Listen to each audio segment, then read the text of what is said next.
2024 World Champions advantage over is a pretty stablemate Marco Bezzecchi, as we are once again on Spanish shores for the third time so far in 2026. And the home fans who tend to pitch up here in Aragon, just a short drive from the beautiful town of Alcañiz, not far away, the population to 16,000. Those fans that do make the pilgrimage to Aragon, they tend to expect Marc Marquez's success. So far, so good for 93 fans, because as he so often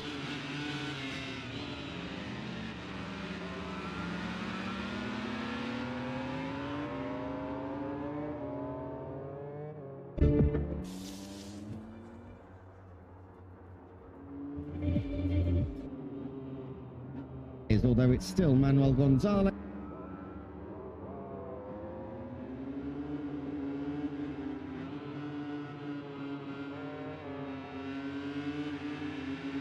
Who is in control over.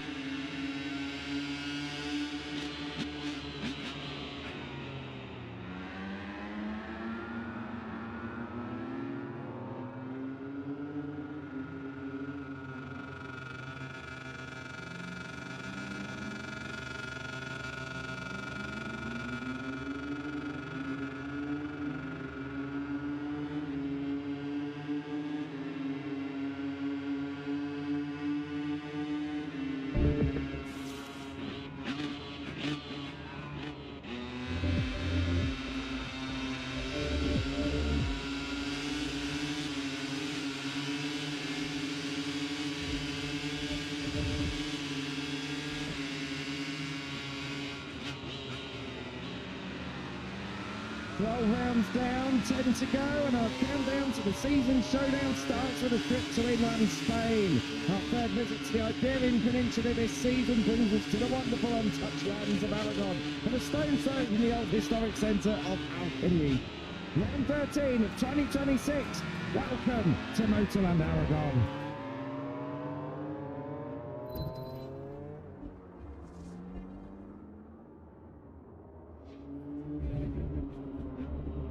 Ten rounds remain in what is an epic season of MotoGP action, and the warmth of Aragon brings us to Motorland Aragon. So far in 2026, we've seen just about everything. Jorge Martin sports the biggest championship lead seen all season in the Premier class over teammate Marco Bezzecchi and reigning world champion Marc Marquez, whilst title contender Ayagura is out this weekend with injury.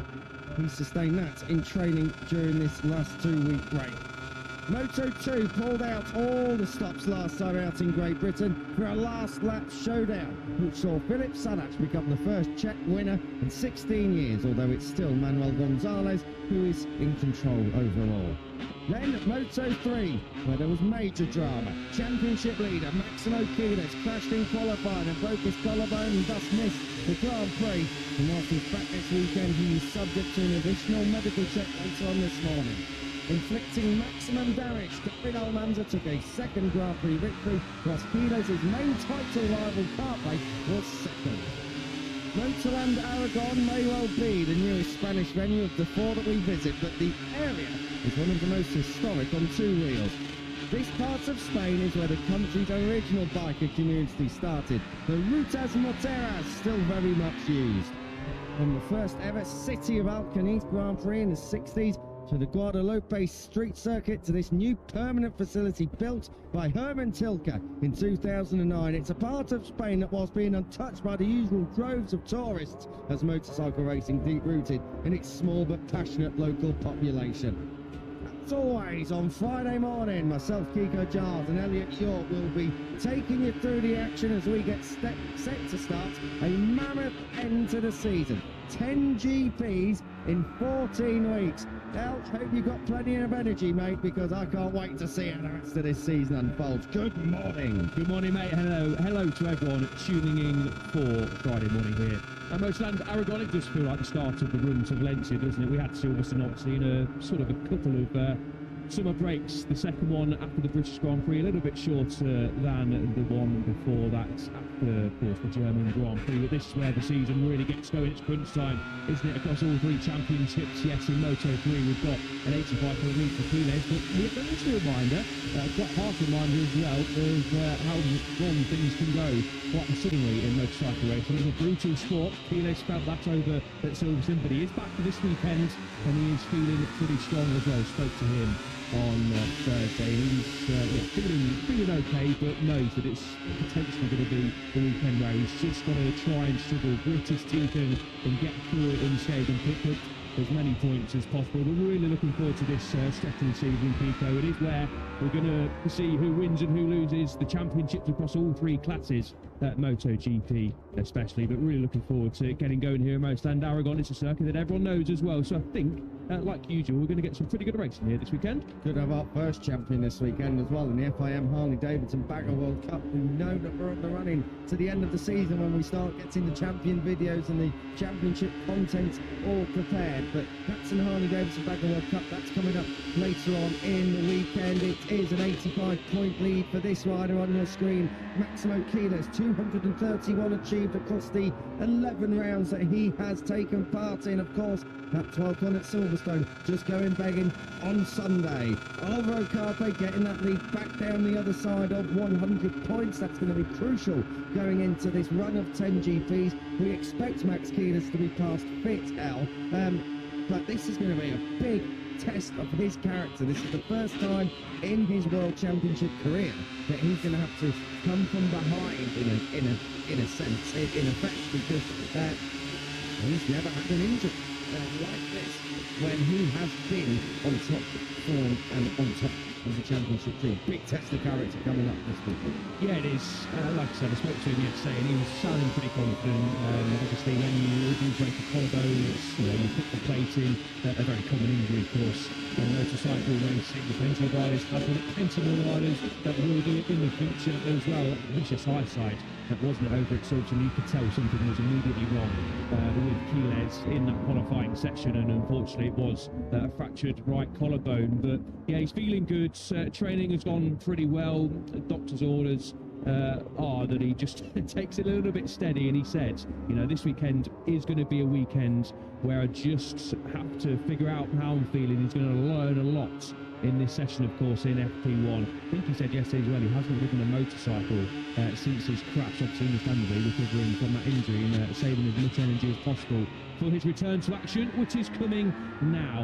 Obviously, you never want to break a bone, you never want to get injured in motorcycle racing, but with the 2-week break he's had since Silverstone, that's obviously helped Quiles get a little bit more fitter than, say, we are in back-to-back racing, which after this weekend, once we get to Mazzano, it's only back-to-backs from there. So it is a part of the season where injuries potentially will have a big say in the championship. I've got no doubt, Pico, that Quiles is going to go on to win this championship, and to be honest, win it quite comfortably. I think most people would agree with that. But it's a big but as well. We did, like I say, see how quickly things can change. And although Quiles has still got an 85-point lead in the championship, we know that can change very quickly indeed. But he is now back out on circuit. It's great to see for the top. Strange things do happen on the flyaways, and we've seen that year after year after year. But great to see the number 28 back out on track here. The Motoland Aragon 5 minutes MotoGP one are well underway. We're 2 minutes, over 2 minutes into the session. Of course, Max Quiles is going to be moving up to Moto2 next year. His teammate was confirmed for next year during the last few days. Celestino Vietti lands on his feet at Aspar, and a big opportunity for him. A little bit of housekeeping still. We are still without last year's Aragon GP winner, David Munoz. Here this weekend, of course, as he continues his recovery. He's replaced by David Gonzalez, who did score points last time out at Silverstone on his Grand Prix.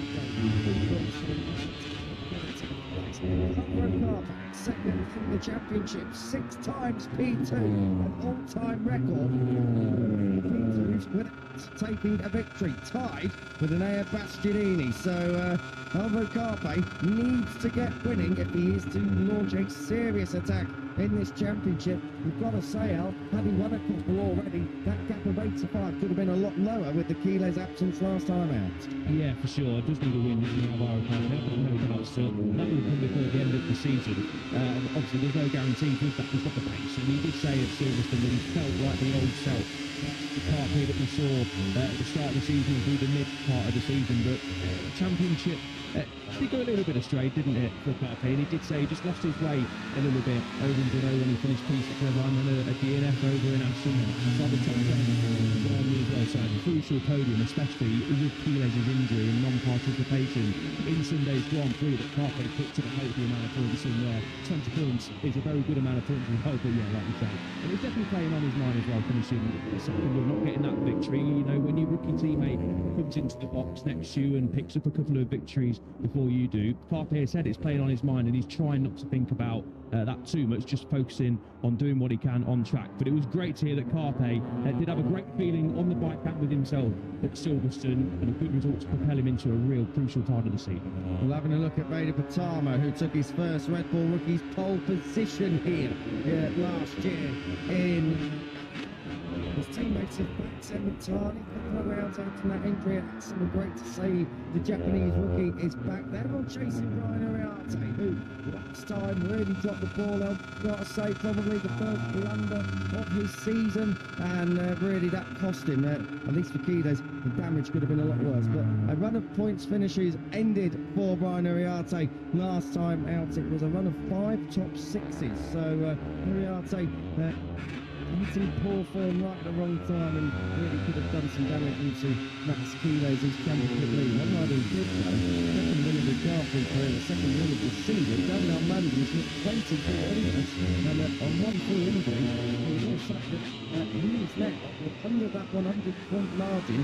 David Almanza can kick on here. This is the kind of track he's driven hundreds of times. Of course, would have been back to his European Talent Cup days, his Junior GP days. This man on your screen, David Almanza, looking for his first back-to-back victories. We now have cookies across Fridays and Saturdays, and now he starts to get It's a season of what-ifs, really, for David Almanza, isn't it? He's had such bad luck with mainly illness, of course, when he chucked himself over the handlebars over in Brazil and picked up that injury in Goiânia. You can sort of lay the blame on David Almanza for that, but picking up a couple of illnesses to cause him to miss a couple of Grand Prix, especially most recently in Germany as well, the team's home race, and important one for the team as well, which was a shame for Almanza. Qualified a pole over at Mugello and then had to miss Sunday's Grand Prix there. He did say after the British Grand Prix, when he did pick up his second win of the season and his second win of his Moto3 career, of course, as well, that, you know, he fancied himself for this title tilts. He knows and respects that there's 97 points between him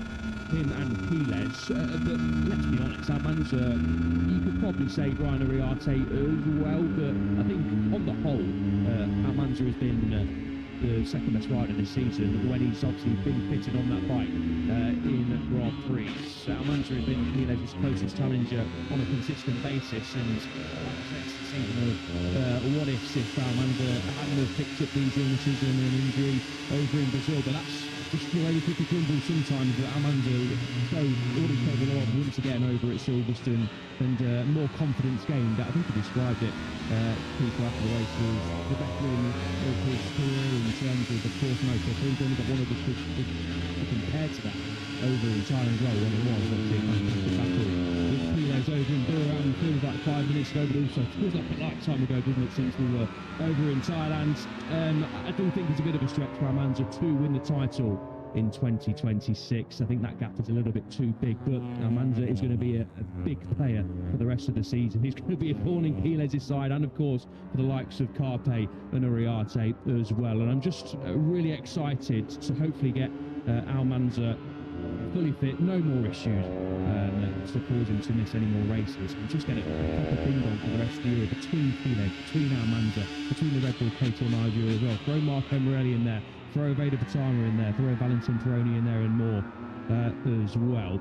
But it did strike me after Silverstone when he was saying yeah, you know what, I fancy myself as a title contender, and I quite like that. There's still a lot of lack of build to be raced, but what you have just thrown in the mix are something that I was going to come on to. The teammates, Mino Arte and Alvaro Carpa, of course, they're both going for the title. Marco Morelli not so, but it's always there or thereabouts with Max Kielers. It's the one thing that David Armando doesn't have to fall back on. He hasn't got his teammate David Munoz nipping points here and there off other title rivals. David Gonzalez, it's unrealistic, and it's not the expectation for him to do so. So David Armando, if he is going to win this title, he's going to have to hope that not only is there a little bit of bad luck that falls away of his title while, but also there's other rivals like a Vega Batam, his ex-teammate, like a Joel Esteban or a Jesus Rios, who's also starting to come good. Some riders that can just pack out places that in the remaining 10 GPs, but of course Max Keeler still remains your favourite by an absolute country mile, mainly because David Armando has missed 4 Sundays worth of racing. First, of course, was in a red flag situation in Brazil, 2 through illness. Alvaro Carpe is yet to win a GP, and just when Brian Uriarte was hitting form, made a mistake last time out, and that basically gave Max Keeler's a free hit, which he got in qualifying. So we're just going to have to wait and see exactly how this one rolls out. We've got a couple of interesting circuits, different circuits coming up next. We go to Misano, then Austria in the Red Bull Ring, and then we're off to the flyways. As we said, Motegi, Mandalika, we saw last year, particularly in Moto3, there were some big crashes over in Mandalika. You know, to pick up an injury at a track that isn't perhaps used so much. Phillip Island, the weather can be a nightmare. Malaysia, we can repeat that sentence again, the weather can be a nightmare.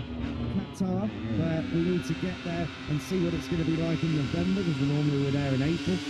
And then we're coming back in Southern Europe in what is nearly December. So, again, put the weather factor in. There's a lot of variables still to roll out in this 2026 season across all 3 classes. And I like David Armando's optimism as well, that this title race is far from done. Yeah, no, it's just nice to hear someone and a rider being, completely open and honest, the usual that we get. And you can understand this as well, because this is what sort of the rider mentality is. Carpe, for example, was saying it. Uriarte has said it this year as well. Not thinking about the championship, going race by race, which is a very PR-friendly answer. And you can, like I say, understand that. But it was actually nice to hear that Armando was like, yeah, you know what, I am thinking about the championship. I want to win more races, and I want to catch Kidders, and I want to fight for this title. I'm not putting pressure on myself, I'm just putting it out there. So, yeah, fancy myself to be a championship challenger, which is great for us to pick the bones out of. And obviously, Armando is showing apart from it's 97 points away, but a lot can change as we know, but very intrigued to see how the rest of the season plays out in terms of that battle at the front, because like I say, the teammates are going to come into effect. Uriarte and Carpe had a bit of a moment together in the last couple of laps over at Silverstone as well, when Uriarte got his elbows out and shoved Carpe wide through the Baggett and Beckett section, which, to be fair to Carpe, did well to gather that up and then finish second in the race. It was a bit of a victim mistake, wasn't it, from Uriarte? Not going to lay into Uriarte too much for that one. He was often pushing for a podium, pushing for a victory, and like you say, he's made 0 mistakes so far in his little campaign. He's already got 2 wins to his name. Uriarte probably not going to win the championship this year, but he is going to be one of the favourites, if not the favourite, going into next year in Moto3. But it is, you've got so many fast riders at the front. Obviously, all the top 4 are all Spanish, so there's that to throw in the mix as well. Everyone fighting to be top Spanish rider in Moto3, and of course to fight for the title as well. But we've got some very fast riders, some very keen riders, and some riders we're going to be speaking about a lot more, I'm sure, in the years to come. Obviously, Kiele's going up to Moto2 next year. Sounds like Carpe might be getting promoted into Moto2 as well, although not in the Red Bull KTM setup. Maybe a different pathway potentially to GP for Carpe coming up. But these sort of 4 riders at the top of the standings, of course, we're going to talk about a lot more riders lower down the standings as the weekend goes on, as the years go on as well. But very excited to see how these guys get on for the rest of the season and in the rest of their careers. I was about to say, Brian Ariarte was the only rider in the 59. He's now down into the 58. He was 1.4 seconds clear. The front at the moment, nothing to write home about yet. We're still a couple of seconds away from Jose Antonio Rueda's all-time lap record of a 56.3. But Brian Ariarte is really going some in the opening quarter for Moto3 FP1. He has a pretty stellar record around here at Motoland Aragon. 4 podiums in 4 starts in the Red Bull Rookies Cup here at Aragon. And I've got to say, of course, been here in Junior GP as well. His first Junior GP pole came here in 2024. That was followed with a pole win in 2025. So I think out of everyone, Brian Ariarte definitely hit the ground running the fastest here, but that's probably because he's a lover of this Motoland Aragon circuit. It just goes the way he wants it to go. Every single time he gets out on that bike here, in any class of competition, Brian Ariarte is always one of the favourites. And you've got to say, this weekend, Kiko, if Ariarte, if Carpe, if Amanza do want to still have a half-decent chance of beating Quiles to the title this year, they've got to pounce this weekend. Quiles obviously not 100% fit. All we know come Sunday, if all goes well throughout the rest of the weekend, Quiles is going to be there or thereabouts, but they have to beat Quiles this weekend. They have to take points and try and take decent points away from the 28 this weekend as well to, you know, go to Mazzano when the back-to-back races start, the last couple in Europe before the flyaway stretch. As you mentioned, and as we know, that a lot can happen over in the flyaway, a lot of different elements, different types of circuits. Circuits that Ariarte, for example, has never raced on as well. So I think this weekend is massive for this Moto3 Championship. If good points are taken away from Quiles this weekend, you know, then we can maybe start to build up, you know, the tension in the Moto3 title race. But if Quiles comes out swinging, comes out and finishes inside that top 6, for example, is in that podium fight, maybe even stands the podium, who knows, maybe even win. But if Quiles picks up a decent amount of points this weekend, not going to say for the rest it's goodbye to championship hopes.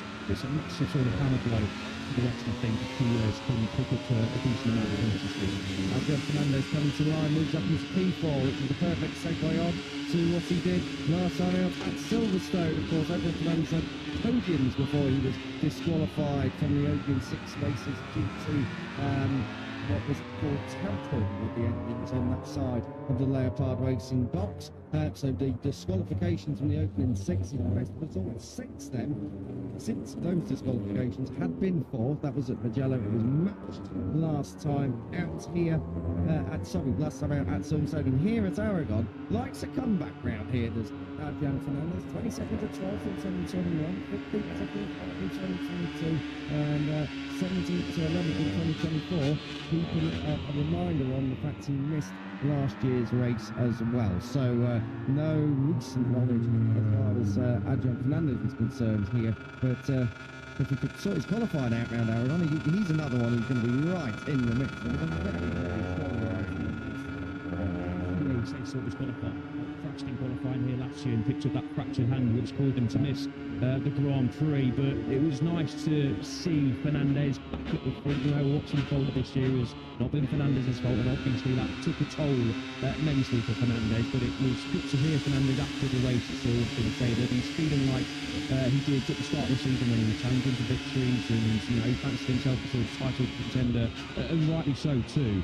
So Fernandez, back to his sort of best, I think we can say, in Moto3. He got the feeling back the second, of course, going into Stoke Corner, wasn't he, on the last lap over at Silverstone, just ran it slightly wide, which allowed Carpe to pounce, and then of course Valentin Ferroni was right there as well, fancied the bites at the Terry, and did so, the Argentine, to nip a podium right at the end of the way for Adrian Fernandez, but he was right there once again. Great to have these riders back in the mix. We want to see different motorcycles in the mix as well. The only Honda in that lead group, of course, was Fernandez. So he did say finally we're back at the front, and he knows that he's not had the easiest time in the last few races, still missing a little bit, but back to where he thinks and where we know Fernandez belongs is at the front of this Moto3 field. We just caught a glimpse of a rider who I really do want to talk about, because he's starting to grow in stature, he's starting to come of age, and that is number 27 Finnish rookie Enrico Salmela. Fantastic job last time out. He actually missed Q2 for the first time in 5 GPs.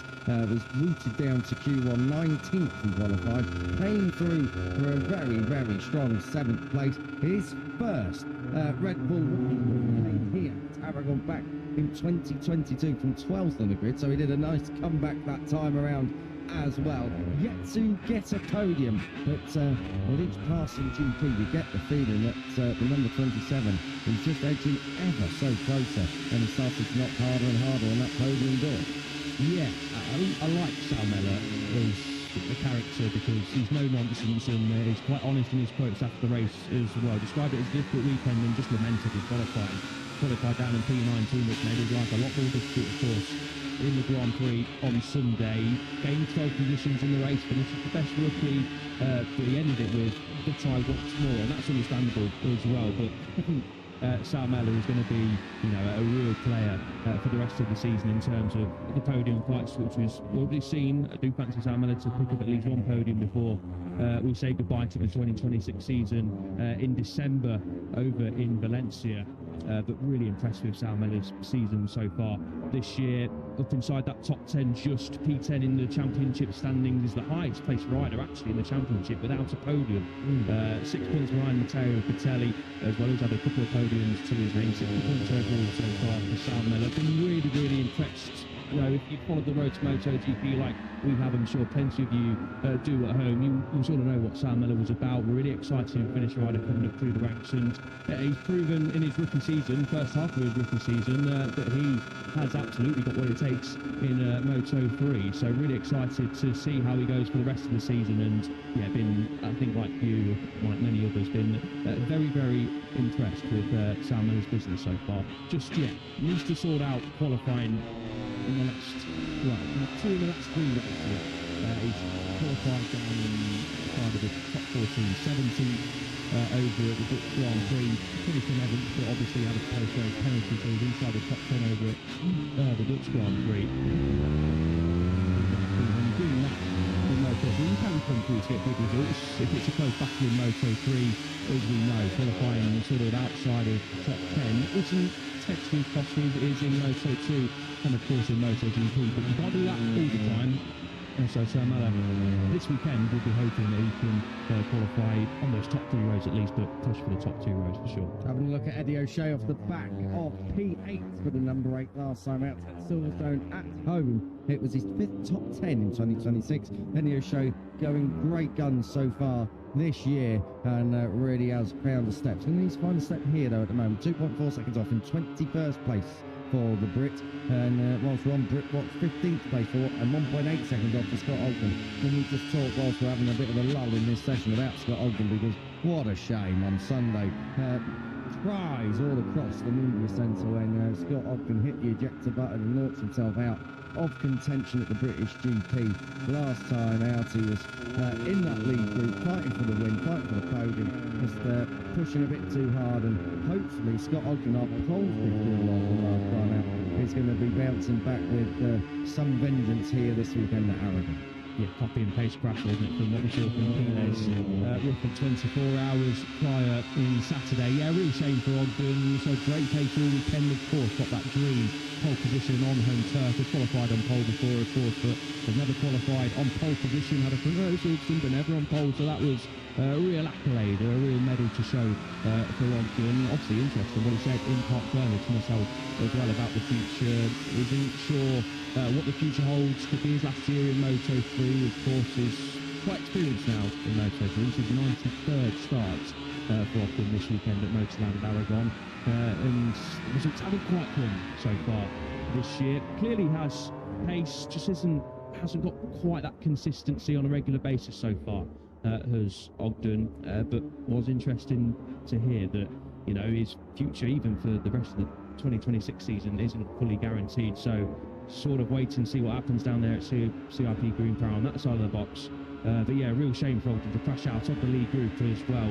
Looked like all of those guys were going to be in the mix right till the end, but yeah, unfortunately for Ogden just lost the rear ends. The main thing was he was all okay, because as we saw from Quinez's crash a day before, it could have had some injury consequences. So I think the main thing for Ogden was he got up and walked away and was relatively unscathed, but yeah, a bit of a hand blow for Ogden, because that was a real opportunity to maybe not finish on the podium.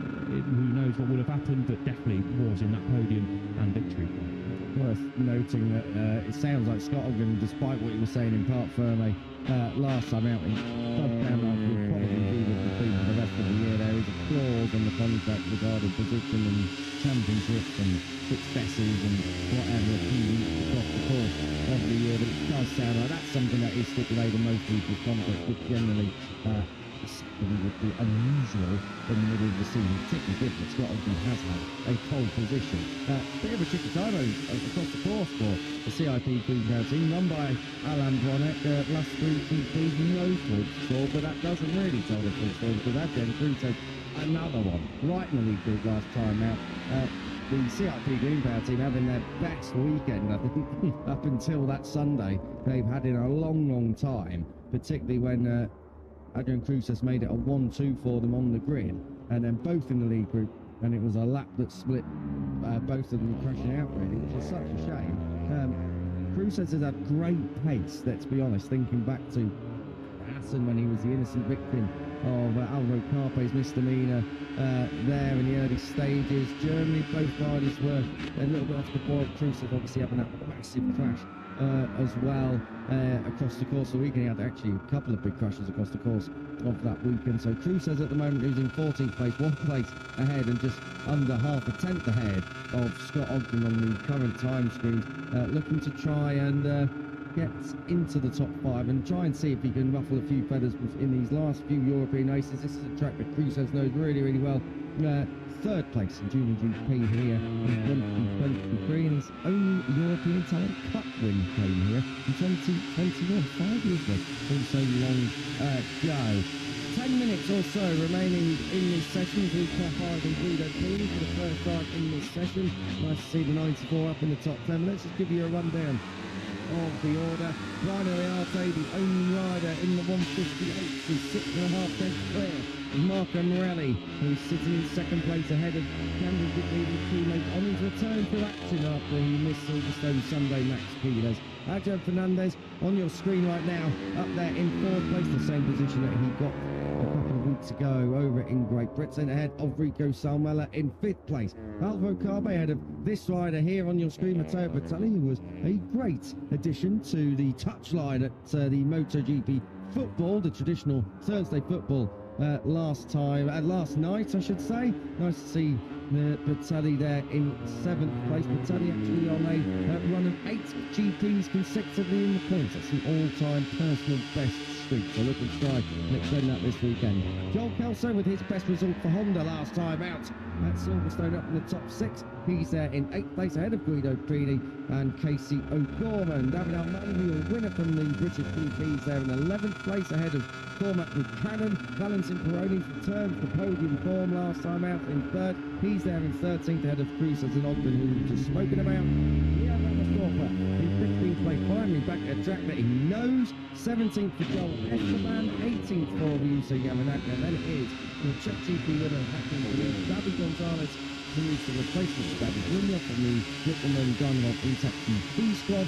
Eddie O'Shea, 8th place last time out, 21st at the moment ahead of Nicholas Ferraro, Vader Patana, Luce Moodley back in action, as well as Jesus Rios and Zen Matani right at the back of the field. And Zen Matani 1.6 seconds off Jesus Rios, who in turn is half a second off the rest of the field. So you've got to say that probably Zen Matani coming back and just trying to understand where his fitness levels are at. And for sure, you can expect Jesus Rios to be coming through the order a little bit later on, of course. Nothing. It's a big thing with FP1. It is literally the first run out, the first chance to see where you are at going into this weekend, see where the pace is at, where the feeling is at. It's later on in practice at 1 local time we go on air, 1:15 local time we go lights out for practice, and top 14 we move through to Q2 from that moment on. But so far, so neat and tidy. We haven't had any misdemeanors. We had a rogue yellow flag graphic in the opening 5 minutes of the session, but I can tell you there have been no incidents so far. A couple of riders running on down here, but that's fairly normal. We'll get back down to on track. Jorge Martinez Aspar watching on the latest star that he has uncovered. Max Keeler's out there on track at the moment in 3rd place. Just about to work his way down the back straight into this wonderful final 2 corners of turn 16 and 17. Yeah, 2 corners of 16 and 17, which is really one long left-hander. A couple of different lines you can take you there as well. I'm sure we'll get plenty of battles and overtakes coming into 16, which is this one, and then 17 when he gathered it back to the apex to get a good run to the finish line. A really good session, really, isn't it? For Kilos, couldn't have expected too much more. 9/10 away from the top time. And we are to the beginning. You can see it over hard second there. His teammate Marco Morelli, another lap completed. All about getting laps on the board for Quiles, giving that collarbone a little bit of a run out, test his fitness, and also don't hit the deck, don't crash, which Quiles has done in the last couple of Grand Prix. What we're going to have a look at here is just a bit of a moment for the number 28. This is coming down into turn 14. Before we obviously get to the back straight, is the rear end going to step out? No. Is anything going to happen through 15? The left-hander? No, not quite. Just a little bit of a slow-mo there, a little bit of a replay of Keyless coming through the turn 13 section, then into 14. A bit of a stop and go, the push stop chicane 14, 15 before we get to that 0.9 kilometre long back structure. You know, we were saying we hadn't had any yellow flags. I did think you were probably going to jinx it when you said that. I thought we were a little bit far away. Say, and that is on the exit of the Carlos Checker corner. That's on the way up through turn 3. That's not turn 5. That's the bike has ended up at turn 4. Oh, Brian Uriarte is limping away here. He's very ginger on his feet, and he is going to need just to have a little sit down here. That's probably knocked the wind right out of his sails. Brian Uriarte, they are big crashes coming through turns 3 and 4. That's where the bike has ended up.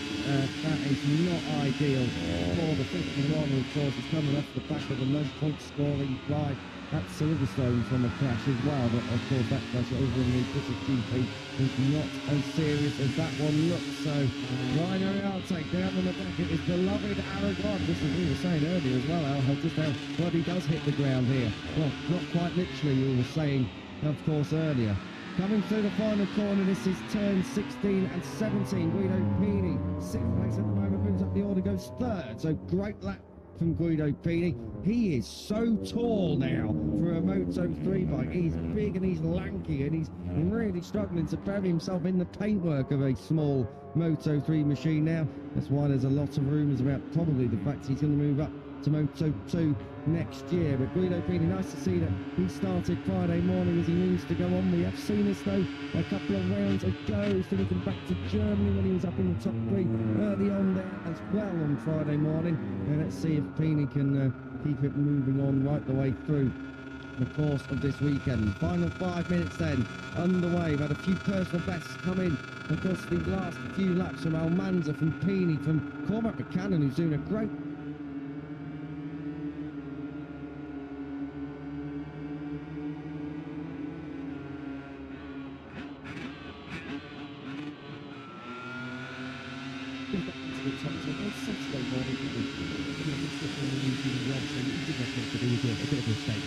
trying to ask for a bit of a power when he was on the side of the track. As mentioned, actually one of our riders saying it was very dirty, and of course, as we know, pretty much every track you go to, when you go offline, there is not as much grip as there is online, of course. And Cormac just tripped himself over the handlebars.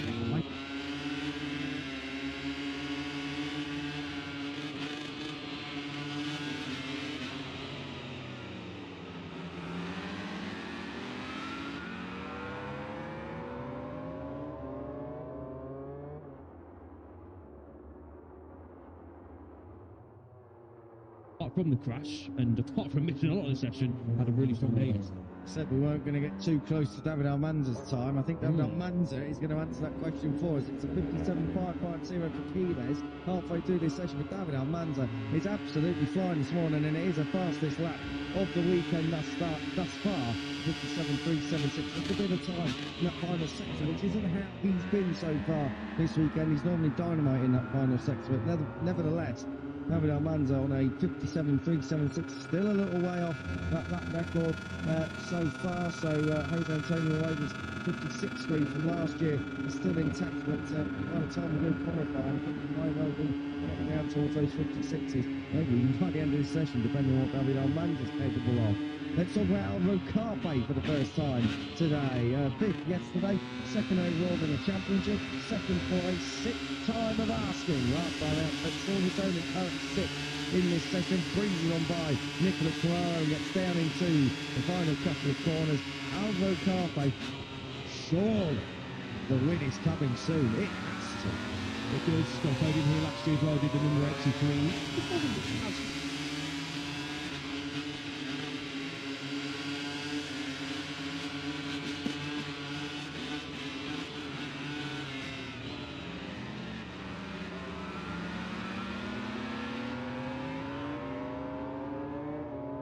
Here he's going again, shows what I know, that we drop through the commentary box door any moment now, but Almanza showing great pace, and he's over a tenth up through the third split as well. This is really strong pace in the mid-stage of the session here for Almanza. Once again, lapping all alone. The top riders love doing this in this session. Sam Miller just up ahead of him on the road as well, but Almanza, after stopping practice yesterday and obviously winning the race at Silverstone, is looking really strong here at a track he absolutely loves. Exactly, this is one of 4 Spanish races that we have this year. Almost none of them in David Almanza's hometown of Ciudad Real. 57.259 does the 22 nicely, backs into turn 1, and he'll go again. He's on an absolutely brilliant run so far. He's the number 22. You've got to say it is a season. You said it rightly yesterday, how a season for Almanza. He's been ill, he's been injured, but when he's been absolutely fully fit and ready to go, he has been right up there with Quiles going toe to toe. We're picking up Aragon, who is moving to 4th place at the moment. So we've got Tissot blocking out the top 7 places at the moment. Quiles or Leopard is your top 108. So Tissot is making the most out of that CIP green power package. He's back on away with the second and third splits. Now coming around the company is 7th place, 6/10 off coming through the first 3 sections. Let's see where we go to 4th place. So good stuff indeed. Fast lap times coming in. A lot of riders setting their personal best of the weekend. Kelso another, the 58.1, that puts him 8th.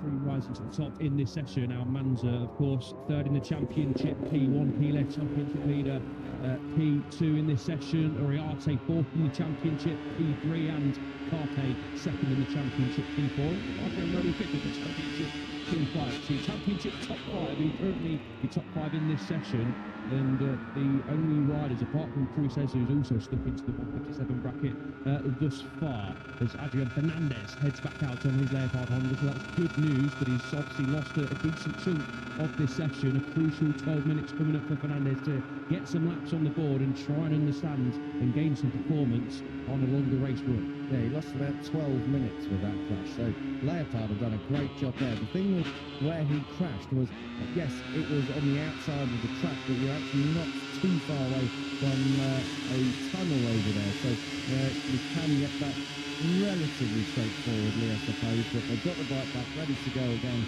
and Adrian Fernandez is without time in this session, so let's see what his opening gambit is going to be. Alvaro Carpe, we're looking at them coming through turn 13. Very backward shot is where the big wall is, the huge iconic dry stone wall here at Motorland Aragon in the middle of the bus stop chicane. And we have a look at Guido Pini, who can really do with a big result this weekend. He hasn't made it out of Q1 in the last 2 GPs. He has recovered to get points up the horse. He hasn't had a top 10 out since Le Mans, and he was sick then. So, as we've said before, Cota was meant to be kind of a turning point for Pini when he took his victory. It has not been the case so far. Not necessarily a bad track for him here, though, Aragon. He was a winner here in the European Talent Cup in 2022, and has had a top 6 performance here in Junior GP. So it's a track he knows from his Moto Junior days at play. Last year, though, brutal Moto. It's a point scoring right, isn't he, or more than that? Potential podium. But it's a good result as Pini. I think the big thing for Pini was he made a step forward over at Silverstone on the Sunday, picked up 3 points with a P13, finished the qualifying outside of the top 20. And he said he felt quite comfortable yesterday. He needs to improve the front end feeling for Pini. He said he was a good starting point for the weekend. He finished out the top 10 in this session as well. So compared to what we've seen from Pini in that few Grand Prix, especially after he's been in Austin, and then picked up that top 6 over the bar since then. I haven't seen it really. I only have seen it. Great viewing, unfortunately, for Pini. But looks like and sounds like he's making a bit of progress in that airport under, which is obviously good news for the Italian sophomore, and good news for Labour. They want both of their rivals, not just, of course, Alberto Fernandez, who made a step forward in the last couple of Grand Prix as well. The good thing with Pini is he has really dialed back on the crashing front. We don't see him crash too often. Last year was a few too many big high sides at times. But Pini seems to have just slowed it down a little bit in terms of the big crashes. We've seen him have a couple of front enders, but in terms of the big high sides that we were seeing throughout 2025, the number 94 has at least dialed that back a little bit. Having a look at Tissot, he's got Roman Arte as a reference here down in towards turn 16. As I said yesterday, fantastic job by Tissot Gorman, 6th place. Flag, really just enjoying himself. He was 5th on Friday back in Tuesday, if my memory serves me correct as well. So looking very good. His first junior GP points actually came here with Tissot Gorman, 9th place then. He was a P3 in 2024 and a double P2 in 2025. So he's edging ever close to that top spot. Obviously it's a different competition in the Moto3 World Championship, but nonetheless, like Pini, Tissot Gorman probably could do with breaking this run of points and DNF, break that sequence, and that track that he's obviously gone well before trying to send Tough to look as well, hearing what O'Gorman has been saying leading up to the weekend, and of course yesterday as well. You know what Harrison would say, absolutely loves Tissot Gorman, knows the way he goes about his business, of course, got an abundance of talent over. We just needs to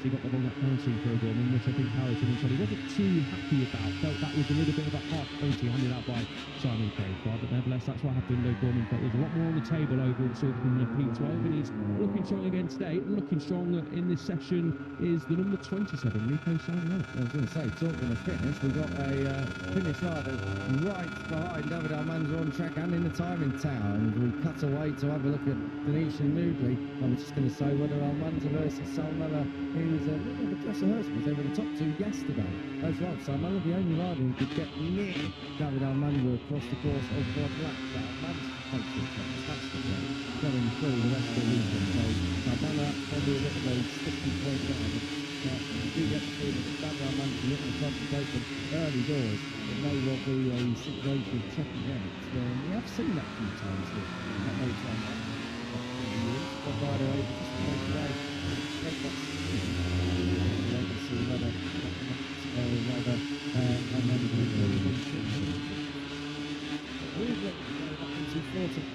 Store for 22nd, so further down the timing tower, and it's making improvements. It's a good job by Jose Boe's team, the Code Motorsports KTM squad, 11th and 14th at the moment with 7 minutes to go. Keyless is coming through the final couple of corners. Just give you a rundown of the order if I can. David Almanza leading the way ahead of Rico Salmela. It is a carbon copy from yesterday, with the fastest lap time of the weekend so far going the way of Almanza. Kilos across the line, doesn't improve his time, but remains third. Brian Ariarte, nice to see big bad Brian back up in the top 4 places. He's there in 4th ahead of teammate Alvaro Carpe. Marco Morelli in 6th place ahead of Adrian Cruces. Matteo Patelli up in 8th place. 9th place for Joel Kelso and 10th for Guido Pini. Cormac Buchanan back out there in 11th place ahead of Jesus Rios, who was up in 7th place yesterday. We haven't seen anything of Rios in this session thus far, but he's out there in 12th place with an exact same lap time as Cormac Buchanan at the moment. 13th place for Scott Ogden, 14th place for Rico Moody, who's just improved. Wellington Brennan was 3rd yesterday with 15th so far. 16th for David Gonzalez, that's exactly where he finished yesterday's running. 17th for Casey Gorman, David Patama and Hakim Denise Gubby looking to find something in 18th and 19th place for and Malaysian, and Joel Esteban there in 20th. Eddie O'Shea's weekend continues to be a tricky one. 21st for him, Leo Ramosdorff in 22nd, Adrian Fernandez 23rd, but that was by courtesy of crashing up at turn 4 and missing a good chunk of this session. Risa Yamanaka 24th will be looking for more than that. Then Matani and Nicola Carraro rounding out your order. Nicola Carraro yet to get under the 2-minute 1 second barrier as we get under the 5.5-minute barrier to go in this Moto3 FP2 session. The next time you see Moto3 back out in anger will be at 12:45. Q1 getting underway. We're on air from that straight from the Harley Davidson Bagger World Cup qualifying session at 12:40. With myself, Ruben Giles. Lewis Sotheby will be alongside me for that one. Elliot York will be down there patrolling pit lane and bringing us all the stories and news and gossip from down on the ground. Piles coming through, 3rd, 16 and 17 up over the top of the hill. Not going through this time around unless he done something majestic in the final sector, which he does, and he does improve his time ever so slightly to move in to keep him in 3rd place. Piles, to be fair, 1:57.7 in his last 2 before improving his time to a 57.5 and a personal best after the session. Almanza just set a 59.1. I think he's allowed Salmela just to get ahead of him. Salmela setting a 58.6, but this is superb. And Piles really consistent in the closing stages of the session when he's already got 12 laps on the board. That's obviously not quite race distance, but Piles, with that injured collarbone on the right hand side, is showing that he's not feeling too many ill effects from that injury. Exactly what he said yesterday, but waking up on Saturday morning after a full day of action is a different story, but looks like Piles is sending a bit of a warning shot to his rivals here that Owen fractured the collarbone a couple of weeks ago, and you know it's quite a tough circuit to come to here in Aragon, and you know David Almanza, you're looking pretty quick. Brian Ariarte, you're looking fast. Alvaro, you're looking pretty quick as well, but I'm not going anywhere. Right there, isn't he?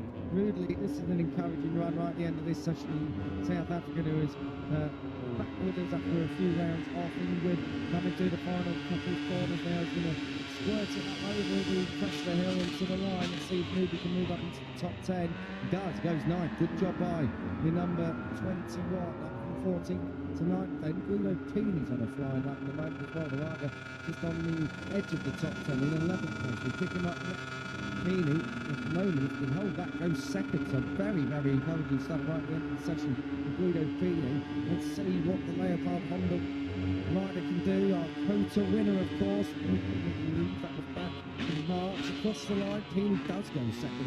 Actually gains time in that final section. So I'm really encouraged by what I'm seeing so far by the 94. If you look at recent rounds, he's, let's say, struggled somewhat, particularly on a Friday. He was very fast a couple of rounds ago, thinking back to Germany, but then all kind of went south in practice. But so far, Guido Pini yet to be outside the top 10 this weekend, and now he's up inside the top 2.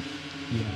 Everything you say, that's not good for Pini. So Marco Morelli pit, of course, the press of it. He's on a decent lap time, also potentially some flirting with time attack mode ahead of qualifying later on for a couple of these riders. Marco Morelli will be hoping for a better starting stop than P14 than he started at Silverstone, and obviously ended up in P16. Had a long lap penalty due to exceeding track limits, but he lost his 100% points record in 2026 last time out. He looks like he's threatening David Almanza's time, but we know Morelli, this isn't on heavily used rubber.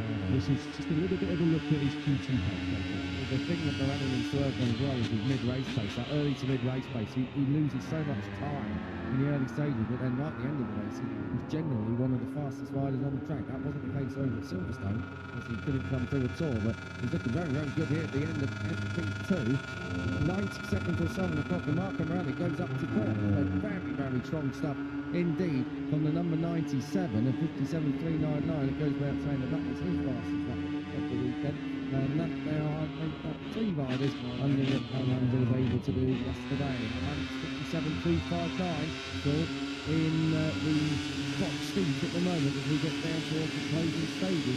Moto3 FP2. He was sitting in the 57th, by the way. Not had a chance to clap eyes in the last couple of minutes with other riders obviously setting personal best and potentially second best time. But the mistake there. The corner for Adrian Fernandez, not the session the 31 would have wanted, and the team, of course, looking pensively on as well. There's one start to the one side of the box. Obviously, doing a big second side, with a good luck a couple of minutes ago. Yeah, Quiles, I mentioned him again, looking really strong and still in the 57s. High 57s for now, but still, he's lapped in the 57s for the majority of this session. He's got 1 lap more to go as well. This is really strong for the championship league. It is indeed. Adrian Fernandez, of course, I mean, he's already moved through directly into Q. Oh, look at that! Wow, I tell you what, if there were points for stoppies down into a braking area at turn 14, Adrian Fernandez would be on 25 of them. And that's going to kick right back in, both feet off the foot pegs.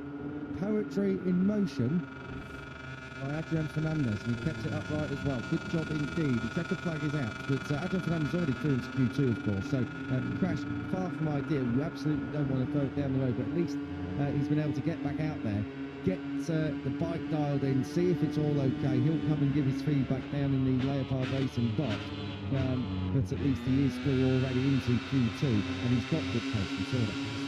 Yeah, decent pace. Just wanted to make a step forward. Looks like he hasn't done that. Morelli can't quite improve his time on his last lap, but Q3 from Morelli. I think we'll be pretty pleased with that one. Quiles works. Looking like he's been sitting with a 157 in lap time, just gone away in the third. But Keely, though, again on a decent lap time. Another rider who we believe isn't on heavily used, but promising signs, as we mentioned, for the lanky Italian on that 94 Honda. He's heading into Q2 as well, automatically with a P10 finish yesterday. So things looking a lot brighter in the second half of the season, or the beginning of the second half of the season for the Italian. They need to, because it's been a bit of a woeful run so far in Europe. Max Keeler's waving his hands in the air for, I wonder, not happy, maybe that the checkered flag has come out, but we'll have to wait and see about that. But Keeler's not too happy crossing the line. I think behind him, was he held up somewhere? Oh, I think we might be having a look.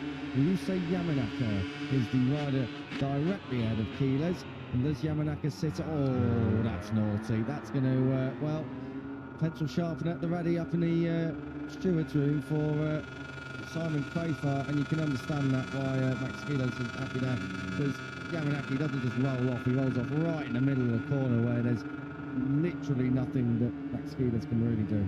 Yeah, it looked like Yamanaki was just looking down at the left-hand side of his machine, but if you've some sort of problem, you can't be really slowing down in the middle of the apex and on the exit of the corner. So understandably, Keeler frustrated. That's where he lost his time in that third split as well. So we'll see what happens with that potential penalty coming for Yamanaka. But once he's pulled off slightly, Keeler, he'll know back to say.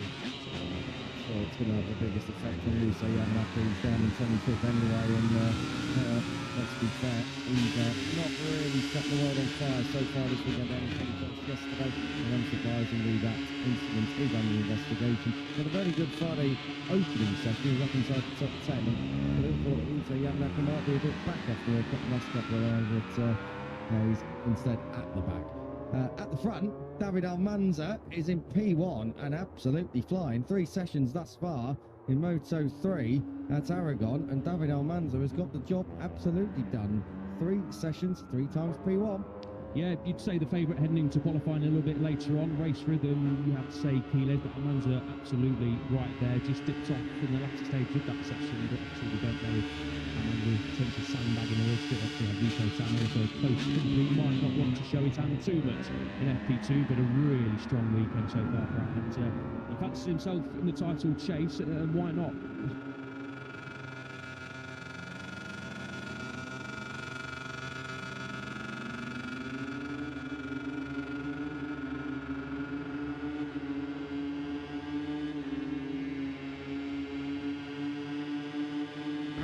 Team rider there in third place, but no one really getting on terms with David Almanza. I can tell you that the top 11 covered by less than a second, so not quite at the top of 17 like we had yesterday. It's still very, very strong stuff indeed right the way through. But David Almanza, let's see what we can do later on, because no points in free practice or practice, and you'll come in the GP and you can win a load of them if you qualify well. Particularly here at Aragon, it is only a short run to turn one, and then it's all a bit one line after that. But Almanza it is on a 57.259 with the fastest lap time of the weekend. I can tell you, even if our graphic cannot, that Guido Pini was second ahead of Marco Morelli. We'll have another go at that in a moment. Rico Sarmali there in fourth place, ahead of Max Keyleth, who complete your top 5. There we go. Ryan Ariarte there in sixth place, in the middle of a pack of Spaniards, surrounded by Keyleth up ahead of him and Carpe and Crusoe behind him. Vitelli and Ruche Moody for South Africa completing the top 10. Solid job done by the number 21. All the way down the order, good to see Cormac the Cannon back with us after his big high side yesterday. 12th place for him. Tissot Gorman, top 6 yesterday, 17th on Saturday morning, but don't read too much into it. It is FP2 and it had zero bearing on qualifying later on today. Moto3 all done. Moto2 coming up next. Lewis Sotheby has moved in. That means I'm moving out. Enjoy.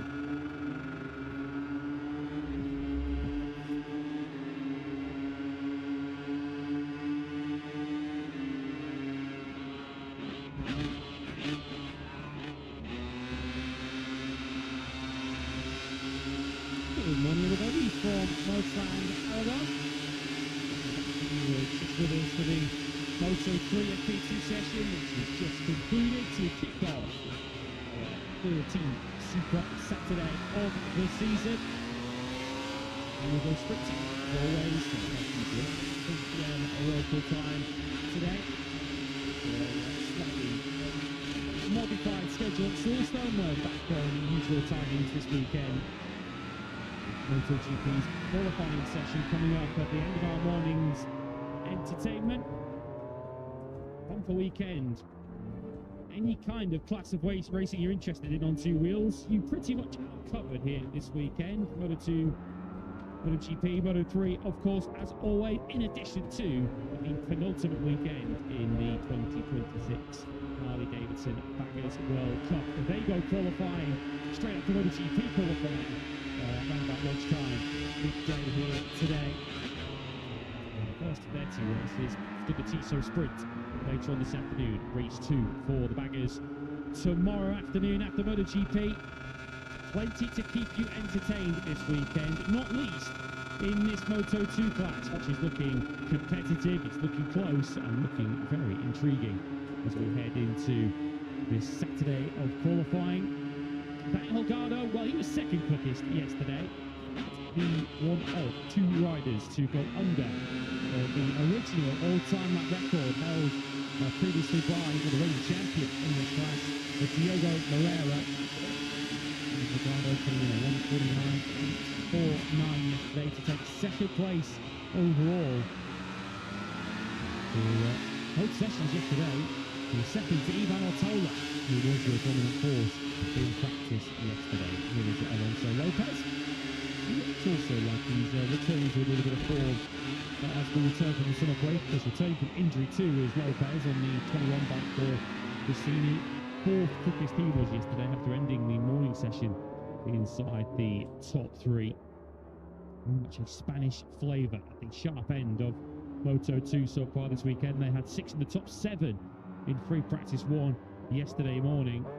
3 inside the top 4 and 5 inside the top 7. In fact, 6 inside the top 8 overall were Spaniards yesterday in the Moto2 class in practice. There were one or two surprises further back, not least for Moto2's most recent winner.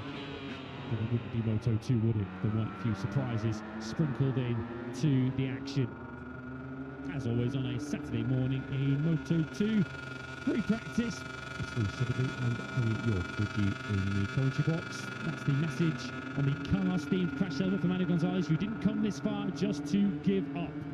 Manu Gonzalez certainly not intent on giving up, not just this season in terms of his World Championship lead that he currently holds, but I believe the reports around the paddock, looks like he's sticking around in Moto2 for next season with Intact GP. That looks like the prevailing rumour right now in the paddock, that we might be seeing Manu Gonzalez, and who knows, we might be seeing him defend the World Championship in Moto2 next season.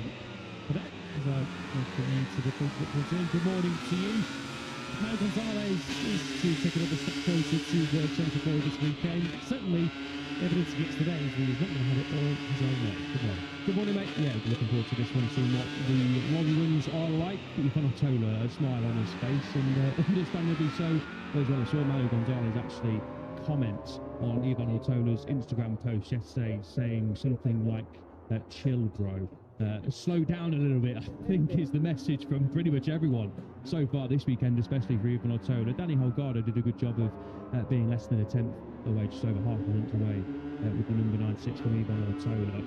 But yeah, Manu Gonzalez definitely has a job on his hands this weekend, and obviously for the rest of the season, try and keep his rivals quiet, because they've crept in slightly after the mistake over at Silverstone. I do like Manu Gonzalez's helmet this weekend. Big fan of cars, big fan of Lightning McQueen, as I'm sure a lot of people are, but a nice cryptic message that obviously makes a lot of sense now. He didn't come this far to just give up, and obviously we'll probably delve into it once the session gets underway, Lewis, but obviously that, rumour, pretty much breaking news that came out yesterday from the paddock was that it sounds like Manu is staying in Moto2 next season and not giving up on his dream of becoming a MotoGP rider. And fair play for him to doing that as well.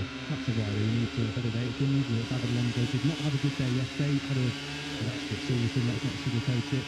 And a big morning coming up for Alonso as well as a big afternoon. Yeah, not as bad as Silverstone, but I think that's about where the positives end for David Alonso yesterday. Ages, well, he's looking in pretty good shape too on the 81 bike. He's happy and relaxed. It looks like he's got a MotoGP contract in his back pocket. Not that we've had the official announcement of that yet, but that's what all of the whispers in the paddock seem to be indicating. Ages will be a Tech 3 KTM MotoGP rider alongside Luca Marini next season. Third for him yesterday, third in the World Championship. Feels he's got a bike where he can ride how he wants it. He needs to be relaxed on the bike. He needs to flow on the bike. It's a circuit where that's kind of the order of the day, really, Motoland Aragon, and a circuit that many riders commented yesterday wasn't giving up ideal grip, particularly in the morning session yesterday in pre-practice one while they cleaned the track up, particularly offline here. It is a little bit dusty and a little bit slippery, so very, very important to be precise. And we would fancy, very important to be somewhere near the front of the grid too. I think how tight it is, able to turn number one Barry Baltus, but he's got half a chance of being towards the front end of the grid because he is automatically through to qualify two himself. His teammate Tony Arbolino, though, for the Reds Fantastic squad, unsuccessful yesterday. He was down in 22nd place. The two big surprises, though, unquestionably, are one you've already referenced, with David Alonso out of the top 14 yesterday in 18th place, but the Silverstone winner also joined it. Yeah, Philip Sainz not having a day he would have expected yesterday. Alonso will come on to him in due course. Sounds like Alonso just hasn't quite got that confidence on that paddock for one reason or another. Salah's first Q1 appearance since the Spanish Grand Prix in Jerez a few months ago. So it's been a while since we've seen Salah in Q1. Sounds like Salah just couldn't quite hook up a good lap yesterday, didn't quite nail everything together. When it mattered most, of course, Taika Asatu just looked at the rider just nipping in ahead of Philip Salach to finish P14 for the rookie to jump straight into Q2. Here he is, Philip Salach, a perfect weekend, perfect ending, of course, to the British Grand Prix for the Czech rider. First Czech winner since 2010, a dream come true for Philip Salach. Just said yesterday that he's going to hit the reset button slightly after a trickier Friday. Not a disaster per se, but obviously you don't expect nowadays to see Salah outside of that top 14 on a Friday. But it sounds like it's nothing too much to worry about. Of course, hasn't got the pace as things stand as the likes of Ortola, Holgado and Agius right at the front. But I think it was just a case of not quite hooking up proper qualifying that and fully expecting Salah, by the sounds of things, to be heading into Q2 a little bit later on Q1. No guarantees, of course, but Salah, I think, sounds more than confident enough to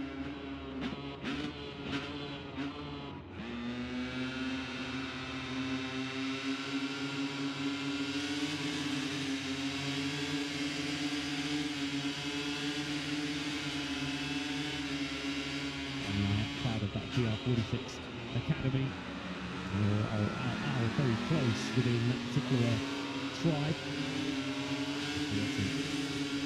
Perhaps the position better than it overall looked yesterday for Chile. He did spend a lot of the actual session outside the top 14.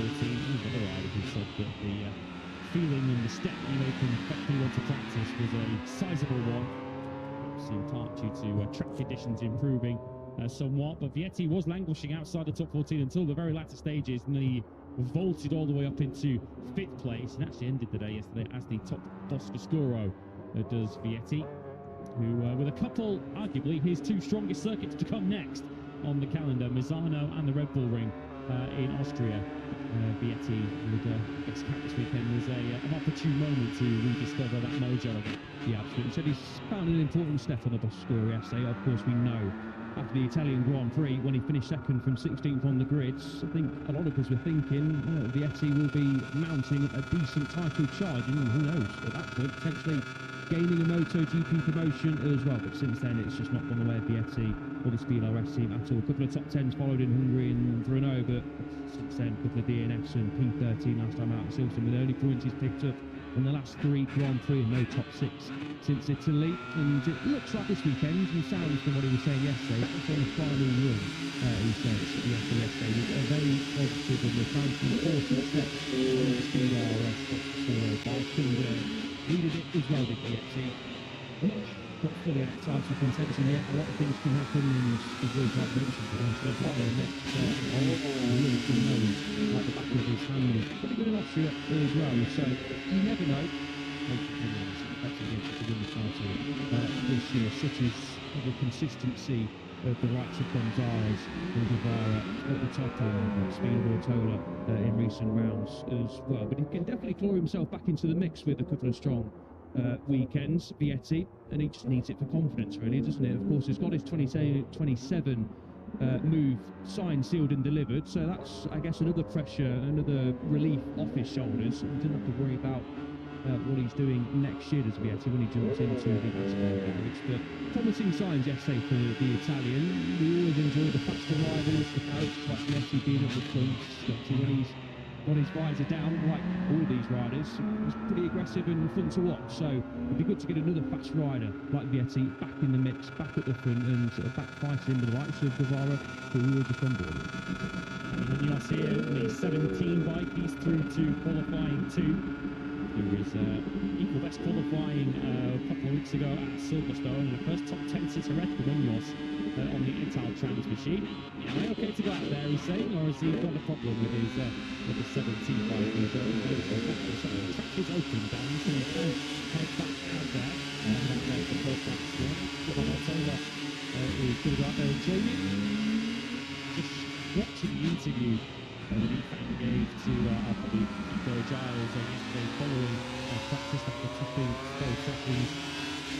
So confident in the last given by Ortola. He's such a rich vein of form at the moment, and guy with that sort of steely confidence and relaxed demeanour could be the kind of contender who can gather some momentum, gather some form, could get cause Gonzalez some minutes. Yeah, 100%. When someone's smiling and sounding confident when speaking to Kiko Giles, you know they are definitely very happy and confident. A joke, of course, but even Ortola in recent races has picked up the most points, as you rightly pointed out yesterday, Lewis, and has arrived at Aragon, a bit of a different layout, a bit of a different setting, of course, to Silverstone and of course to the Saxon Ring, especially as well.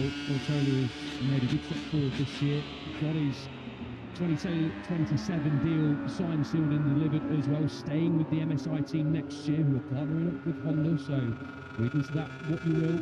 Has placed himself very well with his even Otolo, and also a very wanted man in Minnesota Tissot Moto2 about it for next season. And as things stand, you could definitely argue Otolo is Gonzalez's chief threat in terms of how fast they're looking on circuit in the title chase. Of course, in terms of the championship, he's still 64 points away. We've got Ethan Guevara 42.5 points away, and Senna Ages in third, 61.5 points away. So I don't think those two will like me saying that, but I think on pure pace in terms of results as well. 2 wins in the last 4 for Otolo, second place in Salford, and a P5 from 15th on the grid over the Dutch Grand Prix as well. Otolo is pushing rich vein of form, and he needed at most, had a couple of no scores, didn't he, over at the Jello when he was in that podium fight over in Hungary too as well, when he made that slight mistake at the third corner. I think he was down a minute from over that as well, wasn't it, in that crash over in Hungary. But since then he's responded very well, picked up that debut Moto2 win, and since then he's looks like, well, he has been a very difficult rider to beat, and obviously finished a very, very close second to Salak's last time out as well. So we spoke briefly about this yesterday, didn't we, about Otolo potentially being the biggest threat as things stand to Gonzalez in this championship. Well, that 64-point gap, you're right, does sound a lot. But after that Hungarian Grand Prix, when Otolo and Williams collided, Otolo was 102 points back of Manu Gonzalez. He's gained 38 points on Manu Gonzalez in the last 4 Grand Prix. And if he continues to catch him at that rate, he could yet be a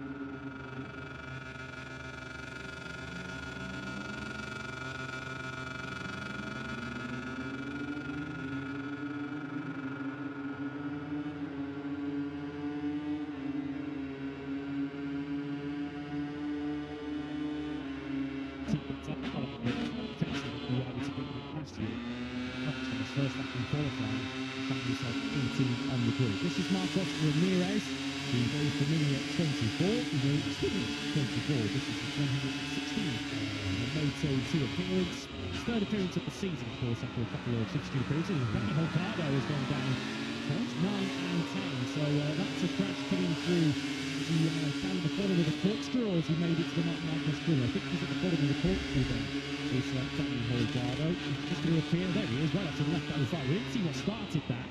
But Holgado making it all the way to the fence, and I think he was up on his knees and wondering what on earth happened there. Yeah, Holgado then, a crash, well, that says turn 7. It's not looking like turn 7 at all. That is coming through at turn 9 and into the Marc Marquez corner of turn 10. On the outside of that is along that penalty loop. Didn't quite see what caused the crash. Fingers crossed it wasn't a high side for Holgado. The main thing is he's up on his feet and all okay. Wish Jorge Martinez Astor a happy birthday in Moto3. It's his birthday today. Started well in Moto3, but quite started how he wanted in Moto2. Holgado had a brilliant day yesterday. Was sounding very confident too as well, but that's a disastrous start for Saturday. This is an important session, not in terms of setting an absolute fastest time, but getting dialed in for tomorrow. Obviously, qualifying is all about chucking in a shot career time and going gung-ho to try and qualify as high as possible. This session is all about getting ready for Sunday's Grand Prix, and Holgado looks like he's going to miss the majority of the session here. Yeah, he's going to lose his race simulation, which was certainly the attention coming to this session for Danny Holgado at Spa.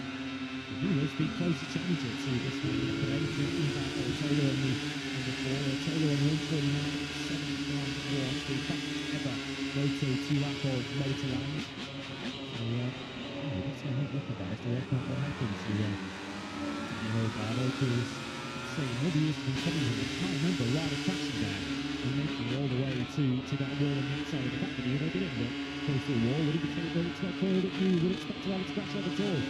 I think the normal run-off for Holgado to crash into. But he's okay, up on his, well, not on his knees and up on his feet. Continuing this weekend, but not in this session. Next time we'll see Danny Holgado, unless they can repair his back quickly, will be in Q2 later on. This is a rider who looks like he could potentially get involved in the certainly in the front row battle later on today, and who knows, maybe a podium battle too tomorrow for Alonso Lopez, who He was on the front row at Silverstone last time out, and hasn't been on a podium since Austin last year. This potentially the best chance of that one ending for Alonso Lopez. Certainly looks like it so far this weekend. 28 races without a podium. Obviously had 2 small fractures in his right hand, which caused him to miss a couple of Grand Prix. Before he returned fairly well over at Silverstone. Just has to figure out how to put some life in that tyre through the first half of the race and into the second half of the race, which a lot of the riders were saying yesterday across all classes, especially in Moto3 and in Moto2, tyre wear is going to be absolutely crucial tomorrow. It's going to be a little bit warmer tomorrow afternoon for the Moto2 races as well. We're going to learn a lot in this session about who can reach that rear tyre well towards the end of the Grand Prix. So Lopez, I think, can just figure that out. So nobody knows, he's a race winner already in this class. 3 times, 16 podiums to his name. He's the 17th rides in Aragon tomorrow. And it looks like he's definitely one of the challenges. 4th place yesterday as well. But it is all about keeping some tyre wear in that rear. And that is pretty close. And the second is going to be a bit frustrated with Alberto Ferrandez. Just going to move at the inside. Ferrandez trying to hang it around the outside. Makes a little bit of a mistake, was not really going to make the apex there, was Ferrandez. I can imagine Suzuki's thinking, you could have just let me have the position and we could just carried on our way, but not the case with Ferrandez. The race was at the end of the day, but it's only FP2, boys. Tricky battles, Alberto and Ayumu. You certainly at least will go into today knowing he's in qualifying crew. With 11 points for them. Ferrandez is qualifying well for ending up the day in the 24th place, but yeah, to back up Elsport, it is going to be a race of tyre management and tyre punishment tomorrow afternoon in the 19 Grand Prix of Aragon. Not least because Pirelli have gone a step softer with one of their 2 wins. Last year they brought 2 soft options.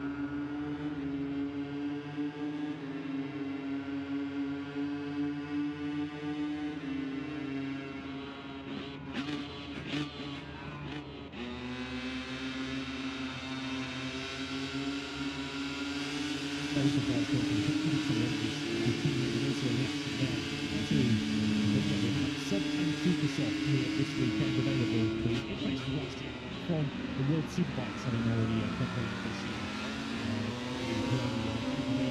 He wants to go for the this weekend, which particularly when you see it, becomes the preferred race pick because of the sheer performance of it.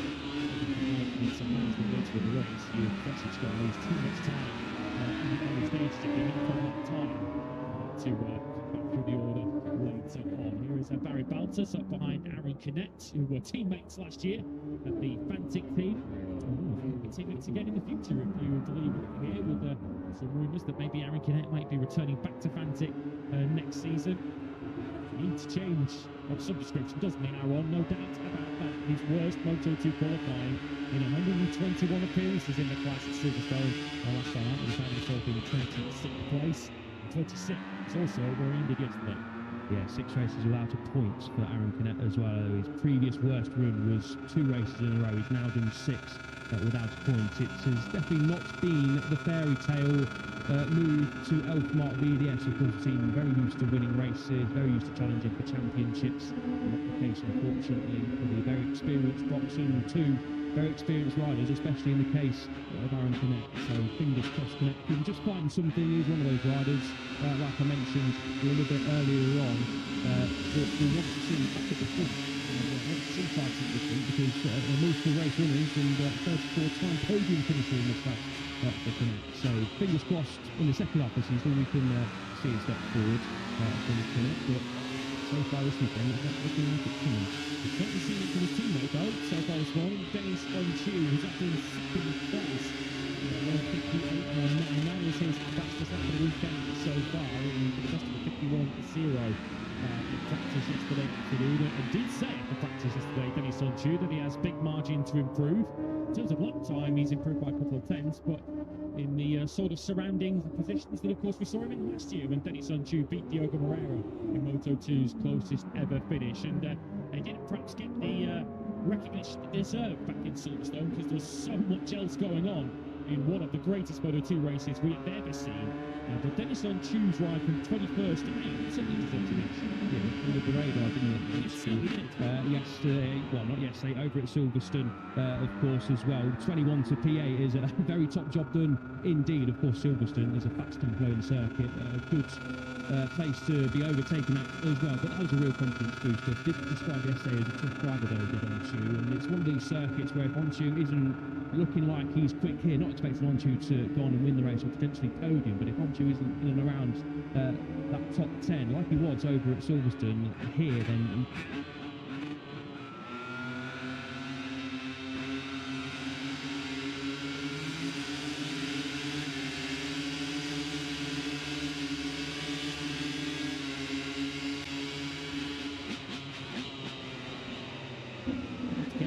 Top 14, straight to the qualifying two. First G2 appearance for him since the front row of the grid in Austin, Texas, earlier this year. Third in the end on the grid, giving him first.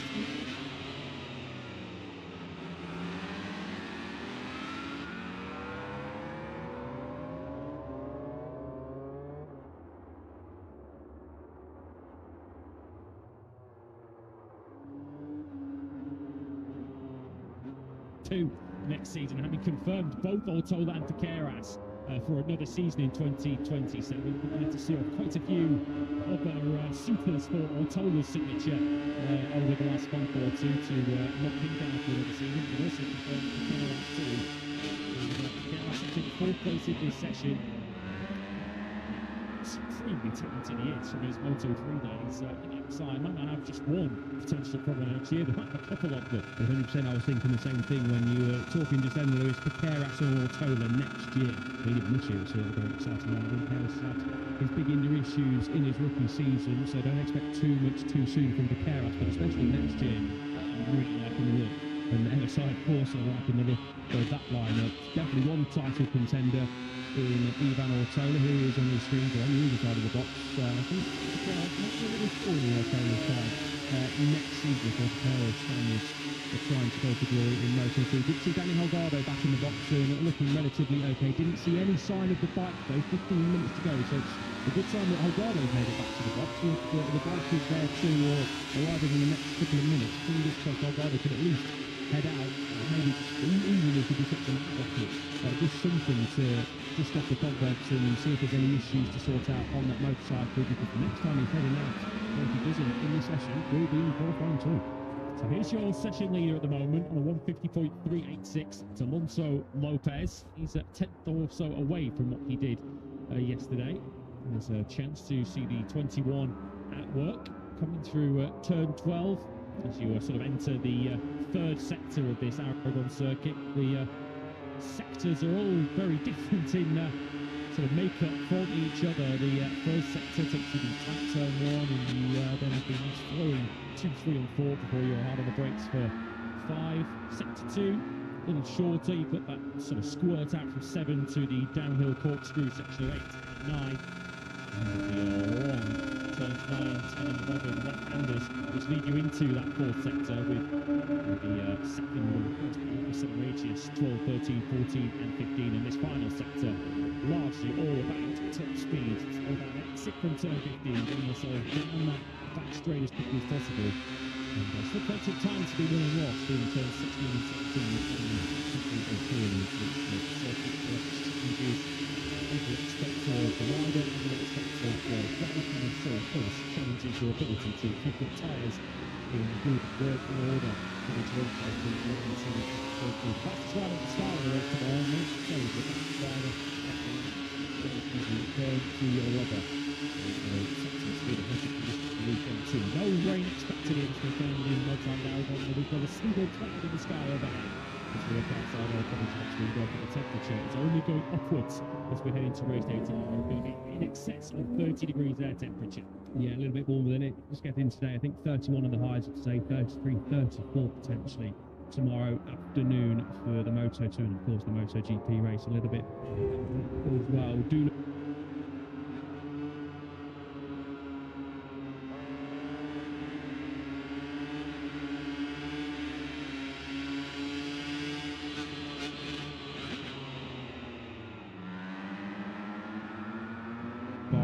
So a small mistake there into turn 14. Lewis was mentioning this third sector just tightens up slightly. A couple of really tricky corners, 12 being one of them, and a bit of a hot running wide and crashing before a couple of crashes there yesterday, and so crucial to get a good run out of 15, which is where any from Navarro coming out into these final couple of corners. One big sweeping left-hander. This is the corner of 16 before you try and hook it back at 17. A couple of lines you can run through there as well. A really fascinating end to the circuit, and that's the very second-hand looking paddock triumph, unfortunately, for Danny Holgado.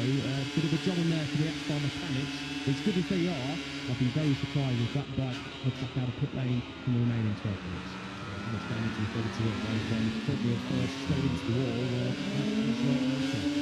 Unfortunately, the F13 is going to have a busy hour or two ahead of them. Navarro not required on the circuit again until about 2 o'clock this afternoon, so just basically qualifying is not really a great threat, but we're still taking a further part in this FP2 section, and will not be completely in the dark, but will not have the usual information and experience heading into tomorrow's Grand Prix. As Al mentioned earlier on, this session doesn't matter in terms of who goes through to qualifying 2, but matters in a big way in terms of gaining some understanding on just how the tyre is going to drop, whether it's going to be a severe drop, whether it's going to be a gradual drop through the Grand Prix, and just how much management it's going to require over the 19 laps.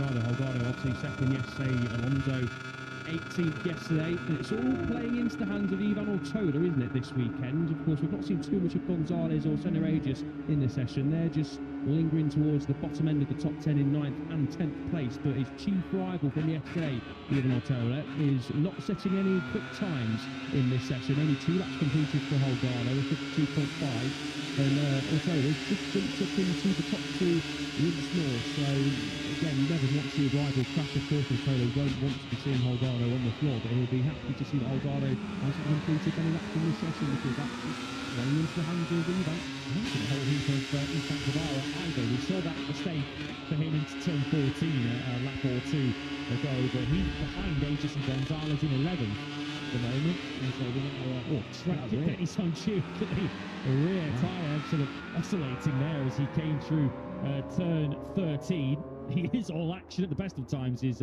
Dennis on Tube.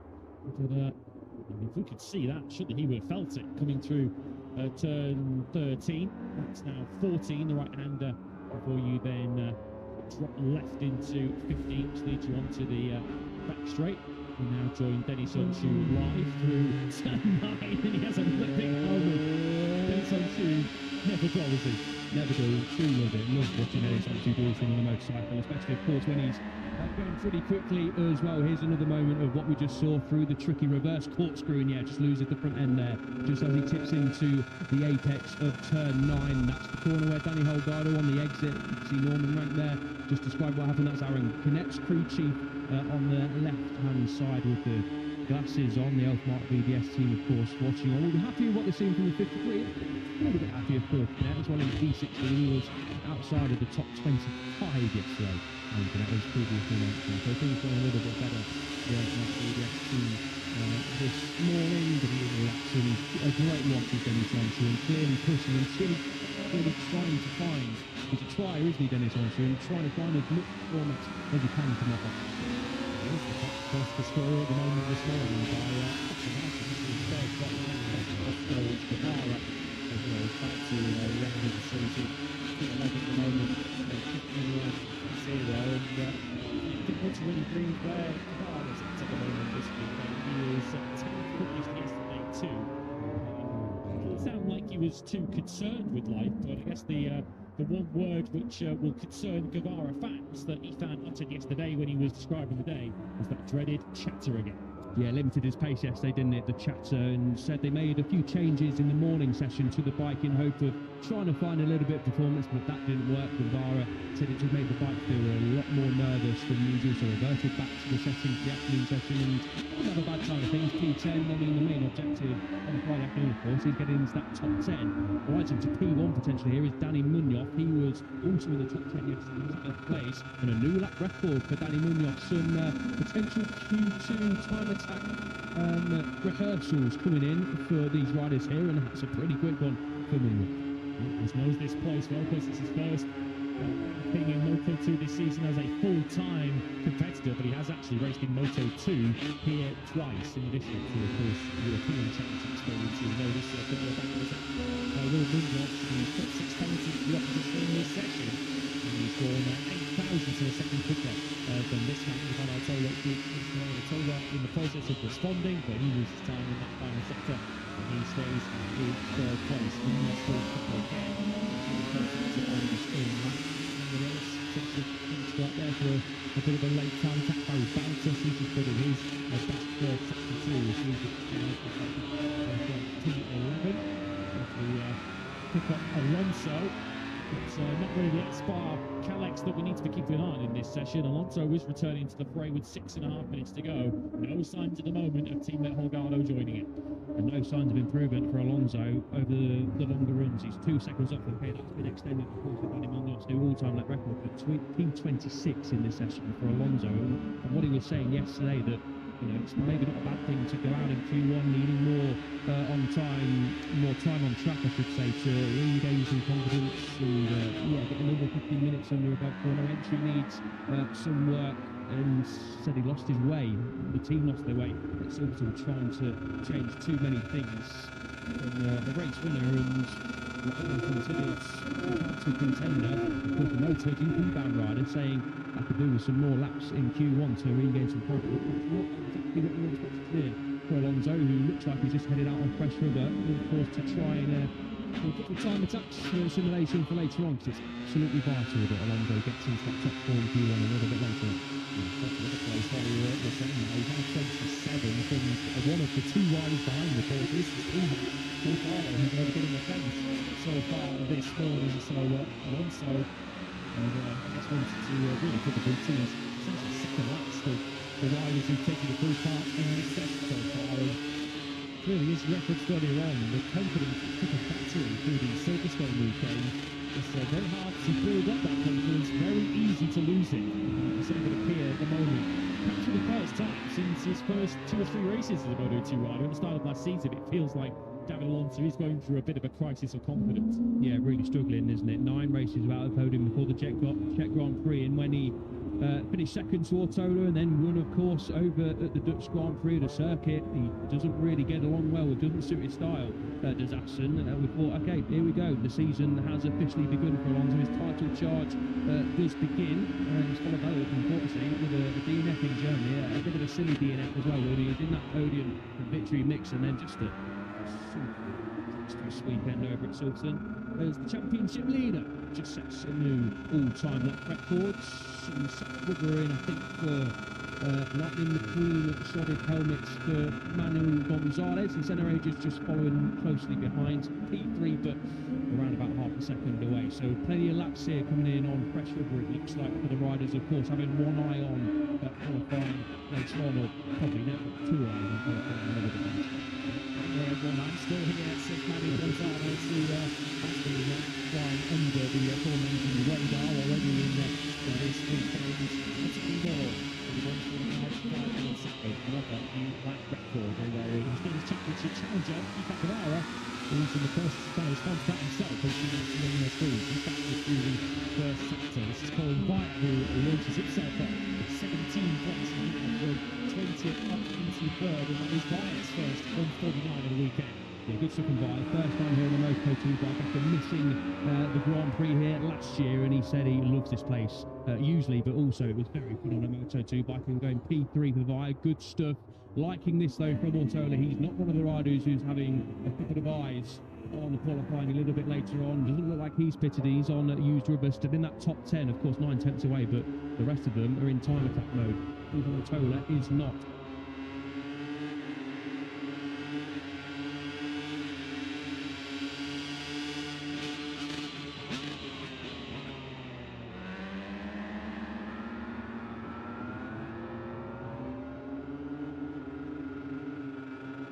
within 5,000ths of a second of Manu Gonzalez. The top two in the World Championship are now the top two in this session. And as they are in championship terms, it is Gonzalez leading Guevara. Alonso's moved up to P8, so on the timesheets at least, it looks a little bit better, but he won't like seeing himself 8 tenths away from Gonzalez's all-time lap record, but a bit more promising for Alonso, obviously when he's sitting in P27 and P28. If you aren't going to like the look of that, so a top 10 is much more likely. This lap's not going to do anything for Minion because he's exceeded back limits, and Alonso, who is shadowing Usain Guevara, is just at the personal best lap time through the first split as well, as Colin Dyer comes down the back straight to completing the lap. 2 more corners go, one that's sweeping up, and looks like he's a bit frightened through on his time. Unless he has a personal best final split. It's not too far away, is the number 95. Can he improve on his time and maybe jump up the standing? No, needs a bit more time, but 2 pretty decent lap times there for the sophomore. Yeah, it's going to be interesting to have a look at the analysis at the end of this session, just to work out what different run plans riders have been doing, because there'll be some who've been out there throughout and have not changed tyres, like Ivan Altola, as Ella mentioned. Certainly doesn't look as if he's gone for any fresh rubber in this session. The likes of Celestino Vietti down in 22nd place. He's only done a 151.2, so you can safely assume that he's not putting fresh rubber in.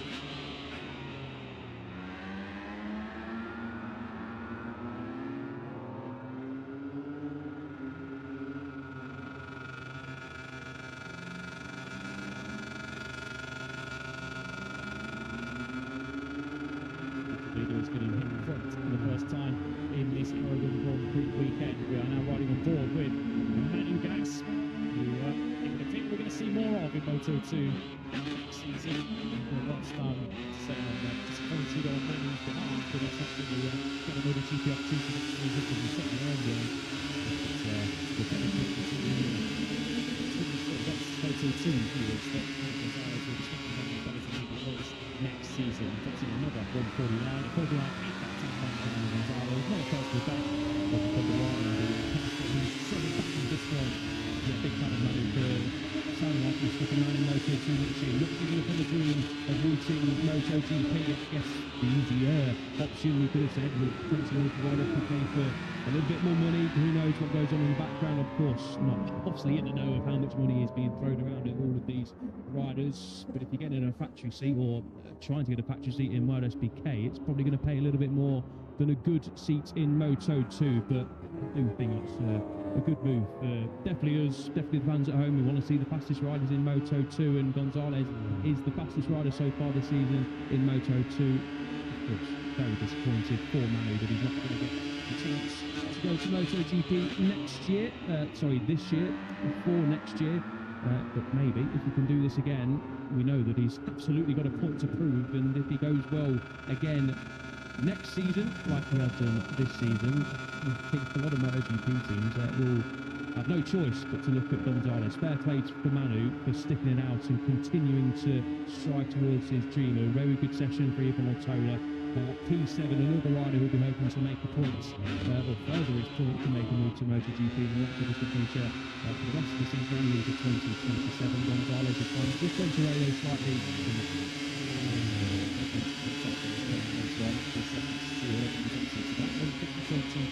Was on used tyres, but he is in seriously good shape this weekend. We can never see 49s on new rubber, including from the results. He just looks at another one to just underline his supremacy in this session with his teammates, and the rider who appears to beat him to a top 3 KTM MotoGP seat next season, Senna Aegis. He goes 4th, so we do have the top 3 in the World Championship alongside the top 4 at the end of this session. The helmet comes off for Daniel Holgado. Any hope of taking even a small part at the end of this session has now gone. Yeah, disaster really for Holgado, really looking at tomorrow especially. If he can get a good qualifying though, qualify at least on those top 2 rows, he'll still have a chance, but he's lost a lot of time on track to figure out that tyre wear, and he's obviously seen Ivan Altola have a very strong session indeed. All is not lost, of course, for Holgado. A lot of the weekend still to play for, but that is not the way he would have wanted to start Saturday morning. Not the case though for Manu Gonzalez, championship leader, now the all-time lap record holder in Moto2 at Motorland, as you mentioned. Lewis in the session, a bit of a warning shot, a bit of a reminder to his rival to say, I might have not had the best day yesterday, but I'm here to play. 5,000 separating the top two of the World Championship in that section, which is exactly how we like it. It was right here last year where just 3,000 per second separated the top two of the championship on Sunday. That's to that eventual champion, Diego Moreira. But his time attack came earlier on. There he is. The one speed this morning was the problem. His concern going into the race tomorrow is that Tissot is going to return to his bottom scorer and essentially foil his plans of Aragon Grand Prix victory, which, as I mentioned yesterday, is a circuit that has been central to the Ifan Guevara rise through his career. A triple winner here in the Junior World Championship from outside the top 20 on the grid back in 2020 when he won the title. Of course, a winner here when he was undefeated on Spanish tarmac on his way to the Moto3 crown in 2022 as well. So if you were looking for favoured circuits in the Ifan Guevara history, this somewhere near the top of the list. Danny Munoz clearly likes this place too. The evidence of this morning, 2017 briefly held the all-time lap record, that 1:49.783. He's good enough for third place behind our two championship frontrunners. Certainly appear the evidence this morning that Aragon is going to have a say too in what happens at the front end tomorrow. Key though for Agius that he qualifies well, because we did say in Silverstone being the Friday that he was looking particularly strong. He qualified down in 11th place. The end of FP2 though, this is how it looks. Manu Gonzalez and Ifan Guevara are two title frontrunners, split by just 5,000 per second. They were 1 and 2 from Danny Munoz and Senna Agius. Colin Wyatt into the 49s for the first time this weekend to take fifth. And a Barry Baltist, Ivan Altola, who did look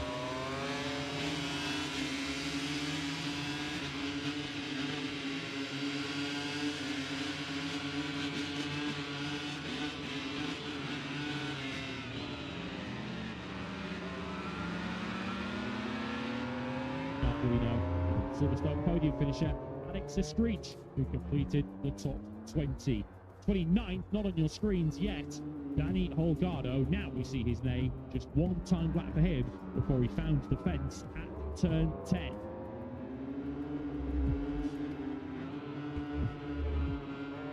The World Championship leader flexing his muscles in Moto2 FP2. It's Manu Gonzalez who leads the way. MotoGP FP2 is up next week.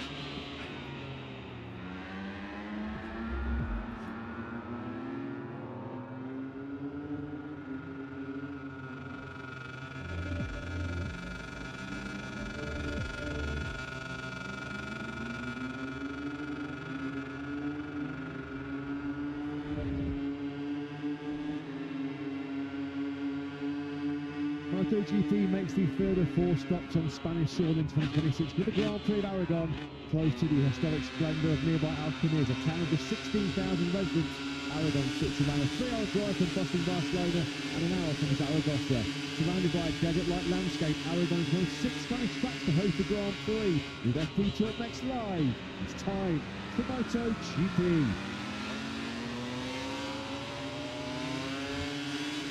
This then our 17th Grand Prix at Aragon, our first visit all the way back in 2010. The year it was voted Grand Prix of the season, 5.077 kilometres, 3.155 miles. MotoGP bikes topping out at 250 kilometres an hour down the long back straight. Very tricky, tight first corner. We've got to be careful there on the Sprinting Grand Prix later on today. Tricky through turn 2 as well. When you're lacking temperature on the right-hand side of the tyre. Marc Marquez corner, the left-hander, the spectacular sweep through turn 10. The long drive then down into an overtaking hotspot at turn 16. And the lap completed by the final turn, turn 70.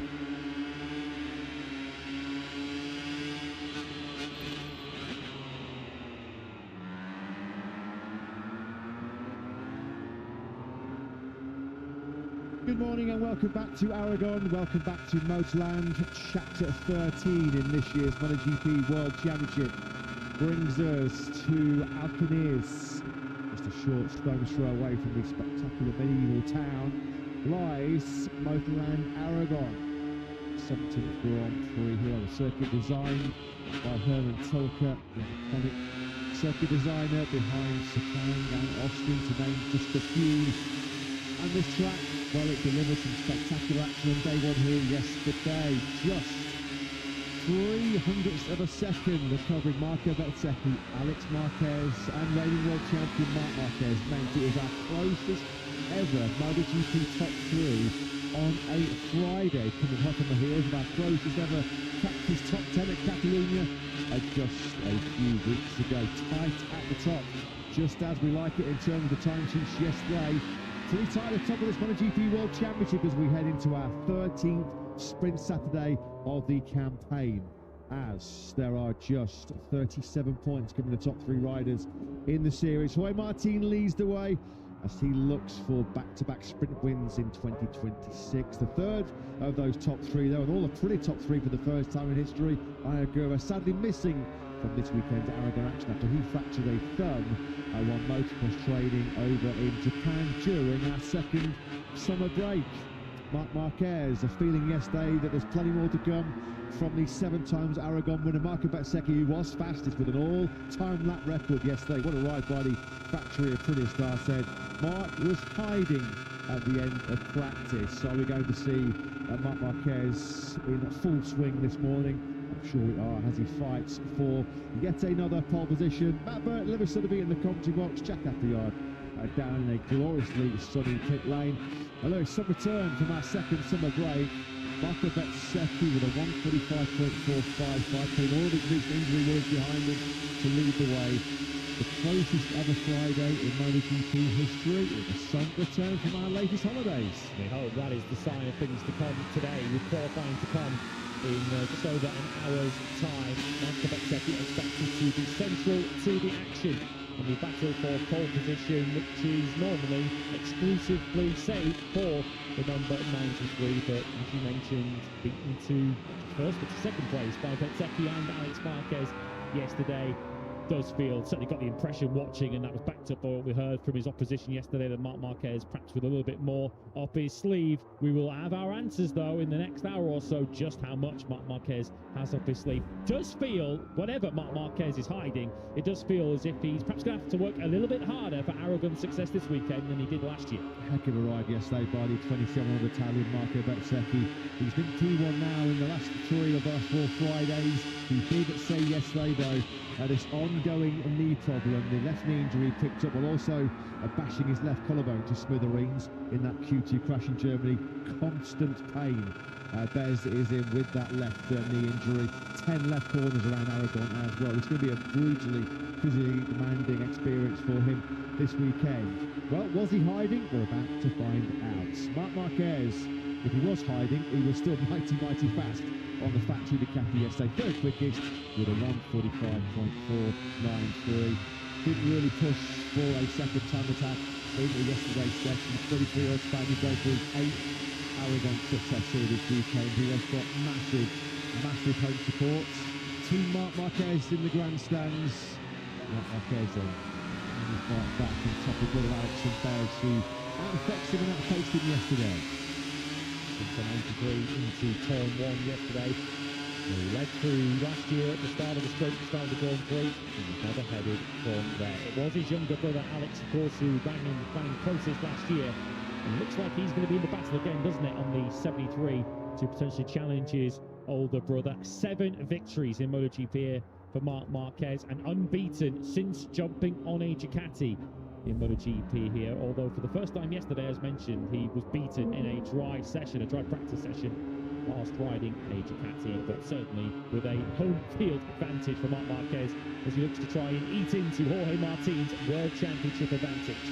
Yeah, for his first ever Ducati treble here back in 2024, pole position, sprint win and Grand Prix victory. There were some brilliant rides, some phenomenal rides here in Aragon yesterday. Fermin Aldeguer being one of them. He missed the last 3 Grand Prix. He was back with a bang for Virginia Racing in 5th place, but hogging so many headlines was the absolutely astonishing Frenchman, 36 years of old age. Now, isn't he, Joan Zarco? 10th fastest on the Castle Honda LCR machine. A 1:46.298 from Zarco. Got him through into Q2. What a performance that was. He said the speed was right there from lap 1. Just already mentioned LCR Honda boss Lucho checking out. Acknowledgement there from Massimo Rivola. I fully knew how good that performance was from the wily old French campaigner. Absolutely astonishing job by Joan Zarco. He said he benefited from following Alex Marquez in the hot lap. Alex was a perfect reference heading there. He has not, before yesterday, ridden the MotoGP bike since May the 17th when he suffered serious ligament damage in his left leg and his left knee. He reported happily no pain in that recovering left knee. He was getting some cramping issues, which he was confident he could sort out with a bit of overnight physio. Take nothing away from Zarco and Aldeguer, Lewis. They were two absolutely out of this world performances. Yeah, it was a win for Joan Zarco just to be on the track yesterday. He looked like he'd won a Grand Prix when he was sitting in the LCR box before he even went onto the racetrack, and to secure a top 10 place was nothing short of heroic. Let's see if he could back that up today. Of course, he's automatically through to qualifying 2 along with the aforementioned Fermin Aldeguer. We're right back on the pace again in 5th place. Here's Jorge Martin then, the World Championship leader, who is in the mix. He's in the pack, potentially battling for a podium this weekend. You can see some more of that Martin Saturday brilliance that, of course, saw him clean up on Saturday in Silverstone when he took pole position and ultimately sprint victory. Yeah, misgiving front feeling yesterday was the 28-year-old Spaniard. Felt like lacking confidence with the front, and there was a significant drop-off with the grip on that front tire. Wasn't getting more than 2 or 3 lap times before he was encountering issues. Low grip around Aragon. Lots of riders saying that grip was a premium yesterday. Fabio Di Giannantonio saying if you strayed slightly offline, it was like riding on ice. Low grip, but still we saw all-time lap records. This shows how brilliant performances of Marco Bezzecchi and co-work yesterday. Alex Marquez was Bez's chief rival. He was one rider that said, particularly with the front tyre, he was in a lot of locking, a lot of issues. Although sliding it back here, yes, that spectacular shot from Alex. Alex in full flow there. That's an absolutely beautiful picture, isn't it? Front locking, though, was his main issue, and Sector 3, something he said he had to get sorted out. His weak sector is Sector 3, and of course, how else would it be? Mark's strongest section. That's where the two Marquez brothers are gaining and losing time here in Aragon. One area in particular you wouldn't want that front locking is into turn 12 when you are braking on an angle into the beginning of that 3rd sector. Yeah, sectors 1, 2 and 4 yesterday. Alex Marquez was the fastest rider of the lot, but lost any advantage that he built up in that sector 3, which is why he was second by 100th of a second to Marco Bezzecchi as Aprilia lead the way on day 1 at a circuit, of course, that they are yet to win at in MotoGP. Just a quick reference back to Joan Zarco as well, just a reminder for all of you watching at home that in tomorrow's Grand Prix here in Aragon he will have to serve a double long lap. He was the rider that came out the worst of the incident at that first corner in Barcelona, which also involved Italians Pecco Bagnaia and Luca Marini. But of course, being the instigator of that particular collision, over at Zarco's left leg got trapped between the rear tyre and seat unit of Bagnaia's factory Ducati. The FIA MotoGP was left with little option but to sanction the Frenchman. So while yesterday was super impressive, he does have a bit of hard work to do tomorrow with the 2 long laps coming his way. As we follow then the maestro of Motoland out of pit lane, Marc Marquez in the glorious clear blue skies. He will fancy having a great chance at a 78th MotoGP pole position, with qualifying coming up later on this morning. His teammate Pecco Bagnaia suffering though once again. It was yet another tough watch for the double MotoGP world champion. His worst start to a weekend since Valencia last year. No grip, he said, no trust with the front, massive wheel spin on the rear. Every time he opened the throttle, 10%, 15% throttle, he was getting massive wheel spin. I was always risking crashing while riding slow. That was a rather gloomy outlook from Pecco yesterday. When he got back to the garage, having missed out on Q2, he was in Q1 now this time for the 6th time this year. Pecco Bagnaia, he had to walk out the back of the garage. He said he was so hot-headed, so angry, so frustrated. There was nothing to be gained from him sort of shouting and ranting, pushing Gambarini's back to the cracking crew. He just walked straight through the back of the garage, calmed himself down, and then was once with a cooler head decided, yeah, that was the time to debrief. But yeah, we could see it when he ran wide on his last lap at turn 16. He almost put his fist through the screen, put his fist through the tank, frustrated, getting the better of the Italian yesterday, once again in Q1. For the third Grand Prix in a row. He did say yesterday that the team already had an idea that they could potentially try on his bike this morning to try and lift him out of the hole that he finds himself in at the end of Friday. We'll, I guess, try and get some answers during his FP2 session. The stopwatch will be the biggest indicator as to whether Pecco Bagnaia has found some solutions to those problems. Q1, as you mentioned, coming on to more frequent experience for Pecco Bagnaia at the moment, and as always in qualifying one, plenty of opposition to ruin his Saturday morning, with the Hondas in particular of Mir, Marini and Diogo Moreira, who only missed out himself on Q2 yesterday by 100th of a second and blamed a mistake for him missing out, likely to challenge Bagnaia for those top 2 places in Q2. Bagnaia's at least been consistent on Friday. He was late 13th on Friday in Germany, 13th on Friday in Silverstone, and 13th on Friday here yesterday in Aragon. Have they found some overnight answers for the Italian? How's Marc Marquez feeling as he goes in search of an 8th Aragon success for the man? Hopefully with some of the answers to those questions. Joins Jack. Good morning, guys. Yeah, good morning to everybody at home. Good morning to Davide as well. Seems like an opening day with 2 very different stories. We'll start with the big shot of Pecco once again in his Q1 races today. That kind of 3 straight Q1 appearances. The first time that in 2020. It's a question a lot of people are asking at home, Davide. What's going on with Pecco at the moment? What's been the answers? Sure that you should just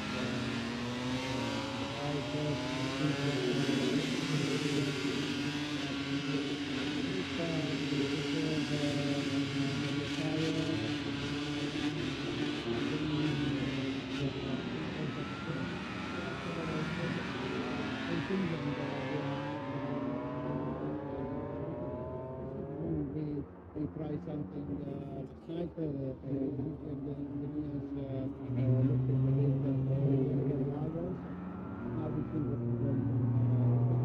And on the other side of the garage, Mark, although wasn't fastest yesterday afternoon, still looked very comfortable.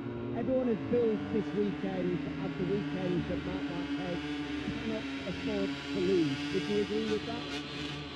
It's sure that from the beginning of the competition, it seems that there are racetracks that it should more uphill bike, while there are some it seems that it could be one of the higher races out there, but very, very fast. So I think that it is very, will be the championship at the end of the year.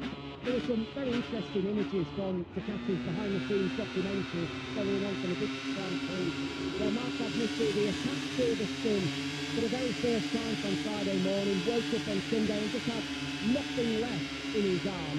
Were you surprised and concerned, given the summer break, that Marc arrived at Silverstone feeling not being able to take a step with his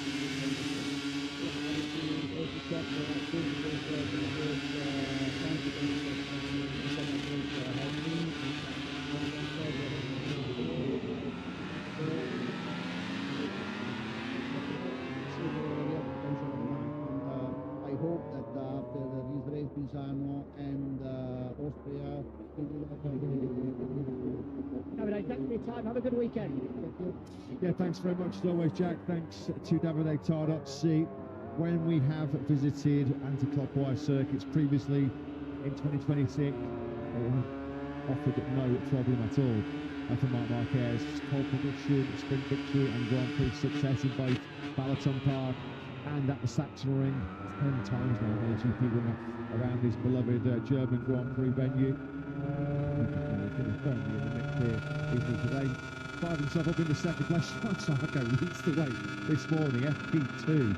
And that 3-month layoff has not taken away any of Sarko's speed, has he whatsoever? A 47.148 has got Zarco up into P1 line. I mean, he led briefly yesterday morning, which I think surprised himself and shocked himself. Well, Zarco, he needs to take a couple of months off every other so often. The Cat Clutch one is in the comments about talking yesterday afternoon. He's here on standby in case John Zarco doesn't complete the weekend. He said as well, didn't he? Maybe the rest has done him good over the last, 3 months or so. Not since we last saw John Zarco in action. Here's his teammate Diogo Moreira, who in his own way was just as impressive yesterday, missing out. He blamed a mistake on his time attack, which cost him a place. And so just to the benefit of his teammate John Zarco in qualifying to Moreira, who was the closest of second places in the Moto2 battle here last year on his way to the World Championship, and is he about to take his teammate's top spot in this session? He does briefly before Marco Bezzecchi in a 1:46.7 returns to the P1 that he ended yesterday. There is now wrong with Marco Bezzecchi's pain threshold is that outer, because he said constant pain from that recovering left knee. But how much longer he'll be dealing with that pain remains to be seen. Or over the moment left for Acosta as he went through the first corner. Of course, he'll be looking for a big Mazzano boost, some momentum back into his season. Marco Bezzecchi, having had such a torturous Type 3 summer break. In the moment for Pedro Acosta will track the 37. He's been followed by his factory teammate Brad Binder. We're going through the exit of turn 1 as Piero Talamassa, Michelin Motorsport manager, has a little natter with KTM Motorsport director Pit Byra. KTM's finest day, was it, yesterday? I think it's fair to say, just Pedro Acosta through to qualifying too, and lacking the kind of front support that he got from the hardest Michelin front tyre last year, which Pedro does not have at his disposal this year. Talamassa maybe explaining that right now to Pit Byra down in the factory KTM garage. They've almost completed their business now for 2027 in the ACC event by the Austrian factory. We've known for a while that Fabio Di Antonio and Alex Marquez will be their factory duo next season. They have confirmed, of course, Luca Marini will be moving into Gunter Steiner's technical project next year. And we're just awaiting confirmation that Australian Senna Aegis will be given his chance to showcase his talents in the top class next year. Looks like he will be Marini's pick for teammate next season. So KTM about to complete their lineup. The 2027 grid almost completely finalised. Nicolo Bulig will slot in alongside Firmin Aldeguer, we're looking at right now on screens at VR46 Ducati. And the only business to be completed is whether it'll be Alonso or Moreira. David Alonso and Diogo Moreira. They're going to be the Jorge Martin yesterday was not able to manage a 1:45. That will be one of his key targets this morning as he hones in on back-to-back sprint victories. 6 riders yesterday managed 1:45 laps. A big gap between the Aprilia and Mark.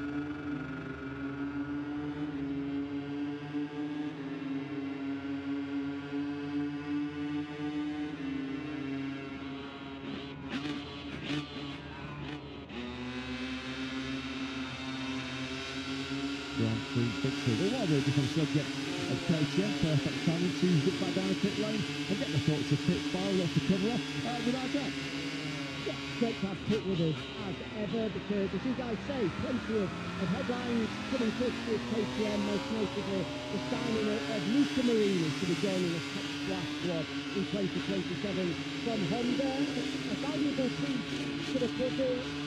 Two riders on Thursday when asked about Luca's arrival spoke glowingly about what he can bring to a project. So we'll talk us through the decision-making process behind signing up Luca as part of your team for next year. Yeah, really happy. This coming that was first waiting on every to develop the team we had. There was at the time where we just had waiting and looking what we had always contact the people.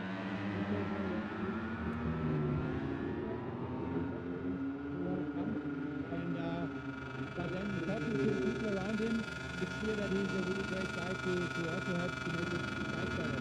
And I am in close contact with Winter all the time. What's best for the technical team. And we committed very early. We want a young rider, we want an experienced rider. Also, we didn't want to have 3 young riders because that's a rookie team. It's a speed size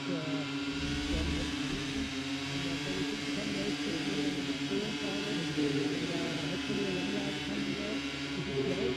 But then listening to our other new rider selectors, they were super pleased because they know that Luca is capable of how to help developing the bike, and I think too much support between the four riders and leading the bike, leading the project, that we have to use this moment also to give kind of a restart to the project.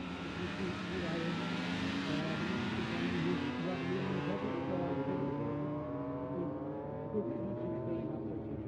Looking at this year and this weekend in particular, Paul Espargaro continues to step in for Maverick Vinales. We spoke to Gunter at the British Grand Prix, where he was very clear that Maverick is still a part of the team. He has not been sacked, but still not here this weekend. So what is the latest with Maverick's recovery? When can we expect to see him?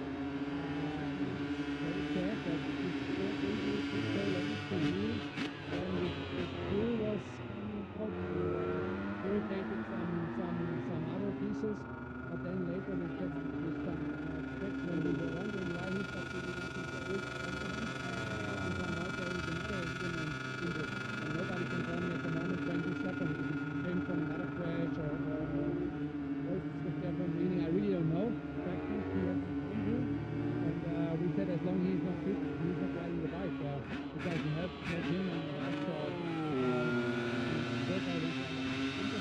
we are waiting for Maverick to be back, so this is not the end of Maverick because we only have one step time. He is on the back and we don't protect, and I'm so happy Paul is jumping in. We all know this best is far when he's jumping in project, everything is fine, but also we really need to continue working on those issues, so it's not like we don't enjoy having Paul here and having Maverick home. We need Maverick here and Paul is our program. So it's not the perfect thing, but still good yesterday. But finally, after the British Grand Prix, I believe in the press conference, someone asked Ralph Fernandez, the eventual winner, about the impact that Fabiano Sterlachini has had at Aprilia. It's obvious to see them first, second, third in the World Championship, and Raul spoke so glowingly about what he's brought to that project. Easy to forget, just a few years ago, he was here at KTM. Now looking at the impact he's had at Aprilia, do you have any regrets over how that relationship soured, but obviously came to an end, given what he's been able to achieve so far at Aprilia? Yes, I mean, Fabiano is doing a fantastic job, but he also did a fantastic job at our place. But I think he can do maybe his best job a little bit easier now than with us. With us, he was 1,000 kilometers away from home. He had to leave home Monday morning. He had to go to bed Thursday night. So he came to our company and tried to change things.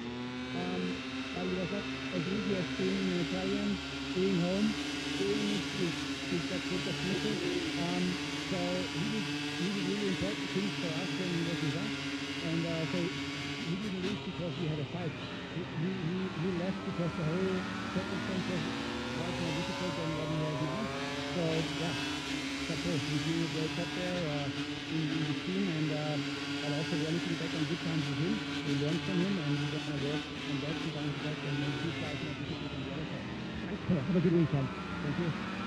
Thanks, Jack. Always interesting conversation down in pit lane with KTM boss Pit Byra. Just to cover up a little bit of housekeeping, actually, if you are just joining us for the first time in Aragon this weekend, as you heard Jack mention there, Paul Espargaro deputising once again for Maverick Vinales, the Spaniard, still struggling to make a full recovery from that serious left shoulder injury suffered well over a year ago now in qualifying at the Saxon in Good. No guarantee that Vinales will be back on the RC16 rather at Misano in a couple of weeks' time. Lorenzo Savadori is standing in for Ayagura, the Japanese rider, third in the World Championship.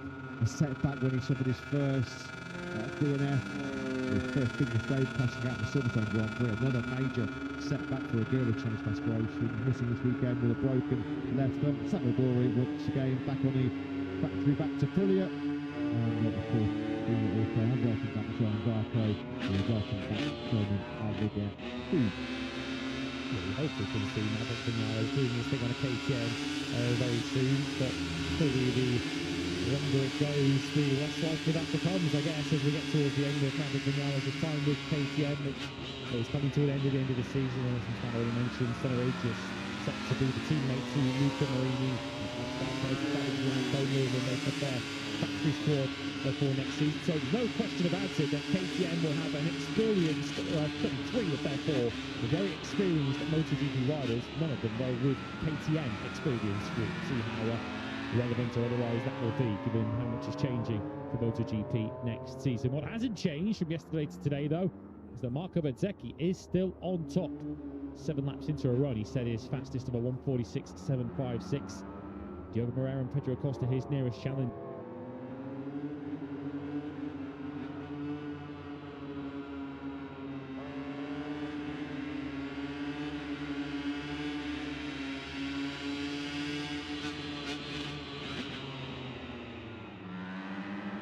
Of them around this 17-corner Aragon layout. It's going to be a painful exercise.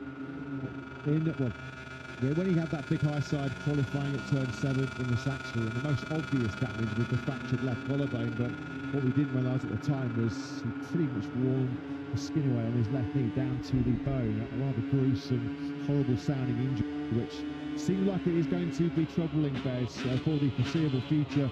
At least he hasn't really gone public yet with a time frame and when he expects that knee to be back to full fitness. It's just something he's got to grit his teeth and get on with business, which you have to say he did so brilliantly at Silverstone, the 3rd place in the sprint and the Grand Prix. Amazingly, that was only the 2nd time this year that it Bears, who led the championship for so long, scored a double podium. The previous time was Le Mans. Mir makes a bit of a meal of the first corner. That was his main issue yesterday. Mir just said he could not get the Honda stopped in the heavy braking zone. We know that's one of his real fortes, the factory Honda rider. This is aggressive, hard braking, and when he can't do that, he's really suffering. I just tweaked his shoulder there a little bit, as well as he stretches out the left arm as he comes back into pit lane. Twice a podium finisher here was Joan Mir, of course, both of those in his successful Suzuki days. But the Honda is certainly going to be central to the action in qualifying 1 coming up shortly. As mentioned, 3 of the 4 will be in qualifying 1. Zarco, the only ride, of course, the Honda contingent incredibly through the Q2. But Moreira, Marini and Mir will all fancy their chances of coming through that Q1 session shortly. Bagnaia, Fabio Quartararo also involved in that session, who will be keeping an eye on very, very closely. 3 KTMs in that session, Bastianini, Binder and Cole Spargaro. And the full quartet of Yamahas joining Quartararo in that session, with Rins, Miller and Toprak also taking part. Nothing going once again this morning for Bagnaia, former world champion, previous Aragon winner, stuck down in 17th place at the moment. Alongside him is Fabio Quartararo, the 2021, 2022 and 2023 MotoGP world champions, 17th and 18th in this FP2 session here in Aragon. I think there was very, very low expectations, almost zero expectations for the factory on the hard of Alex Rins and Fabio Quartararo coming into this Aragon Grand Prix weekend yesterday. They both said, and it all pretty much panned out to how we thought it would be. It was a miserable Friday for the pair of them, missing top speed and acceleration in particular down this long back straight. Fabio Quartararo 18th this morning, a second off the pace. Alex Rins in front of his home crowd is really suffering. Alex at 48.3 this morning is half a second behind Quartararo, and it's the slowest of our 4 Yamahas. Only Lorenzo Savadori, Agura's replacement at the moment, is currently sitting behind Alex Rins. Brutal home Grand Prix so far. Fabio Quartararo, his performance yesterday came as no surprise at all to him. Alex Rins, who's getting halved up there by Jorge Martin, and Pedro Costa's about to do the same. Quartararo said he couldn't ride as he wanted yesterday. He hasn't really been able to ride as he wanted for quite some time on board that Yamaha. It's fair to say that even when Fabio Quartararo and Yamaha were successful, this was never particularly a strong venue for the Frenchman. So I guess his expectations were already very low before he even arrived here, and so far the weekend has lived up to them. Recent record here as the 27-year-old is DNF in the last 3 Grand Prix. He has not finished since he was 8th from the front row all the way back in 2021, the year he went to win the world title. Last time out at Silverstone, there's more evidence of how bleak 2026 has been so far for Quartararo. Silverstone the 4th round in the last 6. He didn't even score a single point. Just 3 times this year he scored points in both the sprints and the Grand Prix. 2026 can't seem enough for Fabio Quartararo.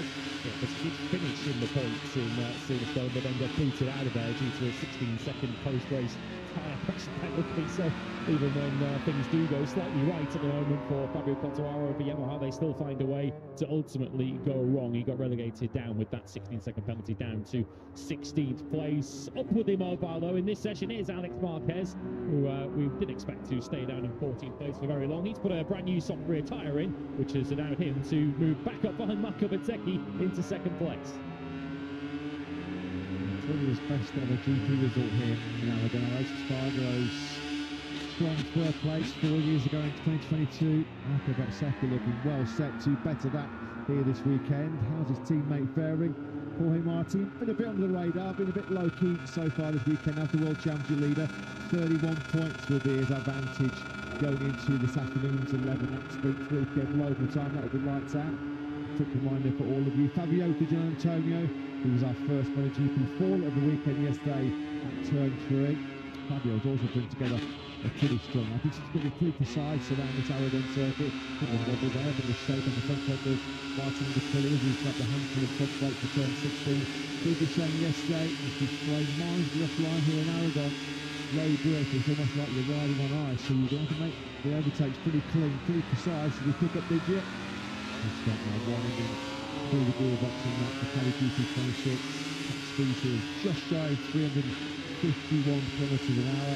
Braking in the hardest braking zone around this Aragon circuit, down the hill into that turn 16, which 16 and 17, the two left-handers which feel like they're going forever.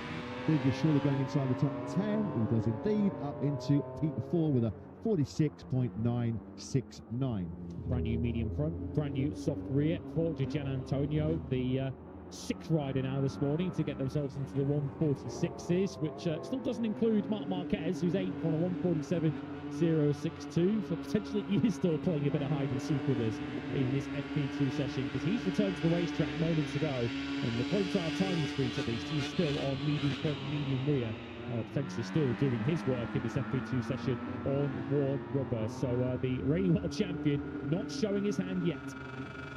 Well, we do feel there's a lot more to come, don't you, from the 33-year-old Spaniard who went full attack mode on Friday at Silverstone, full attack mode on Saturday in the sprint at Silverstone, and just burnt out basically. The tank was empty come race day on Sunday. We do feel that maybe he's been adopting a slightly more conservative approach here this weekend, although Mark has acknowledged this is a track where he has to go on the offensive.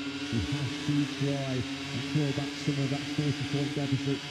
Two series leader Jorge Martin. Marco Bezzecchi has given a brilliant start of the show so far. He dropped down into the reverse corkscrew. This looks like the Marco Bezzecchi at the start of the season, where he was brimming with confidence, seemingly unbeatable. Seems like a long time ago, doesn't it? Just open his account this year with the back-to-back wins in Bahrain, Brazil and in America, where he led the lot. Backed it up with a second place in Jerez and Le Mans. It was an unforgettable day, the Sunday victory in Mugello, as he runs in hot into turn 12. That's about the first mistake Bez has made all weekend so far. Since then, of course, there was the nightmare of Hungary, the disaster of Brno, the horror of the Netherlands, and then not even appearing in the Sachsenring after the crash in qualifying. He certainly steadied the ship with a double podium last time out at Silverstone, but he'll be key to get back to winning ways. Comes by Marquez finally. He's just passed Marco Bezzecchi on the way out of turn 15. He is on medium rubber, as you can now see on your screens. That is a brand new medium rear tyre. So if Marc Marquez is doing these kind of lap times on a medium rear, then that might potentially send some shivers down the spines of his opposition. Ralph Fernandez is putting in similar sets of times on a soft rear tyre at the moment. It's also a used front for Marc Marquez, who takes top spot by 0.3 of a second. That is what they're up against. He's turned up to play again, hasn't he? Now, this weekend in Aragon, Marc Marquez, 7 times.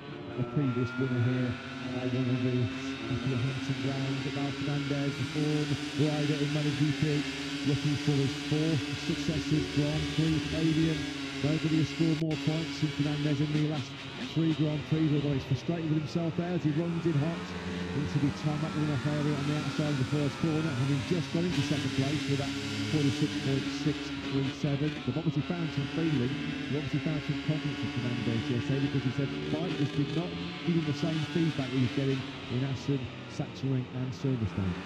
Potential signs of progress for Pecco Bagnaia, perhaps. Well, he has just got into 8th now on the second of the factory Ducatis. That's confirmation of what Pit Byra said to Jack Appleyard in pit lane around about 10 minutes ago, underlining that as long as Maverick Vinales can get himself back to full fitness, there is a Tech 3 KTM waiting for him for the rest of this season. They want Top Gun back on their bike.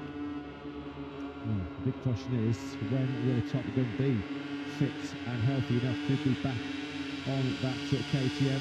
While he's absent, well, they've got a more than capable sub, haven't they, with Thomas Bargaro, the fastest TV journalist in the world, holding another sterling job, replacing Vinales for Red Bull KTM Tech 3 at 1:47.707 from Spargaro.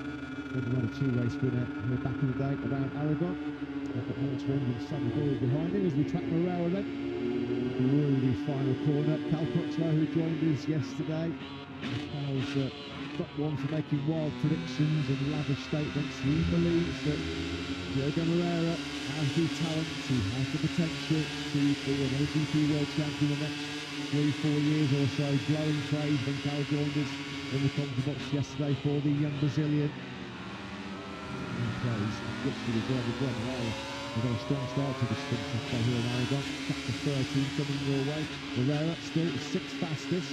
Having one with now would be Cal Crutchlow, having shared a box with him for the interim period while John Zarco has been absent to injury. Just under a couple of minutes to go in this session, and as we close in on the final stage of this session, Alex Marquez holds 5th, Fomin Aldeguer holds 15th. So how is life going for Grassini Ducati? Michele Messini can tell us. He's with Jack. Yeah, as you guys mentioned right at the start of this practice session, it was a great return for Fomin Aldeguer yesterday, missing 3 Grand Prix with that tricky spinal injury, but seemed to be right back at it yesterday, Michele, and pretty competitive as well. Over one lap, and in particular on his race with him, he looks as though he can compete right at the sharp end. Very happy to have him back. Also, in which way he yesterday and today might easily and faster that they can exercise from the we have to understand something, because also we have to keep the right rear tire for the sprint, because we have to be at the but we have to see where to take the Speaking to the media last night, Alex was confident. He was very forthright, saying that the target for today is pole position in sprint victory, even up against someone that we all know is going to be very strong in his brother, Marc Marquez. From what we saw yesterday, there had a genuine possibility of pushing Marc close today. We need to clear our target to try to win always, so that we are in a really good shape. Also, not at 100%, but I think that we can ride the bike properly. I think that at the moment Alex and Mark have something more compared to the other Ducatis, but we need to be the job done at 100% to be competitive respect to Aprilia. On used tyres at the start of the session, Alex, outside of the top 10, is there any concern there, or are you quite happy from what you've seen this morning? No, I'm quite happy. We struggle a bit with rear used soft tires from yesterday, because we see that there is a huge degradation on the track. But I think that so we put also the medium to understand well the situation for later for the sprint. Thanks, Michele. Have a good one. Thank you. Thanks, Jack. Thank you, boss, for Michele Messini. Finding a way to beat Marco Bezzecchi might be a pretty tough question here in Aragon this weekend, because while we were listening to Michele Messini, as you might have seen on screens, Bez actually did improve his lap time. He got down to a 46.216, stretching his advantage to nigh on a quarter of a second here. Marc Marquez does remain Bez's closest contender. Marc Marquez is having a strong Saturday morning so far. He's still kicking across the fourth.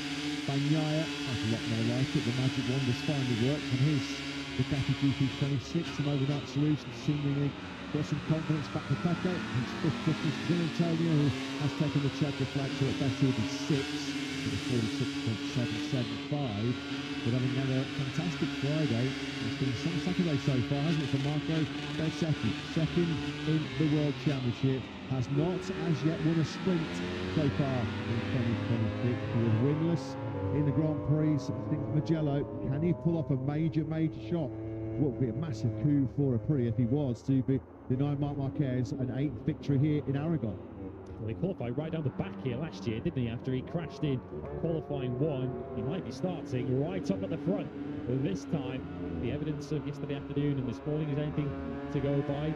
Became the only rider to beat Marc Marquez in a dry session, whilst Marc has been running a Ducati here at Aragon.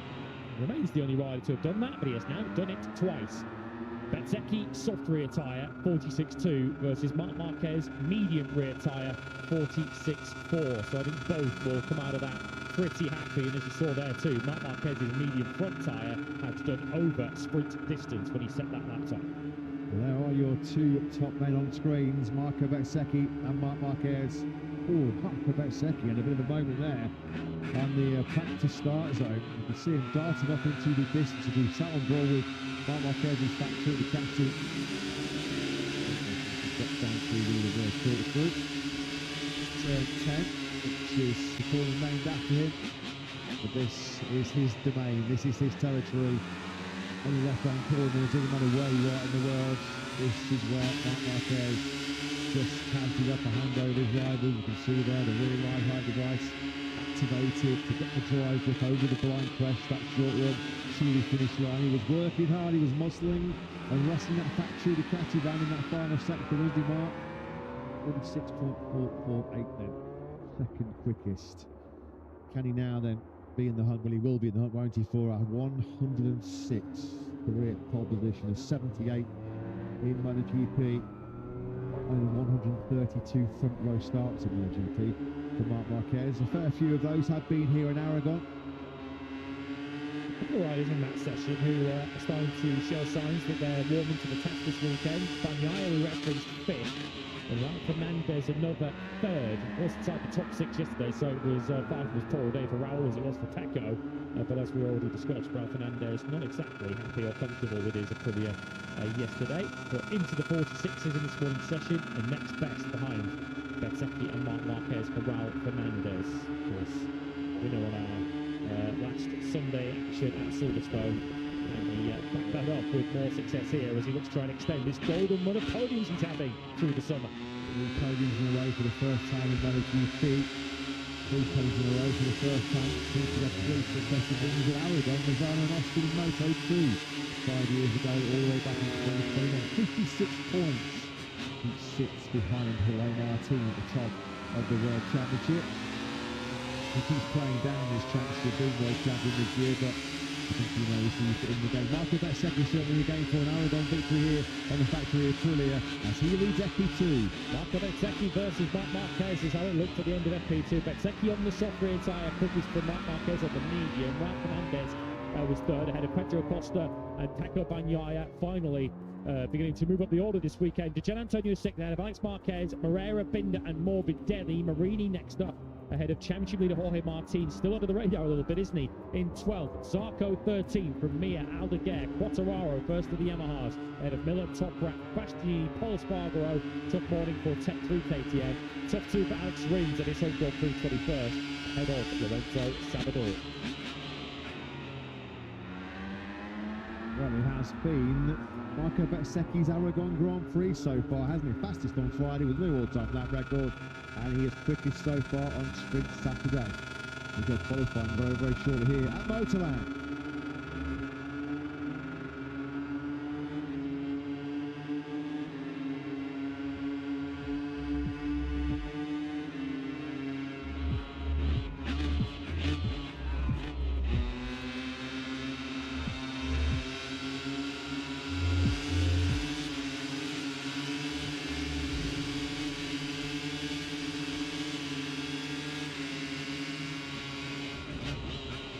Welcome back to Motorland Aragon. So far, so good here in eastern Spain for Aprilia and for Marco Bezzecchi.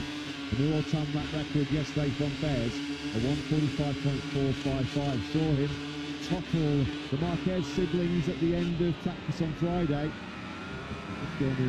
This morning, if you are just tuning in for two dramatic qualifying sessions in MotoGP, well, Marco Bezzecchi has just continued his excellent Aragon Grand Prix weekend. This morning, he just led FP2. His closest challenger was Marc Marquez. He is seeking an extension of his unbeaten Ducati record here at one of his favourite circuits, Motoland Aragon. Marc Marquez, winner of the last two sprint, winner of the last two Grand Prix. He has taken the last two poles here as well. Both times he was on top of the Ducati. Can he continue that phenomenal golden run? Marco Bezzecchi looks like he'll be a big obstacle challenging the factory Ducati rider. As we go qualifying under blazing sunshine, ambient temperatures this afternoon when it's lights out for the Tissot sprint over 11 laps at 3 p.m. local time this afternoon, expected to be well in excess of 30 degrees. You can already see some of the fans using the cooling fans to keep themselves as cool as possible. Glorious blue skies. And we get set then for our opening 15-minute qualifying session of Q1, which will feature Diogo Moreira, who missed out on Q2 yesterday by just 100th of a second. Luca Marini heading to KTM next year, also in the session with Pecco Bagnaia, 13th in the last 3 Fridays, the Italian Quartararo, Mia Rings, Bastianini, Binder Miller, Cospardo into Vinales, top at Rasgatlioglu, and Lorenzo Savadori subbing for the injured Japanese superstar Ayagura. Big blow for Agura Championship prospects. Third in the World Championship coming into this Aragon Grand Prix weekend. Chapter 13 in 2026. Noah Agura-san sidelined after he broke his left thumb in a motocross training accident in our second summer break over in Japan. So Pecco Bagnaia, 13th has been his number. 13th has been his position in the last 3 Fridays. Can he get himself into Q2? Pretty strong recovery this morning. He was 5th quickest in FP2. 3 consecutive Q1 appearances for the first time in 6 years. 2026, he really has hit the buffers, hasn't he, over recent weeks, as Pecco Bagnaia. I think by his own admission now, he will acknowledge that any hope he had of lifting a 3rd World Championship, well, that's pretty much completely gone. He's 97 points behind Jorge Martin in the championship chase. 2 Sunday DNFs in the last 3 as well. Big eyes then on Bagnaia to see if he can make it through. And his Q1 record this season has been mixed, I think it's fair to say. It came through Q1 at Saxony, even if he only came through Q1 up to 11 from the grid. But we saw him in Q1 in Buriram, in Barcelona, and at Silverstone. And on all 3 of those occasions, Bagnaia failed to make it through. So a key session coming up for the 63. The good news, if you're looking for some Pecco Bagnaia fans at home, if you're just joining us, is that he did show signs of improvement in FP2, the session that has just concluded. He was up inside the top 6. Diogo Moreira, who we just saw on screens, mighty close to going straight to the Q2 yesterday. He was actually bumped out by his LTR Honda teammate, Johan Zarco. Diogo Moreira, just 100th of a second outside of Q2. Looking for what will be his 4th Q2 appearance of his rookie season. He's been in Q2, Mugello, Balaton, and most recently in Brno. So we're underway then. Q1 about to unfold here at Motoland Aragon. There is Bagnaia in the middle of your screens, heading out on circuit. To his left is Alex Rins, who's had a pretty tough home Grand Prix experience so far as the Spanish rider. 21st, he finished FP2 this morning. Not exactly blessed with a lot of optimism down in the factory Yamaha garage ahead of this Aragon Grand Prix weekend. Fabio Quartararo was 14th quickest yesterday. Also to here, back in 2020 was Fabio Quartararo. I think anyone, even the wildest of expectations, even those fans in the grandstands will be expecting that from him today. Just to get it to Q2 would be a miraculous achievement for him, who has support, of course, everywhere he goes. But no, interesting fans, particularly at the Spanish rounds we go to, of course, with Quartararo very close to the border with Spain in South of France in Nice. So plenty of come across the border and followed Fabio across to Motoland Aragon. He's going to need all the help he can get in this Q1 session. And 7th successive Q1 appearance for Fabio Quartararo. Desperately trying to find some form, a seventh place in the Saturn is his best result in 6. Top 6s have been few and far between so far this year. Just 2 in sprints, just 2 in Grand Prix.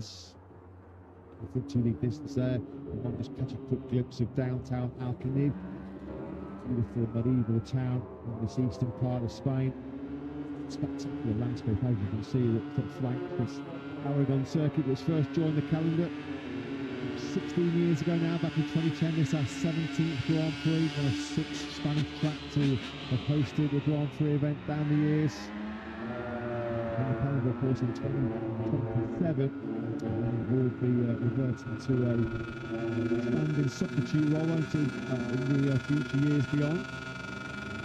To turn when we go, then stepping out there for Pecco Bagnaia. Up behind him is one of our trio of KTMs that are in this session. Next behind him is Anea Bastianini on the Tech 3 KTM. Pecco Bagnaia, winner here in 2021. Bastianini right behind him, beat Bagnaia to the checkered flag for victory in 2022. But Bastianini has showed no signs of that kind of form so far this weekend. He was 17th at the end of play yesterday, and what has been a tough weekend to Costa apart for KTM so far. Yeah, his equal worst Friday of 2026 so far for the Beast. He was 17 on our opening Friday at Thailand in Buriram. Understeer, another major issue that came the way of the Beast yesterday. Every time he had fresh rubber in the rear, it was just overpowering the front, couldn't hold the line to any of the sweeping fast corners. The problem is, as we mentioned in commentary yesterday for Anea, it's been an issue that's fallen throughout his short KTM career. Doesn't really understand why he's fast when he is fast, and when he's off the pace and slow, that he doesn't really have any kind of answer or clear understanding of what is holding him back as we drop down the hill there. Crucial, and it's a real vital point of this Aragon circuit to pick up the throttle, get the maximum drive that you possibly can to get the slingshot, then down this near 1,000 metre back straight. Any kind of problem here with wheel spin or just not quite picking up that optimal drive grip, you're going to leave yourself wide open to a slipstream, then to a pass on the brakes into the heaviest braking zone around Aragon. Into turn 16 we go. No surprise that Top Track's put himself in that group, as he could do with a slipstream on that Yamaha down the back straight. I think Marini's looking the quickest of this group, as he's back down the racetrack. Bagnaia is a 46.3, which surely been beaten, and beaten by Marini too, who puts it at 146.247. Surely though, if you want to be in Q2, you're going to need a 45 later on in this Q1 session. Twice this season in Austin and in Hungary, most recently Marini featured in our second qualifying session. He's the only rider so far this season still to score points in every single Grand Prix so far. We know he's missed the consistency of the Tech 3 KTM bound Italian, so opening salvo of 146.247 has put Marini in the pound C. Brad Binder, future appearances have been few and far between for the 41-year-old Southampton's run so far in 2026. Only twice in Buriram and Catalunya has Binder found himself through into the second section as well. So this will be something of a surprise if Marini and Binder were to find themselves through. Bagnaia is building up some speed now. We did see him a little bit loose into turn 1 at the start of his first time lap. A bit of a tidier run through this time, and he's been able to drop the group behind him a touch with Bastianini and Toprak immediately behind him. Still up at the second checkpoint is Bagnaia. We've got Marini and Moreira also going very quickly. So too is Binder. All 4 of them on red first and second sectors. Here's Bagnaia there, looking for the slingshot out of turn 15. Bit of wheelies on the power coming out of that second gear corner, and it's just all about your acceleration, all about your horsepower on this long run down to turn 16. Fast laps coming in from a whole bunch of riders here, aren't they? Bagnaia looks like he might briefly, potentially wrestle away top spot from Marini. Will track the factory cam star over the line. He goes there, 145.959 from Bagnaia. Binder also finds himself with a 145.9. So Bagnaia in P1.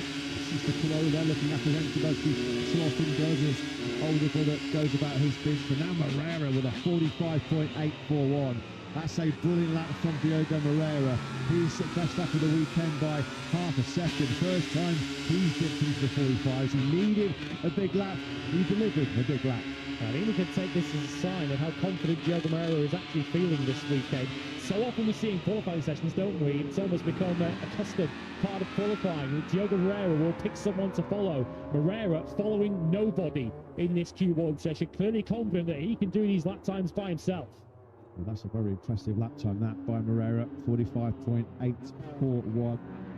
That is the best time by any Honda so far here this weekend. What about Fabio Quartararo? His struggles, his woes roll on. Yeah, and once again, you can just see there he is getting frustrated. Understandably so.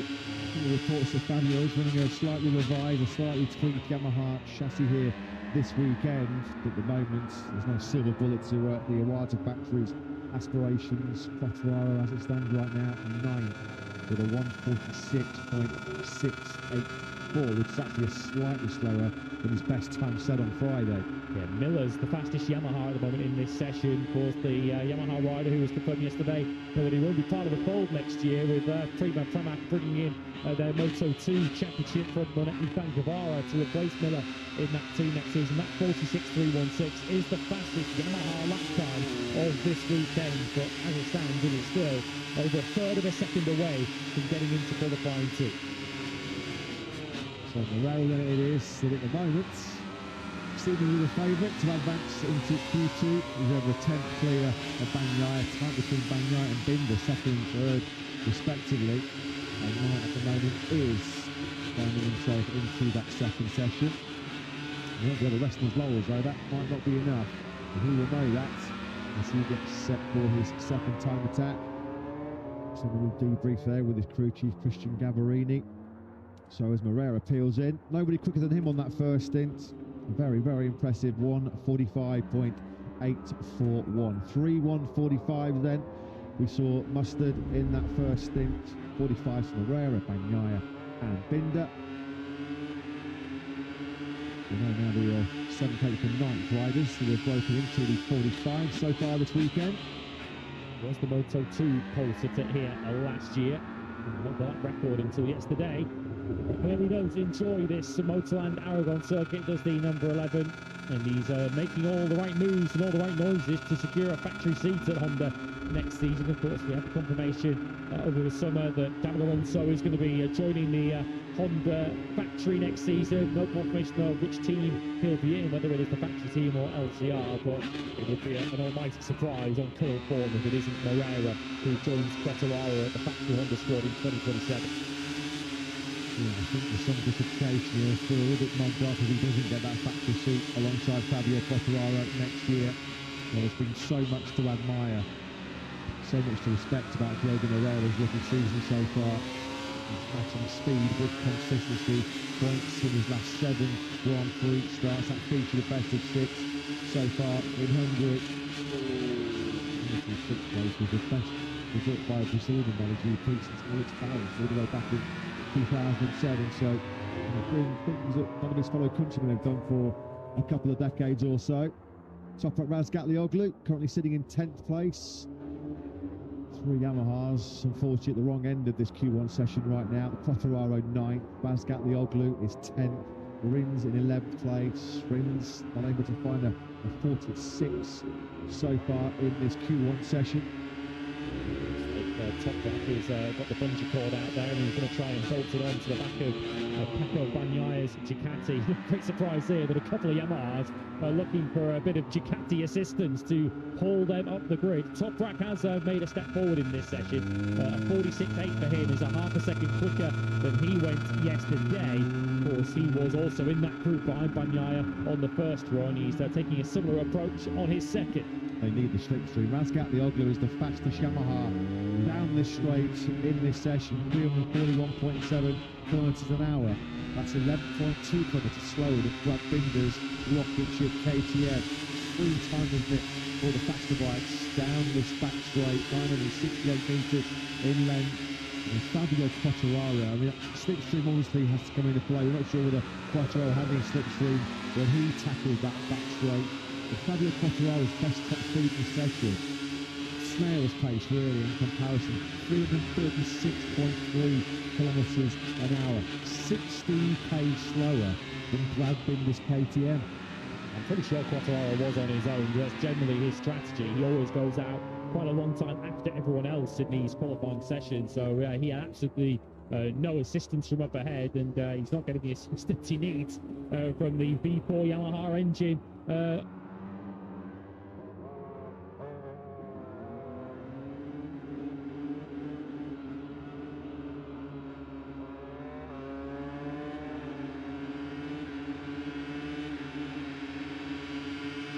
Second of a comfort zone that is not comfortable at all. Over third place, Brad Binder. No signs of improvement on this first lap for Bagnaia, who's on a brand new soft rear tyre and the same medium front that he did his first run on.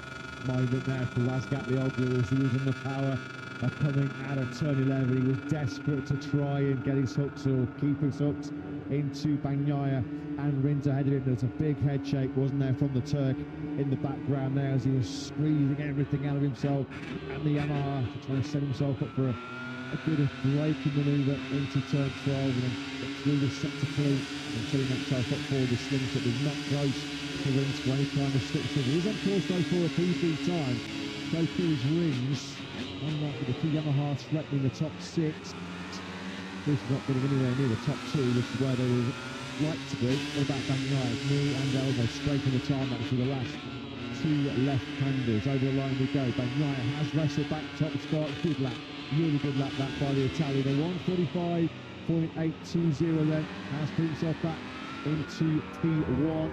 About 6/10 of a second faster than anything he managed yesterday, as we've got yellow flags out at turn 2. It might be Wallace Moreira who's gone down. So Moreira, who is now in a very precarious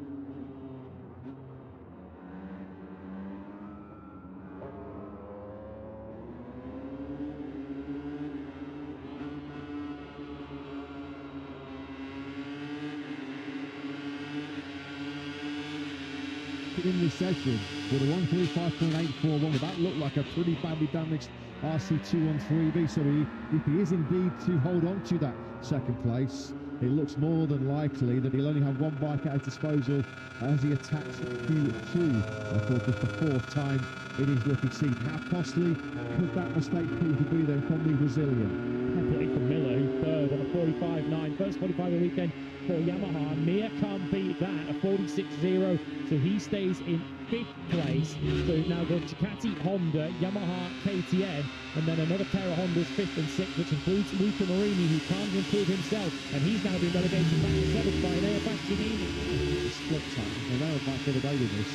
We'll be thankful that we found that brilliant early 1:45.841, because looking at the challenge screens, there's nobody at the moment threatening to point him out of that second place. Bagnaia looking to make sure that there's no late dramas coming his way. Well, we saw him make that mistake at the end of practice yesterday, running hot into turn 16. No serious damage done to his Q2 prospects as we're into the final minutes. Mir maybe threatening a bit of Honda pain coming the way for Diego Moreira. Mir has just clicked to the first sector, up by 0.03 of a second. Mir currently 5th. Yeah, I think Mir might have just got through after the yellow flags had cleared too, so he'll be able to continue with this. Another strong second sector, but it was in the 4th sector on the previous lap where Joan Mir lost a lot of his time. So let's follow him now through turns 13 and 14, and the crucial corner now for Mir is the left-hander that comes next. He needs to get the best exit possible out of turn 15. Diogo Moreira's running the wrong way up pit lane. What kind of news awaits him when he gets there? Good news, because Mir was nowhere near fast enough in that 3rd sector. We know Aragon on planet Earth is going to recover surely 2/10 and a little bit more in the final split. So Moreira looks like he is going to get away with that flash at turn 2 just a few moments ago. How's this 4th sector been then for Joan Mir on the factory Honda? Can he improve on 5th place? Over the line he goes. No, that's where he's going to stay. Fabio Quartararo looking strong. Course by those, the two of those are just set fastest. Well, Fabio Quartararo is just flying through sector 2. It couldn't put it. I mean, you need to find something special, because at the moment there's only one rider potentially starting behind Fabio Quartararo on the grid for this afternoon's sprint and tomorrow's Grand Prix, and that is the Aprilia substitute Lorenzo Samadori. Quartararo at the moment in 11th place, 21st on the grid. He's not going to be in the top 2, but certainly trying to push himself up further up the rankings. Yeah, of course, he needs to build up an advantage through the first 3 sectors, because surely he's just going to hemorrhage time in this 4th sector. No slipstream, and not an awful lot of straight line speed for the Yamaha that Quartararo's on top of. Paul Espargaro's right behind him, who might also move up the order, potentially ahead of Rins. Here comes Quartararo, who takes 7th place, so he's second of the Yamahas. He goes ahead of Rins and Toprak, but behind Miller, Paul Espargaro 10th, so he relegates Toprak and Salvadori down to 11th and 12th. And in the top left-hand corner of the screens, breathing a massive sigh of relief was Diogo Moreira, because despite that blunder at the second corner, it's a common mistake here, isn't it? Losing temperature, or not having enough temperature in the right-hand side of your Michelin front tyre. Moreira in the dust, but he's in Q2 more crucially with a 145.841, and having had a record that he won't be proud of, 3 successive Q1 visits, the first time in 6 years. Pecco Bagnaia has negotiated himself out of Q1. There is the dust picked up by the Moreira spill. He's only going to have one bike at his disposal in the upcoming Q2 session. So Moreira through the Q2 then, or in Q2, for just the 4th time. There he is, yeah, just straining his neck just to make sure that that crash did not cost him a place in Q2. It's okay, Diogo, you're safe. You are safe and through. And with Mugello, Balaton, Brno, and now Aragon, you're in Q2, mate. And the rider who came closest to knocking him out was Jack Miller on the Pramac Yamaha. Just to underline, I don't think it's a point that Jack Miller needs to prove, but if he felt like proving it, he has. But Jack Miller still has plenty to offer at this level. A 145.959. He came within a 10th of a second of what would have been a highly unlikely and surprising appearance in qualifying 2. Of course, he'd had made Q2 in the last 2 Grand Prix. Fortunately for Miller, by a 10th of a second, he couldn't make it through. So, despite his tip-off at turn 2, Moreira into Q2 with Pecco Bagnaia. The pair of them going through with 145.8. So, Bagnaia and Moreira still in the hunt for our 13th pole position of 2026. Ahead of this afternoon sprint. And most recent sprint, of course, saw history of Puglia locking out the podium for the first time on a Saturday afternoon in our 73rd running of the Tissot sprint format. Next up, though, here in Aragon, we're going to be finding out who's going to be on pole position at Motorland. Marc Marquez holding in on what he hopes tomorrow will be his 8th MotoGP success here, one of his favourite circuits. But it is this fact to the Ducati teammate Pecco Bagnaia that has top Q1 145.820. He's pretty tight at the top. There's just over 2 tenths of a second splitting Bagnaia and Moreira at the checkered flag. Drama though for the rookie afterwards still at turn 2. Jack Miller will go from 13th place on the grid. Best Yamaha qualifier ahead of Brad Binder, Bagnaia, Bastianini there in the top 6 for Red Bull KTM Tech 3. But Bagnaia and Moreira through the Q2. It was tight in the end, just 2 tenths covered the top 5, but Bagnaia does clear the Q1 hurdle and moves to Q2 with Diogo Moreira despite his late fall. Jack Miller third, 13th on the grid for him, top Yamaha ahead of Brad Binder and Joan Mir, who couldn't get in the 45s, which was what it required to reach Q2. Bastianini 6th there of Quartararo, Marini, Rins, Paul Espargaro, Toprak Razgatlioglu, did set his best time of the weekend, but only good enough for 11. The rider behind him is Lorenzo Salvadori, of course, the substitute for Iagora at tracks. So it is Pecco Bagnaia that leads the way in Q1, joined in our second session by Brazilian Diogo Moreira. Up next, who's going to be taking our 13th pole position of 2026. Don't go anywhere because Q2 in MotoGP up next live here at Motorland Aragon.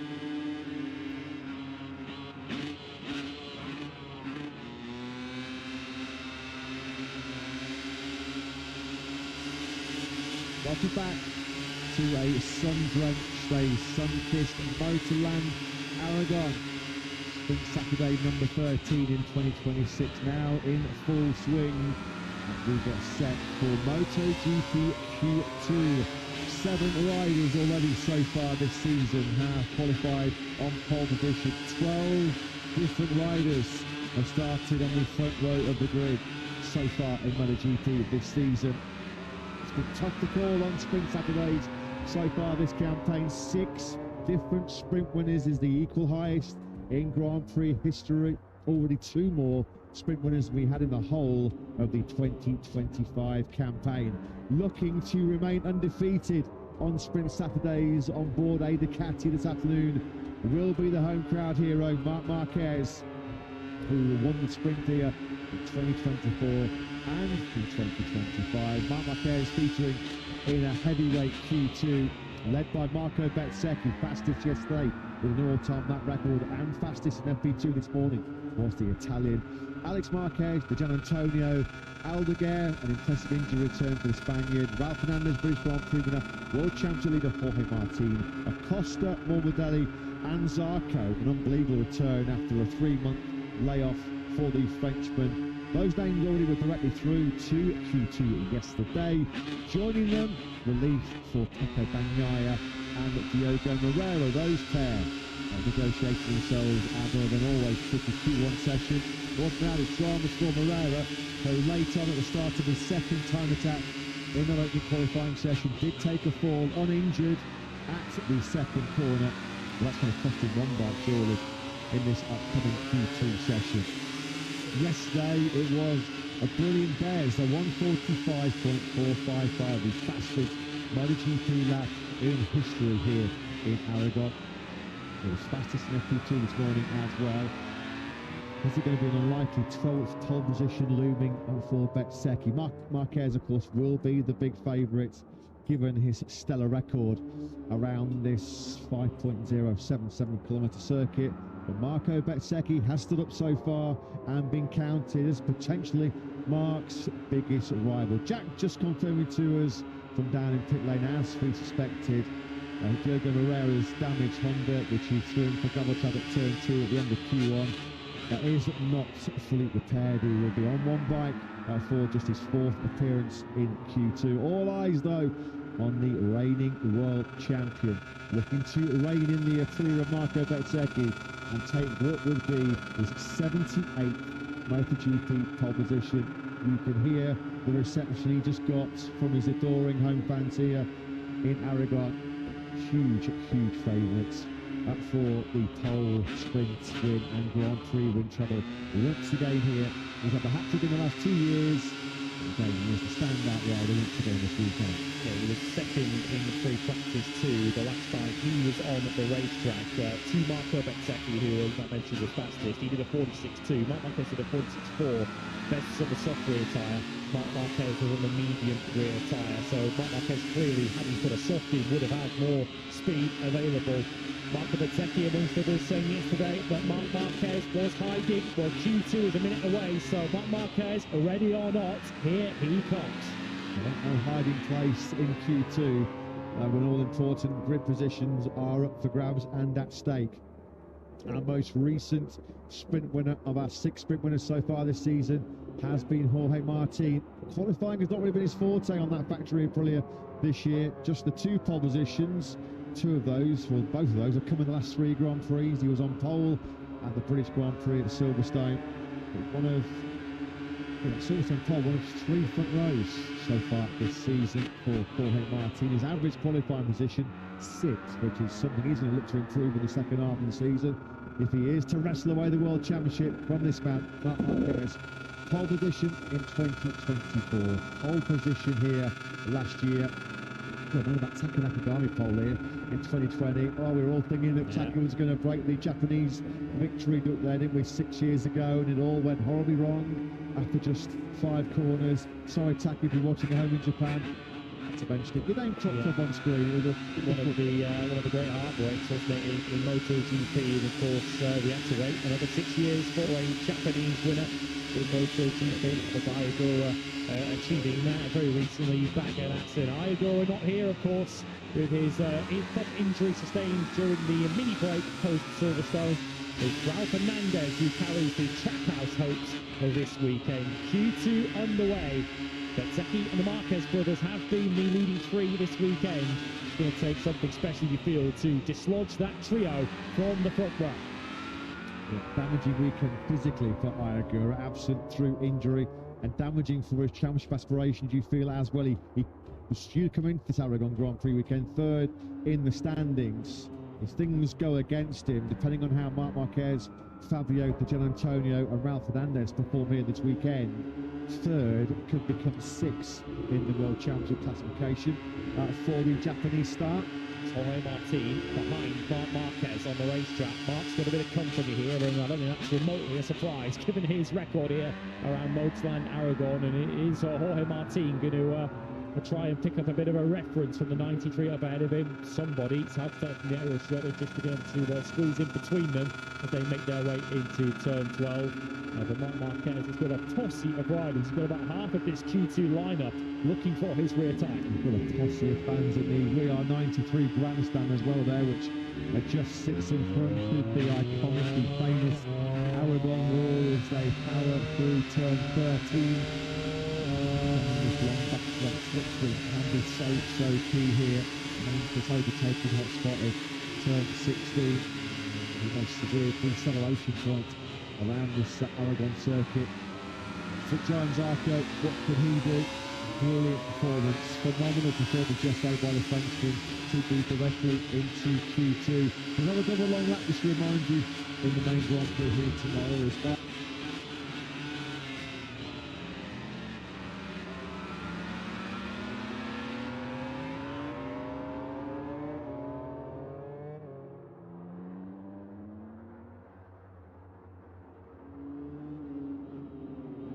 Already have lost too much time through sector 1 on this current lap. A very keen spectator in the top left-hand corner of your screens is Pecco Bagnaia, of course, who'd have had to have already gone through one extra soft tyre in his allocation. So at the moment, just biding his time, playing the waiting game and just seeing what the level will be at. A 1:45.820 was Bagnaia's benchmark in Q1. We've seen a fair few lap times faster than that so far this weekend. We saw Bezzecchi and Alex Marquez and Marc Marquez all register 1:45.4s in practice yesterday. The closest top three on a Friday in MotoGP history. Bezzecchi was in hot there into turn 8, so I think this first lap has gone for Bez too. So both of the factory Aprilias have had tricky first laps. Bezzecchi hot into turn 8. We saw Martin wide through the Carlos Chapter corner of turn 3. So the Marquez brothers look like they're going to put some early pressure on Aprilia. Just for him, Taylor, Marcus put between himself and John Zarco in the first 3 sectors around this Aragon circuit.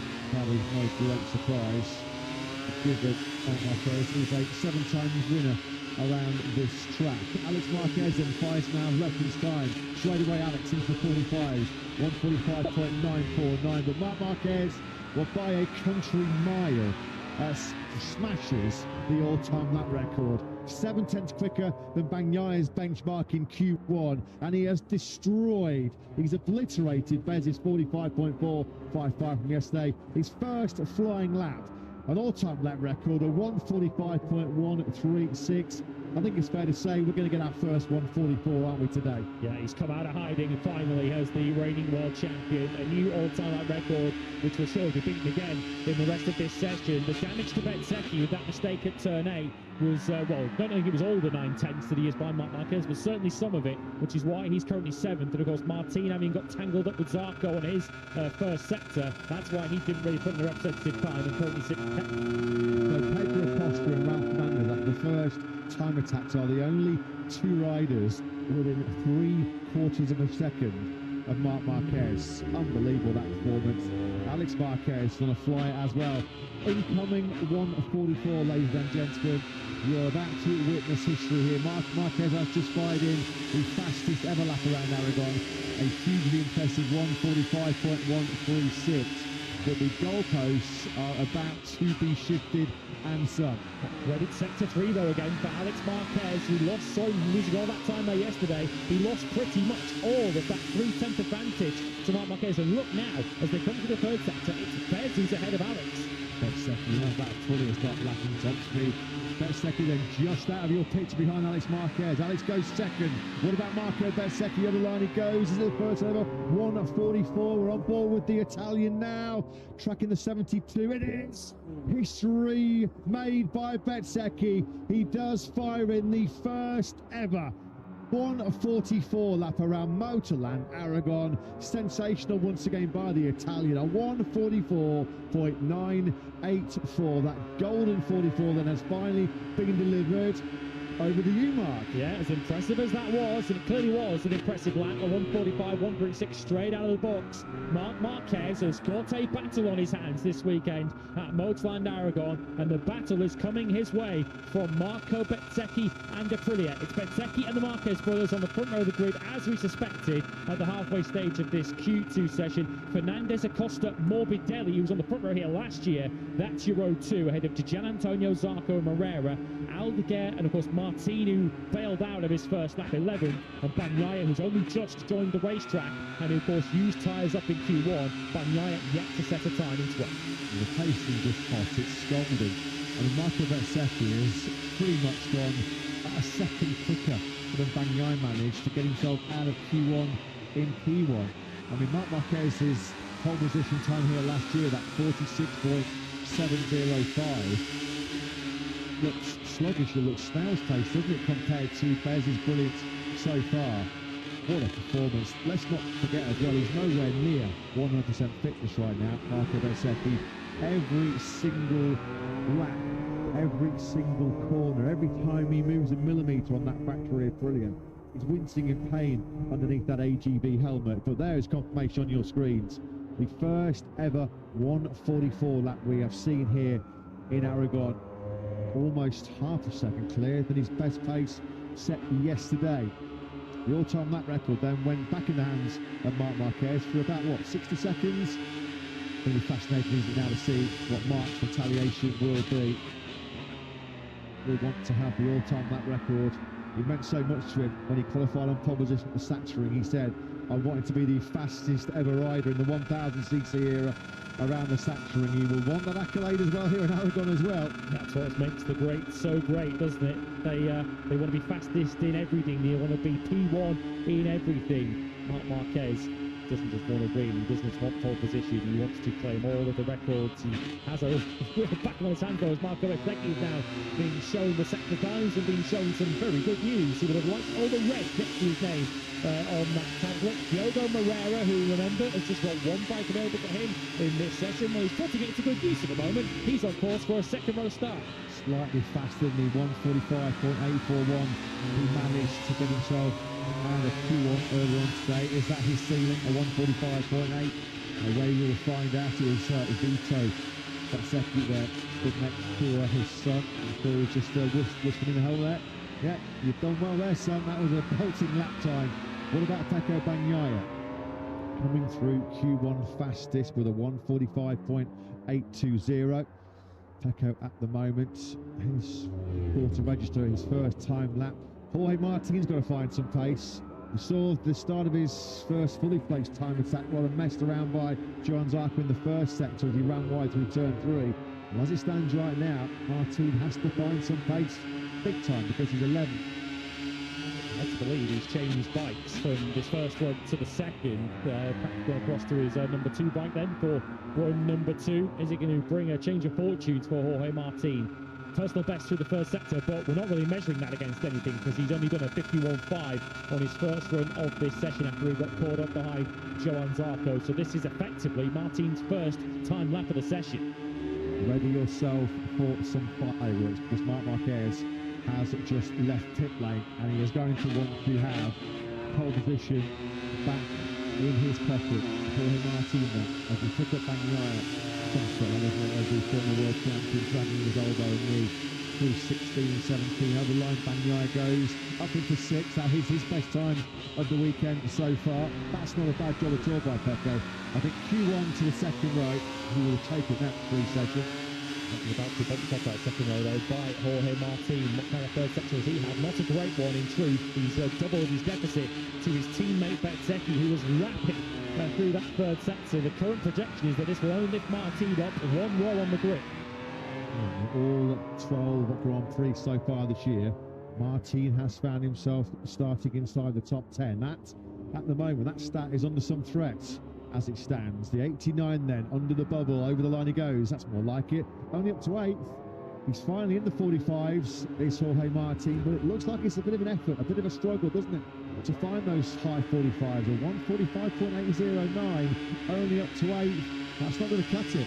8/10 of a second behind his teammate, who's currently on provisional pole position. That is Marc Marquez with KTM company. And we know it's Pedro Acosta because he's the only KTM in this session. It seemed to work for Pedro on his first run because he was briefly in the middle of the front row of the grid. The future factory Ducati team nose to tail, and Marc Marquez looked like he got turn one all wrong. He did. That's how desperate he is to wrestle away top spot from Marco Bezzecchi.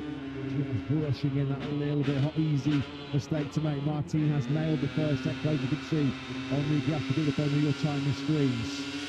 Acosta looking ahead to his future teammates.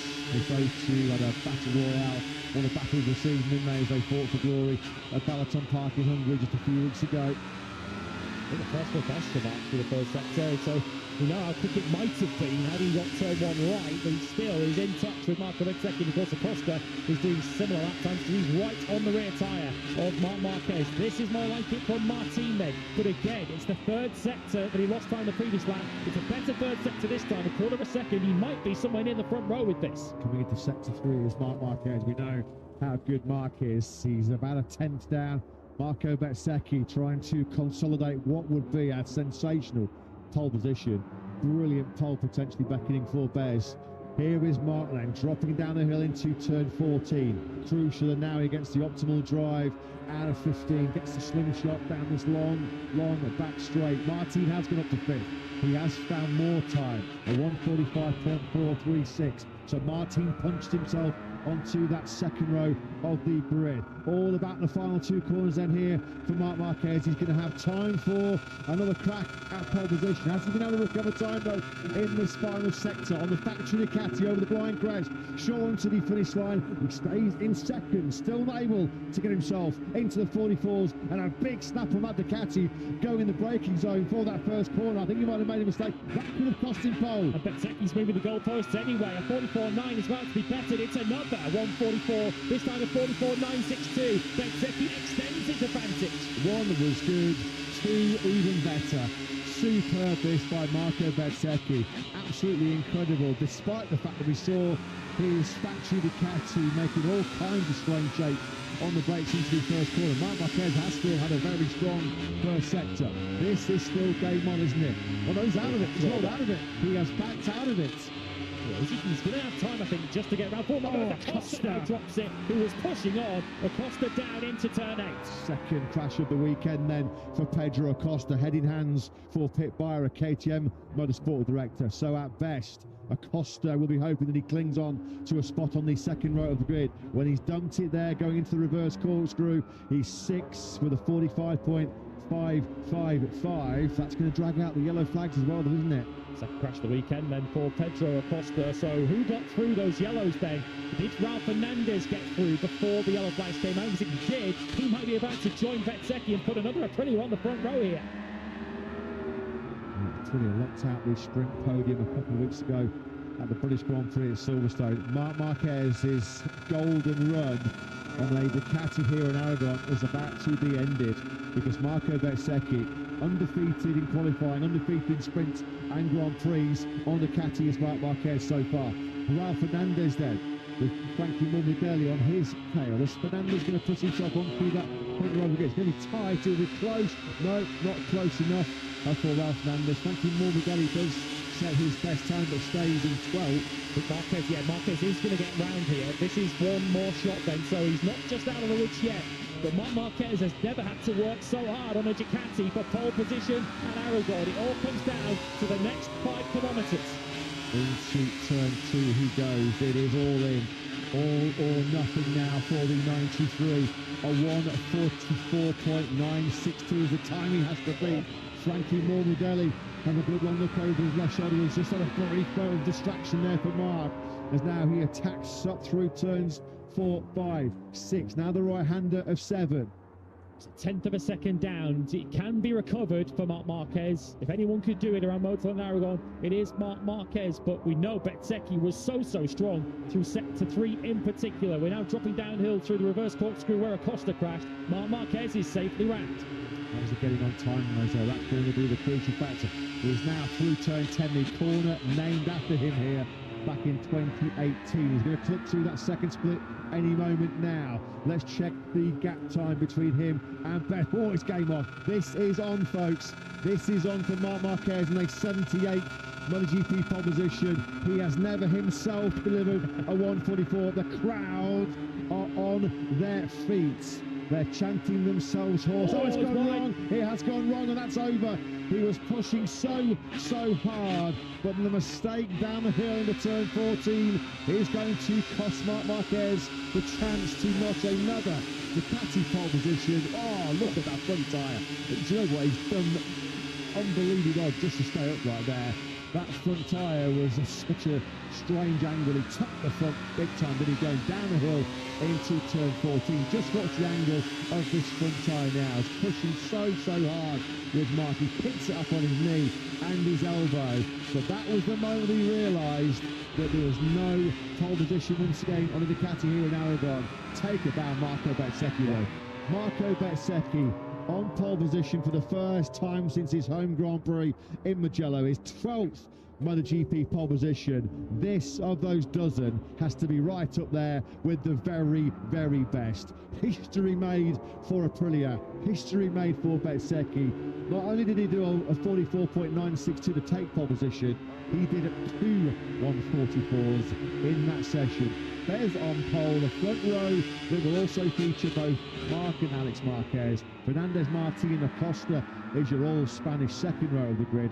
Didier will head row 3, 7th place for him, 8th for Bagnaia, a truly heroic 9th for Joan Zarco. Kawasaki, after 3 months off, got himself on the 3rd row of the grid. Herrera, Aldeguer and Morbidelli complete your top 12.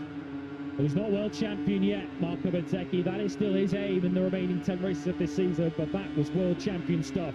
To beat Marc Marquez to pole position at Motoland Aragon, I should say, not just with one lap, but with 2 of them.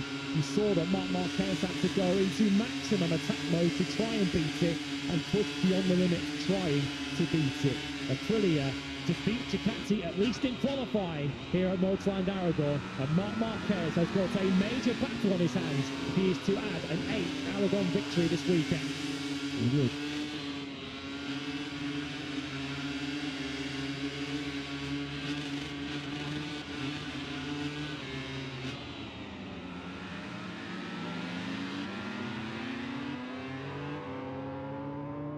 Bounce back from some real tough adverse moments. The double podium in Silverstone, where there were tears of joy and tears of pain. We saw them etched all over his face, in particular at the end of the sprint. I think it's fair to say Marco Bezzecchi has steered his World Championship charge well and truly back on course.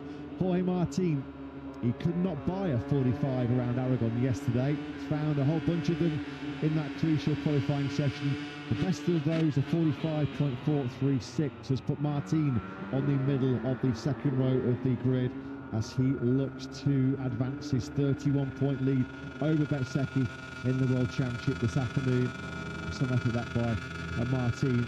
What will be slightly concerning is that there's 4 places between him and Bez on the grid. That doesn't sound too much of an obstacle to overcome. What will be worrying him is the fact that it was well over 4/10 of a second which splits for Bez. As you mentioned a moment ago, first pole position since Mugello for Marco Bezzecchi when he was the home hero. It's very much an away fixture for Marco Bezzecchi in Aprilia this weekend, but he has beaten Marc Marquez to pole position. Let's get some reaction from Paolo Bonora, the Jack. Yeah, it has indeed. Working 8 days a week has clearly paid off, Paolo. You have just beaten Marc Marquez to pole position at Motoland Aragon. How much of a statement is that? Yeah, it was done with the order as well, because it was the first time, in Aragon with our bike. So we have to fit the bike for him, but he did a great job. Unbelievable job of Marco, because he beat the lap another time. So how can I say? Congrats and thanks to everybody. Well done, great work. I tell you what, those 8-day working weeks and 25-hour working days are working a treat, aren't they, down at the factory Aprilia team right now? That was one of the best 2 laps, not just 1 lap, that Marco Bezzecchi has arguably produced in his MotoGP career. Because let's not pull any punches. Let's not make no bones about it. This is a rider that's still suffering. It's the left knee which is his main physical issue, or the legacy of that bruising Q2 crash he suffered at turn 7 at the Sachsenring just before the summer break. But what a response it has been. Just his third pole position of the campaign. He was on pole at Buriram, he was on pole at Mugello, and Marc Marquez will know on both those occasions, on Sundays in particular, Michael Bezzecchi was simply untouchable. And we've not said this too many times, have we, in the Marc Marquez here at Aragon. Do you know what, folks? We have got a sprint and a Grand Prix on here this weekend. Marc Marquez probably is going to be pushed harder than he's ever been pushed around Aragon to make another double win. Michael Bezzecchi, of course, has yet to win a sprint in 2026. What a statement that would be. We'll talk about statements with Jack and Parapamora. What a statement it would be if Bez can end that run today. Marc Marquez has been the top sprinter so far in 2026. But at the very least, he is going to have to pass Marco Bezzecchi to achieve that today. Pedro Acosta, well, you saw how hard he was pushing as he took the front into turn 8. As you can see there, he is absolutely fine. And a second row start for the KTM in what is, of course, once again, a Ducati and Aprilia dominated qualifying session. Acosta wrestling his KTM onto O2. Best qualifying since he was on the front row of the grid at Balaton Park in Hungary. That's where his hopes of anything higher than 6 disappeared in a cloud of dust. Down on the entry to the reverse corkscrew. Second time this weekend that we've seen Acosta lose the front on the back of KTM.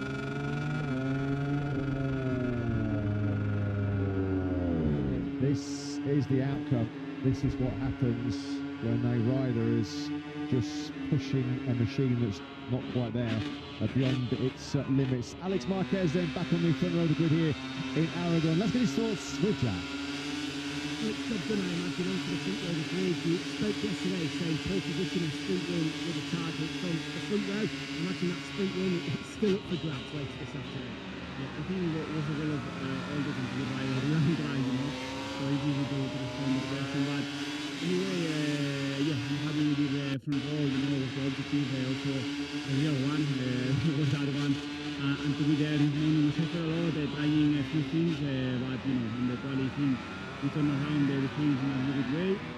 I was not able to improve in the second one for yellow flags and all that, but happy with the rhythm, happy with the feeling, and I think we have a great options, but everything will depend a lot on the start and the first laps. Great job, well done. Thank you. Yeah, another top job by the Gresini racing rider, Alex Marquez. That is his third front row start of 2026. And the omen's good, the sign's good for Alex when he's been on the front row previously in Catalonia and most recently at the Sachsenring. He has picked up a medal at the end of the Tissot sprint, third to first in the sprint, most memorably at his home Grand Prix in Catalonia. Well, we've not said this twice a damn years, have we?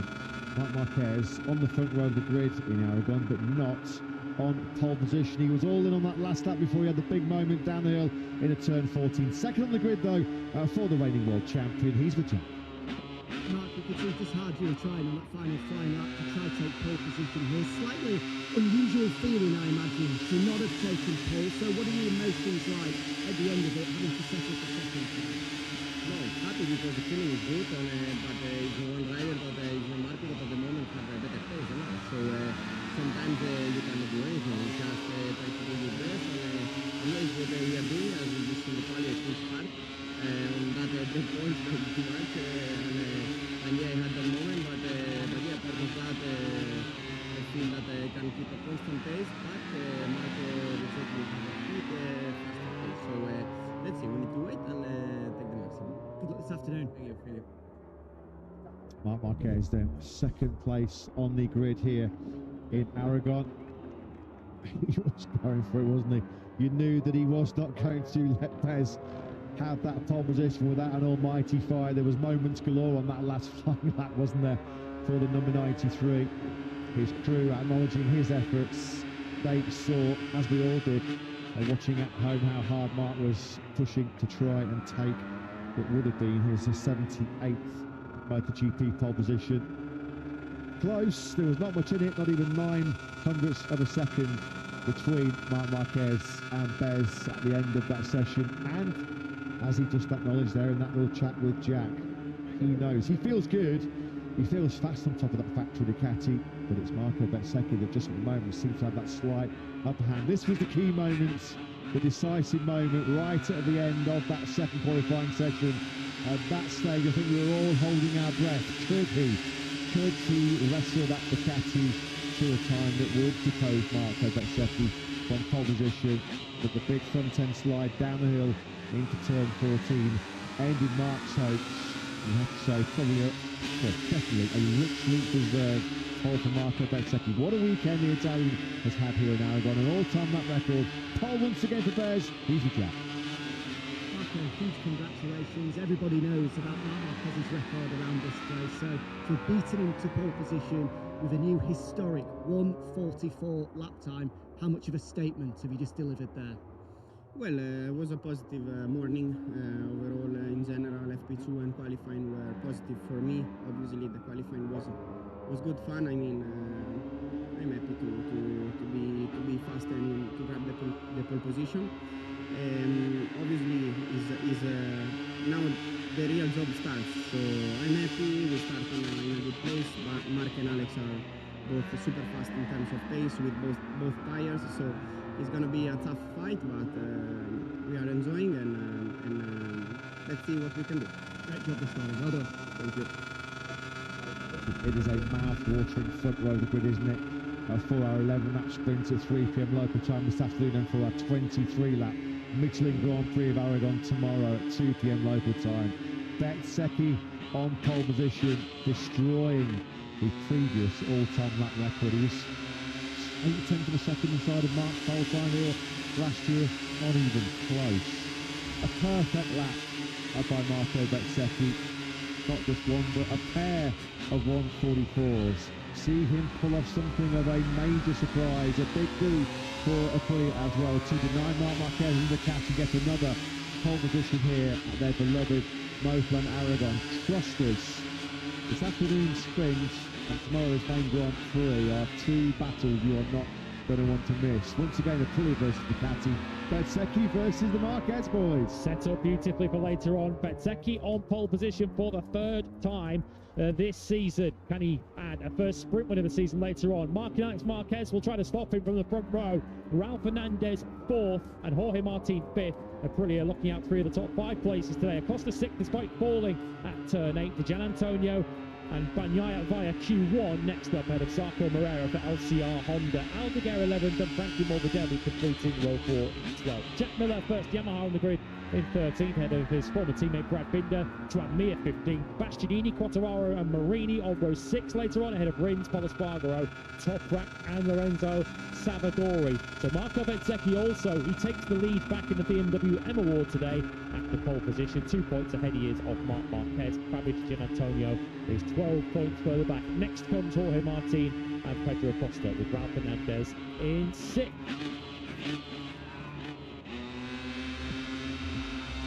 Well, that was some way to kick off Sprint Saturday here in Chapter 13 in this year's MotoGP World Championship. Marco Bezzecchi's impeccable weekend just goes on and on and on. All-time lap record on Friday afternoon. He led the opening MotoGP action in FP2 this morning, and he has done something not too many have done here before in Aragon. He has toppled and stopped reigning world champion Marc Marquez. It's Marco Bezzecchi then on pole position here in Aragon.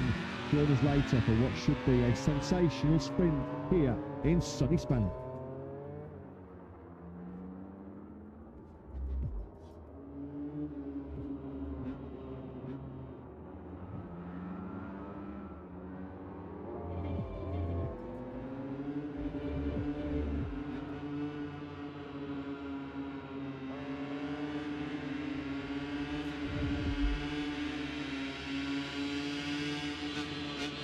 MotoGP is back.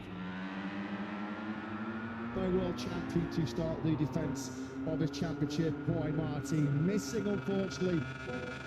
The time for talking stops. The time for racing starts right here, right now. And Marc Marquez makes a dream start in the Catty's dream team. It's a winning start in red for Marquez in the sprint here in Bura. Welcome to Thailand, welcome to the Chang International Circuit. And today the Bologna Browns win their 18th successive MotoGP race.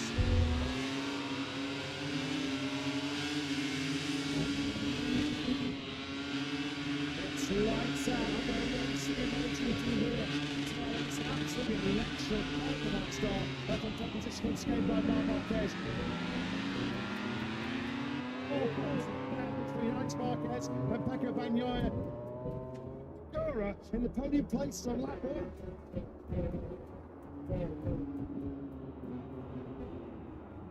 That's Marquez with a bit of early work to do in 4th place. He's immediately passed Ogura all the way out of turn 3. Well, down already for 93.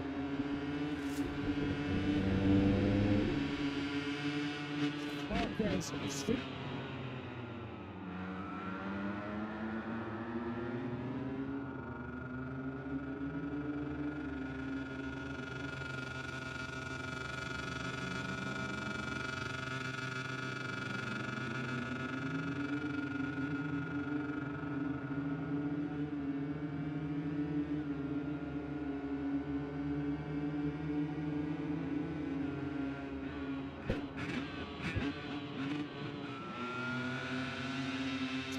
With a bit of early work to do in 4th place. He's immediately passed Ogura all the way out of turn 3.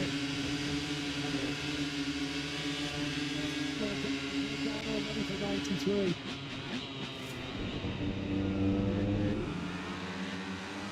Marquez still.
Anderson. So far this weekend, Neil, the Mania has been back. That's one of his favourite tracks. Andrea Iannone has been fast, but not the fastest. Oscar Gutierrez, who led the way after yesterday, is in the box seat today. Good afternoon to you, man. Good afternoon to you as well. Great to be here in Aragon. You can see slight unit times there. Grandstands take a little bit of shade because it is straight up there. Although we are looking at temperatures at approaching 30 degrees Celsius, and it is going to be a real mission to try all these big, really outrageous machines around the country. But after a full round of good Britain, we really have got a nice little time. So, We have indeed, and one of which can be champion this weekend should results go his way.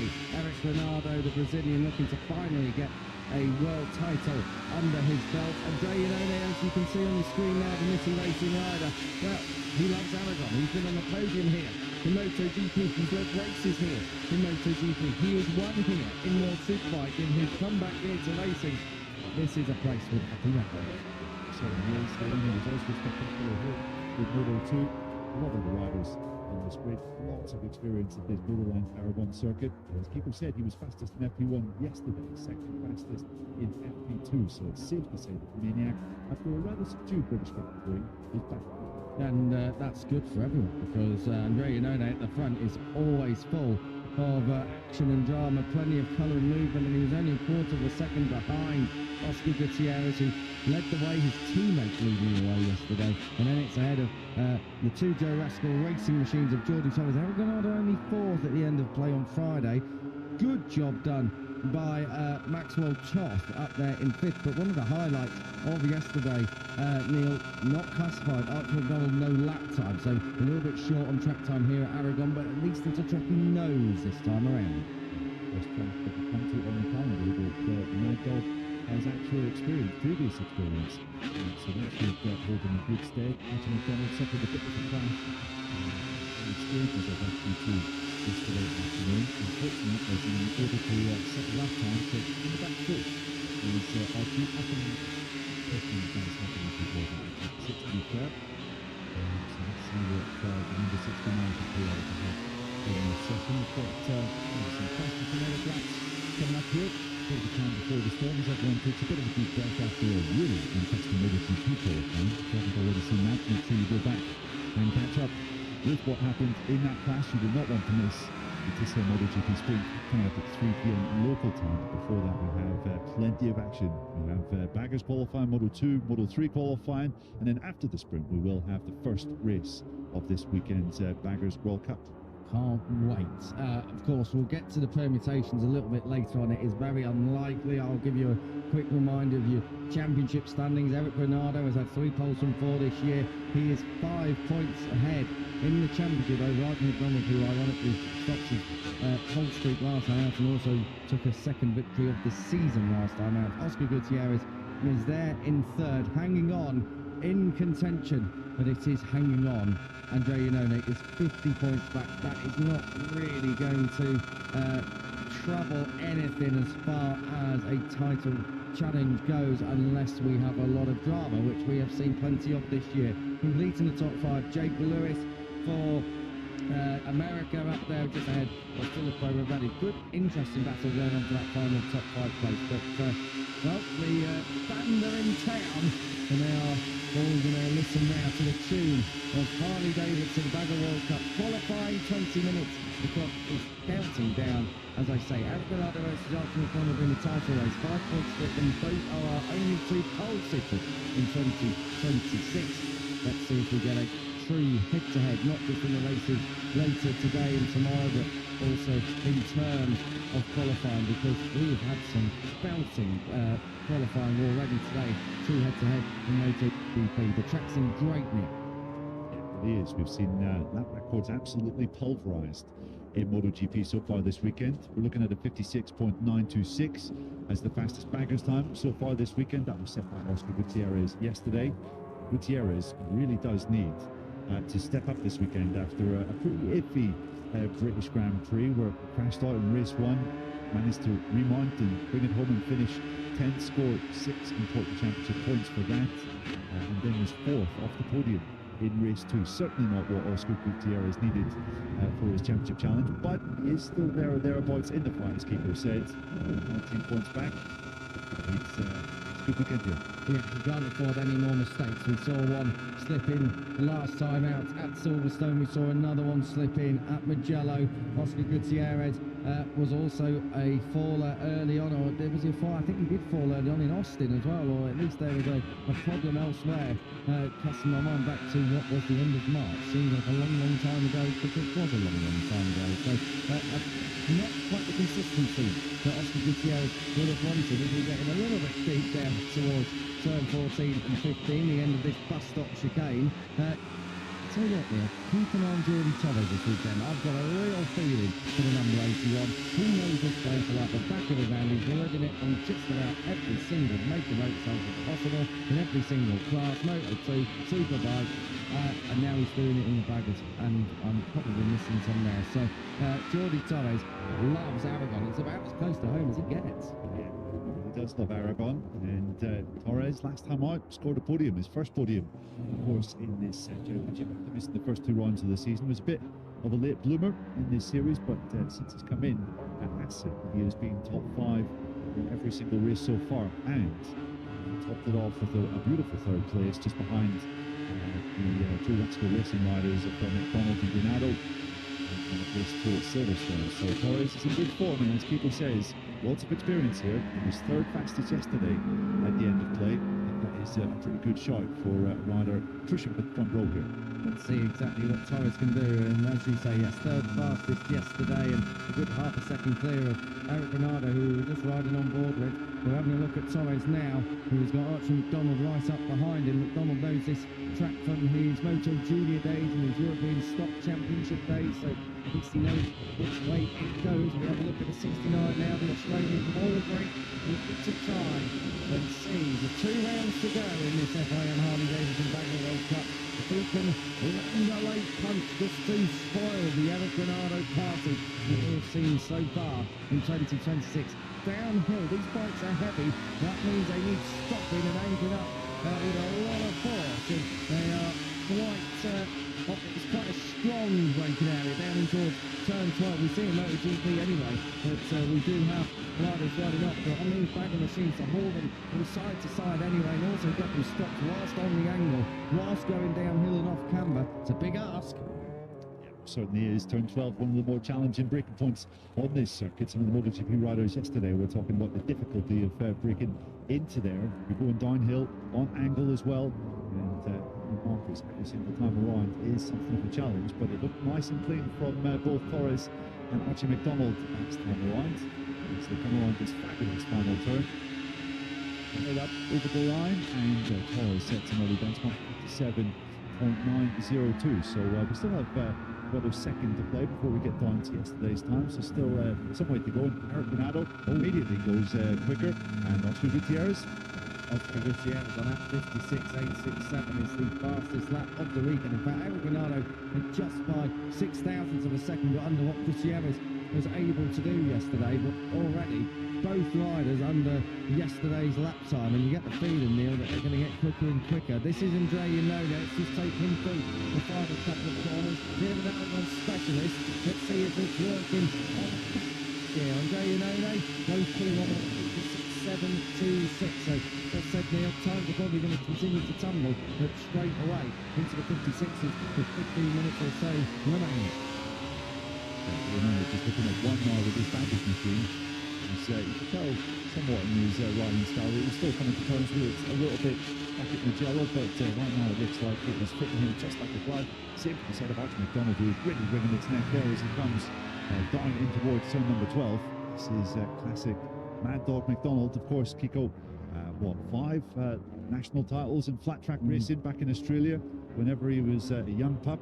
And obviously, flat track, they go left all the time. So this anti-clockwise layout will be, suited perfectly, you would imagine, number 69. And compared to us, Neil, he's definitely still a young pup as well. And I suppose the landscape here at Aragon, whilst we are racing on tarmac, I presume that Archie McDonald's a little bit more at home, because it's dusty. We're in the middle of Andrea Ioannone has gone down at the reverse corkscrew. That's turn 9. He's going to throw a load of rocks all over the marshals. Now he's kept it running, has he? Let's see if he can get that moving again. That Andrea provisionally on pole position has obviously gone down. That's over at turn 9, the downhill reverse corkscrew area before they open it up and unleash the pack, building all the way through turn 10. What you know now, Poland bonds a lot of time in that final section, 56.5 now for the Spaniard who gets the home crowd what they want to see. Good to see that Andrea has managed to keep it upright and get it back moving, and then we're going to have a look and see what happened, I'm sure, here. He works his way through turn 13. He's not even pushing it in here. It looks like he's going to lose the front. Yeah, he does. Didn't look like he was pushing to me, though. Certainly didn't. Yeah, after setting that previous fastest lap, I think he didn't decide to go for another fast time next lap around, and he was cruising when he hit that cross launch with the corkscrew, which was quite bizarre, but minimal damage to his number 29 Nitty racing machine. Just a little bad trips to the painters. Yeah. A few extra bits of decor on the artwork. Big fan of the lion on the side of that bike. Yeah, it suits Andrea, doesn't it? Nice few stickers on the side of that there. So, in the Nitty racing team, obviously getting a few extra stickers wedged up the side of that machine. We're looking at Eric Bernardo now, all nicing out through turn 12 and on the direction change. I love turn 13. Oh, Eric Bernardo. He was asking for the power a lot through turn 12 and then again through 13. I love turn 13. It's a long, big right-hander archer, really. You come right the way back across the track and sweep back through it. I'm going to have a look at now. Well, we've just caught that a bit late, but Eric Bernardo, just as he asked for the power to try and square off turn 13, rear end stepped out and he did the right thing there, picked it up, got out of everyone's way, even if he does take a trip briefly through the gravel. Still more than 10 minutes to play in this qualifying session, so Bernardo definitely did the right thing here. So, clean coming down into turn number 12. In a moment here. There, and then he switches back into turn 13. The rear steps out. Right now, and that's towards the throttle, thankfully. Right foot down just to make sure that there was no jamming there. But caught up with Eric earlier, and he was telling me that yesterday he was having a really difficult and vague feeling with the front end of his Joe Rascal machine, and just wasn't quite comfortable. Felt that there might have been maybe an internal problem with his front forks, so he's hoping that they were going to switch over to different forks for today, and was hoping that would make some kind of difference. And Bernardo into third has already improved by a couple of tenths in his time from yesterday, so those front end issues have good. Yeah, Bernardo wasn't even in the 57s yesterday. 58.1 in the afternoon. He's already on the 56.9, so 1.2 seconds. Sorry, 1.2 seconds. Yeah, that was much better than mine, people. Yes, so Bernardo, making big strides today, which is good to see. He was pretty confident there would be the usual 5 names up at the front, and surprise, surprise, it's the top 5 names in this qualifying session so far. Indeed it is. Halfway through as we have a look at Jake Lewis, who's just rolled out of this ever so slightly, coming back through turns 13, this is down to 14. So this is it. We're looking at close wide just a moment ago. Down into 14 now, this is 15. This is one of the slowest corners on the track. I think the only one that's slower is the reverse corkscrew, at least at the very entry of it. Down the straight we go. We're looking at Jack the Snake working his way all the way down towards turn 16. The number 85 is 2 seconds off at the moment on this lap. What's his best time so far? 3 seconds off. So if he could have held it, he may well have moved himself up the order a couple of places. But I think in the end, he's going to be coming into pit lane. Neil, I've got to say, we've had quite the variety of racetracks so far for the Bagger World Cup. We've had the undulations of Austin and also Mugello. We've had the flatness but the fastness of Assen and Silverstone. Aragon is a real mix of both. There's some real high-speed areas at this track, but also very up and down, stop-start as well in places. Yeah. Got that bus stop chicane just before the back straight. Obviously, we also have the downhill corkscrew, which I'm sure will be fairly familiar to some of the American names in this championship. But then, you compare that with the fabulous turn 16, 17 final turn 12, just a bit before that, the Marc Marquez long left-hander, which has been a speciality of the reigning MotoGP champ for many, many years.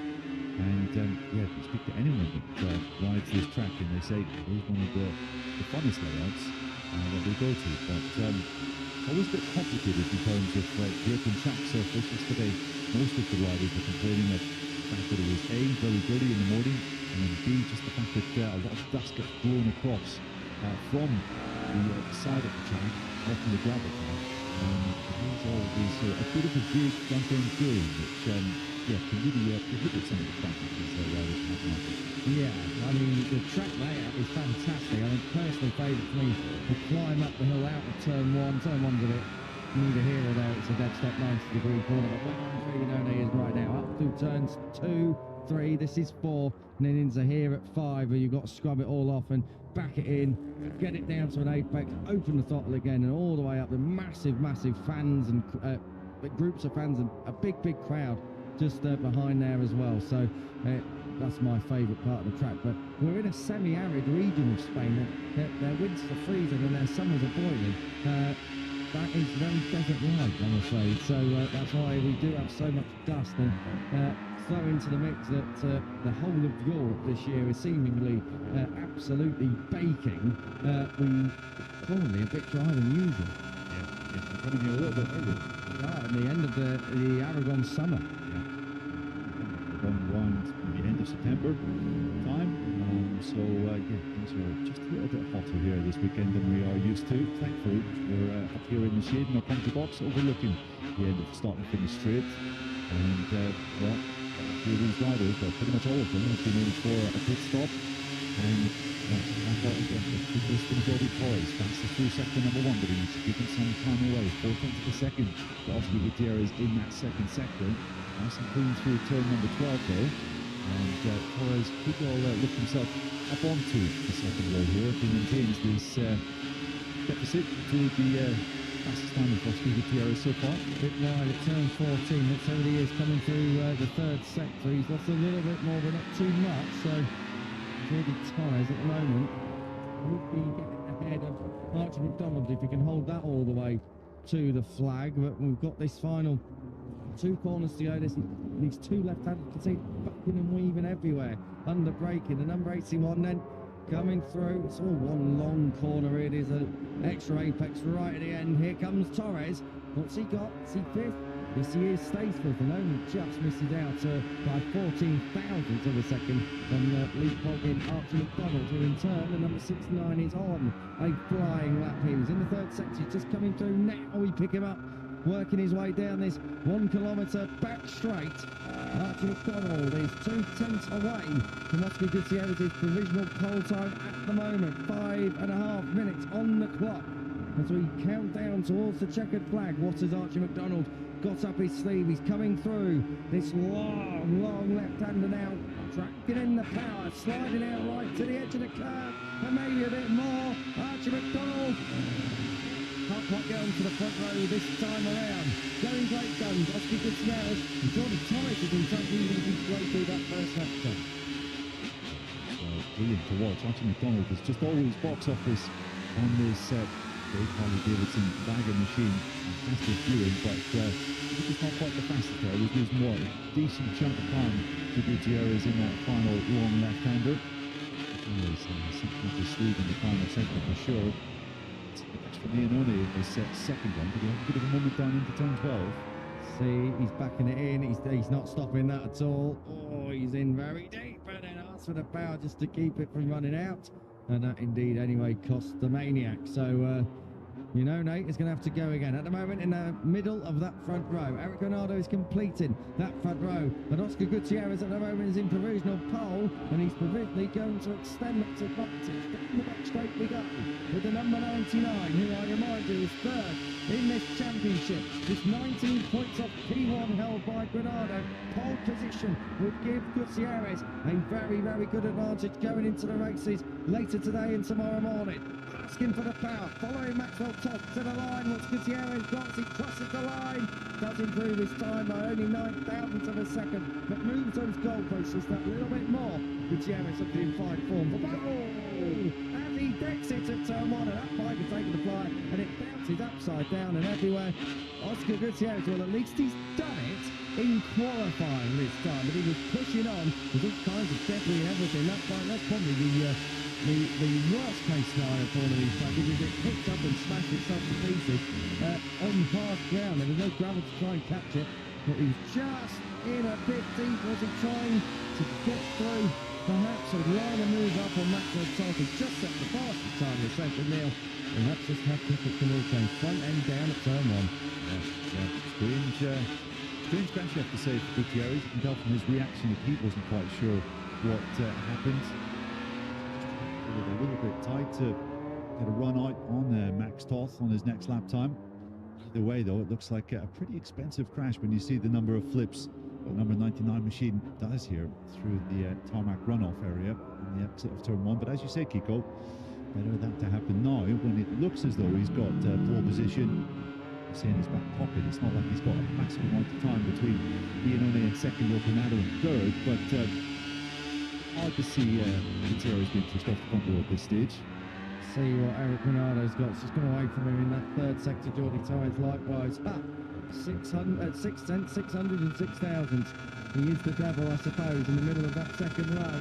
We watch Eric Granado working his way around, slithering his way around through 16 and 17. He'll get another lap. He'll get another one at the end of his next flying lap as well. So Granado in time consolidates that front row provisionally at the moment there in third place. Filippo Morelli's just come across the line. He was at the head of the third row, increasing time in seventh place. Dilas Akitano is in eighth place. Travis Wyman and Greg Lewis completing the runners and riders so far. Max Verstappen doing a great job on the second row provisioning. The number 2 is there in sixth place. Jordi Tyres is running a little bit wide. He's in the middle of that second row at the moment, but we jump on board with Eric Granado, who now works his way through sector 1 through the timing beam, and he's right in touch here. It certainly is. This rider that had 3 back-to-back pole positions at the start of this year was in the 5th position, which was a relative disaster by his high standards at Silverstone. Can Granado get himself back in to pole position? He's not far away. It's nice and tidy through the downhill corkscrew. And now it's all about just gradually building up speed through these long left-handers. Marc Marquez corner. As we go on board with the Brazilian, look pretty clean from where we're sat as he comes through the beam for split clue, and he is up. By 1,000th of a second now. It's so marginal. We're talking finite margins here in qualifying at Aragon right the way across all the classes. But Eric Granado is laying it all on the line. He's coming down in towards turn 40 now. Got to keep it neat and tidy. Nails that turn 14 apex. Gets it stood up. Back across for turn 15. On the power now. A 10th away. But there is still time to be made up as he works his way down the 1 kilometre back straight. Eric Granado looking to try and make it 4 poles in 2026 from 5 possible poles.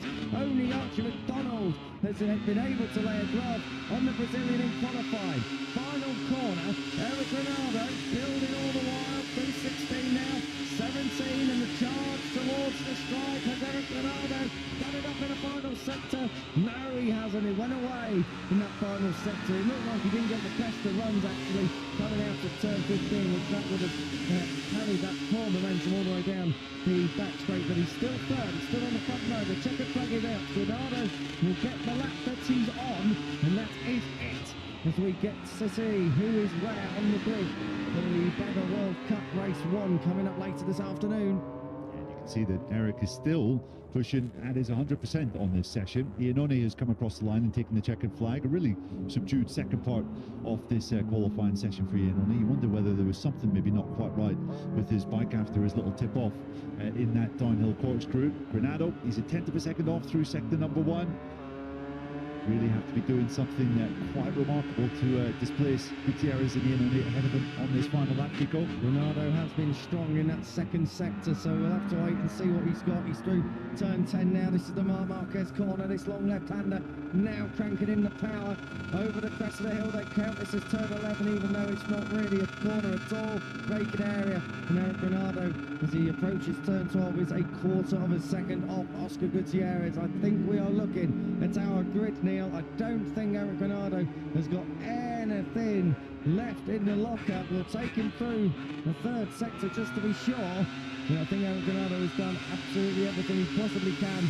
Comes through, and he's as spectacular as he is, still half a second off. So Granado will be third on the grid for tomorrow for today's race, ahead of just behind Andre Iannone. But it is Oscar Gutierrez who, despite that turn 1 fall, Neil, is going to start from pole for the first time in 26. His first pole in this category. Great stuff from Gutierrez, and I have to take my hat off to Granado here. Even though I think it's pretty clear that he's not going to be on pole position, he has continued to just wring that bike's neck, especially coming out of that bus stop chicane onto the back straight.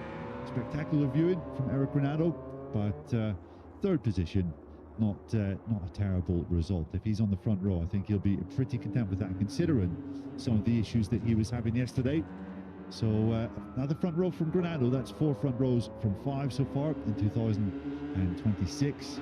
And Iannone, despite a crash, despite not looking quite like his usual self in the second half of that session, he's put it second, which is pretty honest, you could say, people. I can't wait to see what Andre Iannone's got in the locker for the races. He always comes good here. That's Aragon. He's brilliant around here for whatever reason. It just suits his style. Andre Iannone, having a look down on the left-hand side of that machine, that's of course a sign that did hit the deck down at turn 9, and I think Iannone was just going briefly the original World Superbike route down towards the dead stop hairpin at the end of the straight, just gets it pulled up in time to come round. So the Nitty Racing rider in the middle of that front row, just ahead of the Joe Rascal Racing Eric Bernardo machine, the number 51. But it is a Nitty Racing one senior as well, with the other than pole. Blue Asco had a brilliant 1-2-3. Silverstone was back in Silverstone. And Nitty Racing have responded here with Gutierrez and Iannone at the front. Just curious, people, were the Superbikes still using that chicane at the final corner layout when anyone was No, we're not. racing? No, it was the old Grand Prix, like the current Grand Prix layout. So Iannone was more than familiar with that. He did almost run out of fuel on the final lap though. I can remember where we are now, actually, running down to chat with Dennis Sacchetti. It was back then, the team boss for Team Go 11, and they were going mad. And Andre Iannone was about 5 minutes late arriving to Parc Fermé. He had to walk back. Yeah, I'm sure any frustration at that moment was overshadowed by the joy that he was feeling after getting his first World Superbike victory. You see a replay of Oscar Gutierrez. It was definitely a strange one. You can see that Gutierrez isn't exactly overjoyed down in Parc Fermé, despite scoring his first pole position in this class.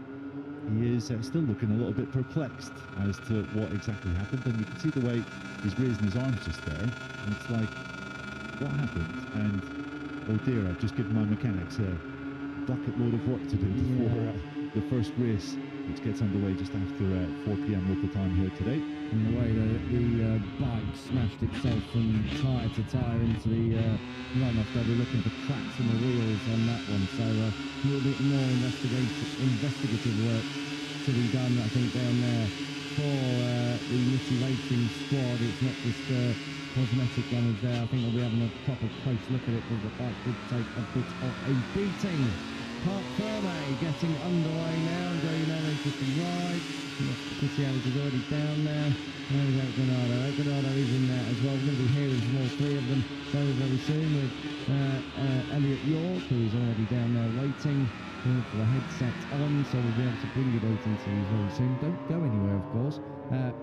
We're not going for lunch after this. Well, you may well be doing, Neil, but me, El, down in pit lane. Lewis Sotheby's coming up here in comms. We're going to be taking you through Moto3 qualifying, lots to get through there. Moto2 qualifying after that, and then obviously you don't need to be told not to go anywhere, because the MotoGP sprint is going to be coming up very, very, very shortly indeed, in just over just under now 2.5 hours time. More on that in a moment though. Aragon, your championship leader. It's a fourth front row from 5. He starts third.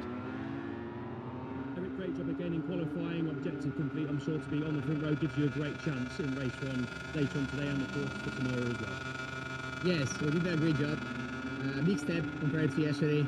We were struggling a lot yesterday. Today I'm feeling much better.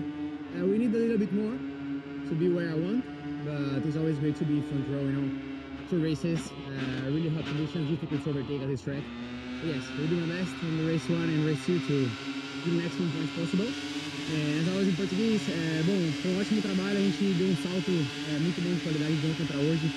Consegui melhorar bastante meu feeling com a moto, ainda falta um pouquinho, mas é sempre importante estar na primeira fila para poder disputar as 2 provas aqui nessa pista que está bem quente, então vamos para cima, aproveitar essa primeira fila para fazer 2 belas provas e somar o máximo de pontos possível. Valeu. Great job, Aragon, once again on that front row, and as a championship leader now, he's also done the job over Archie McDonald. 5-point split then, but a whole race splits from tomorrow, later on. Yeah. I was just going to mention McDonald. I think he'll be happy enough with 4th position, considering he missed a decent chunk, well, pretty much all of FP2 yesterday. Didn't set a competitive time, so Mad Dog, maybe a bit in damage limitation mode in his qualifying, but 4th place I think will do the job just about right. Second place on the grid, we are going to be hearing from Andrea Iannone as he makes his way over towards L. And here he is now. Andrea Iannone is on the front row once again at Aragon, middle of it, P2. Andrea, back on the front row here in Aragon, a circuit that I know you love and is very special to you, giving you a great chance for the races. How are you feeling on the bike, and talk us through your qualifying? From yesterday, from the beginning, the feel with the bike was really good, but so this morning maybe the temperature is a little bit more high compared yesterday morning. We will see. Also, we don't know because we need to check the data well, because yesterday we have another type of setup in the bike. Today we try to improve something, so still we improve some area, but we use a lot more than we improve in another area, and we need to analyze for the race. So we have a really good chance, but it's important maybe 2-3 tenths less, but sure you just ride safe. Good luck for the race again. Thank you very much. Thank you, Andrea Iannone. He said he has a chance, Neil. He really does, starting on that front row. Yeah, I was just trying to work out his sunglasses there. Look as though they were double rimmed. Just Andrea Iannone things. I mean, it's Andrea Iannone core double-rimmed sunglasses. Exactly. But Iannone and his team, they'll be going back to the drawing board after that session. Sounds as though those setup changes that they made for this session didn't quite work out, so he might be reverting to what he felt most comfortable with on Friday. But Iannone sounded confident nonetheless. He might be looking at exactly what Oscar Gutierrez is doing on the other side of the box. The first pole, the FAM Harley-Davidson Bag World Cup for the home hero, Oscar Gutierrez. So congratulations on your first pole in the Bagger World Cup. I know the crash at the end sort of annoyed you slightly. Just talk us through that, but ultimately you are on pole for the 2 races, so how was that? It's quite good to make a good position. Honestly, my first one this year, so I needed to do at least 1. So yeah, quite happy about this. It was a real shame, the crash, and I'm a bit angry with myself because you know, I was following another rider and he went a bit wide and just couldn't touch him. I pressed a bit more the front brake. So yeah, it's quite good to understand why. It's important. So yeah, I just want to say sorry to my team because maybe I cannot compete for the bike. So hopefully they can repair us for the race. Important to know how I crashed, but also that we are fast. So we make a massive step yesterday. I felt a lot better. So yeah, let's keep working like this and focus on race 1. Good luck for the race later, Oscar. Thank you. Cheers, Oscar. Cheers, El Neil. He was fastest on Friday. He's got pole on Saturday afternoon. Is he your favourite going into the races later on today and tomorrow morning? I do like the look of Ian Une this weekend, Kiko. And after you mentioned his stellar record at this track, I think he might take some beating later on this afternoon. But I'm pretty sure that it's going to be pretty fun and pretty wild. With that long back straight, I can't really see anyone escaping. I can't see anyone escaping. I think we are going to have a front group of 4 or 5 like we did over at Silverstone. Well, the race one is coming up later. We will get onto that a bit later. Let's go through the results. Oscar Gutierrez, the Spaniard ahead of the Italian ahead of the Brazilian. Inone and Granado joining him on that front row. Archer McDonald, the Australian in 4, 2 Spaniards inside the top 5. Maxwell top for America, rounding out your front 2 rows. Filippo Ravelli ahead of Dino Sekitama, Travis Wyman and Jake Lewis. The Sutherland Racing duo at the back in 9th and 10th.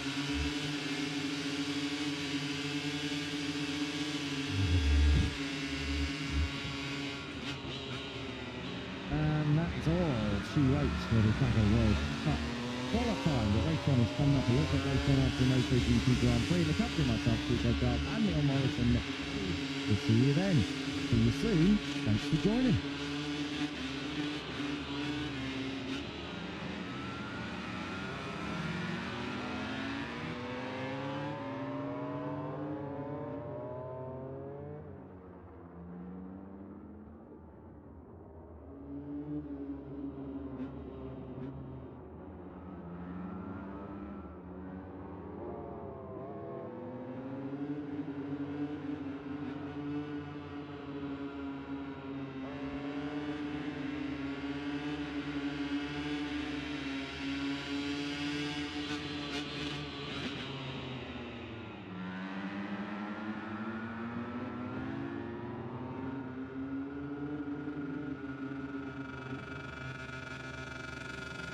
Second racing here in the sprint at the moment. Martin with an absolute show-stopping start. Unbelievable. Fantastic start from Jorge Martin. Martin from 8th to 1st. Marquez has dumped it again. First afternoon nightmare for the reigning world champion. Constant on about straight scratches, and for that reason also this weekend I was extra careful to try to survive, but yeah, you know, the body was following what I want, and I need to take a rest. Sprint here is going to finish in phenomenal fashion for Jorge Martin as he takes the checkered flag first. It is a record 18th sprint success for the Martinator. What a ride, what a performance.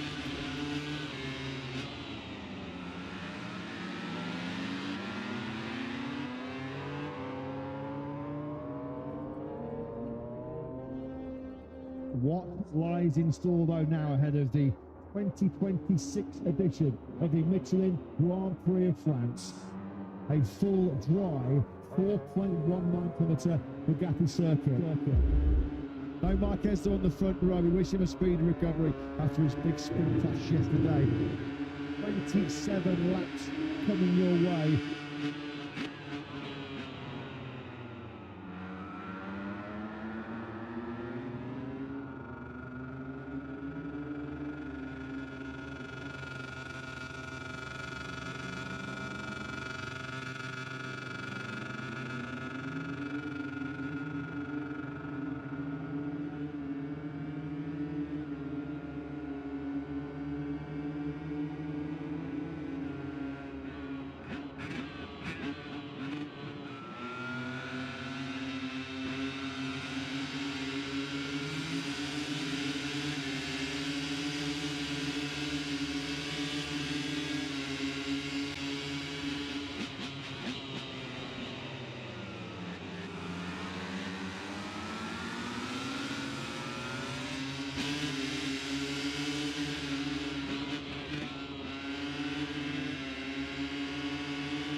2026 Moto3 World Championship is well underway as MotoGP touches down in the Spanish desert for the next chapter of a roller coaster season. Our third trip to the Iberian Peninsula season in the shadow of the historic city of Alpini. Welcome to Motoland Aragon. Welcome to Sprint Saturday.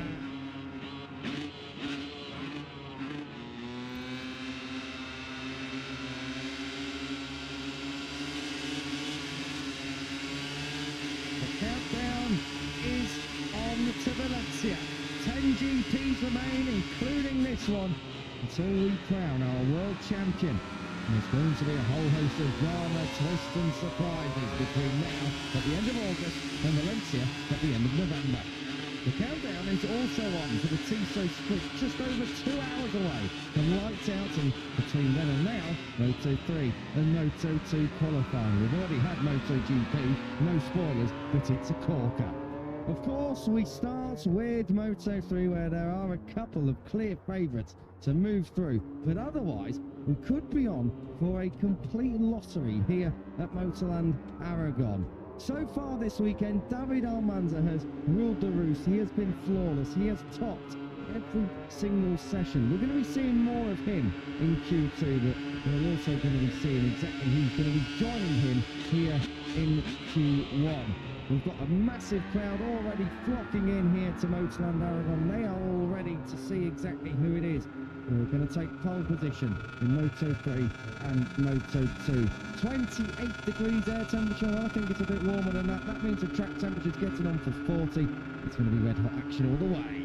Coming up in Q1 and joining the rest of Friday's fastest 14, Scott Ogden, David Gonzalez, Brian Uriarte, Riche Moodley, Eddie O'Shea, Vader Patama, Yusei Yamanaka, Leo Ramastorfa, Nicola Carraro, Joel Esteban, Zen Matani, and Cormac Buchanan. Some riders in there who you perhaps would say shouldn't be, others in there that really have a big fighting chance to move through and cause an upset. I'm looking particularly towards the likes of Riche Moodley, the number 21, and maybe even Eddie O'Shea, who's not having an easier weekend, having been in the top 10 at home last time. So they are your runners and riders coming up in this one, and as I said, it's a lottery. You're in the company of myself, Kigo Giles and Lewis Sotheby for the next couple of hours. Elliot York is down in pit lane. And Lewis, we've got some stars in this one. Scott Ogden, a pole sitter last time out. Brian Uriarte is a Grand Prix winner and title contender. Vader Patama's been on the rostrum. Joel Esteban's been a pole sitter. Eddie O'Shea has been fast throughout 2026. There's a lot to go off. Good afternoon. Afternoon to you. Looking forward to this qualifying session. As you say, there have been some surprises and some unforeseen shocks already this weekend. Our two most recent pole sitters in this Q1 session, Scott Ogden and Brian Uriarte. Uriarte started this weekend. Here he is on screen, the 51. That got house on fire. He was super quick first thing yesterday morning until he crashed coming out of turn 3, which appeared to knock him onto his back foot for the rest of the day. So a crucial Q1 session coming up for him, but some misbehaviour in Friday afternoon's practice session means wherever he qualifies, he and Eddie O'Shea have their work cut out tomorrow. They do indeed. They have a long lap penalty. It is a first offence for being slow online during practice. If you're wondering exactly why Yusei Yamanaka doesn't have the same penalty, he's only been given an official warning. That was because he was left with 2 and not practice. So there's that cleared up. But that's why qualifying is even more important for both of those guys. There's a lot of riders that have a lot riding on this session. Scott Ogden is one. You said rather Lewis that he was the pole sitter last time out. Brian Uriarte the one before that, but Scott Ogden needs a big result. He had the potential over at Silverstone. It didn't come to fruition on Sunday, and as you say, qualified for Uriarte and O'Shea because of that now long lap penalty becomes even more vital. Ogden missed Q2 yesterday by just 100th of a second in what was a very close practice session. 158.372, narrowly missing Scott Ogden, an automatic place through the qualifying 2, but super close in that sort of midfield group yesterday, from Matteo Bertelli in 9th down to Ryusa Yamanaka in 21st, just half a second covered the water club. So it is going to be a fiercely competitive Q1 session, which is 15 minutes counting down. You can also make a case for Cormac Buchanan had he not had his massive high side at turn 16 and 17. Probably would have been in there. He was in the top 3 in the morning session, and later on, sorry, this morning, rather, he was 12th, so had pace to be in that top 14, but another session of what ifs, what could have been for the number 14. Brian Uriarte keen to get to the front of the train here in the Moto3 opening lap. This is the exciting lap as they come all the way round. It's kind of their out lap, you could say, and then they get down to business and hammer time as they come down across the stripe when they get to the end of this. You say Yamanaka, we said about him earlier on, just getting in the way of Max Kinos, it was down to turn 12 and 13, but into the period of that the oldest rider in the field has not yet a long enough penalty, which is just where they are right now, though. Turn 5 and 7. What a harder one to do. Yamanaka has been kind of getting in his own way so far this weekend. It hasn't been a strong weekend so far for the number 6, who of course has lost his place with the MSI squad for next season, confirmed at Silverstone that it will be Valentin Peroni moving in alongside Hakim Danish at that MSI squad next year. So Yamanaka now on the search in the remaining 10 races for alternative employment, trying to put himself in the shop window. Reda Batama at the moment as well, coming through, one of our bright young rookies, the Indonesian, trying to come through Q1 if he can. A bit of a surprise to find him down here. If you look at where he was over in Silverstone, he still made a great fist of things, came through for a top 10 finish from the 6th row of the grid with the Indonesian. So just keep an eye to see exactly what he's got left in the locker here. Sen Matani, welcome back to his teammate, the Honda teenager squad are back to their full strength with their full-time minus 19-year-old making his return, and so far steady away, which is exactly what he needs to do. Of all the tracks to come back at, this is probably one of the worst ones. It's so A big step this morning, though, admittedly to the second last yesterday in practice, but he improved by nearly a second in FP2 this morning from what he done quite that in the weekend. So yeah, key session is for Honda teammate. For Palmer, his teammate, at the 4th time this year, Palmer's had to go through qualifying 1. He hasn't missed a Q2 session since Barcelona, the last time Gulf raced in Spain, when he qualified down in 21st. That's a good record here in qualifying, a pole position in the Red Bull rookies here last year, double Q4 when it came to the races. So keep an eye on Reda Batama. He does like this place, and probably the track time isn't going to be too much of a disadvantage here today. We have a look at Brian Uriarte, who relinquished second place in the title race last time out. He slipped to 4th, but it's still very much in the hunt. We still have a long way to go in 2026, and he's a long way out of the track limits there because it's not green. He shouldn't be penalised. Yeah, the idea being that it's slower to go out there, but we'll see if Brian Uriarte proves that correct or incorrect. This is Eddie O'Shea on the number 8, who himself is on a very good recent Q2 record, hasn't missed a Q2 session since Hungary when he was down in 22nd on the grid, and did his home fans proud, didn't he, at Silverstone 3 weeks ago, coming through from the 5th row to 8th place. Double top 10 for the grid M-Lab squad as well. So Michael Laverty was gridding like a Cheshire cat last time out here in Moto3. That was back at Silverstone, of course. So the home team getting that double top 8 finish. 6th for Joel Kelly. So it was 8th for O'Shea, as you rightly mentioned. Getting towards turn 16, this is that long, never-ending left-hander. In turn 17 right there, that's the apex. Up to the line then. See what Brian Uriarte's canvas is going to be across the line. 57.475. That is pretty nippy. Brian Uriarte down to business straight away. So an opening lap.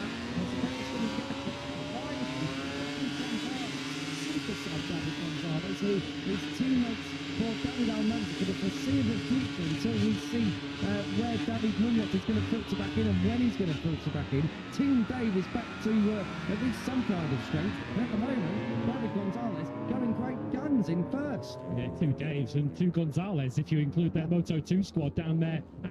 He's caught the eye, hasn't he, David Gonzalez? Of course, coming through last time out in Silverstone for a couple of world champion points, and of course this time starting on a much more level playing field against his opposition, having ridden here in Red Bull Rookies last year when he took a podiums in 2025 with the young Spaniard from Kenya.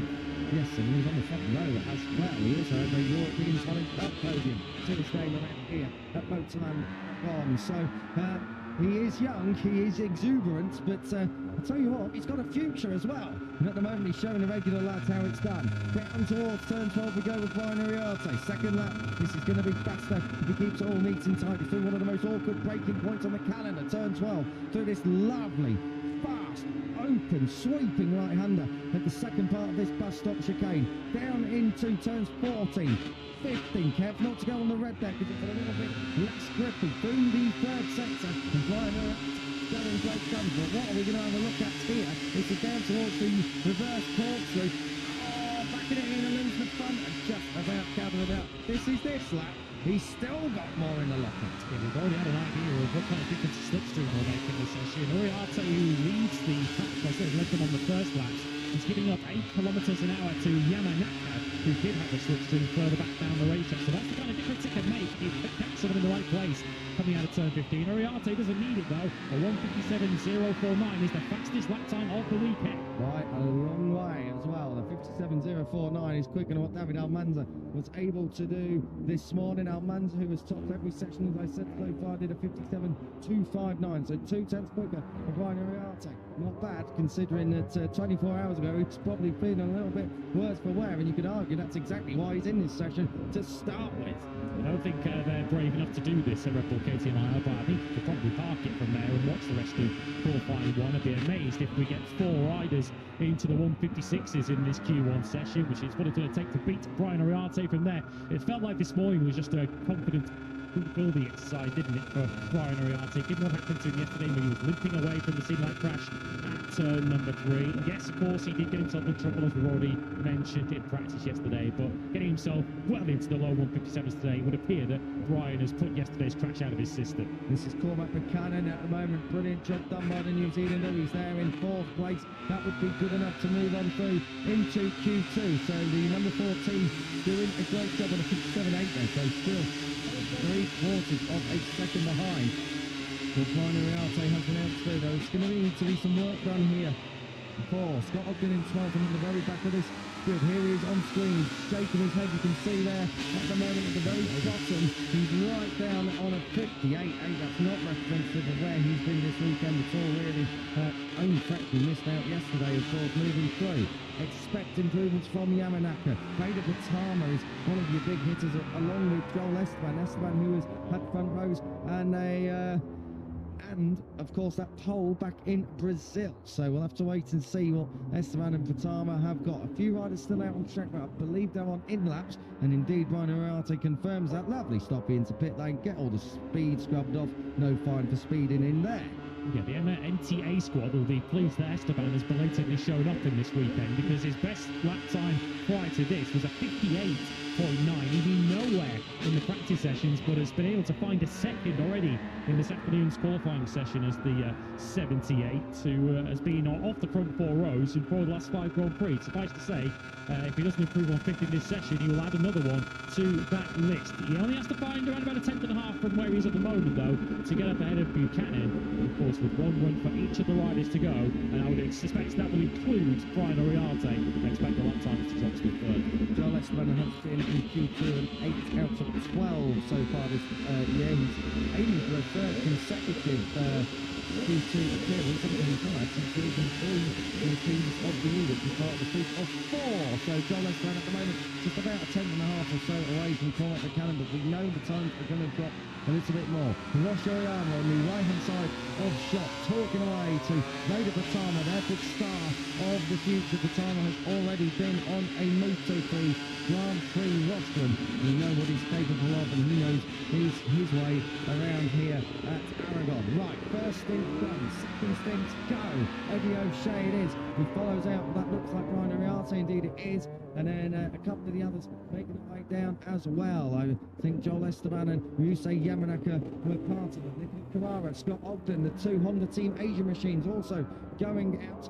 And I think David Gonzalez has stayed in, along with Riche Moody at the moment. So whilst these guys run around lap, let's head down to for the first time to pit lane with Elliot York. Al, who have you got? Yeah, good afternoon everyone, and thank you for tuning in, and thank you for your time. Nicky, not you seeing Brian in Q1. We know he had a big crash yesterday, we didn't see it. Joe, just describe the crash, how he's feeling. Obviously, he's put that to bed and looking pretty good. Yeah, I think we all saw that he started quite fast yesterday morning.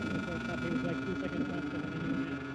In general, the conditions this weekend are not the same as they've been in the past, so, you know, it's always been one of his favorite tracks, and, you know, he was expecting to be faster here, so I think he just started a little bit too fast, made a few mistakes, and then, you know, paid the price for it.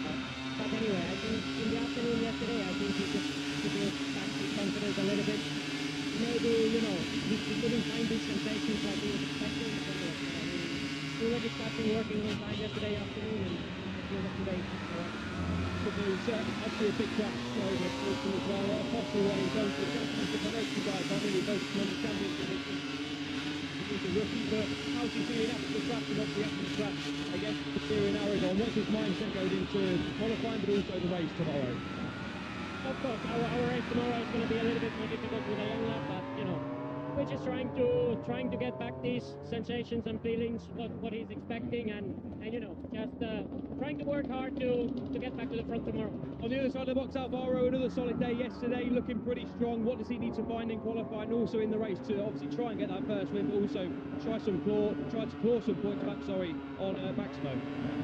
Of course, tomorrow is going to be a hard race. I believe it's going to be a big group, as always, here in Aragon, so I think it's all about, you know, trying to do the correct strategy for the last lap to be able to come first after the last corner. So, yeah, that's it. Thank you, Nicky. Thank you. Cheers, El. Cheers, Nicky. Of course, we are talking about Brian Ariarte right now, who has set the fastest lap of the week, and he has a stellar record as well around here at Moto3 Qualifying. He's got a pretty stellar qualifying record in 2026 as well. I think you mentioned it earlier, Lewis. He hasn't been in Q1 since Balaton Park, I reckon, and then everything else he's been automatically through to Q3. Where is he going there? He's right out to the red, even though he is a red sector through the open sector. This is where he had a bit of a hiccup on his previous track, dropping down to third. Much more need to tidy that time for Brian Ariarte as we are right on board. Now, camera on the dashboard looking into the face of Brian Ariarte through the long Mark Marquez calling out all turn 10. A couple more left handers to cover, 11 and 12. We'll find out what's kind of second sector. Despite taking the long way around turn number 7, he didn't lose time, but he certainly lost plenty there. Yeah, he lost the front, that's for sure. So that's great.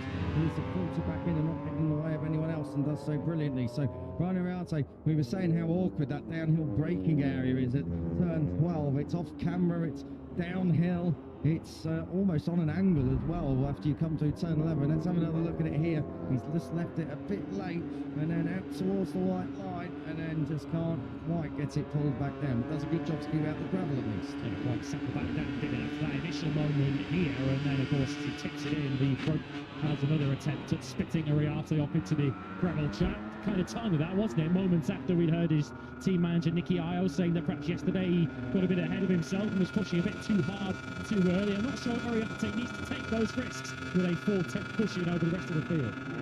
Down towards turn 1, we say Yamanaka leading smoothly just behind. Scott Ogden's on the lap here, it's not going to trouble the top 4. Vader Patama's lap has got to wait for him, so these guys are all going to be taking the flag next time around. This is going to be the final flying lap here in Q1 for Moto3. Buchanan moves up and gets ahead of Eddie O'Shea for the 6520. Run straight on at turn 1, so I think that's Buchanan's lap done and dusted. That's his session done and dusted. Third at best. 57.5 though for Matt Buchanan. I think he could be fairly confident of advancing with that. Here is Vader Patama there. There's Hiroshi Oyama nervously watches on. He wants to watch Vader as much as we do. We now put back to the number 9. It's clearly not a Honda problem keeping Patama out of Q2 at the moment. So we had 5 through already at the end of practice yesterday, and as it stands, Eddie O'Shea is on course to make it 6. Let's see what Patama's got though. He's only just over a quarter of a second off through that first sector. If he can afford to go out to half a second off by the end of this lap, and he'll still sneak in ahead of Eddie O'Shea. But of course, everyone else is going great guns, including this rider here, the 78 of Joel Esteban, who comes through the Marc Marquez corner, runs out really wide. He's just behind Scott Ogden at the moment as they come down the hill. This is where it's so easy to make a mistake. and Joel Esteban has got Ogden right up ahead of him. Batama again through that second sector. That's the second time in a row now he's lost time, so maybe Batama is now an uphill challenge. Joel Esteban is still very much in touch. He's very much still in contention. It's got Ogden. They're coming through sector 3 now. Yeah, he hasn't lost too much time in this third sector, which he hasn't. He's now in a pretty good place as Esteban, buried into the slipstream behind Scott Ogden, and this could be a bit of a sickening feeling here for Scott if he gets patched on the way down to turn 16, which is exactly what's happening as the Catalan moves past him. 78 passes, 90. And I think Esteban might be about to put paid to any hopes Ogden might have of a place in Q2. And I think Ogden's stepping out to fade at turn 17. He's knocking spots off each other. They might be keeping each other out for Q2. Let's see. Esteban out. That's the work with Scott Ogden whilst he does it as well. Scott Ogden did move up into 7th. He was at the bottom of the timing tower. The level up MT18 are absolutely relieved. Joel Esteban will join his teammate Matteo Bertelli, who's already through, seeded into Q2. But in the end, no massive changes. Lots of headlines over. Riarte's moving through in P1. Shout out, big shout out to David Gonzalez. The first Q2 appearance in the offing for him. Cormac Buchanan lives up to what we thought he could do yesterday. Brilliant job by the New Zealander there in third, and Joel Esteban left it late, but late is still good enough for it to Moto3.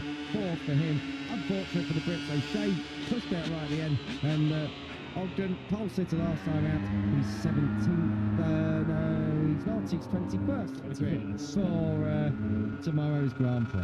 Yeah, from first to 21st in a couple of weekends for Scott Ogden on the grid. Esteban not endearing himself to British viewers potentially there by getting mixed up with Ogden in the final corner. Perfectly entitled to do it. He was pushing for his own lap and slipstreaming through past the number 19 on the way down to turn 16. And of course, in the process, he took 4th place away from Eddie O'Shea, who has to start 19th on the grid, Ogden 21st. They will be together on row 7.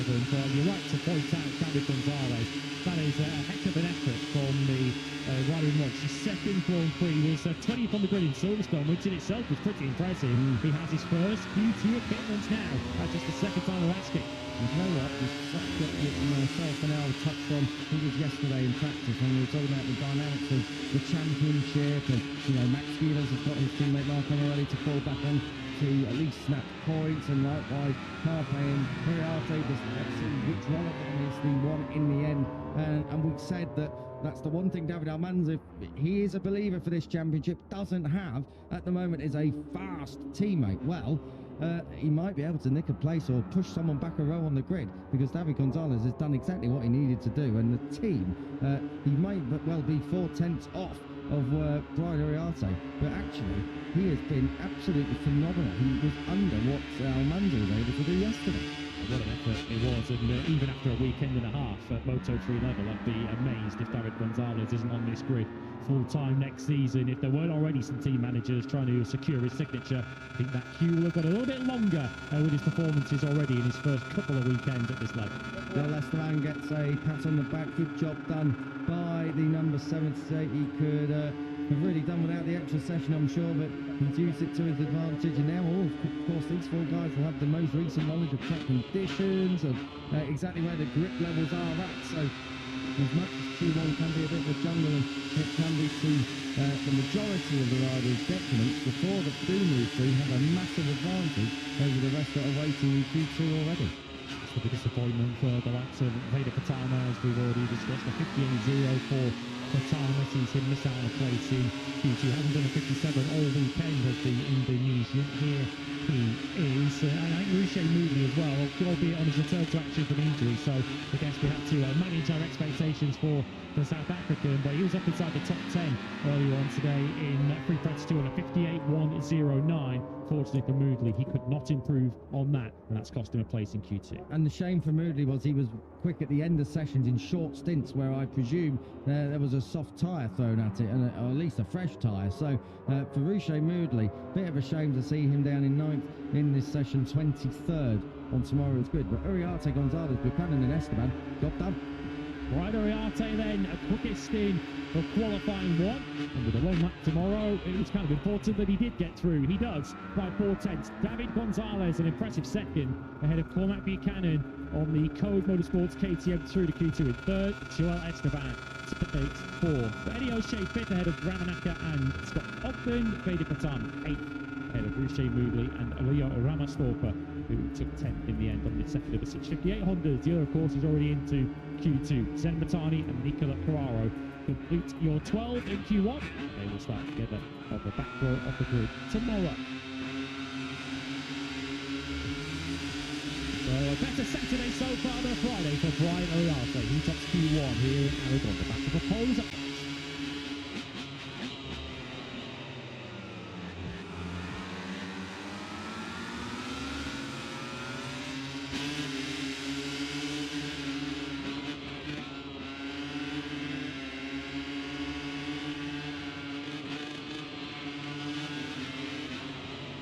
Hello and welcome back live on trackside to Motorland Aragon, where we are in absolutely picture perfect weather. You can see on your screen it was about 27 degrees centigrade air temperature. It is closing in on 50 degrees correct temperature. It is baking hot here as we come to this part of Spain.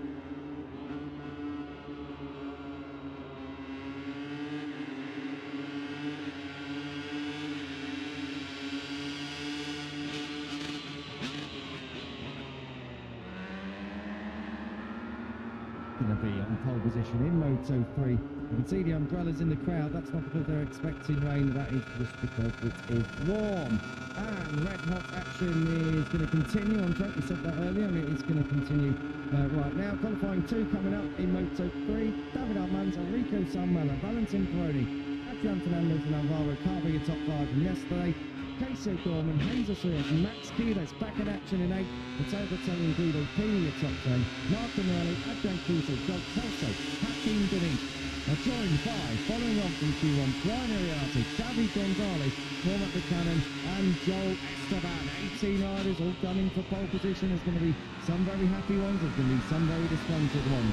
It's myself, Kiko Giles, up here in commentary. Will Southerly is right next to me. And down in pit lane is Elliot York. I'm going to come down to you first, El, because I believe you have a guest. Off you go. Yeah, cheers, mate. Here with Peter Urkel, of course, Peter. Only one place to start, sorry. David Gonzalez, very impressive. First points in but now a first Q2 appearance. How impressed have you been with that? We are very happy how he did it. How you said, he did already in his first GP ever points and was very strong. And he improved here again. Was much more competitive compared to Silverstone. Of course, he knows circuit here, and now we know better the bike, how we work, and we know him also better. And we are very happy what we do now. Sure, you're very happy as well with David Almanza on the other side of the box. He looks so good all weekend long. Won that pace, race pace, of course, winning Silverstone as well. How's he feeling ahead of the Aragon Grand Prix? He must be super high on confidence now. He's back to full fitness, I guess. Like it, I don't think no practice till now first, and but you know, qualifying is a little bit different, and particularly in the first 2 rows is a very good place for tomorrow, and because we know we have to manage also the tire life, and with this experience what we got already in the first practice days, so I think we are very well prepared for tomorrow. He says he's thinking himself at the fastest extent. I guess the team are as well. If it weren't for some bad luck, the Williams and he's right there with Maximo. What's the target for the upcoming races? Just to try and take as many points off track slow as you possibly can and then see where you are? Yeah, we look at for me it's starting together with he is the strongest rider this year. They are very, very fast, and but we are not looking for championships because we are far away, and we look race by race, and if we can do always a good job, we will see the result in Valencia. And I've got to ask about David Munoz as well. When can we expect to see David back? Obviously a long injury layoff, but hoping to see him back soon. What can you tell us? What's the latest with David Munoz? Yeah, his condition coming better and better, and that make us very happy. But it's a little bit too early to say when he come back. Of course, we hope soon, but the first thing has to be healthy, and if he's in the condition to come back to heal, and I'm sure he will do for the end of the season a very good job. Best of luck for the session, Peter, and thank you very much for your time. Thank you, Peter. Thank you, Al. Let's just touch on David Munoz if we can. Lewis, he's been out of action since Bruno. That was the first one that he missed. We know it's a long injury layoff. It is a slight worry to hear Peter to say it's still too early to know when we're going to see the 64 back. Because we want to see him back. He is one of those riders who there's always something going on around him when he's on track, and he's a genuinely good guy as well. So the sooner he's back, the better.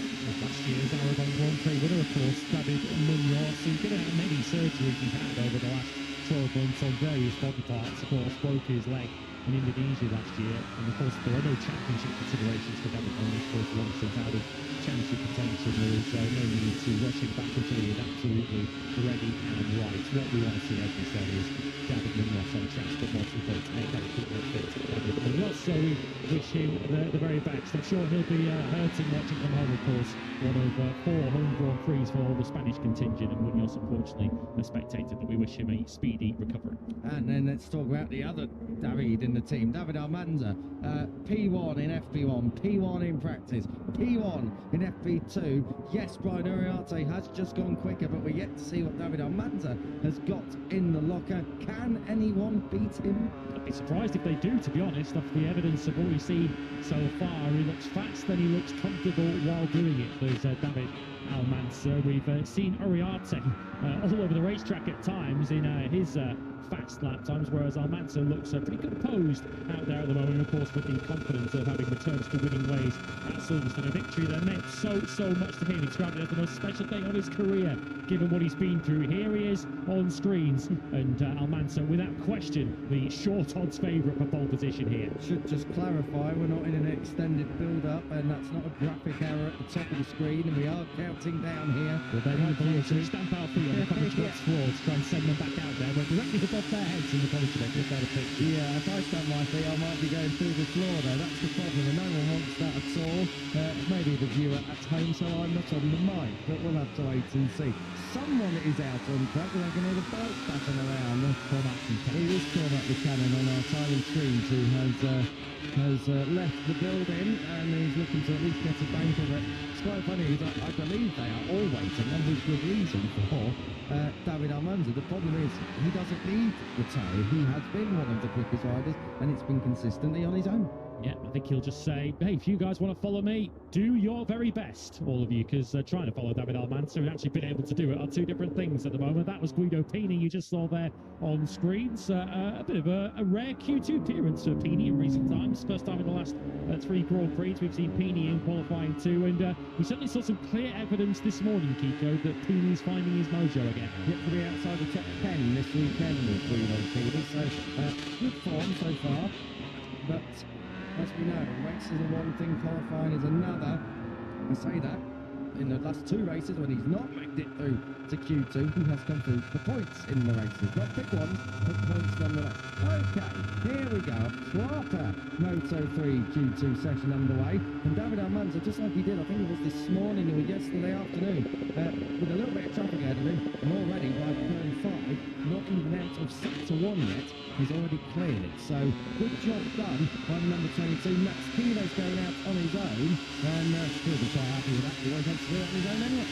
With David Almanza's dominance so far this weekend, that we've made it 3 minutes into Q2 before mentioning Max Kilos, of course, returning from injury after the collarbone fracture in this section at Silverstone, on the high side of coming out of the final corner in Q2 for Kilos. He's not really shown too many actions, so that has been on the pace so far this weekend. Right, that should have been looking to this morning, but Kilos, for just the second time this season, seeing his World Championship advantage win back in Silverstone last time out when he failed to start. And back under 100 points, which for the mentality of the other riders will be very, very good. I'm sure for Max Kilos, it is literally taking it race by race, and less than 100 points or over 100 points. The fact that we're talking about that at the barometer is probably an indication of just how strong Max Kilos has been. Here's a rider who's been very strong this weekend, Rico Salmella, once again this morning, right in the mix, right up at the front.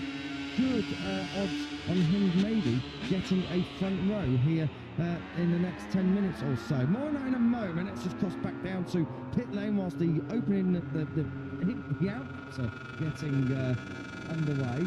Absolutely. That would have been as well, of course. A good story, the Silverstone Grand Prix with Maximo breaking his collarbone. Just talked to us how he's feeling. He obviously spoke yesterday. He was feeling pretty strong, but what's he said to the team? Yes, Maximo is at the accident that he's having. He has to be happy because he's feeling not the left, but not bad. So we don't have much of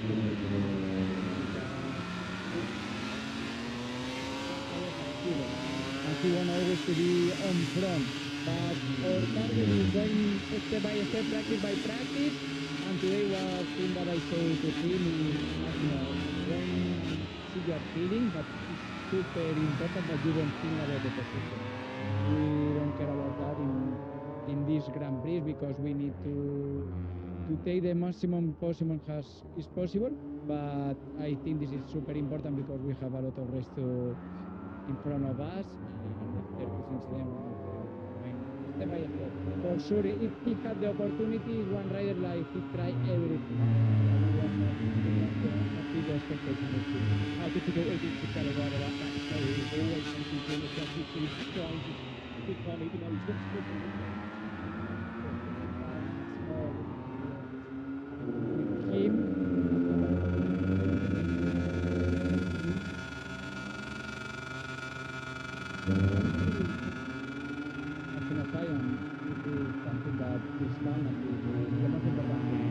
what would be the target for tomorrow? Team and Max, trying to get out of tomorrow.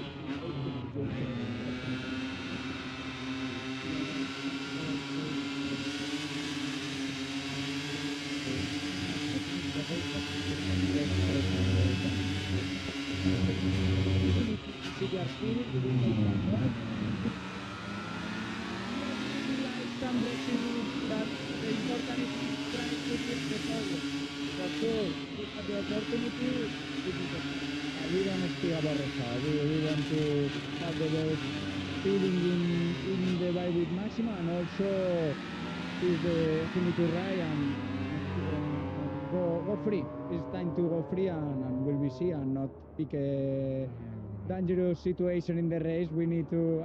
I hope that we don't have, but in Moto3 always is difficult. Thank you, Nico. Great look. Thank you. Motorcycle racers, famous for listening to team managers. More on that in a moment because we had a bit of fisticuffs in the middle of all of that. Turn 13, Ryan Iriarte putting a right elbow and a move on David Almanza. And I think we're going to have a bit of afters. We're getting a replay now. I've got to say, for a Q2, they're both on fast laps, but that would have definitely caught Almanza's attention. Fast lap. Brian Iriarte was on the fastest lap of the whole weekend. He did a 56.963 whilst overtaking David Almanza. He's been left in no uncertain terms. He's been let know just how keen Brian Iriarte is to beat him this weekend. Brian, I think, adopting the strategy with Almanza. If you can't beat him up. Yeah, exactly. Beat him up and fight fire with fire. Let's see how David Almanza responds, if he does at all. David Almanza's lap went away from him anyway. I believe that was because he went off onto the green. So Almanza's lap has been canned. Meanwhile, Max Kiele, your championship leader, it's unbelievable. He's not actually the main star on the show so far, and he's coming back from injury. So Max Kiele looking very good through the second section. He's attempting a bit more under what Brian Iriarte has done. This would be the fastest lap of the weekend if he can hold it. Coming through 14 and 15, holding breaths through sector 3. Oh, just under 3/10 under. This is going to be a rocket ship of a lap. Yeah, Nico Terrell said, don't think about position, Max. I think the only thought Max has about his position is making sure that it's a number 1 next to his name, which it has been on many occasions this season. I think it's about to be a number 1 next to his name here. The all-time lap record, by the way, here around Moto3 Aragon is a 1:56.361. Don't think Kiles is going to quite beat that, but he's going to be certainly quicker than Brian Iriarte. He's not been busy tackling with Almanza on this lap. He's been focusing all on himself. It's a 56.390. He did actually go closer than I thought. I'll tell you what, he put in a mighty last corner. Where did that come from Max Kiele? Half a second quicker than everyone else. Oh, yellow flags out in turns 5 and 6. So that's at the top of the hill. Oh, Stavry Gonzalez. That's a shame, and we join in to see David Almanza, and you could hear the team's reaction through the headset. David Gonzalez, that's such a shame. This is going to be a classic front ender on the left-hand side. He doesn't even get it to the apex. Yeah, that's a real shame that for Gonzalez. Down in 13th place. Obviously, isn't an improved from that. Unless you can get that fight up, you can see there that the tyre was still spinning, but the engine wasn't running as he waves to the marshals for some assistance. There he disappears, or his bike does in the back of the picture as Marco Morelli and Adrian Cruces were busy getting up close and personal with each other. Yeah, shame that for Gonzalez. The first mistake I think I've seen him make in his Moto3 career so far. Exit stage left in the background. It looks like he's getting a bit close between Cruces and Morelli there. Okay, back in with David Almanza now. Let's see what he's made of, because less than 5 minutes to go. He's in the box, no time set. Let's see what David Almanza can do. We have seen him leave it very, very late before, so pressure is not a big thing. Everyone else is also waiting for him. Well, if the move from Brian Ariarte hadn't given him something to think about already, that 156.390 by Max Keeler certainly will. Max is going to have a hard job on his hands to beat that. I'm not saying he can't, but it's certainly going to take some beat at Keeler. He's nearly 6/10 clear of the rest of the field, and certainly wasn't taking any backward steps, even if his teammate Nico Toro was perhaps encouraging him to. It's going to have to be a lap record, I think. Yeah. There's not much room between the 390 and the 361 from last year by Rueda, so it's going to have to be knocking on the lap record score, or knocking the lap record right.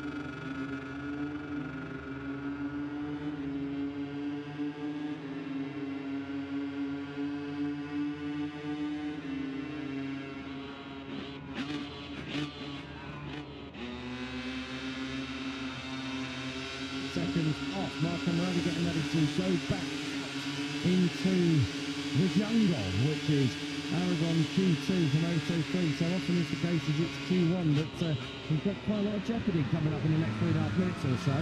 Morelli just pleased he was not to see Silverstone again, I think, until next year after a miserable British Grand Prix last time out. Shout out to some of the rookies who are shouting. In fact, the second row's full of them. O'Gorman up in fourth at the moment on the 68. Oh, he is on the 67. We've got Salmella in sixth and Morelli seventh. They've been booked back by Peroni, who's now in fifth place. Of course, the podium finisher from Silverstone. But O'Gorman, who, even though he got himself in hot water with the stewards last time around, he did please his team manager, Paolo Sinicelli, who made sure he let it known in his blog that he didn't agree with Simon Crayfar's decision, and actually said, one thing's for sure, I like this guy more and more, referring to his young Irish charger. I can just imagine Simon Crayfar losing sleep over that one. 16 and 17 and onto the front straight. Kenzo O'Gorman doing a great job, as you say, to Trevor Peroni and Salmella. A little bit of disappointment perhaps keeping in for Adrian Fernandez and Guido P, the 8th and 11th for the Leopard Racing Hondas. Hakim Danish is only 12th at the moment, so there's a few riders still really yet to get down to bigness in this session, you feel, but we'll have to wait and see. Keeles on a lap limit, it's not going to really flood some ways. It's a very consistent run though in Q2 for the 28. This is who we want to see. David Almanza, your pace setter so far, all the way up until this session right now, is going to need something special. Oh, yellow flags up at turns 4, 5 and 6. There, that is exactly where Almanza is. David Almanza could be well out of this if he's going to take the yellow flag through here. Who is it and why have we got someone on the floor? It's Joel Esteban, I think. Joel Esteban, and he's just booted the fence for good measure as well. That is a lap cancel, the yellow flag with David Almanza. Disaster for the 22. He is going to have to go Super Bowl style. 1 lap remaining for him. Yeah, Esteban's put his boot for Almanza's pole position out at the moment. If the yellow flags don't clear, so second rider we've seen down at that corner, same corner that we saw David Gonzalez go down earlier on in the session. Esteban doesn't even have a lap time to his name, so he will be starting 18th on the grid. There he was at the back of the train, losing the front, fortunately not taking anyone with it. Early as well, he lost it so early, like David Gonzalez. Gonzalez was a bit further into the corner, but Joel Esteban, well, his session is done. No time set either for him, so that is a real disaster for him. He's going to be 18th. Not for Almanza either. He's down in 16th place at the moment, so not being on pole position would be a shock for Almanza, but any more yellow flags up ahead of him, and he'll face the possibility. This is why it puts the premium on getting a lap in early. If there are any more yellow flags, Almanza could find himself on row 6. The only thing as well that David Almanza needs to do is he needs to do his own lap time. He can't figure out who's behind him anymore. He can't make a mistake. look who's gone onto the front row. 6:58, stand up and salute Casey O'Gorman. The Irishman has gone P3. Brilliant lap time. Brian Gorman, this guy is getting himself David Armando in the braking area. Down towards turn 1, of course. Those tyres have also had used on them now. They're not in their absolute newest state. So let's see what David Armando's got in the locker. Coming through the Carlos Checker corner and charging up the hill. This is where he encountered yellow flags a lap ago. Would be a second front row of the season for O'Gorman if he can hang on to that. But Armando is surely the big threat at the moment. But zero margin for error here for the Silverstone winner. This is one lap to try and get himself off the 6th row and what he would hope to be up onto the front row. He's in touch through that first sector. He's 800 away from what Max Quiles was able to do. We know Max Quiles was absolute dynamite through that third sector, to that fourth sector. Carpe is under in that first sector as well, and Vitelli. We've got a load of orange and red sectors on our timing monitor here as they're coming down through sector 2 now. We need to have a look at David Almanza. We're looking at Uriarte, we're looking at Carpe, who's got Vitelli right in behind him. Carpe at the moment in 4th. That's still decent. He's looking to try and get on that front row. Almanza through that second sector is he's in touch. He's 600 of a second away. It's going to be close. Carpe now out of turn 15 into the third sector. He's a quarter of a second down, but there's a massive gap to try and get himself into between his teammate Uriarte and O'Gorman, who's third. Carpe's not going to get much slipstream though, because his teammate has disappeared off the road. But Tenny's right behind him, but Tenny's third sector also not too bad. Just on Almanza, third sector through. He's 600 up again. He's very, very consistent. It's a great lap time. But we know how quick Quiles was in the final sector. Almanza Vitelli goes second. Morelli's got pole. Morelli's got his teammate out of pole position. Morelli's usurped. Max Quiles, where's Almanza? He won and a new lap record. David Almanza left it late. He had it all to do, and it wasn't necessarily all his own fault, but he just reminds everyone, P1 in FP1, P1 in practice, P1 in FP2, and now provisional pole. I say provisional because Quiles is coming, but it's not quite enough. Max Quiles does get it onto the front row in third, but he is usurped by Marco Morelli, his own teammate. But David Almanza take a bow, a 1:56.347, the fastest ever Moto3 lap here at Motorland Aragon. Lewis, we said he needed to do it, he has done it. Well, it went to form in the end, but not the route we thought David Almanza would take to pole position. That is pole number 5 of the season for David Almanza. He matches Jose Antonio Rueda's pole tally from 2025, and in the process takes Rueda's all-time lap record of Motorland Aragon with him.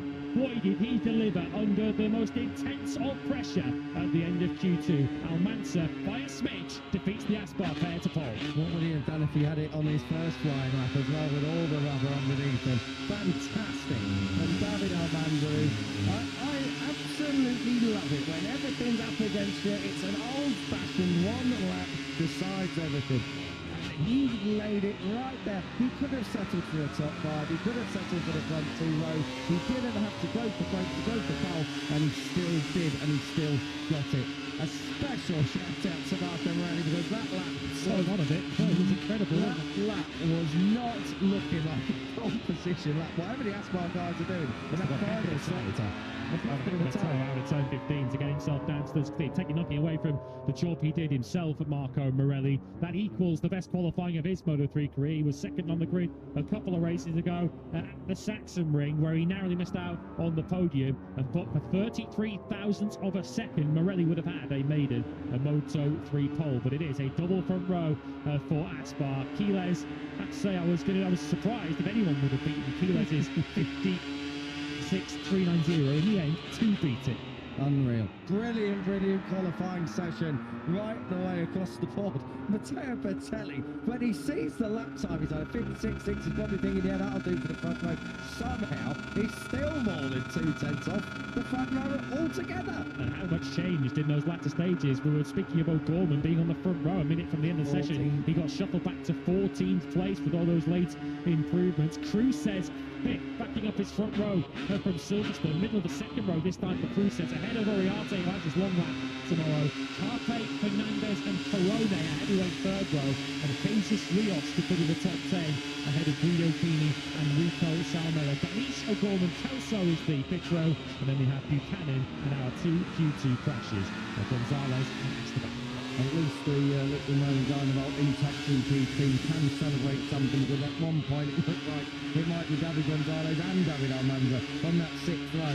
He had to do everything so late. A brilliant job by David Almanza, just to rub salt in the wounds of everyone else doing it with a new lap record as well. It wasn't just to go pole, it was to put his name in the history books. Max Keeler's, he cannot be unhappy with this. A broken collarbone just 3 weeks ago. He's come back and put it on the front row in third, Lewis. Right, knocking on the door of that lap record. We were convinced up here in commentary that that was more than good enough for pole position, and he's still beaten by two other riders. But a great job done by Maximo. Yeah, Quiles with an 85-point lead over Carpe and a 97-point lead over David Almanza.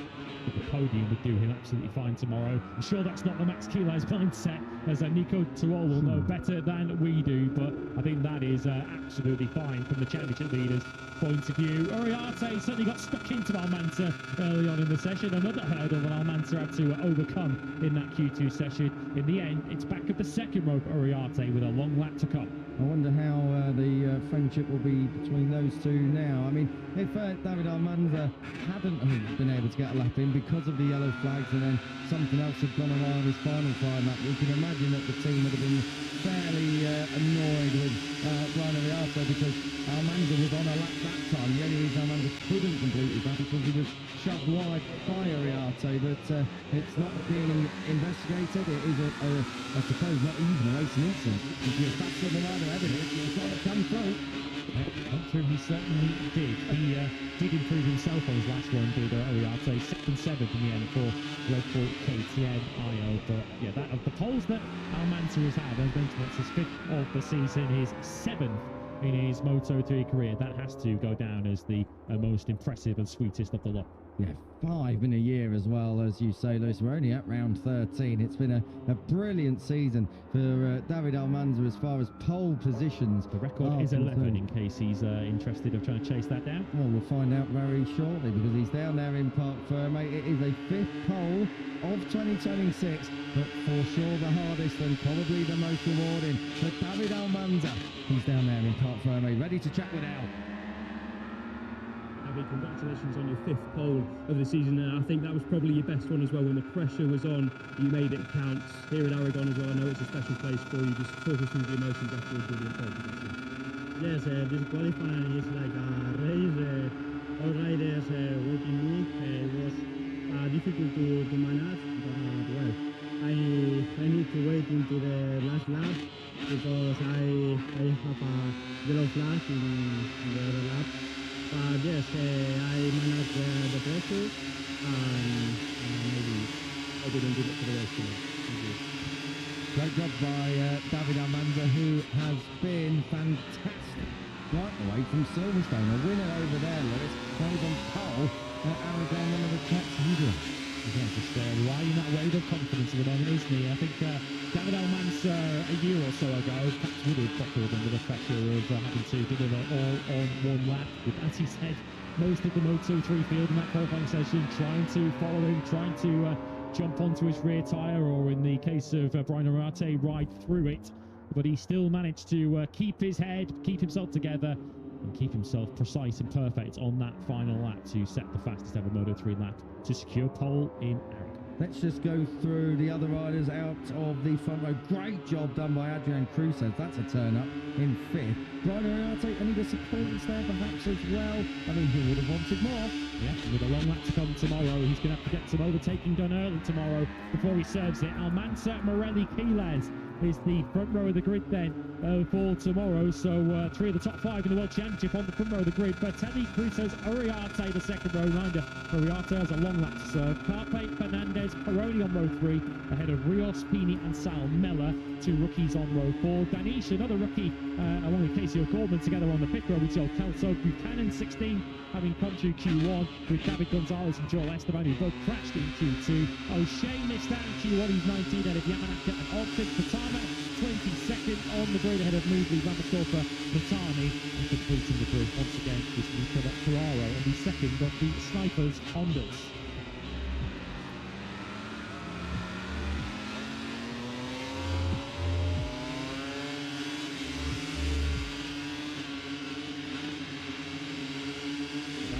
In dramatic fashion, takes pole position for the Aragon Grand Prix Moto3 race over 17 laps tomorrow. Stick around though, because up next we begin the qualifying sessions in Moto2 with Q1.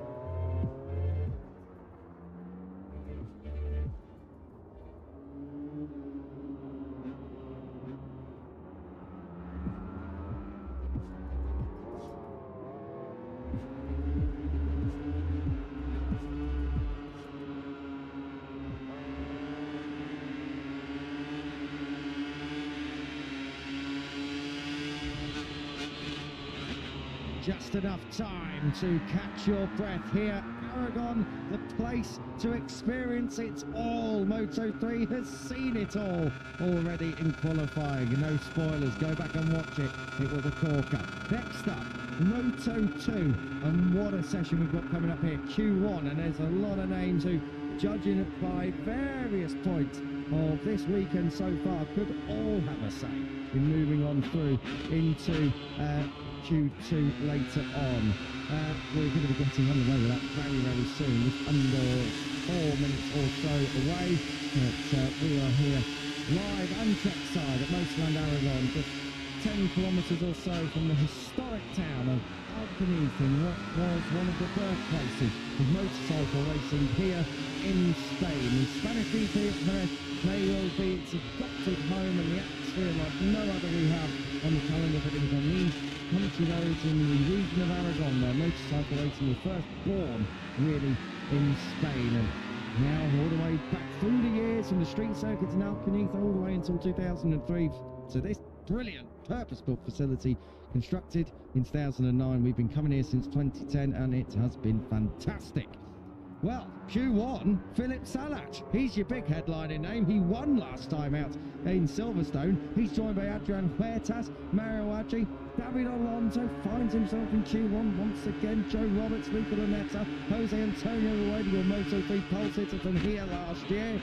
Tony Arbolino, Dennis Onju, Alberto Ferrandis, Sergio Garcia, Aaron Canet, Marcos Ramirez, Zonta van den Gurberg and Xavi Zuratuza. They are your runners and riders coming up in this one, Moto2 Q1. Lewis, I don't know where to start. Philip Salat because he won last time out, or David Alonso because his wretched run of form continued on a Friday afternoon for the Colombian. Good afternoon. Afternoon to you, afternoon to everyone watching. Yeah, I hope you're not planning to cover everything that happened at Silverstone, because this session ain't long enough. It isn't. After one of the greatest Moto2 races of all time at Silverstone, won, as you mentioned, by Philip Salat, showing how unforgiving and protected Moto2 is. So Q1 at Silverstone, coming back to Q1 in Motoland. Salat missing out by just 300ths of a second in practice yesterday. Although Salat took it through for his spectacular weekend this morning. David Alonso, though, for the second Grand Prix in a row, has also taken part in this Q1 session. It hasn't looked as desperate as it looked for most of the Silverstone weekend, but I'm afraid for David Alonso, that's where the positives end. And there have been some flashes, to be fair. He was up in 9th place, I have it, at some points yesterday, and also this morning. Not a disaster, but David Alonso finding himself down where he is far, far from ideal. Well, he said after practice yesterday that he's having a bit of a job rebuilding his confidence. It looked a little bit of nervous energy there going on in the pit lane with Alonso, and we saw him there on screens. Clearly what happened to him at Silverstone and how poor a weekend that was, surely the worst weekend he's had in his Moto2 career, perhaps since his very first couple of races as a rookie, has dented the David Alonso confidence severely, and it's taking a little bit of time for the baby goat to build it back up again.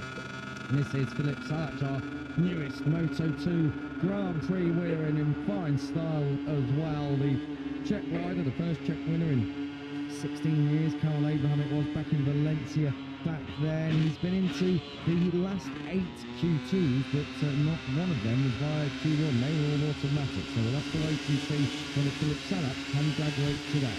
as Q1 of course starts since the lap back at the end of April. Here is last year's Motorland Aragon winner in the closest Moto2 finish of all time.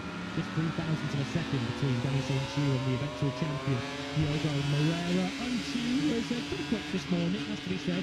Set his best lap time of the weekend on a 150.819, but the Martin VST, it would appear from the evidence this weekend, all their hopes of reaching Q2 likely are going to land on Dennis Untitled's shoulders, with Aaron Canet having another miserable weekend. But then at times they have also been not too far apart, because it was 23rd yesterday, 26th for Canet, 23rd for Untitled, 26th for Canet, so it's not been all roses down there on one side of the box either. Joe Roberts making another appearance in Q1. He's been into the last 4 Q2s, and so that's something to shout about. Has the American. The last one was live Q1, that was in Silverstone. Top 6 though in his last 14 starts on a Sunday for Roberts, or he'll be keen to change, and of course nothing will inspire you and motivate you quite like your teammate taking his maiden Grand Prix victory as Salah did 3 weeks ago. Coming through turn 2, the riders are going on that lap, so we'll take a little pause up here in commentary and throw down to our pit lane reporter Elliot York, who is patrolling and getting the gossip. Who have you got out? Yeah, we've got Nico Ferrari again. Nico came to follow you in Moto3, and then again in Moto3, it's a good reason.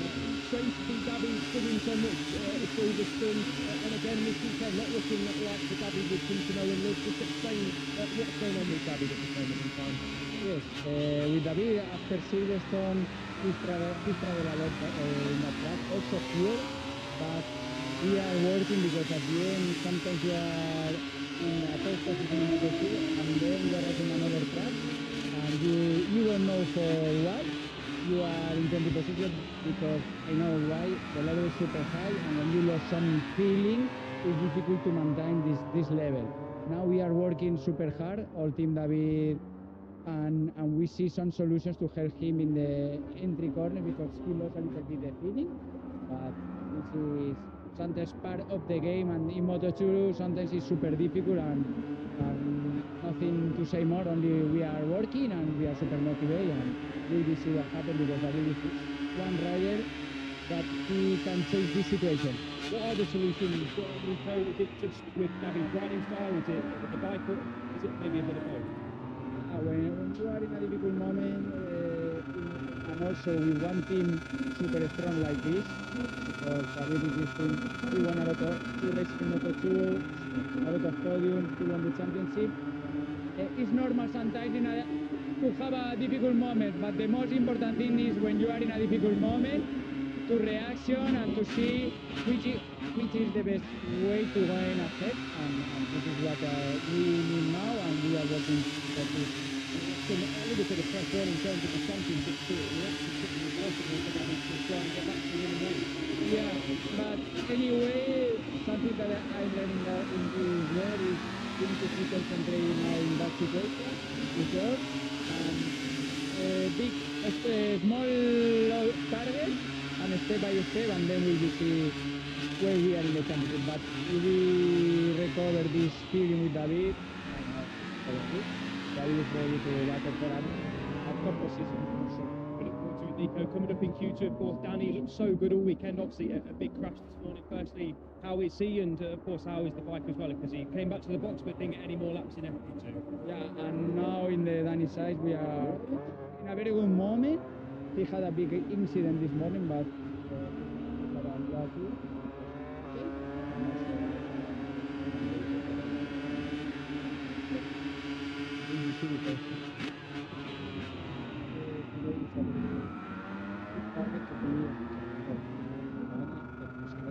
Because he had the pace to battle for podium tomorrow.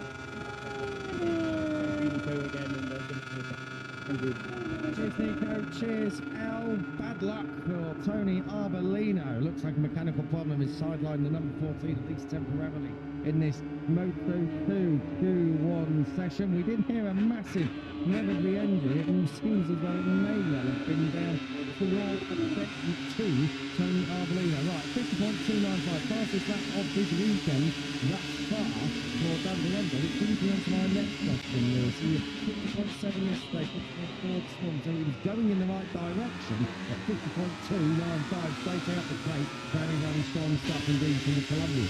Another step potentially in rebuilding that confidence, which they were talking about to Silverstone. Somebody that needs to calm down a little bit. He's a bit complex. He was waving his arms in the direction of, I think, Alberto Brandes and Luca Lametta, who we've got now on screen, to piled up the inside of him into the turn one. As you said, that is Alonso's fastest lap of the weekend. He did a best of a 50.4 in free practice 2 this morning. 50.2 though, perhaps not absolutely guaranteed though of a place in Q2. We've got a 50.6 for Onchu in second, Lametta third on a 50.7, then Huertas before we got some malice put on a turn one, put him in a 50.9 to put himself at the moment in 4th place. And we have got red sectors everywhere through sector 1. David Alonso has done that. He's coming through sector 2 now, but it's behind this rider here, Jose Antonio Rueda, the number 9 tech, just dropping off through that second sector. But Alonso going well, Salat's going well, Zonta van den Gurbo was going well up until that second sector. So there's a lot of time out there at this track. We've got about 49 degrees track temperature now. It's getting a bit scorcher out there for the Moto2 Q1 session. It's only going to keep rising as well as far as the track temperature is concerned, because we've got riders out there on track putting down a load of rubber. So this is Alonso getting himself down in towards turn 16 and 17. This lap just ever so slightly gone away, but he's still in touch. Let's see what he's got up over the top of the hill. He's coming to the line now. David Alonso, does he improve his time? No, he doesn't. Lose his time in that final sector. He's perhaps not got a great record here, surprisingly, for Alonso in the Moto3 or Moto2 careers. Of course, he's all-conquering 2024 season in Moto3. He came to Aragon before he went on that extraordinary winning streak in the second part of the season. And last year, of course, he was taken out by his teammate Daniel Holgado, which Elliot York wisely didn't mention, otherwise that interview with Nico 12 would have been his last. Yeah, exactly. Well, at least he's done him twice today then. I do remember that last year, because that was the second time of the year, because we had the Jerez as well. Yeah, we had the Jerez collision as well. Talking to Danny Holgado, it was a big old get-off. I know we all saw it watching on here at the track. A massive, massive crash coming through turn 9 in towards turn 10. The bike hitting the fence, and Holgado thankfully was all okay, but definitely gave his team a load of work. So just around here where David Alonso is right now. Alonso again not really lighting it up too much through the first sector. Maybe those tyres just got away from him. We're going through the second sector. He's in touch. We've still got half a lap to go. Good run being put in now by Rueda after that 50.6 in his previous lap, putting him in 3rd place up ahead of Lametta. He's on another strong lap at the moment. We've got a personal best also coming in from Marcos Ramirez. You saw him on circuit while we were hearing from Newport Road. Just to remind you, in case you're wondering, he was on a 3rd forward bike this weekend. Ramirez wild card into the front forward factory team, who are on the best of the way, of course, after the Silverstone podium. And we'll be seeing more about Alexis Spurge later on, because he's already got the job done to move into Q2 in this session for the forward squad. It is Xavi Zurituza and Marcos Ramirez. Into the pits comes David Alonso. Looking further down, there's nothing too spectacular going on the timing screen. In fact, only Alberto Brandes and Marcos Ramirez, who have got 3 personal best sectors up at the moment, but it's not really going to change anything in any way. They have come into the pit. So run 1 is all done. David Alonso is in provisional P1 at the moment to lead the charge up towards Q2. Dennis Onchu doing what he can. That's 2nd place for him at the moment. Jose Antonio Rueda 3rd. Luca Lametta in 4th place, in 2nd or 2 Boston scorers there at the moment. Here is Tony Arbolino, no time set, so if they can work out whatever that problem is down there in the Red Frantic Team machine, then Tony Arbolino is going to have to go for broke with just under 7 minutes remaining. We're in a lull in the session. That means that we too go in the pit to speak with Al. What have you got? Yeah, just look there on Tony Arbolino. It's a clutch slipping problem for Arbolino that he encountered on the outlap. You can see from the pictures, you've just seen that the mechanics are working away on the issue, but it is a clutch issue for Arbolino. I'll stay down here and let you know when Tony goes out, if he goes out, of course, but it's looking like it's not too bad of a repair job going on, but yeah, clutch problem for Arbolino. Hopefully they sort it out, otherwise tomorrow Arbolino's going to be clutching at scores coming from the back of the grid, Lewis. Bad luck, hasn't he, over the last couple of Grand Prix scores. Looked like he finally got himself back to Pete Cardellino again in Silverstone when he led a Grand Prix for the first time in over a year. Unfortunately, ended in a heartbreaking factor for him, didn't he? That crash and fail when he's fighting for the lead. So Cardellino not showing his own so close weekend, but upgrading on that with his qualifying at the moment, essentially being taken out of his hands. Some might say it was Pete Cardellino in the lead group for the first time in ages, leading the race, then crashing out that lead group. It's a bit of a mixed bag, isn't he? At times, is Tiger Tony, who looks like he might be on the move from that Factic team at the end of this season. Potentially, he might be on forward bike next season, if you believe some of the reports and rumours that potentially Aaron Canet might be heading back to the Factic team with which he finished championship runner-up for them a couple of years ago. But that's perhaps a discussion for another day, as the Moto2 field head back out. And at the moment, the finals remaining, they head without Tony Aragon. Yes, Arbolino rooted in the pit. Who are we looking at outside this top four here? Adrian Puertas is a World Supersport winner around here, so keep an eye on the 99. He was close to moving through yesterday. And Canet as well, good form here in recent years in Moto2 and Moto3, as well as Philip Salach, who you've got to say, likewise with Joe Roberts, both of you OnlyFans American Racing Team Machine should be really looking to come through Q1. There is an argument to be made that Philip Salach shouldn't even be in Q1, having come from being a Grand Prix winner just 2 weeks ago. This season, you are managed to get qualified 23rd at the moment. You don't supposed to be a close further back even than that. 24th on the grid. He didn't improve on 10th place, which will be a major shot. There he is on the number 12, heading out back behind Sergio Garcia, who is a couple of places behind him in the order, which is ahead of him on the racetrack. Garcia currently 12th. At the moment, not building on his best Moto2 finish of 2026 when he came through to the top 10 at Silverstone. And what we're saying here, Lewis, because 150.295 for David Alonso, for me that's pretty safe, but everyone else, 50.6, 50.7, that is not as safe as it may well seem at the moment. Now, looking at how many riders have done 149 so far this weekend, only 3 managed 149s yesterday, and then a further 4 managed to add their names to that earlier on today, as we're getting a bit of bunching up on the offers. Huertas is saying to Alonso, you get on with it. To be honest, Adrian, I think your lead is greater at the moment with 4 minutes to go. I can already hear the pencil sharply coming out the draw up in Simon Crowbar's office over this one, because they are mucking about and not really getting on with the job in hand. It's all right, Adrian Huertas feeling like he's being hard done by there, but he's also chopped across Alberto Fernandez twice.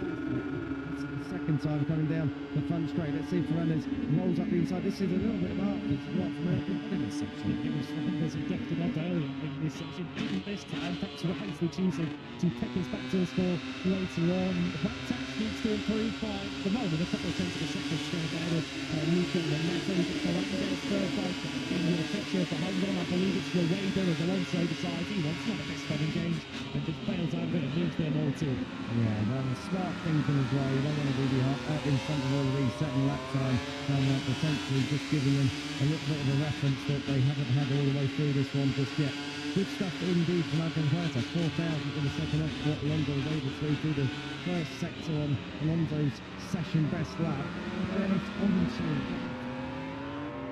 onto just getting under, it seemed, Rueda. Coming through turn 10 now, he's under the time at the moment. Tony Arbolino has just about snuck out in time. He will get around with about 20 seconds or so to spare if he goes gangbusters on his outlet.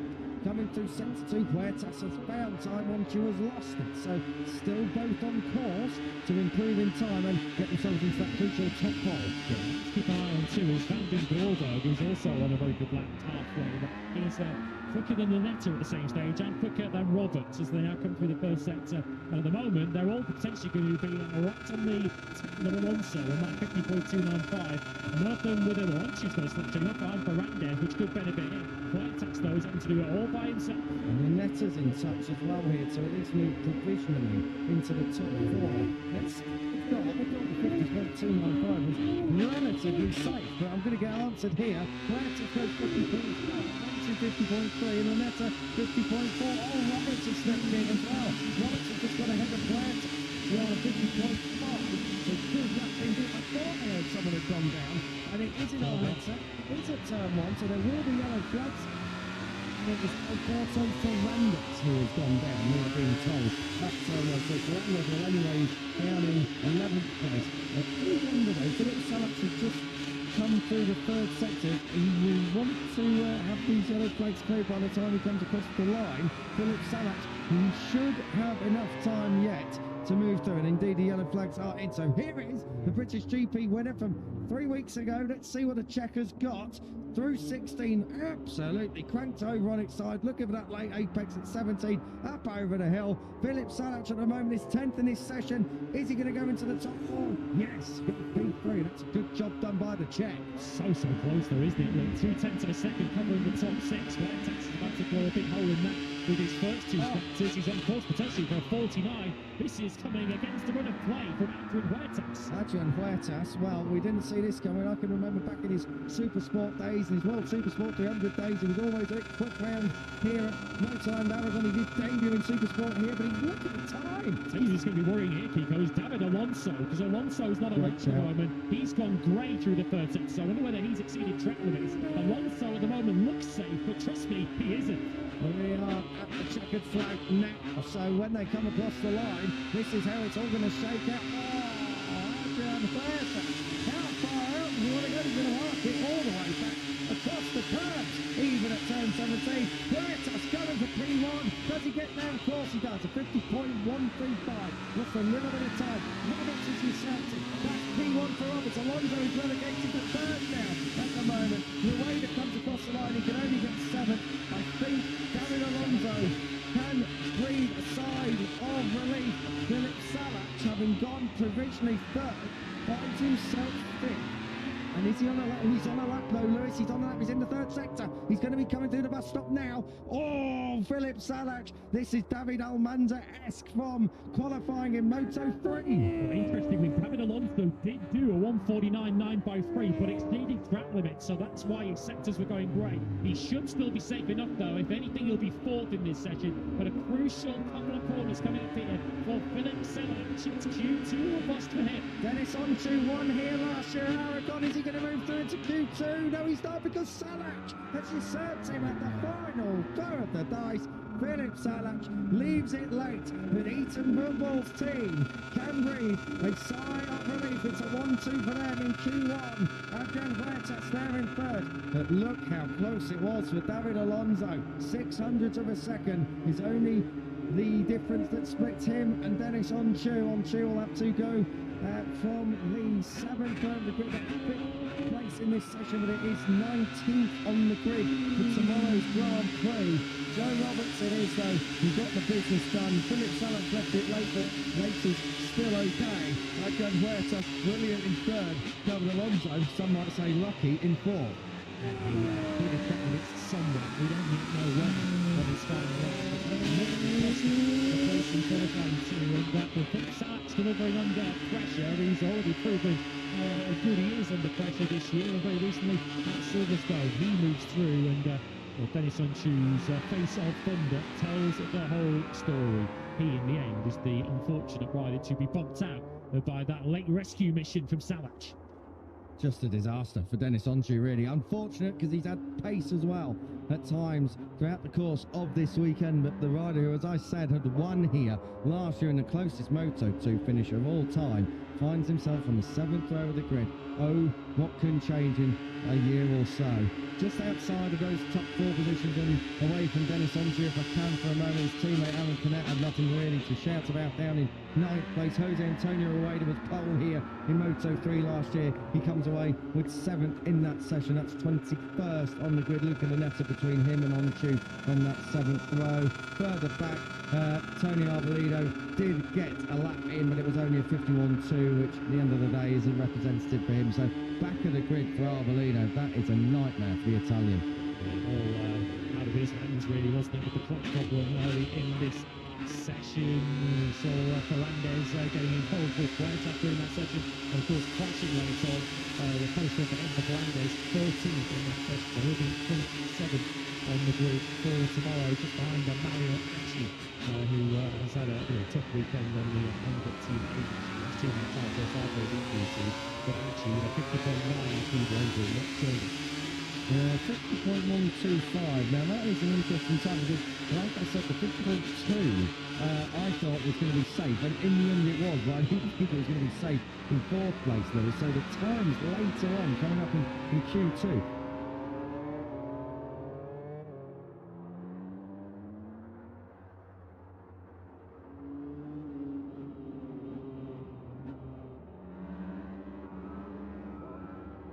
American Racing box because he tops Q1 and American Racing 1-2. Roberts, Salach, Huertas and Alonso are all four to advance. Although Alonso can potentially count himself slightly fortunate. Untrue pick from Lanetta, Rueda, Van Ingolberg and Aaron Kinnett. Ramirez, the wild card, 10th ahead of Garcia, Archie Fernandez, Tusa and Tony Arbolino with clutch problems keeping him back of the grid. So it is an American Racing 1-2 in Q1, which means Q2 for Joe Roberts and Philip Salach. Huertas and Alonso join them. The battle for pole in Moto2 up next.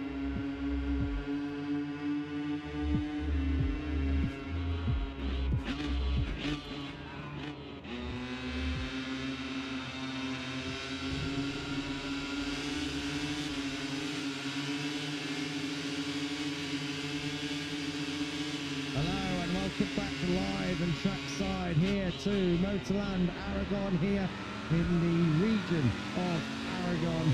It is an outdoor playground, hiking, lakes, you've got the racetrack here, you've got walks, mountain biking, you've got everything in this part of Spain, and Motorland Aragon generally provides everything as far as on-track action is concerned. We are getting ready for Moto2 Q2 coming up here in just a few moments' time. We have just had Moto2 Q1, which was an absolute blockbuster with lake twists in the tail. Let's see exactly what we have coming up here in the pole shootout. The crowd are just taking their seats. The fans, as you can see, are going. The umbrellas are up. It is warm in Motorland Aragon. We are right at the end of the Aragon summer, and it is really toasty. It's getting a bit more warmer, a bit warmer as this weekend goes on as well. Official temperatures around 39 on our timing monitor. I can tell you that my phone says a real feel of likewise 30, and I think tomorrow we should be getting on for around 33 or 34. In Q2, Ivan Ortola has been flying ahead of Danny Holgado, Senna Aegis, Alonso Lopez, Celestino Vietti and Manu Gonzalez. Danny Munoz, Alex Esquid, Colin Vire, Ethan Guevara, Yunus Sasaki, Barry Baltas and Costa Carras, who was fast this morning, and Ty Furtado, all moving through. Along with Joe Roberts, Philip Salach, Adrian Huertas and David Alonso. Those are the fastest for the bread race from Q1 up into Q2. Before we do get cracking and analysing ahead of Q2 kicking off, let's head back down to pit lane and join Elliot. Elliot, what have you got? Yeah, cheers, gents. Got me some football down here at the Only American Racing team. They were coming to Silverstone in a second time, but the pressure was on there in Q1. But both of your boys delivered. Talk us through that session and how they're both feeling here at Aragon. Feeling is good. I don't think we have pressure. You know, we enjoy the Silverstone winning. Just, you know, try to build up so we can bring both of them to the front. Looking good so far, but I don't want to jinx it. So let's see after Q2. Talk about Silverstone then, so you don't want to jinx it. What a wonderful Sunday it was for you guys, but especially for Philip. He's worked so hard for this. He's come into the team as well, a new boy, and settled in so well with you guys. Just talk to us about his progress and how proud you are of Philip's performance so far this season. Silverstone was, you know, I don't know how to describe it, amazing, because, you know, it wasn't something we thought it was going to be, and then especially after he dropped to P10, but, you know, the way he built up and managed to get P6 and P4, and then so, oh, we have a podium. But it was fun to see him as soon as the opportunity came, the door was open, he would just, you know, put his head down and just all the way to the last lap. It was very stressful last lap, but super enjoyable, you know, for the guys, for the team. At the end of the day, you know, everybody, the team working very hard around him. Yeah, looking good, we love it. Could be a springboard for the rest of the season as well for Philip. What about Joe on the other side of the box? Obviously a good session then. What does Joe need to find for the rest of the season to try and bring him back into that podium part? I think we need to Just have the feeling to be in the front. That's the only thing he needs. As soon as, like, I think what he's doing now, gonna build him up again, the confidence and just to push. But you know, you have the speed, you know what to do, so we'll just to support him. Thank you, Ethan, and great look for the next session, of course, for the race tomorrow as well. Thank you, guys. Thank you. Cheers, Eaton. Cheers, El. We're going to get ready. Just over a minute or so to go until Moto2 Q2 is getting underway. Lots to get through. We've got a lot of silly season stuff to get through as well, Lewis. And I know El's going to be picking up on some of that later on. But we've had, during the weeks off, the Asphalt team have announced that we knew that Max Heelan was going to be there, but they've announced his teammates. It is going to be Celestino Vietti. That has left a gap at the Speed RS team, and that has now been filled by Guido Pini, who, as I said yesterday, it's like watching a giraffe ride a greyhound with him in Moto3. He's finally graduated up to Moto2 by virtue that he is too tall. What a sight that is, a giraffe riding. Let's not picture too long. Yes, don't try that at home. But yeah, Guido Pini, multi-year deal, so a major vote of confidence has been put in by Luca Boscastoro and Speed RS. He will partner Luca Lanetta next season, so Speed RS going with you. So it's 2027, and the chaos there on screens. He was confirmed with Silverstone alongside Ivan Ortola for next season. Ortola comes into this GT7, even with Manny Gonzalez topping FP2 this morning. For me, Ortola comes into this GT7 as being big. Yeah, Ortola has been flying. Yesterday he was pretty much unbeatable. This morning feeling seventh, so On all ties. on all ties, and he was brilliant race pace wise. So even if he doesn't qualify on pole or maybe at the front of the second row, Ivan Ortola has got the pace to really do serious damage if Manu Gonzalez slips up again. Because Ortola is starting to creep into, let's not say title contention, but if it's all to go his way, he will be there sooner rather than later. One thing we know is that Manny Gonzalez won't be sitting up before the checkered flag this time with pole position on the ground, but it was, of course, a painful experience for Manny Gonzalez to lose a race victory in that manner. I think we would have been talking about potentially one of the best wins of Manny Gonzalez's career had he taken it. That's Silverstone in the end, though. Of course, the contact with Daniel Garda when he sat up, coming on to the final lap, saw him drop all the way down to 14th place. But it would appear, not an official confirmation reaches just yet, although I haven't been checking my phone in the last few minutes. But the prevailing rumour in the paddock is that it looks like we will still be seeing Manny Gonzalez on an intact Moto2 bike next year. Yeah, we are awaiting the confirmation of full gas for Manegas, staying where he is perhaps for next season. And do you know what? If that is so brilliant, because I think Manu is too good to lose from this MotoGP World Championship paddock. Of course, only the before in the Moto2 class in this race. We see some defends the Moto2 as well, successfully defended. That was Johan Zarco, of Tito back did have a go, and it was Zarco with the first in last champion. And I think Tito actually used the number one as well, didn't he, back in the day? So it's a very rare sight in Moto2 World Championship action to see a number one donned and slapped on the front of a machine. But let's see if this rider on your screen can do it next year if the rumours are to be believed. Right, flying lap times. Danny Munich, very good yesterday, very fast as well this morning, just half a second off that 49.7 that Ivan Ortola did yesterday afternoon. We're at more or less the same time for these guys. Everywhere we go in Europe, more or less, we do follow the exact same time. These guys are on track on the Friday versus a Saturday, so good track, good knowledge, good condition knowledge, it's got to be said as well, even if today is a little bit warmer. Munoz at the moment and Gonzalez out there on the track. Everyone just starting their stints here at Motoland Aragon. 49.7 it was yesterday, but it was a 49.597 this morning, set by Manny Gonzalez, who's not going to repeat it out there. Yeah, a couple of riders this morning went under the old-time lap record for New York, the same. So took Ivan Guevara. He was second for this morning, top two of the World Championship, the top two in FP2.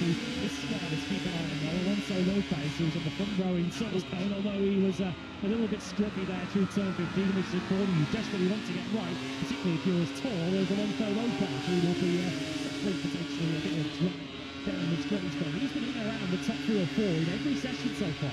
Yeah, Lopez has been brilliant. I think it was this morning you could say say was his worst one, 8th place at the checkered flag this morning.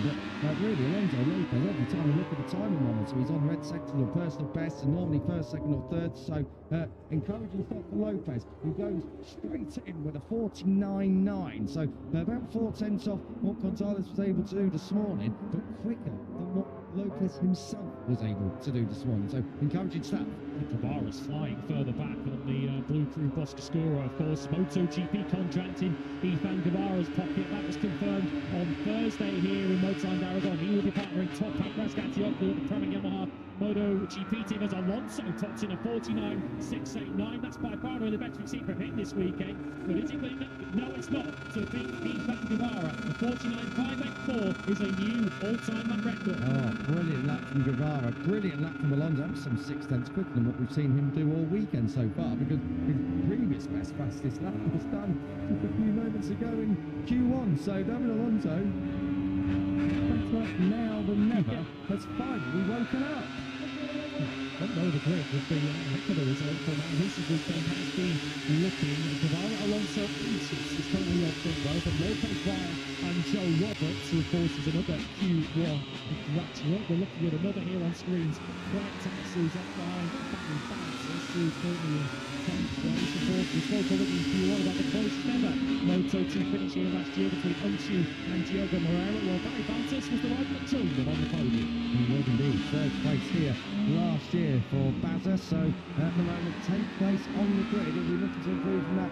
Manny Gonzalez was up through the opening sector, 2 personal bests, but he's in touch, half a tenth off as he works his way down this massive back straight down towards 16 and 17. Danny Holgado is back out on track for the first time since his big crash this morning. He left his team with quite a bit of work to do with the number 96 Aspar machine. He's coming to the line. Let's see what his lap to be. 7th with Gonzalez puts it provisionally on the front row. That's a great job by Manny Gonzalez's chief title quarry, Ethan Guevara, provisionally in P1. So if you can't beat him, get on that front row with him. This is Ortola, who's had the pace all weekend, coming to the right, second off. Ortola, 13th now. He knows he's got more in the locker than that. Yeah, I'd be very surprised if that's where Ortola ends up. Fire up onto the second row, up to 4th now, the 49.7. We did see Fire get himself into the 49s this morning in FP2 as yellow flags come out at turn number 7.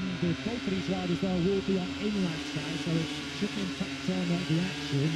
A white indicator on the screen, which means it's Thomas in Asia, and Tayo Colasato, who's crashed in qualifying back at Silverstone, has crashed in qualifying in Aragon. And I was just about to say, turn 7 is not too bad in terms of getting the bike back to the paddock, but the mistake to that bike, not sure it's going to be too much of a drama. Oh, dearie me, but the bike's picked up and then got on its wheels and then thrown straight into the barrier. Furusato all okay, but that's the second Saturday in succession where Tayo Furusato has absolutely wrecked a Moto2 bike. Oh, hello, fisticuffs here coming in between Alonso Lopez and Barry Baltas. Alonso Lopez was not happy at all there with the number 7.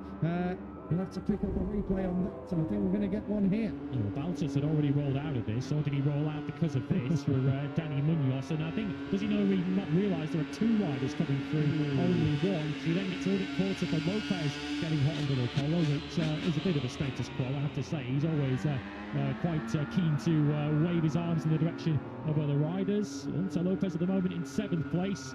Barry Baltas, where would he be? He'd be 5 places behind him, but both potentially with a date with Simon Trayfar later on. Yeah, how lucky they are. And they roll down pit lane together. I think Alonso Lopez still looking over his shoulder to exactly see who's behind him, and that incident is being investigated right now. So Simon Trayfar and co will be looking at that one. So down into pit lane, we're in a lull once again. I can tell you Guevara, Alonso Gonzalez, your top 3, 49.584, a new lap record by Ethan Guevara, but with 7 minutes left on the clock, it can all still change. Let's head down to pit lane as well and join out. Yeah, cheers, guys. One of my favourite people to speak to, Jürgen Lindau here at the time of GP. Jürgen, you're not going to thank me for this. We're going to take you back to Silverstone Sunday. Obviously, Manny making that unfortunate mistake on the penultimate lap, and obviously Senna experiencing that gear issue. Talk to us about how potentially damaging that was, but also how the riders have responded this weekend. Yeah, I mean, Silverstone, there's not much to say. Should not happen, but unfortunately that happened. We are all human. I said to Manu what's really sorry about, but I said forget it, we are looking forward, we do it next time better. And same for Senna, I had an issue with the shifting, so it was not the best weekend for us until the race. It was quite good, but first you need to finish the Sunday on a proper way. But anyway, here we are back and both are very competitive. And especially the pace is looking good for tomorrow. But you know, in the Moto2 and the qualifying, you need a bit luck, you need the perfect lap. So that's why I'm a bit excited and a bit nervous, because I know it's very important here. I think we both unofficially know that Senna is moving to MotoGP next year. We're waiting for the announcement, but we've heard some news recently, some rumours that Manu might be staying with you guys in Moto2. I know that was an objective for you if he didn't get the dream move and the deserved move to MotoGP. So what can you tell us about 2027 in your box? Is Manu staying with you guys? Yeah, we are working on that. We want. So of course we need to clarify some details and nothing is signed and many things can happen in this world, but we are working on it, and I'm really looking forward that we can find a good solution for both parties. And the second rider will be one of our rookies, most probably. Someone moving up from Moto3 within the rank of final already, or? If you have our own ranks, of course. Just on Manu as well, how big is it of him to stay in Moto2 next year, to try and prove again he's got the lightning between helmets on, don't give up on the dreams, not from this far to give up now. How much of a message has he got to send to MotoGP team to say, you've got to pick me at some point? Yeah, of course, for him it's not so nice to accept this, but on the other hand, everybody knows Manu. He takes the situation as it is, and he knows he cannot force it. The only thing he can do is pushing and showing everybody how competitive he is, and that's why I have no doubt for next year. I've just got to quickly ask about Senna as well. Obviously, out of his control and Silverstone, but looking somewhat back to his best here in Aragon. Got a lot of Australian fans pushing him well, so what can we expect from Senna for the rest of the season? A bit of a gap to bridge to his teammate, but he's right in title contention, isn't he?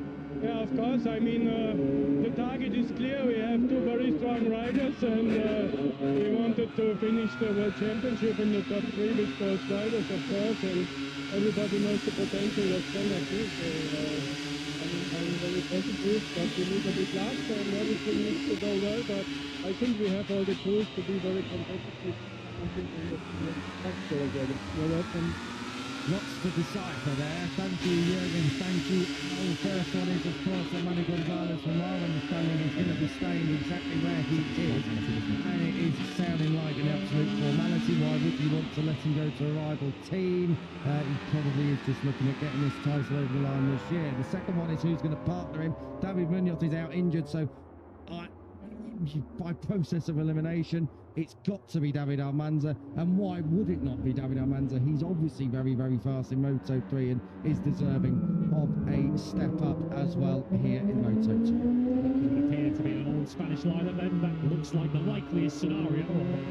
Strong answer when they're ready to intact. We'll also just made aware of some other live news for 2027, which broke at the start of this session, which we can now bring to you. And there's that Barry Baltus has also renewed for 2 more years at the Red Fantic team. The Belgian is currently in 12th place and set to visit Simon Crowbar later on after getting involved in an incident with Otto Lopez. And that's a big crash in the background for must be a Yumu Sasaki on the RW machine. Sasaki currently 11th, and he becomes the latest rider today to crash in turns 4 and 5. And yellow flags up at turn 4 and 5 as well. I'll tell you what, Sasaki was lucky there that he split with that bike. He lost the front turn 4, and that bike just picked up and has now smashed itself to smithereens as it bounces its way through the runoff and doesn't even reach the cover. Great to see that Yumu Sasaki is all okay. Now, just before, you'll have seen that Barry Baltus from a corking lap, and that lap is continuing. He's out of shape, down towards turn 14, gathers it up nicely. I tell you what, Baltus with a bit of slipstream coming his way from Danny Munoz here. Oh, he's in touch. Yeah, of course, as just mentioned, contract in his pocket for the next 2 years. Because he's about to celebrate, but in the grand manner. Barry Baltus, this is his 101st Moto2 start. only one of those prior to this season has been from pole position. That was, of course, handed to him by the penalty for Alonso in Austin. Is he about to add a second here? Coming through the final corner, asking for all the power, buried under the paintwork. Let's see what Bouncers has got. Goes fifth, lost a bit of time in the second half of the lap. Munoz 12th as well on a 50.175. Still the yellow flags are, but that's going to be causing a few problems. They've just gone in, just as I said that, but anyone who was on a live lap time before will have had that lap time cancelled. Moving into pole, Alonso Lopez. Well, we said at the start of this session he hadn't even been out of the top three for most of it. He's always been good here this weekend, and that on a 49.4 goes without saying it's a new lap record. And Ethan Guevara is not in the good process of beating it because he's further around the racetrack. He caught me those, I think, so his lap is over. Alonso Lopez has not been on pole position in Moto2 for 3 years since the Dutch TT in 2023. That might be about to come to an end. And he has threatened this year as well. Alonso Lopez, of course, who was on the front row last time out. I make it, if he can get this to the flag, his first to that front row since the Red Bull Ringham was on in 2022. It's been 4 years since it's been conceded, it's been 20 years since it's been pole. Alonso Lopez, provisionally, that makes an all record put. Ivan Artola said his last constitutional champion is assumed with 10 seconds to go. Ivan Artola isn't going to get round for checkered flag from the dominant favourite early on the weekend. Ivan Artola's nearly stuck on row 5 here. I can't believe it. Picking my jaw up off the floor. Ivan Ortola has made an absolute horlicks of this Moto2 Q2 session. Down in 15th, he has had that reputation. Inconsistent qualifying. Of late, he's been great, but in the past, he has been way down the order. And this is another one at the back of the big row provisionally. I mean, time for Sato isn't going to get that space. Huertas has taken the flag. We need to see what Vietti's got because Vietti has not set a representative lap time here. Danny Holgado, big opportunity here, one of the faster riders all the way through Friday. Let's see where Holgado goes. Is he going to go provisional front row? Holgado's in touch and goes third. Gets ahead of David Alonso right at the end of this session. Holgado goes third. Gonzalez is on a great lap. But it's a grey first sector. He's in the middle sector now, coming around the Marc Marquez corner. We're watching notes a bit of Daniel Grassini, won't they, for Alonso Lopez coming over the equal pole position. Personal best in the second sector for Manny Gonzalez. Vin Gonzalez's target here will be just a game second ahead of Guevara. His championship rival with 26 in the middle of the front row in second. So at the third of our 4 Spanish rounds on the calendar, the moment is all Spanish for a goal. And in fact, it's the rider capable of disrupting that is a fellow Spaniard. Yeah. 4 Spanish. Oh, he got up to do that. Oh, he did indeed. And 4 Spanish.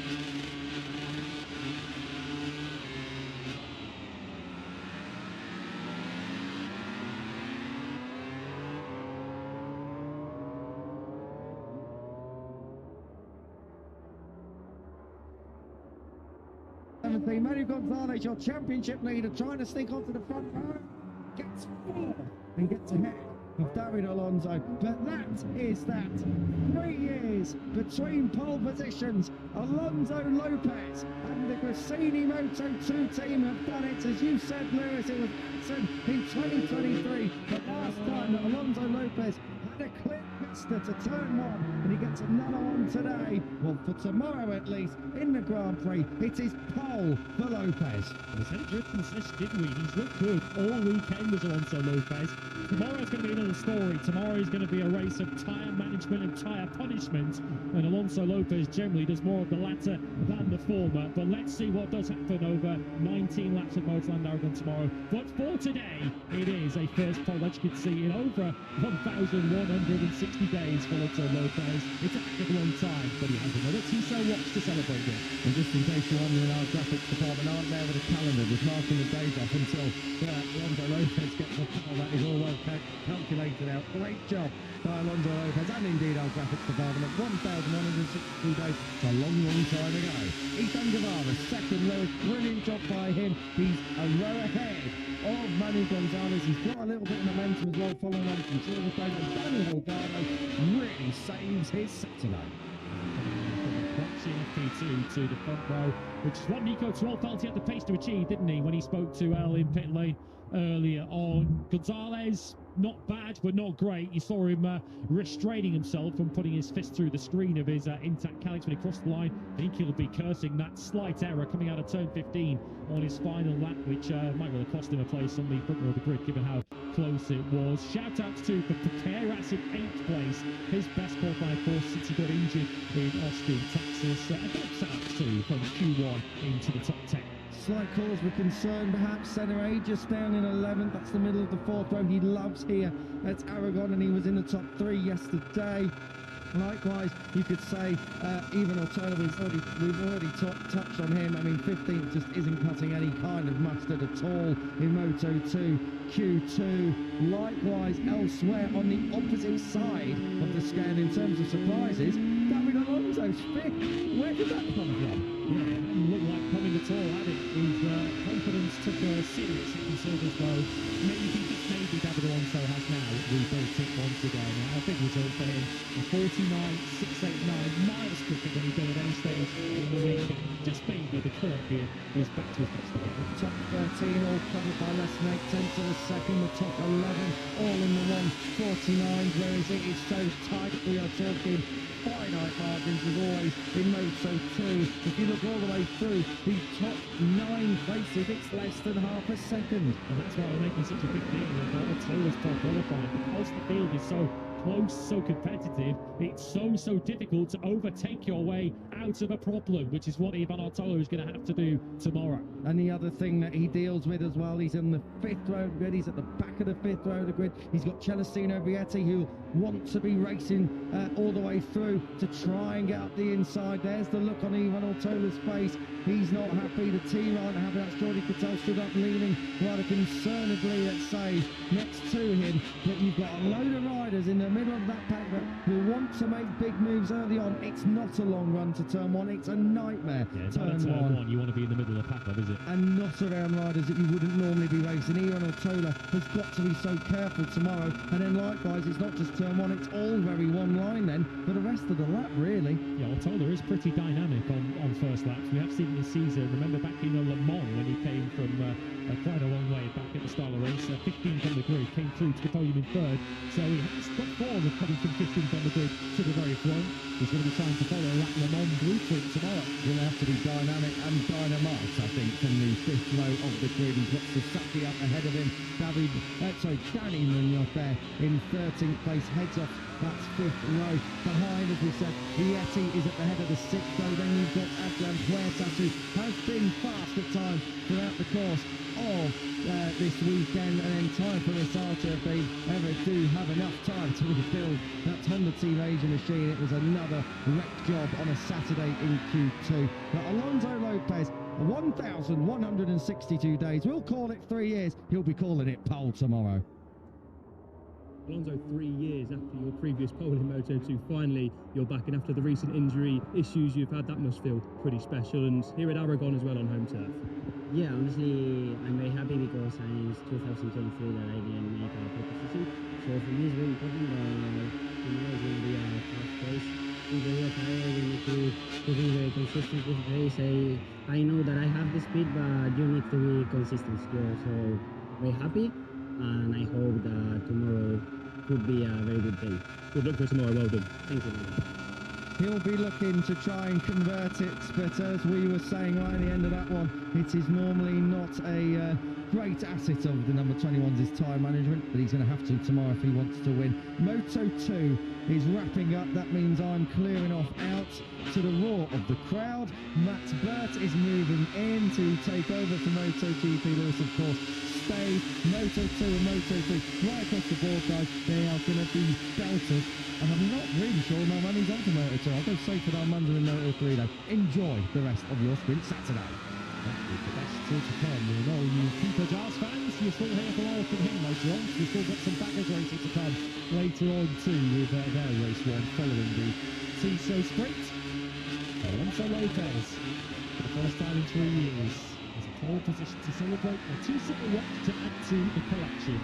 Pole position number 4 of his career for the 21, and his first For Grassini, Lopez on pole then, an all-Spanish front row. Lopez, Guevara and Holgado. In fact, an all-Spanish top four with Manu Gonzalez, the championship leader, heading row 2. David Alonso from Q1 rescues 5th, ahead of Colin Via and Barry Baltus, who had good news at the start of the session, good news at the end of it too, although he does have a trip to the stewards potentially to worry about. Piqueras 8th from Istrid, Salac 8th and Roberts. Munoz 13th ahead of Sasaki, who crashed in Q2. Ivan Ortola, the big shot, only 15, having top pole sessions yesterday. Celestino Vietti, another big name behind him on the grid. Claire Tesla Parasato, who also crashed in Q2, complete row 6. Then Laronchi, Lanetta and Rueda. Vandin, Goldberg, Connect and Ramirez on row 8. Garcia 25th, ahead of Anchi, Ferrandez, Zuratuza, completing the field after clutch problems in Q1. Poor Tony Arbolino, who led at Silverstone. He follows the whole field from the back tomorrow.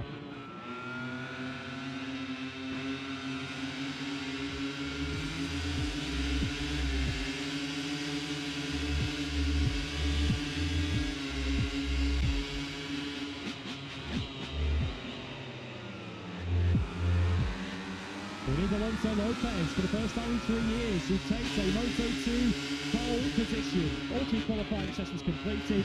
Next, we race. We race next with the Tissot sprint, a fascinating 11 laps ahead of us. Stay with us.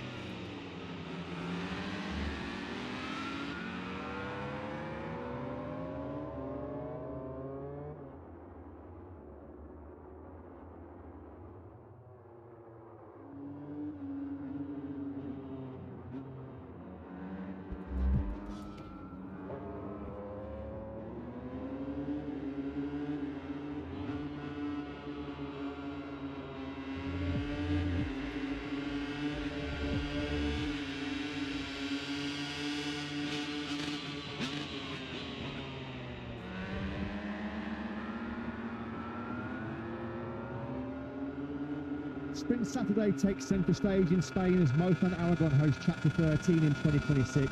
Surrounded by a rugged and rocky landscape, Aragon lies in a part of landlocked eastern Spain close to Alcaniz, as Sunquist stands off full of anticipation to see if Marc Marquez can master Motoland once again. Sprint action is next live. It's time for MotoGP.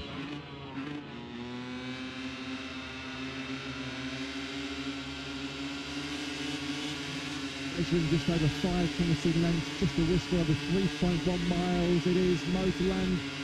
Got with Jerez, Catalunya, Haram and Montjuic and Valencia, our 6th Grand Prix venue on Spanish soil. One of 6 anti-clockwise tracks to feature on the 2026 World Championship calendar. And a 3-hour drive from Barcelona, set to on hard-braking into that first corner through the famous reverse corkscrew down the hill into 8 and 9. Marc Marquez corner turn 10.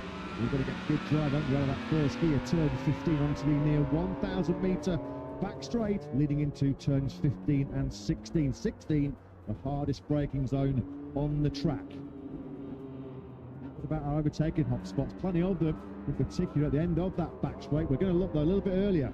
Frankie Morbidelli versus Fernandez. This was some battle between those two here 1 year ago.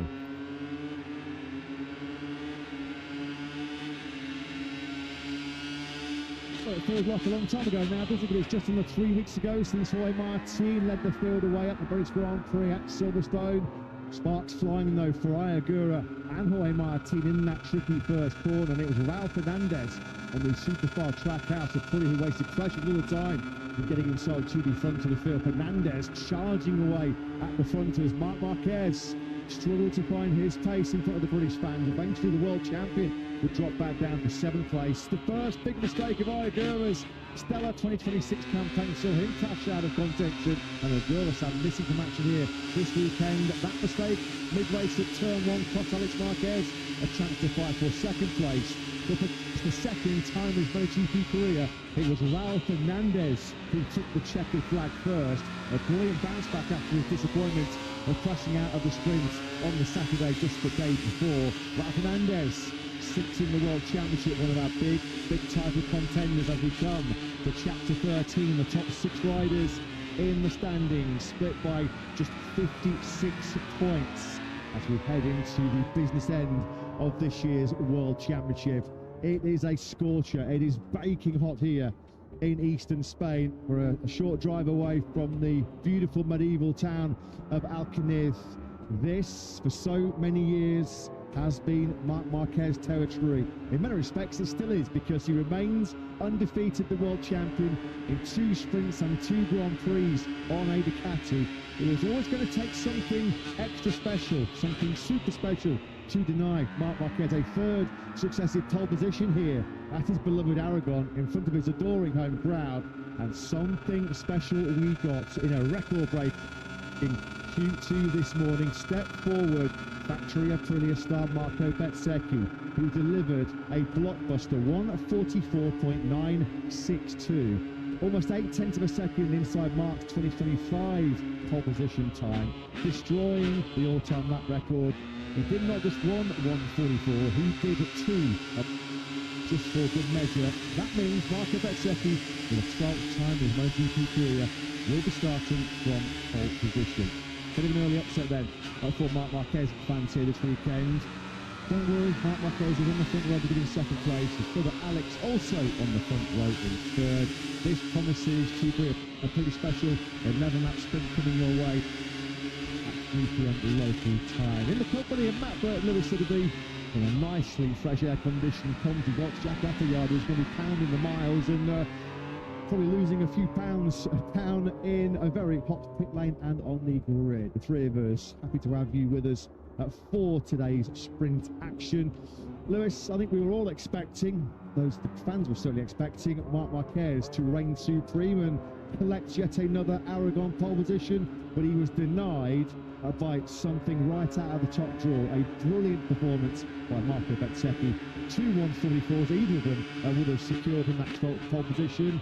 And Ducati and Marc Marquez's party could well be gate crashed. It could indeed. What an incredible couple of laps we saw from Marco Bezzecchi in qualifying earlier this morning. Not just 1:44.9, but 2 of them we saw from him on his way to pole position. It's pretty his 4th pole now in the last 5 Grand Prix across 3 different riders. Agura and Bruno, a pair of Martin poles either side of that Marc Marquez domination at the Saxonry.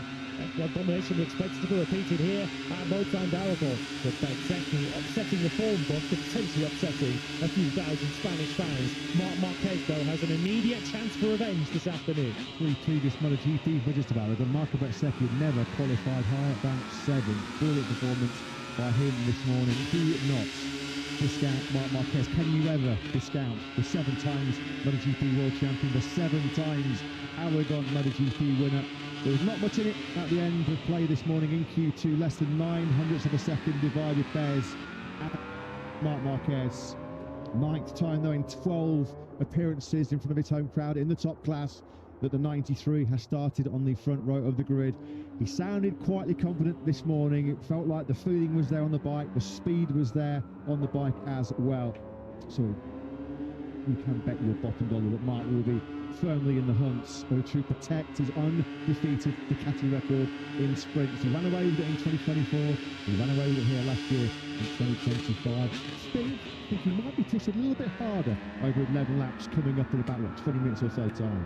Yeah, and it might not just be by Marco Bezzecchi too, because his younger brother Alex, who was the nearest challenger to Marc Marquez in both the sprint and the Grand Prix here last year, might well have a thing to say about Marc Marquez being the brother to claim victory in the sprint today. Alex in 3rd place on the grid after taking 2nd by Marco Bezzecchi in practice yesterday. They have looked the clear top 3, it has to be said, throughout this weekend. It has looked like a weekend where the narrative is clear.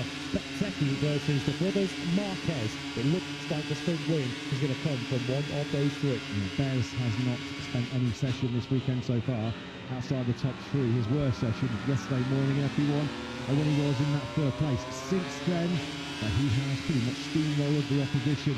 Going in search though of what would be his first sprint success of 2026. Amazing to think the rider that has been so good on Sundays throughout this current campaign. He has not won a sprint since Phillip Island in Australia on our flyaway tour last October.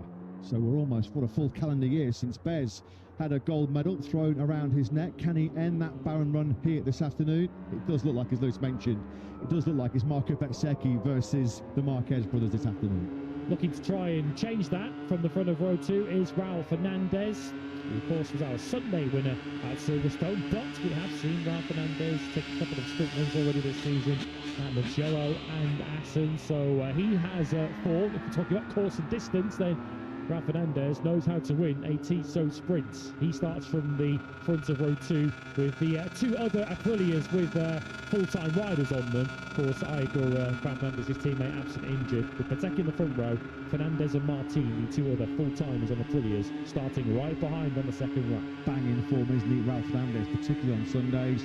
3 successive Sunday podiums have injected some serious momentum into his surprise championship challenge. Podiums in Assen, Sachsenring, and of course that most recent win at the British Grand Prix Silverstone. He's qualified 4th now, top 4 in 3 of the last 4 Grand Prix. He's looking really, really strong for another challenge. Pretty impressive turnaround as well by the 25-year-old Spaniard. He looked a little bit lost yesterday. Didn't have the same comfortable, confident feeling on the RSGP that he'd had in the previous 3 rounds. Clearly, whatever they found inside that Super 5 trackhouse garage overnight worked, because Raul Fernandez, just over a tenth he was off that front row.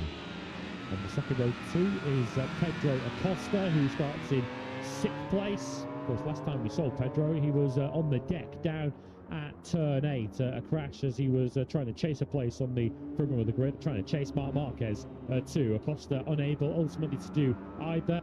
By far and away the leading light for KTM, which in fairness is often the case, but it's been more extreme here with the other KTMs on row 5 for Brad Binder, row 6 for Enea Bastianini, and row 7 for Pol Espargaro. Pedro Acosta once again working wonders on the RC16. Yeah, he's the only rider that can really get anywhere near the fight of the lead Aprilias and Ducatis throughout 2026. We've seen on many occasions the 22-year-old Spaniard. Good sprint record here in Aragon as well. He was 3rd in sprint here in 2024, one of his 14 sprint podiums. He was 5th in the sprint here last year, and in some of his Sunday form as well. He's actually never finished outside the top 5 in a sprint or a Grand Prix in his top-class career. Well, we know what they're expecting, we know what they're demanding. The VR93 posse, which are gathered on the outside of turn 13, just in front of the iconic Aragon walk. He's had a few celebrations in front of that grandstand down the ears. Is he going to be celebrating once again this afternoon? Marc Marquez going in search of his 20th sprint victory. Wood lifted into the top 3 in the World Championship if he does take that today. Of course, 3rd place Igor in the World Championship, not here after breaking his thumb in training between the British Grand Prix and what should have been first MotoGP appearance in Aragon for the Japanese. Absent to injury, we hope to see him back at Misano. Of course, in the World Championship situation, every point is precious. After Marc Marquez lost a bucket load of them to the Aprilias at Silverstone, he is 40 points behind Jorge Martin in the World Championship, and 12 on offer for the person who has the gold medal around their neck later on. How good has Bez been on Sunday so far this season? Well, he's only had 3 sprint podiums so far in the campaign, and he's still 2nd in the World Championship. Sprint podiums in Le Mans, Hungary and Silverstone, all 3 of them have been bronze medals. I think he will see 3rd place in this upcoming sprint as a bit of a poor result, given how strong he has been so far here this weekend. After Bezzecchi, double podium last time out at the British Grand Prix. We saw the tears of joy, the tears of relief almost as well.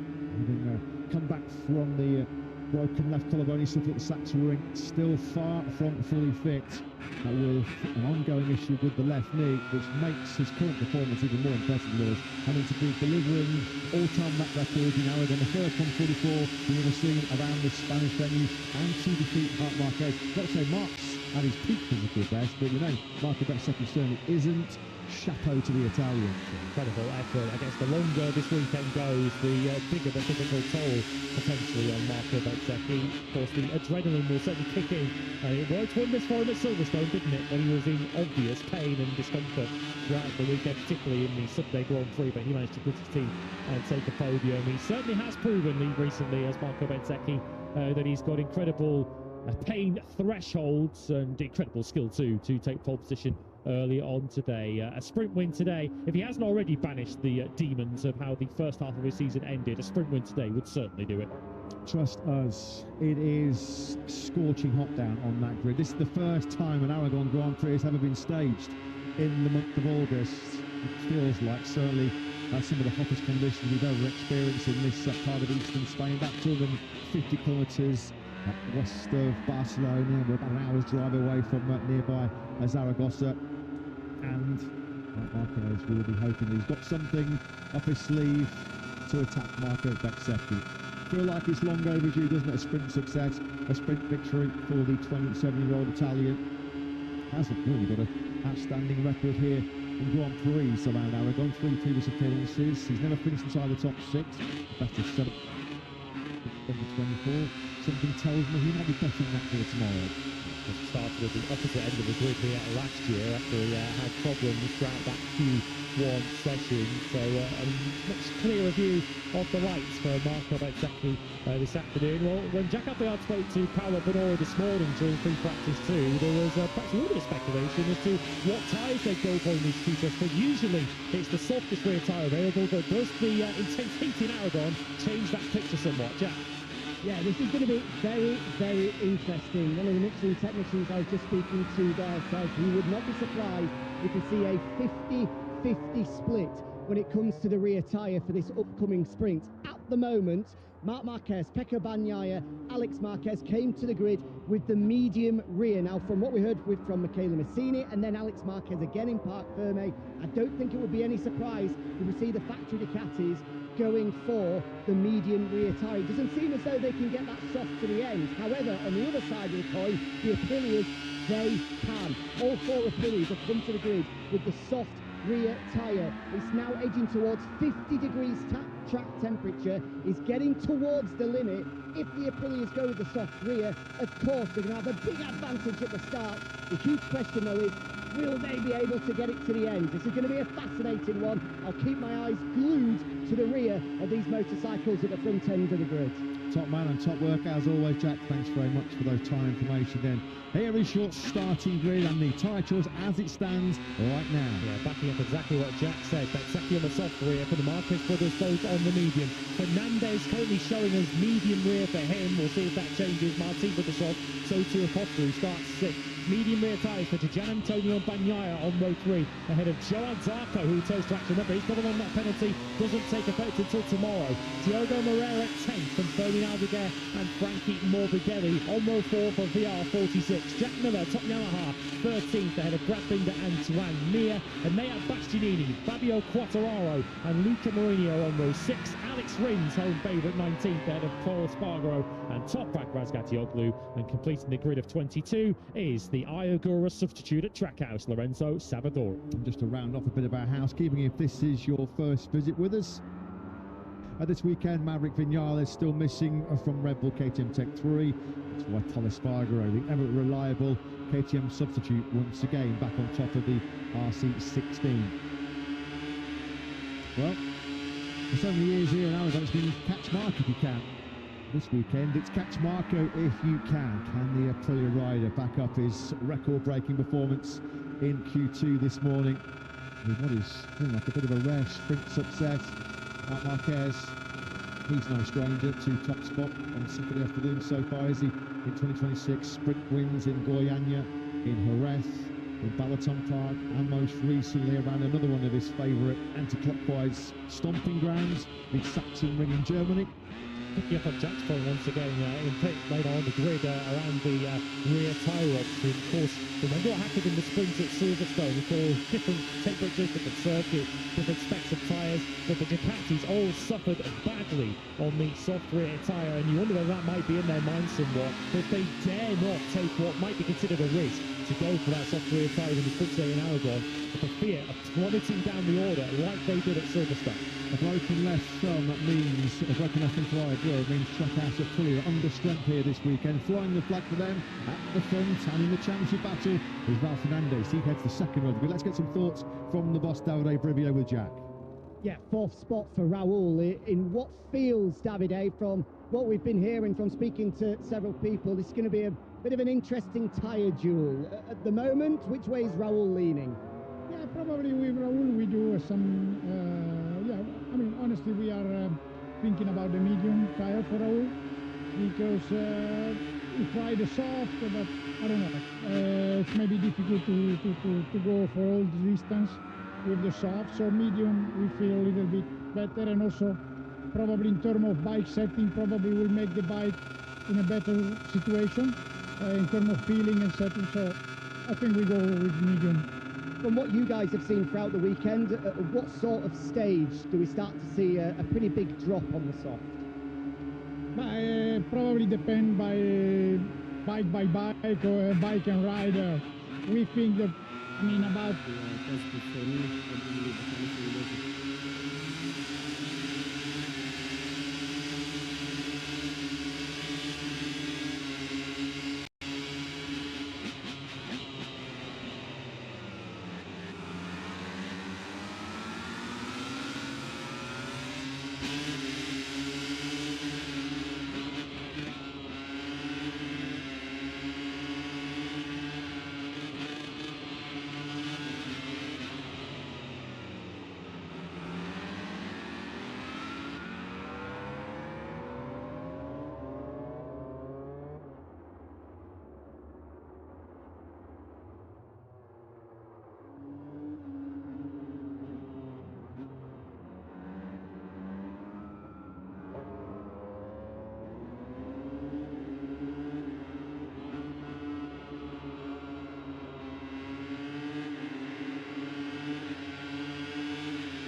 Noon sprint and tomorrow's main Grand Prix are two battles you are not going to want to miss. Once again, Aprilia versus Ducati, Bezzecchi versus the Marquez boys. Set up beautifully for later on. Bezzecchi on pole position for the third time this season. Can he add a first sprint win of the season later on? Marquez will try to stop him from the front row.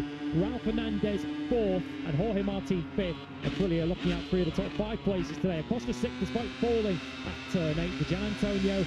And Bagnaia via Q1 next up ahead of Zarco Moreira for LCR Honda. Aldeguer 11th and Frankie Morbidelli completing row 4 12th. Jack Miller first, Yamaha on the grid in 13th ahead of his former teammate Brad Binder. Tuan Mir 15th. Bastianini, Quartararo and Marini all go 6 later on ahead of Rins, Paul Espargaro, Toprak and Lorenzo Savadori. So Marco Bezzecchi also, he takes the lead back in the BMW M Award today at the pole position. 2 points ahead he is of Marc Marquez. Fabio Gian Antonio is 12 points further back. Next comes Jorge Martin and Pedro Acosta with Raul Fernandez in 6th.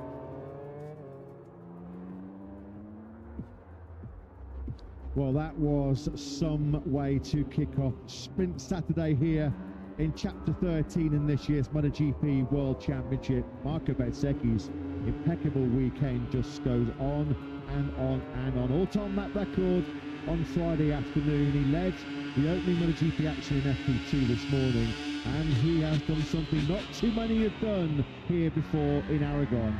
He has toppled and stopped reigning world champion Marc Marquez. Marco Bezzecchi then on pole position here in Aragon. Join us later for what should be a sensational sprint here in sunny Spain.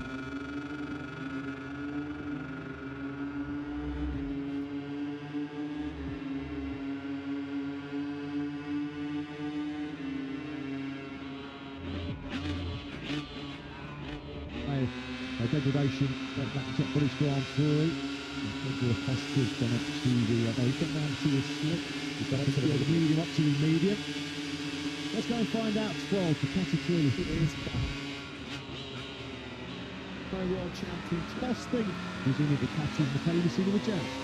Yeah, very different conditions today to 3 weeks ago, but as you guys have been saying, an almost similar feel to the Silverstone sprint when it comes to the rear tyre choice. So Ducati quite famously could not get that soft to the end 3 weeks ago. Is that the reason, or one of the reasons, why we're seeing a lot of Ducatis go with the medium today, Michele? Yeah, I think that we have more pace on the medium. It's clearly true that the soft have more potential, but only for few laps. And I think that I think that the rider front will align on the same rear tire, and I think that we can play a big role. So you think that the moment Marco Bezzecchi with the soft rear, you're anticipating that he might move away from that? I don't know, I think that also Bezzecchi could all three on the same rear tyre. What are your chances? The chance is to fight for the podium, of course, and try to fight for something more. Good luck. Thank you. Thanks, Jack. Thanks to Guzini, Boss McCain. You see, they clearly fancy Alex is having a great crack at the latest 12 points on offer in the sprint this season. 75 up on the way of Jorge Martin. 75 of his 240 have been collected on Saturdays. He's our lead sprint point scorer so far in 2026. We welcome back, of course, Sterling Aldeguer. It's going to be ahead of his first race action since the Brno Sunday Grand Prix, and a warm welcome back to Johan Zarco, who's been absolutely incredible this weekend. 3 months off of the LCR Honda.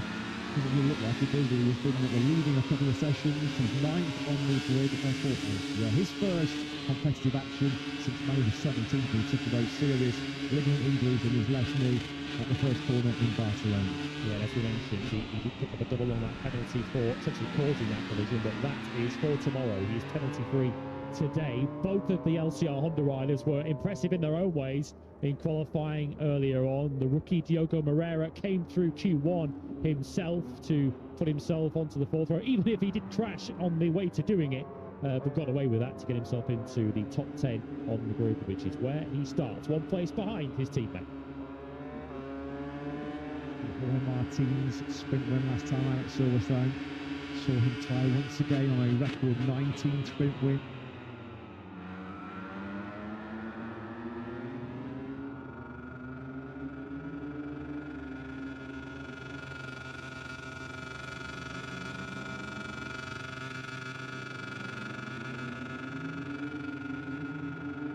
Of course, enjoying some blazing sunshine here in Aragon.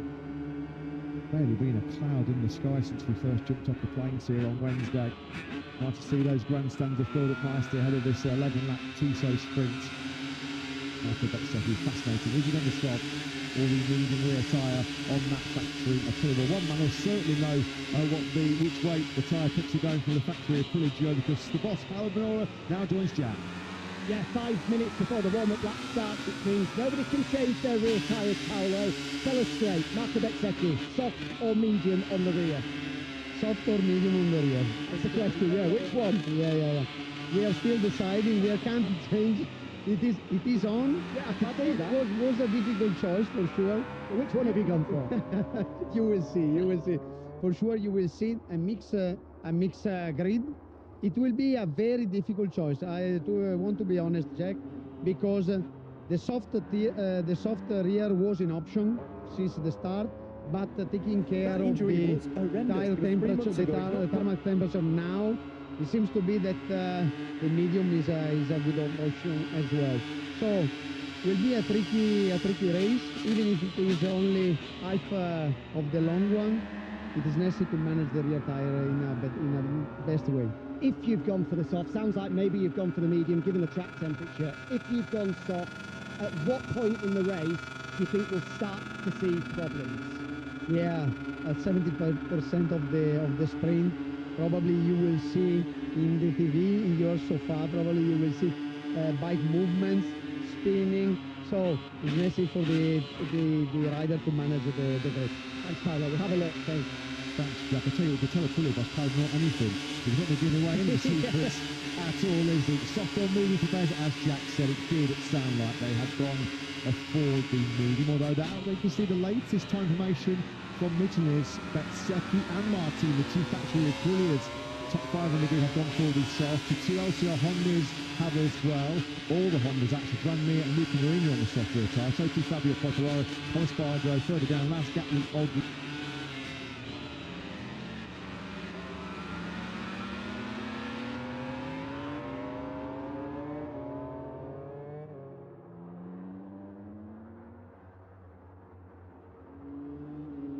Sometimes those changes aren't quite registered until the sprint gets underway. We will bring them to you. So here we go then, back racing in 2026. back in business for our title contenders at front row of the grid. Alex Marquez's previous 2 front row starts in 2026. He has delivered sprint podiums thereafter. Front row of the grid once again for Marc Marquez, looking to maintain his undefeated Ducati sprint record here in front of his home crowd. But after a sensational record-breaking qualifying performance this morning here at Motorland, can Marco Bezzecchi crush the hopes of the home crowd and crush the hopes of the Marquez brothers, because it's Bez on pole here in Aragon.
Recent British Grand Prix at Silverstone, our only race action since mid-July in this enthralling MotoGP World Championship chase. But now things are going to change.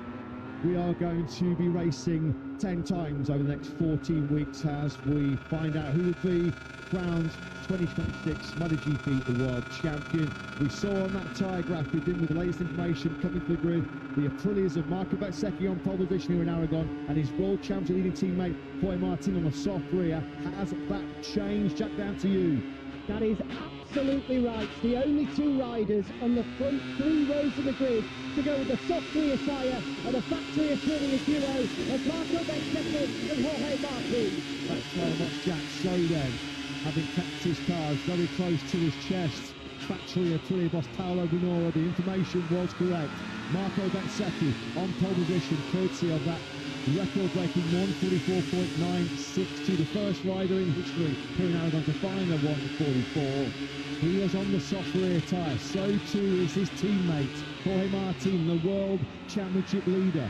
The factory Aprilia is divided by 31 points at the top of the World Championship. That is the biggest advantage any rider has held coming into a Grand Prix weekend. So the factory Aprilias then have rolled the dice. They're the only 2 riders, as Jack mentioned, on the first 3 rows of the grid for this upcoming 11-lap sprint here in scorching hot condition Aragon that are on the soft rear tyre. You feel it's imperative then that Bezzecchi can bolt and get clear road ahead of him. Doesn't want to do anything to try and burn up that rear tyre to get back on par with the Marquez brothers. Flip side of that coin is, of course, that Alex and Mark will know that if they can get ahead of Bez, disrupt his rhythm, and they should, in theory, with the medium rear tyre, have a little bit more durability, a little bit more on offer later on in this sprint. It does also give you that stronger initial grip of the line, which will also be a big benefit to Bez early on. Marquez fires the factory Ducati through turn 13 in front of his adoring home crowd. He has not been bettered in a sprint here in Aragon. Of course, he didn't race here in 2023 when his sprint era began, but in 2024 and in 2025, it has been all about one rider. The legend, the Spanish legend, the 7-time world champion, Marc Marquez. Can he sprinkle yet more magic on Motorland? Can he find a 20th gold medal to try and eat into Jorge Martin's 40-point lead over the reigning world champion? They come under starters orders then. Marco Bezzecchi on pole position, equipped with the Michelin soft rear tyre on the factory Aprilia. Alongside him on that front row of the grid, Marc and Alex Marquez racing in front of their expectant home crowd. Jorge Martin, the world champs leader, also on that soft rear tyre. He's in the middle of the second row in 5th place. but it's lights out, and we're racing in the sprint here in Aragon. It looks like Marco Bezzecchi has nailed the start from pole position. Good launch away too by Marc Marquez. He's going to hold on to second place. Darts to the inside line though. Ultra aggressive from Marc Marquez. He found a way through. Alex rides around the outside of Bezzecchi. This has been a nightmare for Marco Bezzecchi. The factory pulley rider from pole got an initial good launch off the line, but the Marquez brothers have mugged him in that first corner. Yeah, Mark just went for it. That looked like Mir going wide further back. So what does Bezzecchi do now with that soft rear tyre? Does he play the patient game or does he attack back straight away? Martin was also trying to attack, but he got boxed in and dropped back behind Ralph Fernandez. Bezzecchi was aggressive on the brakes from the turn one, and the fact was Marc Marquez was just that little bit more aggressive to seize the initiative here.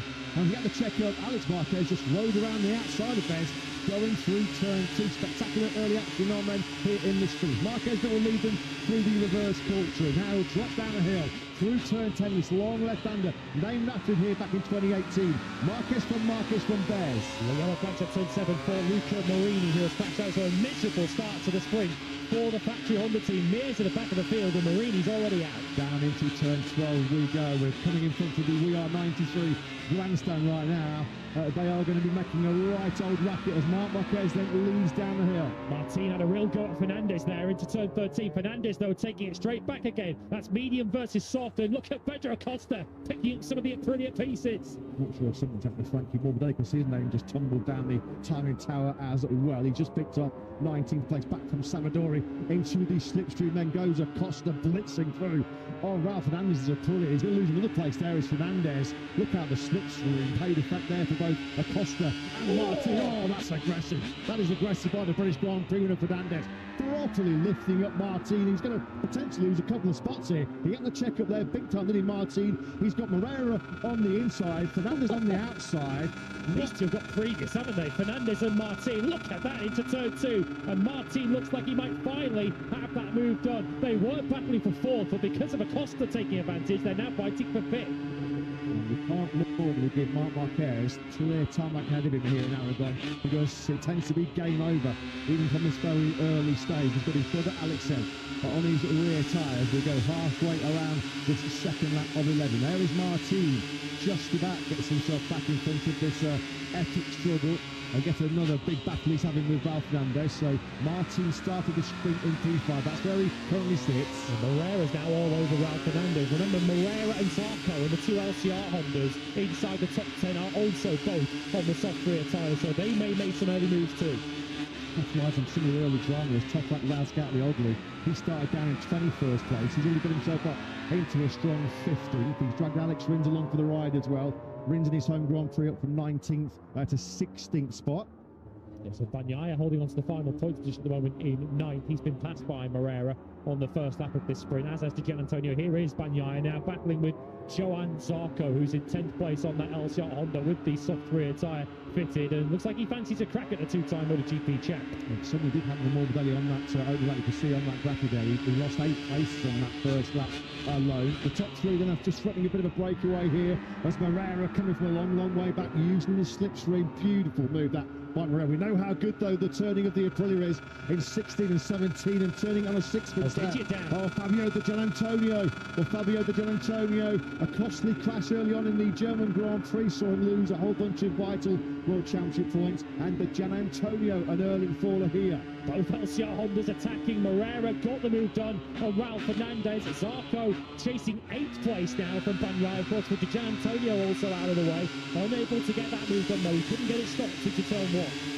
Running out of the skin here once again. This is on board with Fernandez and now going through the left-hander of 5. He's now going to try and find a way back through on the very determined, the hard-charging Diogo Moreira. Cal Crutchlow joined in the comms box here yesterday.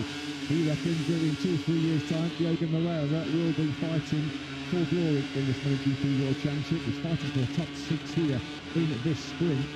So this is the Gian Antonio crash up behind the Moreira-Fernandez battle. Just went in hot, dropped it on the way into 16. never made it into 17. This is what it's going to look from behind it. That rear came a little bit unsettled, didn't it? And it just chucked all the way down the front and down to Gian Antonio went. So the rider third in the World Championship, of course, not starting this sprint, and the rider fifth in the World Championship, now out of it. Some fight this between Martin and Acosta. Really good battle this. They had a bit of an attack on each other at the reverse corkscrew, 8 and 9, then through 12 and 13. Lovely that by Martin, easing his way through on Pedro Acosta. So Jorge Martin probably feeling like he's already had a contention for a record 20th sprint success. Maybe a bit of damage limitation at the back of his mind at the moment. At the front, Mark is threatening a break here. He's almost 3/4 of a second clear of brother Alex as we are about to complete this lap 3 of 11 here in Aragon. Let's check the gap between the Marquez siblings as they cross over the line. 46.486 from Mark. That felt like a statement lap 3. By far the quickest rider out on circuit. 4/10 quicker than Alex and 6/10 quicker than Bezzecchi in third. Yeah, Bezzecchi wants to go back to Marc Marquez. He's going to have to clear Alex Marquez quickly. Does he now have the speed at this stage to do it? Surely Bezzecchi's advantage in tyre terms is going to be early on that soft rear tyre. Ducati will be confident with the medium rear that they've got the tyre life to get themselves to the end of this sprint. Marc Marquez, though, looking to try and take control of this early. No, it's not points on a sprint. It would be tomorrow. The top of Razgat Rodgers is on a storming ride. He's now got himself up as high as 13th place, having started outside of the top 20. He might be one to watch for the point scoring places here in Aragon tomorrow. Back at the front. Said it right at the start of this sprint, you just cannot afford anywhere in the world, let alone Aragon, to give Marc Marquez clear road. How decisive was that attack on Marco Bezzecchi in that first corner? Because at the moment, it looks like a bit of a cruise here for Mark. He's just stretching out his lead. He's now 8.5 tenths over brother Alex. Yeah, it's difficult to know really how differently Bex would have approached that into turn 1, because surely Marc Marquez was going to just break a little bit later than Bez did, just park it on the apex and just run Bezzecchi out wide and leave it with nowhere to go on that inside line into turn 1. We have seen Bezzecchi cracking Mugello, who's a little bit too cautious at the start of the sprint, but Marc Marquez was just prepared to launch it at the inside and just force Bez to give it up. There's a couple of points positioning off in here for LCR Honda, which is some performance by both Moreira, who's still 6th, and John Zarco, who on that last lap picked off Pecco Bagnaia to get himself up into 8th place. Some ride this by Zarco when you think that he has not been in race action for over 3 months. He was up there to car park through that last corner. It was Vasquez the old loop. There he is on the 07 Team Atomic Yamaha. Alex Marquez is trying to put some pressure on brother Mark. He's just put his best ever sprint at 146.7, but he was still slower than Mark on that lap. There you go, see it wide out to the red tape on the outside was top back after Edgley, which so moves close to both rims and to Brad Binder. So from 13th back to 15th now for Toprak, who is also on that soft rear tyre, so he may have taken a little bit too much grip out of his tyre in these very early stages. Yeah, could well have already cooked it. Toprak, he had a right good go at it when he did have some grip underneath him. Fair play to him as we approach the halfway point then of this sprint. Costa's been not able to retaliate on Martin's aggression. They had a couple of hefty old moves down here into 8 and 9, the reverse quarter. We're looking back from Martin's Aprilia to the factory KTM of Acosta, already on the floor twice this weekend. Pedro Acosta has been in. Nothing though disrupts his confidence, does it? He's all in once again. The only rider that can get anywhere near the Ducatis near Pillars is Pedro Acosta. At the moment, the Aprilia we're looking at, Jorge Martin, is actually the faster of the two factory Aprilias. Not by much. He did a 46.995 versus Bezzecchi's 47.70 on the last lap, as we're riding on board with Acosta now, potentially trying to tee up a move on the World Championship leader. But is Bezzecchi already coming to the realisation at half distance of this sprint that sprint podium, a sprint medal, albeit not a gold one, is the best we can hope for today? Not too much from Ralph Fernandez. He was having a real early battle. Martin in a little bit wide. He's going to, he's gone wide. Oh, I don't know. Yeah, he just couldn't scream. He couldn't keep the power on there. He had to roll off because with that much lean angle, right onto the marbles, right onto the dirty part of the circuit, he could have flung himself to the moon. So yeah, erring on the side of caution there was Jorge Martin. Just thought, I had to just yield the position as Fabio Quartararo has hit issues on the factory Yamaha. There's smoke coming out of the exhaust there on just under his right boot. So Fabio could finally, that's gone kaput. Fabio Quartararo, dreadful Aragon weekend just goes on and on and on. Let's hope that no fluids have been spilled. The marshals down there on the exit of turn 15 will be right on the scene and on the case just to have a look. We don't want a red flag at this stage. We're not at the point at which a result will be declared in this sprint. We've just passed half distance round break lap 6 of 11. But Quartararo, in any case, he was down in 16th place, but he's now out of the action. Fernandez under the caution. He's got Zarco and Aldeguer to company. Zarco and Aldeguer are just producing heroic performances here. Both of them have been out of the saddle for a good period of time. We haven't seen Aldeguer since Brno. We haven't seen Zarco since Catalunya, and they're hunting down our most recent Grand Prix winner. So Raul Fernandez, he might just be picking up a solitary point at the end of what's been a rather underwhelming sprint, given the fact that he did start at the head of that second row in 4th place. He has gone the wrong way, hasn't he? And the medium rear tyre for him at the moment, not potentially paying him back. And that's what credit you have to give, particularly to Moreira, who's doing personal best on his soft rear tyre. He did 2 actually, up in 3rd place. He said it was around 3/4 distance. That's what Paolo Bonora said to Jack on the grid. So you're talking maybe a lap or 2 from now. If that soft rear tyre is going to drop, that's when you'll start to see it. How much is Bagnaia doing on that last lap? Pecco was back in the 48th, 1.5 seconds slower than his teammate Marc Marquez. But Secchi then, he's finding some pace. He needs it as well because he knows that Pedro Cotta behind him is also keeping him honest. But Secchi on the Costa exchange, personal best laps of this sprint. That's the first time in this sprint. It's what it's taken him until lap 7 of 11 for Bezzecchi to actually put in a lap that's quicker than Mark and Alex ahead of him. Yeah, and we've also got Toprak further back. He has just set a personal best 2 on that soft rear tyre, so the cliff hasn't arrived yet where the performance and the grip will start to drop away from that soft rear tyre. But we still do have 5 laps of this sprint to go, which will be an awful long time if that rear tyre starts spinning up. Bernie Aldeguer, who we're looking at now, under 54, his first sprint for quite some time. He's now joined the Raul Fernandez, Joan Zarco battle. This feels like it seems to get the best painkillers in the paddock, doesn't it, between Zarco and Aldeguer. Those two at the moment are just riding on pure adrenaline alone. It's one thing to get on Raul Fernandez's rear tyre, another thing to try and find a way through. On a rather lonely 6th place at the moment, just moving out of your picture as they go through turn 10. It was Moreira and the LCR Honda. He's still doing pretty respectable low to mid 47s is Moreira. I think Martin's got away too much though, covered in 1.5 seconds is the gap between that pair starting the 5th and 6th. Lovely move that from Bernie Aldeguer. You wouldn't think that those are 2 riders riding injured. They both want this, don't they? Aldeguer up the inside then of Joan Zarco into turn 13. He has his fans around this circuit, and why wouldn't you be a fan of Bernie Aldeguer in this kind of move? He's now up into 8th place. Fair play, upholding Yamaha on the wins game with Miller there, just behind this battle. Zarco tries to get some slipstream down this near 1,000 metre back straight. That's going to be close. Aldeguer just late enough on the brakes to hang on to that final place in 8th rather. Yeah, there's Miller just at the top of the picture. Second ride this by the Australian. He's just in successive fastest lap has Miller. A 47.477 on his last lap, keeping him in 10th place, keeping him right in this battle for a point scoring place. Alex Marquez just took a tenth or so off his older brother Mark on that last lap. I don't think Mark will be too concerned at the moment. If he can keep that pace high for the 60s, he should be fine from there. His team off his older brother Mark on that last lap. I don't think Mark will be too concerned at the moment. If he can keep that pace high for the 60s, he should be fine from there. His team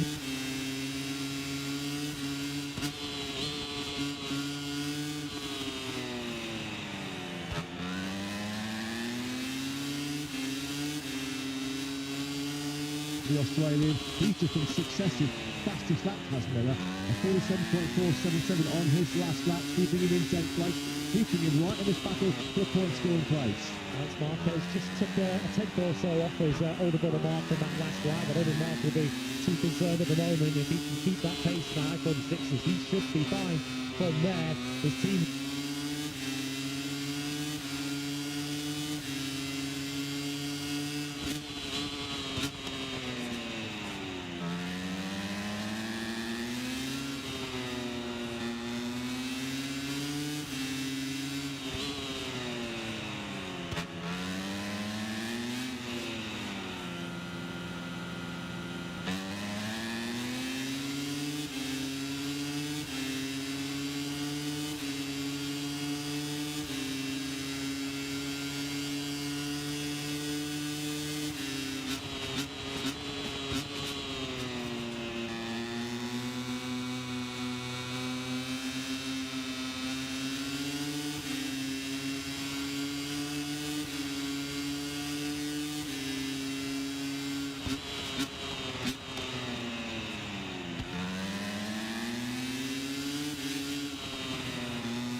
sprint wins and Grand Prix wins, he seizes those moments.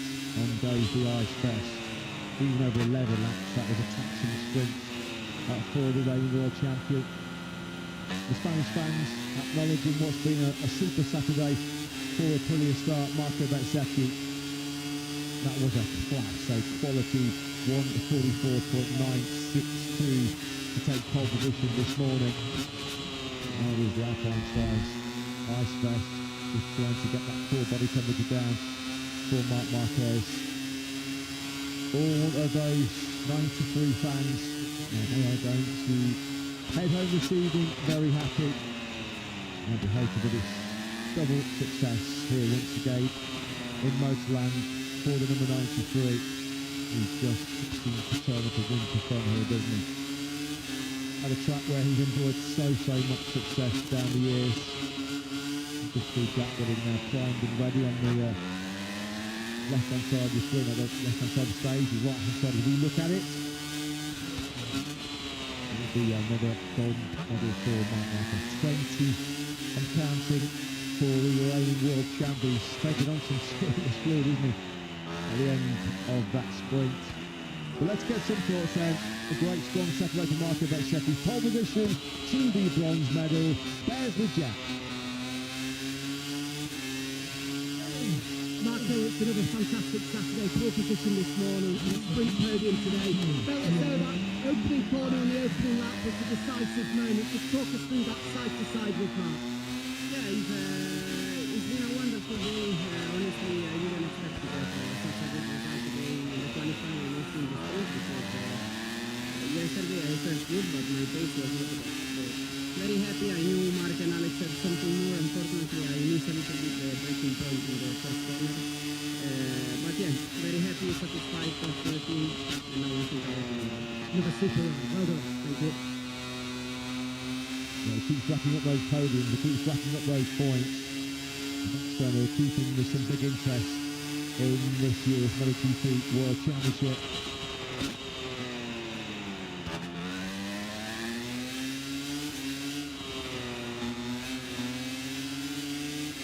But the Marquez chance winning out once again. Let's get the thoughts after this sprint second here in front of the Stupid home crowd. Alex, the Jack. It's another podium here in Aragon. It's another podium here on home soil. After what happened in Barcelona the last time we were in Spain, how much does this mean to be able to take the adulation of the home fans? Really good. I felt really good. I mean, I love to race at home. I love what we have for MotoGP, and everyone is absolutely special, absolutely different. And I enjoyed it a lot during the weekend. Till tomorrow is a team, but the Tissot second was so important for me. From the injury, we are coming better and better and better.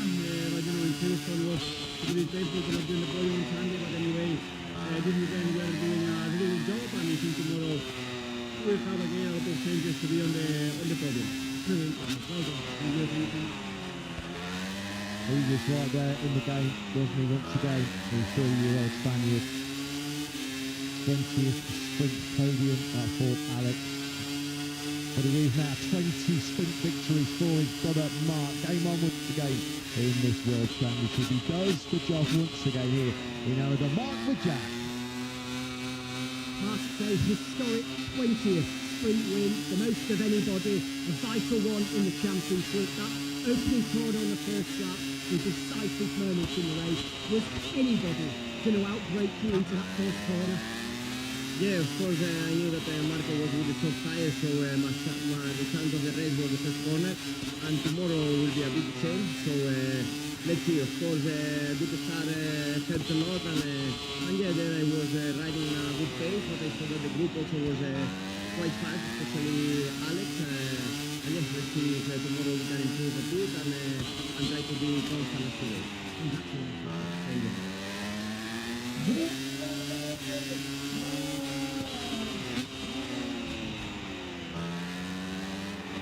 This was the key moment of that 11-lap sprint. Starting second, middle of that sprint row behind Marco Bezzecchi. Nothing wrong with Bezzecchi's launch at all, was on that factory. He said to Jack seems to go, just missed his braking marker, and how crucial was that as sliding on the inside to Bezz's left He went the reigning world champion, and from that moment onwards, he looked back. He got worse for Bez, didn't he? Just running around the outside of him at turn 3 there, trying to check up that ever so slightly, didn't he?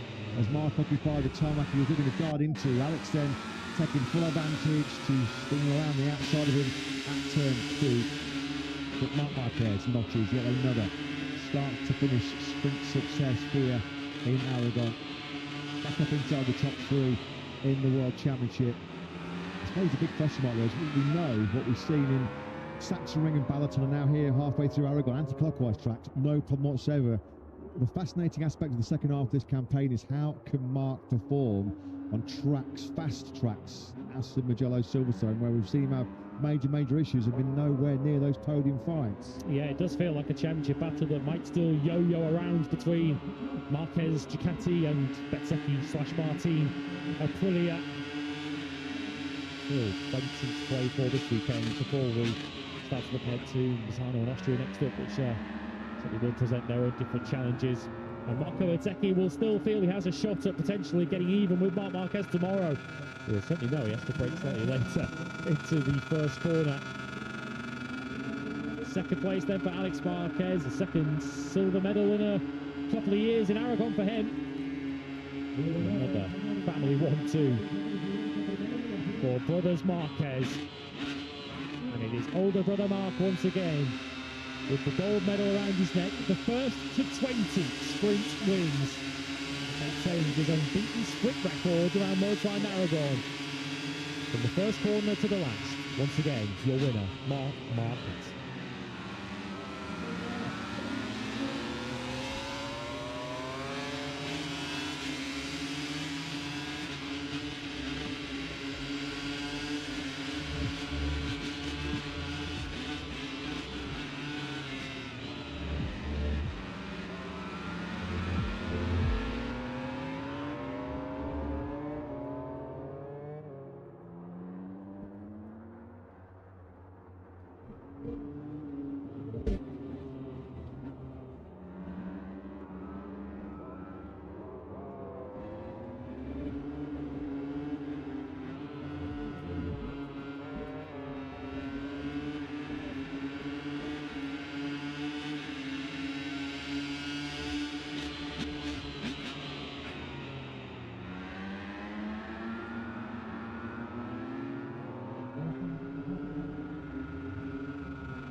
The fans have certainly enjoyed their Saturday afternoon in the Spanish sunshine. Two brothers, Marc and Alex Marquez, have certainly enjoyed their experience in front of their home crowd. They complete yet another fairy tale 1-2. Once again, top honours going to Marc. Alex in a very strong and solid second place, 1.1 seconds for the gap up the checker flag at the end of those 11 laps. Marco Bezzecchi will be looking to leave it clean and now leave braking Mark on that one for first corner. Tomorrow, main Grand Prix. Third place in the front format so far this season for Bez. No special back. 2 points. Every point priceless at this stage of the season on his teammate Jorge Martin. Check the flag in a head in 5th place. Didn't quite get the better of Pedro Acosta, did get the better of Moreira and Fernandez, who was battling at one stage early on in that sprint. This was all just before it was lights out. Marco Bezzecchi flying away from pole position number 12 in MotoGP. Wasn't able though to lead that sprint over the line for any laps. Just to tail home Mark and Alex, who once again in front of their home crowd were pretty dominant, unrivaled domination at the front. And soft the Marquez 93 flag. Will be the checker flag in P1 once again tomorrow though for the home hero. Choose the air in delight. A 20th gold medal wrapped around the neck. Marc Marquez hones in yet another double victory. He's done it already this season at anti-clockwise tracks, with double wins in the Saxon Ring and Balaton Park, and his own course once again here in Aragon. Another Marquez 1-2 at Aragon, as they did in the sprint 1-2 last year. Another sprint 1-2 with Mark leading Alex. Marco Bezzecchi led for a couple of 100 metres, and that was that for him. Pedro Acosta with another lap or two might have caught him. Fourth ahead of Jorge Martin and Fermin Aldeguer, who passed Diogo Moreira on the final lap. Ralph Fernandez and the heroic Joan Zarco, your final point scorers. Paco Bagnaia behind Jack Miller, who took Tank Bagnaia 11th on another top day for him.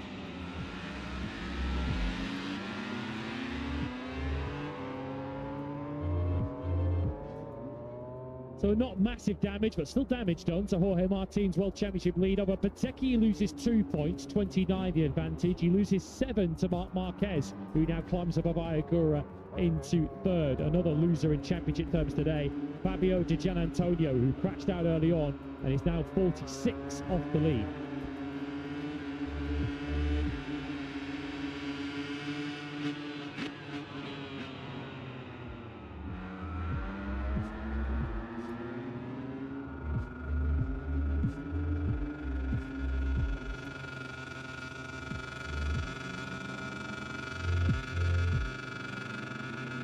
Constructors' Championship, well, Ducati do claw back 5 points on Aprilia, the gap down to 24. And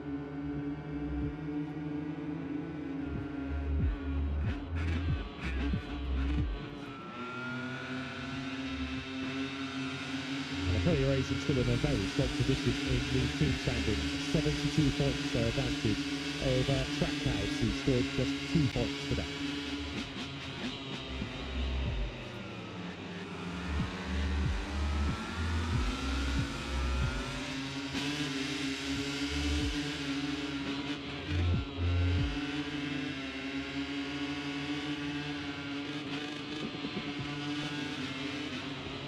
Here are some highlights.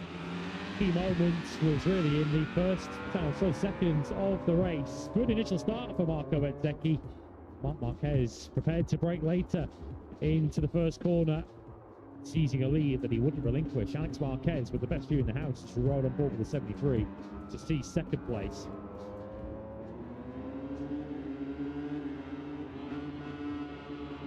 Elsewhere, Pedro Acosta was taking advantage of some early battling between two other Aprilias, Jorge Martin and Ralph Fernandez. Martin holding fourth place until he made a mistake into turn 16, which let the KTM through.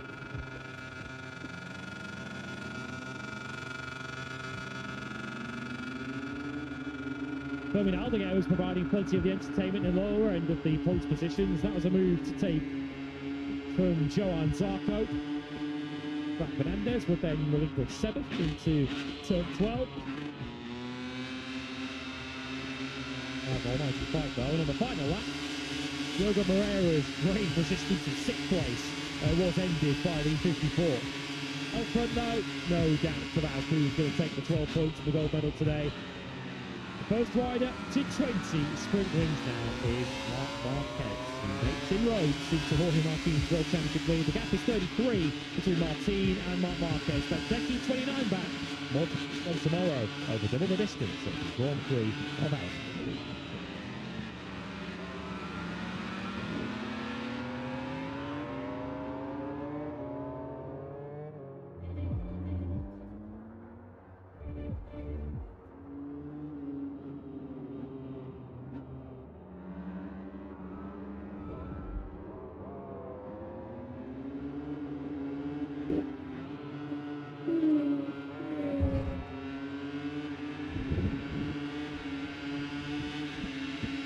Magnificent 7 wins in the streets in 2025.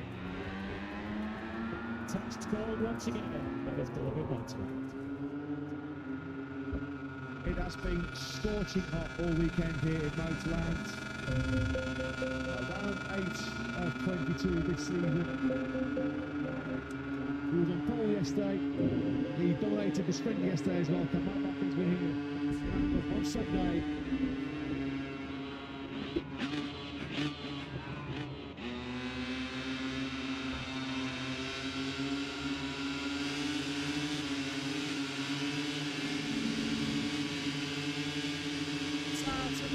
racing in MotoGP here with Moto. Alex Marquez slots in the second place. Good start by Bagnaia in the second race. He's in the into P3.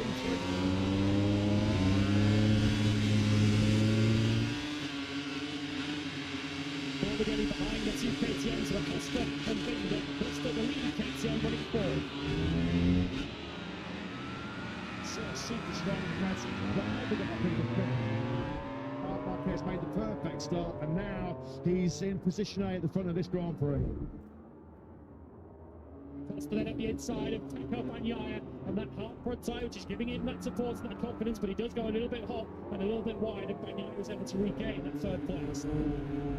Nice, with a big pressure on Skate from Acosta. This time that is going through, using the extra support of that hard front tyre down the hill into turn 12. Acosta this time has gone through up into P3.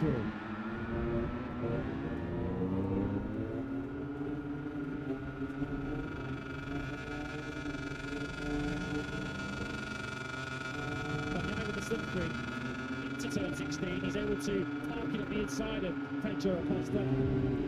Pedro Acosta is now right on the rear tyre of Bagnaia.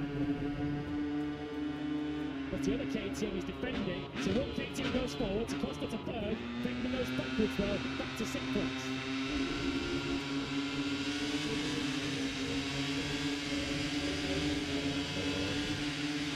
Going right into turn 5 and relinquishing that big place back to Black Binder. Binder's gone down, Binder slides out of contention.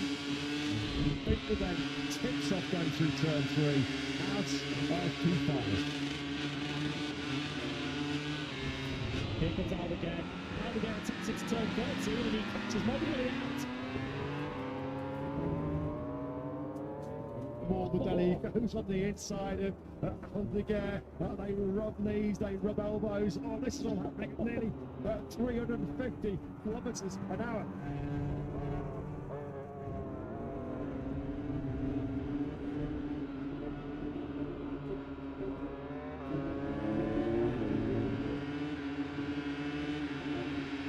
It's out again.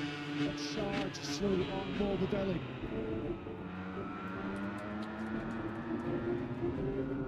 He ain't going to take this one lying down though, is he? He's going to try and stand straight back into turn. Breaks an elbow. There was big contact there, wasn't there? They started going through the gear, but Fastest in FP1, fastest in practice, fastest in FP2, pole position, sprint win, the perfect weekend. Marquez is the winning machine once again here in Motoland. What a season, what a year, what a moment it is for the Marquez family. Brilliant job by Pedro Bagnaia. He finishes third. A seventh MotoGP victory at his beloved Aragon.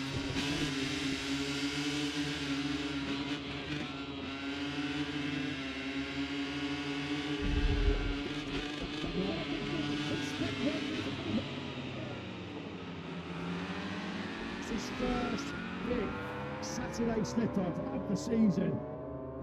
Ducati's gold and running a sprint is over. In San Marino, Secchi completes a sensational Saturday.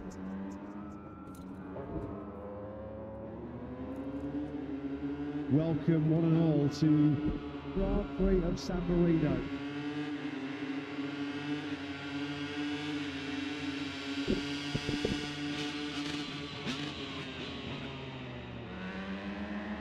All eyes on pole position. All riders now get set for action here at Misano.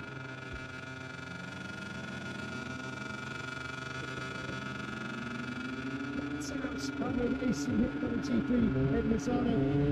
Blank start for pole position. Marco Bezzecchi hasn't made the perfect start. That's my close right to the rear tyre. Bezzecchi. Getting on the inside of the Gian Antonio, up now into sixth. Margot, through to the side road, move on Bezzecchi.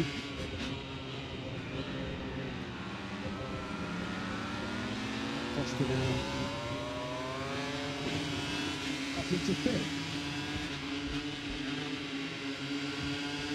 The third discipline is coming up in front. Quartararo tries desperately to top it out in the braking zone. Costa now up into fourth. Pedro Costa, he's going to think about a podium. It's like that. He's broke it down. Been an embarrassing weekend with the factory KTM team. James Ratfinder's problem on Friday has been repeated. Absolute shocker for KTM. As that's Pecco Bagnaia on the floor. The home Grand Prix to forget for Pecco. For 2025 to forget poor Bagnaia. Marco Bezzecchi, he's on the big pressure though right now, looking at the front mark. Marquez has made a mistake. Now Marquez make that move on Bez to take the lead here. Aid Lozano. More misery for Bagnaia. Bezzecchi, absolutely phenomenal. A 1:21.357 from Bez. Fastest lap of the Grand Prix. Bagnaia shake him up.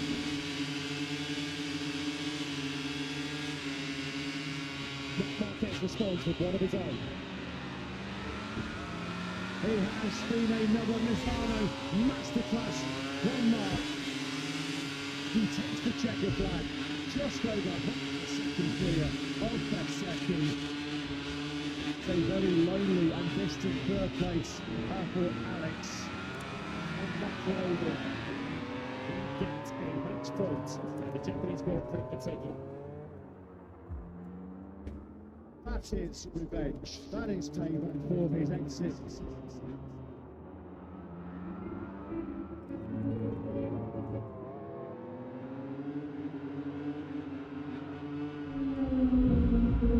Good morning and welcome back to Australia. Welcome back to Phillip Island. We know Bezzecchi blitz here though in Phillip Island. Despite the mid-sprint mistake, he wins for the third sprint in the last 4 Grand Prix in dominant fashion. Val Fernandez, who does make it back-to-back Sprint Saturday podiums for Trackhouse. Marco Bezzecchi, 3.1 seconds clear of Fernandez. He will serve a double long lap.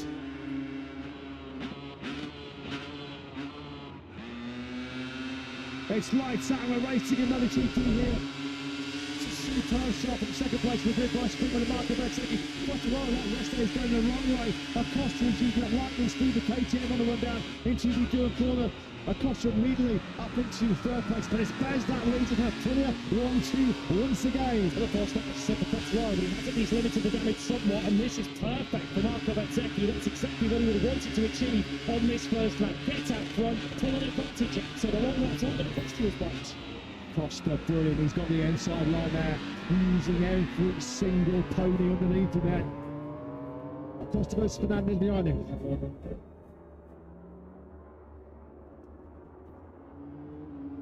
Zarco straight to the bouncer. That would be a fast-on crash at Doohan corner. Yes, surely now he's going to go straight on into the long lap penalty. Well, Fernandez then takes the lead of the Australian Grand Prix. Acosta will also go through to second place. Jack Miller's gone down. Jack Miller has crashed out of podium contention here.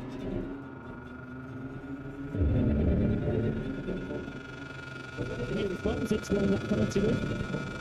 Bezzecchi then rejoins behind Ditcher in 6th place. That's the easy you like, isn't it, for Alex Marquez? No competition in terms of top speed there between Alex and Quartararo. Ditcher upwardly mobile in this Australian Grand Prix now in P4. Gian Antonio like one corner away from the podium here in Phillip Island. Certainly is on the inside of the course. He goes Acosta and pushed off the podium now back into P4. Look at the 32nd, just pulling up alongside him. He gets on a little bit hot. And that's allowed for Gian Antonio to come back through. He's taking second. I was going to say he's taking second on this lap. He takes it immediately. with 4 laps to go. He was salvaging some pride from this Grand Prix, but he crashes with 4 laps to go.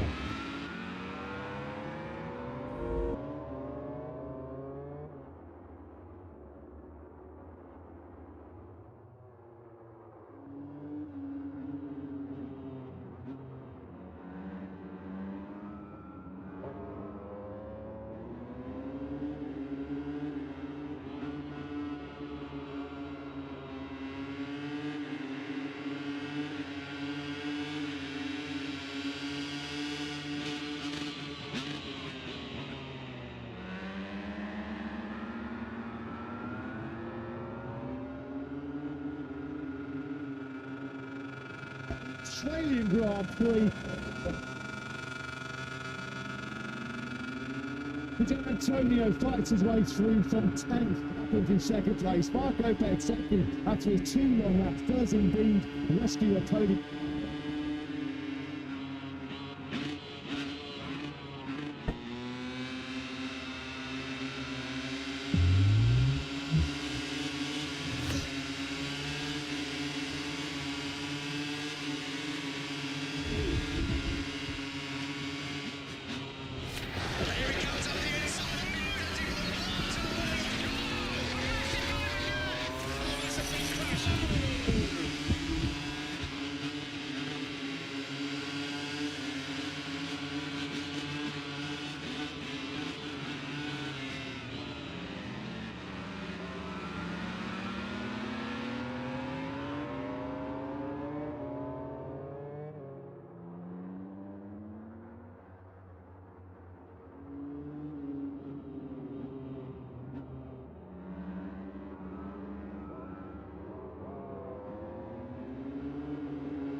From that soft rear tyre.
The final race on the Sprint Saturday billing is just moments away as we gear up for an 8-lapper in the FIM Harley-Davidson Bagger World Cup here at Motorland Aragon.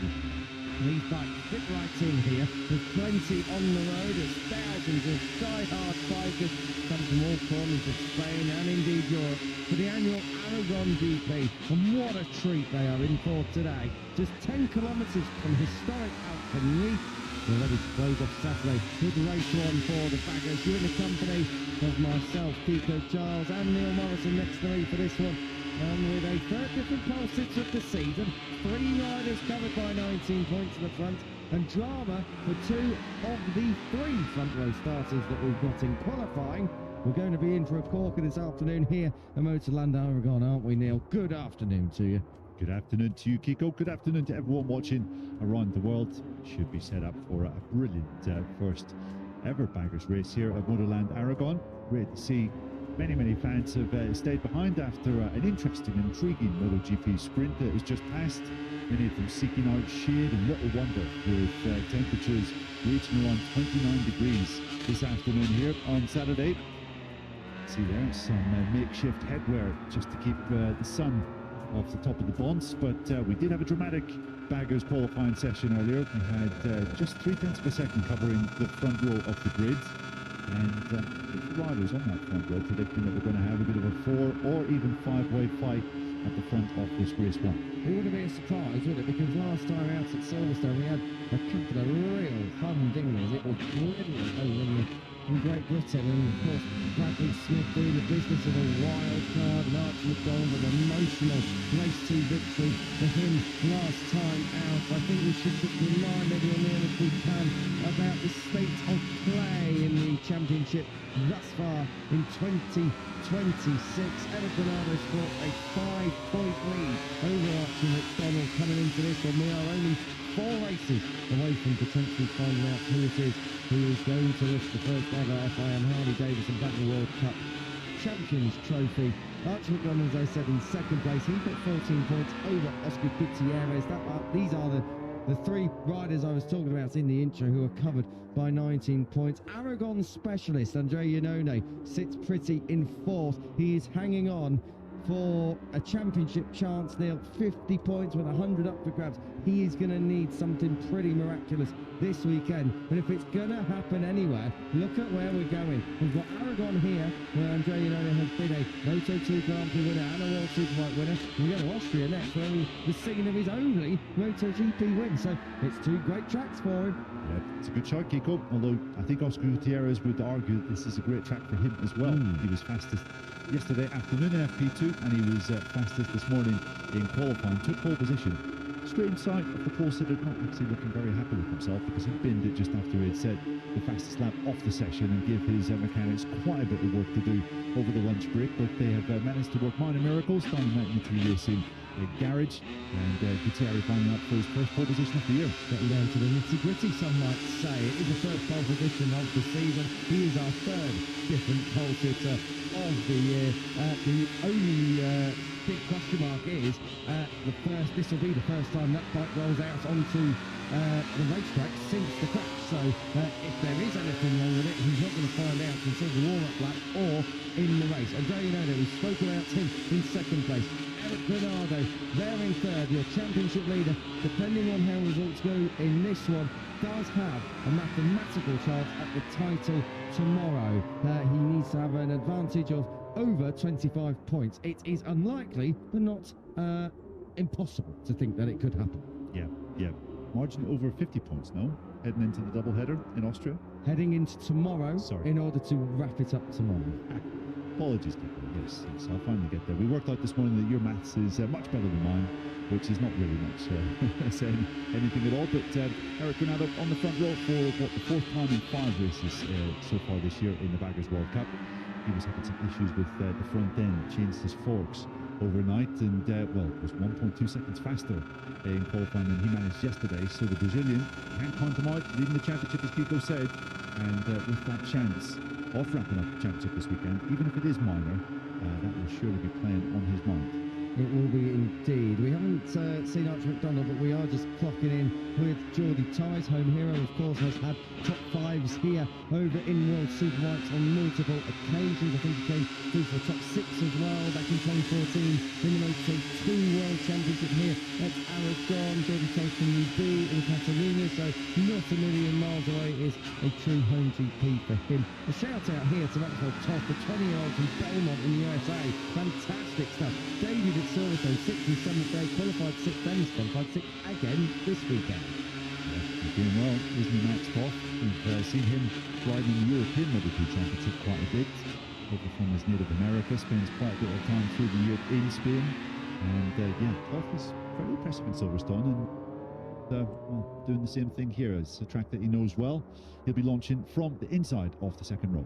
16th and 14th, his best results in Aragon from the 2024 Moto2 European Championship. 23 races in that category, 1 top 10, coming with 10th at Estoril at the end of 2024. That's your front 2 rows all gone through. We're going to look at the 3rd row very, very soon. The number 27 is Filippo Rivelli, it is at the head of that. Let's just check in though, 1 row ahead. Mad Dog Racing, Archie Mad Dog McDonald, 5 points drift in the title race. Neil, this is a track that he knows well, of course, from his Moto Junior days, but heading up that 2nd row. He is only 1 place behind Eric Granado on the grid. He has got to clear the Brazilian early doors. Yeah, it will be interesting to see Archie's approach. He got really aggressive at the start of both Silverstone races, and had that epic victory in race 2, where he just kept ahead of his teammate Granado to earn his 2nd victory of the year. And I think that one probably meant even more than the first one, people, because he actually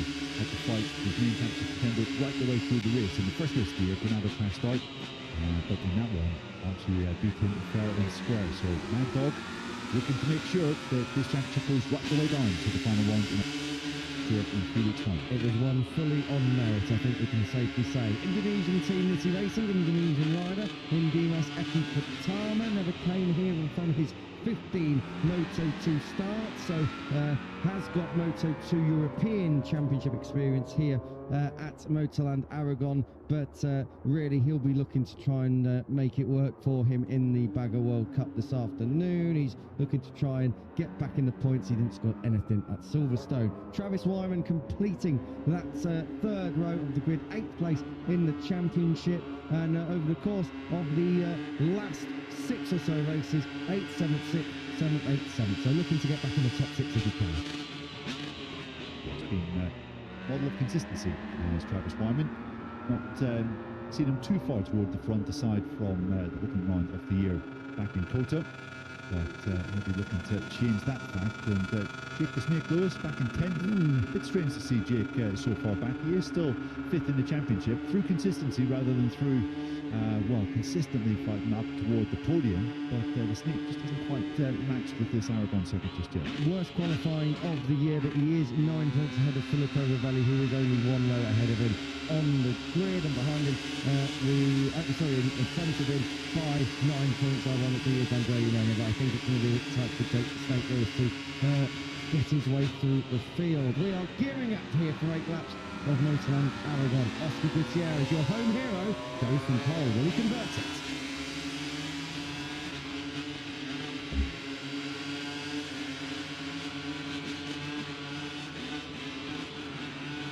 The grid is clearing and we are readying for 8 laps of Harley-Davidson Bagger World Cup action here. Race 1 at the Michelin Grand Prix of Aragon for this one-make series, this brand new one-make series that started at the end of March earlier on this year. It seems like yesterday that we inaugurated it at the Circuit of the Americas in Austin, Texas.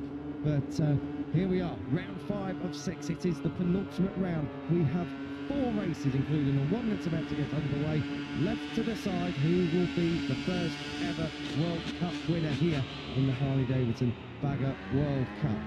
You're joining myself, Kiko Giles, up here in commentary alongside me, my good sparring partner, friend and teammate, some might say, Neil Morrison.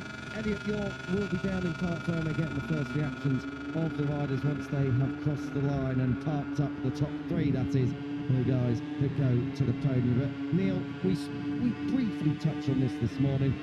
We'll come to the championship picture in a moment, but this circuit is very different to anything else we've seen so far, really, on the 2026 calendar. It's not flat, it is very, very fast, it has some very, very brave, long corners around here. It's a travel you've got to have faith rather than feel, and experience counts. Yeah, absolutely. It is quite a difficult track to get the hang of. Unless you need is not Marquez, of course, but it has been up the road. And as you said before, it's a bit of a mix of everything. Fast corners, slow corners like the one we're going through now, the downhill corkscrew, and it's some really spectacular stuff. Like the 2 or 3 long lefts that we have that gradually increase in speed just here from now. As we see Fernando coming round. But Giannone will be an interesting one to keep an eye on. We heard that he had maybe 1 or 2 mechanical issues with his bike in pit lane after qualifying. So I think the Nitty Racing mechanics have been a bit busy over the lunch break as well. It wasn't just Oscar Gutierrez. We'll have to see whether that has any effect on Giannone's performance in this race. He was saying in qualifying he wasn't super happy with some of the changes they made to his setting overnight. He felt more comfortable yesterday. So 1 or 2 question marks, I think, around the first and second riders on the grid. Because Gutierrez, of course, is the point back from that crash in qualifying. Gutierrez has made a few too many errors, let's say, in 2026 thus far, but a majority come in race trim. At least the error that has happened here at Aragon was in qualifying at the end of his fast lap. He'd already crossed the line. It was at turn 1 when he chucked it down the road. Neil, I've got to ask for a prediction here, because from the front 4, even including Jordi Thomas in 5th, it really is rather lucky. Who's it going to be? I'm going to stick with my prediction from earlier today, which was Giannone, just because of his previous record here. People, I'm going to go Oscar Gutierrez. I think he's got a bit of pace in the locker. I think he's got the mistake that normally plagues him when he's come out the way. So I'm going to go for the number 99. He starts on pole ahead of your prediction there, Andre Giannone in second place, and Aragon, your championship leader, already with the bike pointing towards the racing line there in 3rd. Archie McDonald second in the championship. He'll go from 4th place. 5th for Jordi Torres, 6th for Maxwell Toth. When the red lights come on, they go out. We are racing in Aragon. Oh, what a cream from Andre Giannone. Absolutely like a scolded cat from that middle of the front row up the inside, barreling for who's that? Top. 6th up to 3rd. Well, that is a fly in the ointment. Wow, we've got a race on here. Andre Giannone leading through the Carlos Checker corner. 2nd place, Oscar Gutierrez, your pole sitter. Maxwell Toth. What a revelation, the American rider up there in 3rd, ahead of championship leader Eric Bernardo and his main title quarry, Archie McDonald, dropping from 4th down to 5th. Oh, out the seat, they're sliding sideways all the way through turns 5, 6, and this is 7 up at the top of the hill. That was Toth going wide. Bernardo gets under him. It's all action on lap 1. Well, certainly it's a brilliant start from Toth and a brilliant turn 1, gaining 3 positions as you said, people, but then looking a little bit loose in the second sector of this lap. Bernardo has already got through. Imperative that Archie McDonald makes short work of Toth as well on this first lap, so he doesn't lose track of the top 4.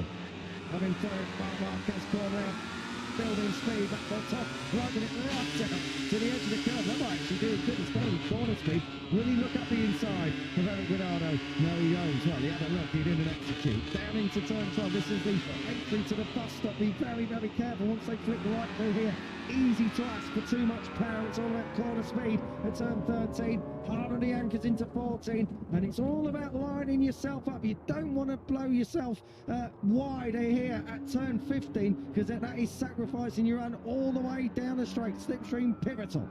Yeah, absolutely. And Ian Oney putting it all on the line down into turn 12. I really thought he was going to miss his apex in there, but somehow he managed to just about make his line. He was very, very late in the brakes. Ian Oney, I think you could say, he's feeling a bit more comfortable with the front end of his machine than he was in qualifying. Judging by this first lap, the way he has attacked the contest so far has been mildly impressive. But as you can see, the number 99, it's just 1 tenth behind. And Jamie Nono leads the opening lap here in Aragon Race 1, down in towards this 90-degree awkward turn 1 left-hander, and then careful on the right-hand side of the front tyre here. Very easy to wash out, although conditions are ideal, so we shouldn't be getting too much of a chill factor there on the right-hand side this time around. Through 3, the Carlos second corner, then up towards turn 4 and 5. Archie McDonald gets a call. Granado, and Eric Granado has got down to turn 4. He has been flawless, he has been faultless throughout this 2026 season, and his first pole has left him on the floor at turn 5. Your championship leader now gives him huge advantage, a huge opportunity to Archie McDonald to make hay whilst the sun shines. Wow. What did we just witness there, Kiko? Eric Granado has thrown away such a promising position, sat there in third, and we've seen this race being thrown upside down because suddenly Oscar Gutierrez has jumped up ahead of Andrea Iannone. I'm not sure if the Italian must have made a mistake somewhere off camera, but Eric Granado, head in his hands after this mistake, coming up towards turn 5. We're on board with him. This is turn 4. He came round on it. It was a high side. It came round. He's offline as well. You can see where he's offline because he wasn't on the darker bit tarmac there as they came through turn 4 offline. Very, very dusty here in this part of Spain. That is why these guys were particularly complaining yesterday afternoon. There was a lot of dust being blown right across the track, wasn't there, Neil? And now Eric Granado, good to see him up on his feet. Big traction. I thought he did get caught up with that mix. Thankfully, 270 odd kilos does not impact him too hard. Jake Lewis, that looks like a technical problem for the number 85, so the race for 5th place in this championship is also blown wide open. Filippo Ravelli currently sat in 7th, but what drama we have had here in race 1. Oscar Gutierrez has about half a second or so over Andrea Iannone, who sets the fastest lap of the race. Oh dear, we've got a big crash in the background, we've got riders up everywhere. Coming out to turn 17, we've had an incident. That's Dimas Akiputama, the Indonesian rider. So the other Nitty racing machine, we've got Mark running to try and recover it. That's a big old motorcycle. Try and pick up. Good to see Dimas Akiputama on his feet. Goodness me, what a second lap. So much drama, you did not know where to look, and you can see that he's really exploded this front group. It was a group of 6. Now we have 2 and then 3. Archie McDonald has finally made his way up past Max Toth in the first sector of this track, and you can see that Iannone, after making, I think it must have been a mistake, we didn't see it on our screens, as that's Pratama, isn't it? Yes, the other Nitty racing machine, as well, this was going to be a fast one. Oh goodness me, he's lost it just there, well, on the entry of turn 17, and you can see there number 10 of Travis Wyman having to take a ball in action and doing a mighty fine job to avoid that Nitty racing machine as he rides off into the gravel. Goodness me, Akiputama has not had much luck of late. Not at all, but I cannot tell you how well Travis Wyman did there. He was on the inside of Pratama, then he went the outside of Pratama's motorcycle, so great job done by Travis Wyman. He's ahead of Jake Lewis as well. I think Jake Lewis was also taking evasive action, so 7 and 8 for the 2 saddle men at the racing machines at the moment. Well, we're on lap 3, feels sorry about the entire race already. Gutierrez has been real backing by Andrea Iannone, and this is your battle for P4. Archie McDonald the final return next World Cup. Archie McDonald has got to be in championship conservation mode now because he's got 16 points. He would have an 11-point advantage going in to race tomorrow over Eric Granado. Oscar Gutierrez will move up into 2nd place. You know how we were saying Andrea Iannone needed something to go wrong for those in that result so far, and sets the fastest lap of the race still on lap 3. He certainly has. He was 2 tenths faster than Gutierrez last time around. Is Gutierrez in tire conservation mode for the final 2 or 3 laps of this race, just taking it easy up at the front of this field, while Iannone is doing a bit more work behind him? That will become clear and obvious as this race edges towards its conclusion. But one thing is for sure, despite Archie McDonald setting his personal best lap last time around, he was, well, 8 tenths of a second slower than Iannone. So, yeah, the number 69 doesn't look as though he'll be catching the top 2. This is up towards turn 7. You know, they slightly wide at the top of the hill. And they slowly but surely work their way back down the hill. This is into the reverse corkscrew at turn 8. This is also a bit of an action hotspot for passing and crashing. Turn 9, safely through there for the lead 2. Toft has gone back to pit. Jordan Curry doing a navigating this time round. So the number 81 slithers on through into 4th place. And he's looking for back-to-back podiums, of course, because he was on the rostrum last time out at Silverstone. Smoked that rear Dunlop. Yeah, Max Toff has not given that rear Dunlop tyre an easy time of it. You can see around those lefts after the reverse corkscrew. The number 2 is giving it absolutely everything. And safe to say, this has been his most impressive performance in his short time in this class so far. Having the podium position on the first lap. Oh, and I think Iannone just up at the front of the field there. He did. He dive bombed at turn 15. Now we've seen that move done before. As Gutierrez got a problem. He's looking over his shoulder as well. Looking back towards him. I'm not sure if he's just trying to scope out what the situation is, but Oscar Gutierrez there looking a little bit susceptible. Yeah, looking a bit reticent as well to step straight back on Andre Iannone. Okay, so the Maniac is leading once again. And let's see what he's got across the line this time around as we enter what will be the second half of this race. Lap 4 is done. We'll start lap 5 and down towards turn 1. Andre Iannone 58.4 last time around versus 58.8 by Oscar Gutierrez in second place. It's a 58.4 for Archie McDonald in third. This is the move, an absolute dive bomb. It's a classic here at Aragon. You know that, and he does really well not to run out too wide, keep his speed up and has the momentum down the track straight. It's not done yet. Oscar Gutierrez digging in deep. It was reminiscent of the late great Nicky Hayden, I think back in 2010, making the last gas pass on Jorge Lorenzo at turn 15, just before the back straight. And that's how you do it, not how Valentino Rossi and Danny Pedrosa swapped places there in 2015, 5 years on. Exactly.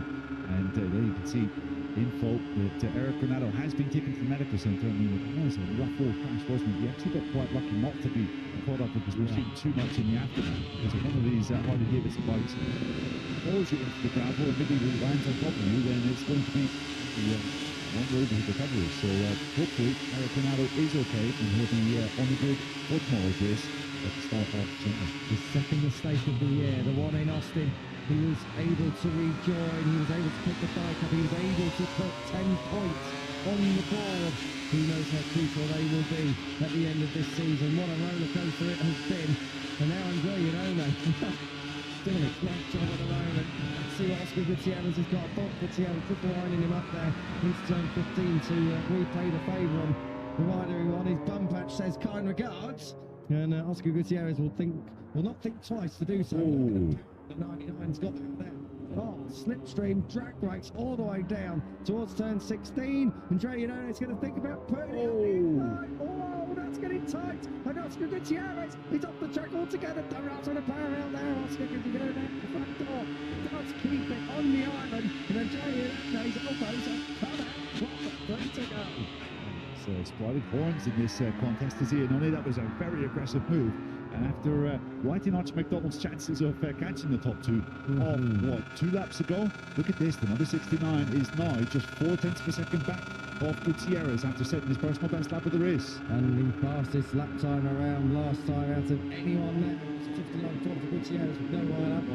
Iannone took him to the car park, but I've got to say, if McDonald can connect Gutierrez in the next lap or so, this isn't done yet. Yeah, I think you're absolutely right, and I think it's just behind Archie. Jody Torres is pretty much matching the Australians' lap times. He was marginally slower last time around, both of them in the 58.0s. The lead time, 58.9 for Iannone, 59.4 for Gutierrez. So, playing up at the front might really cost him this time a week before. All riders in the battle for victory. All in the battle for the podium. There will be 3 spaces left on this one to see who it is who's going to take on us here in Aragon, who's going to make gains in the championship as well. It's got about 12 or so kilometres to find out. Down into the bus stop, Gutierrez wide sweeping entry. That'll buy him a few metres on the Iannone, and it has done brilliantly through 13 and then down into 14. You can set it up here, but I think Gutierrez is a bit far back.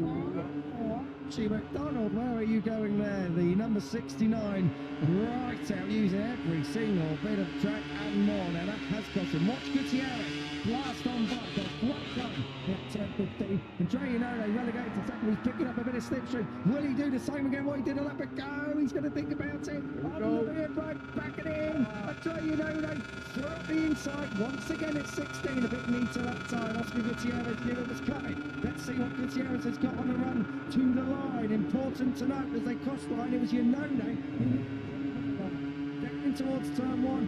Iannone's good on the brakes, isn't he, Neil? And Oscar Gutierrez at the stake at turn one earlier on today in qualifying. Maybe spooking him, maybe just keeping him calm. Yeah, if Iannone knows that if Gutierrez gets ahead going into that final turn, then he's off, he's away, and his chances of victory are gone. So he's doing his absolute utmost to keep the number 99 behind. Gutierrez was around 0.6 of a second faster up until that final turn on the last circuit, so he definitely does have better pace, but Iannone has got his claws in and can smell a second win of the season. Important to note as well.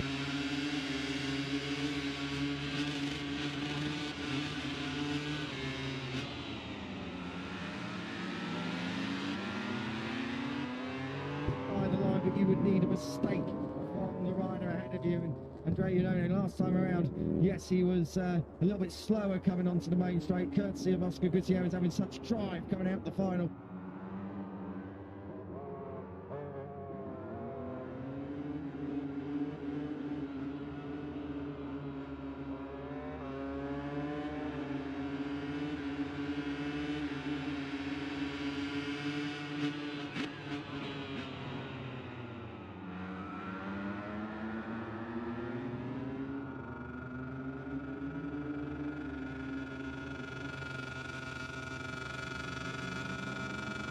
Gutierrez has had great speed on his back straight last 3 laps around. Doesn't look as though he's got the edge in Iannone this time. It's almost like Gutierrez needs to lead coming out of turn 15. He needs to take his line. He needs to run his exit in order to get ahead of Iannone and see if he can fend him.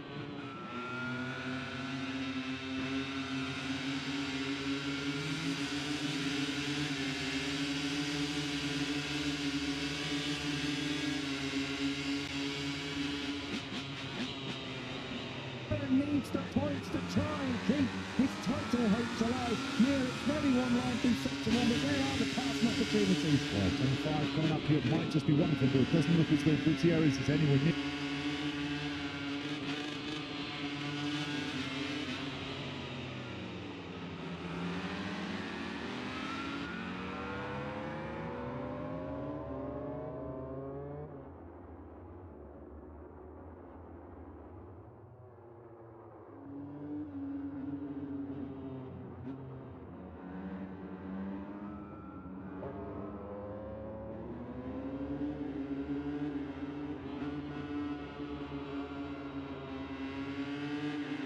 Is an opportunity deal, but I just don't think Gutierrez is close enough. Yeah, Iannone was brilliant through sector number one, took 3/10 of a second in to Gutierrez just behind. You see Gutierrez is recovering a little bit in sector two, but nowhere near close enough for a attempted overtake. So if Iannone keeps it nice and clean through the next 3 corners, then I'm pretty sure he's got this race all sewn up. He looks a bit lively down in braking area at 12, then he got it a bit lit up through 13, all neat and tidy through 14. 15's the crucial one. You don't want a moment on exit here because it cost you all the way down this 1 kilometre.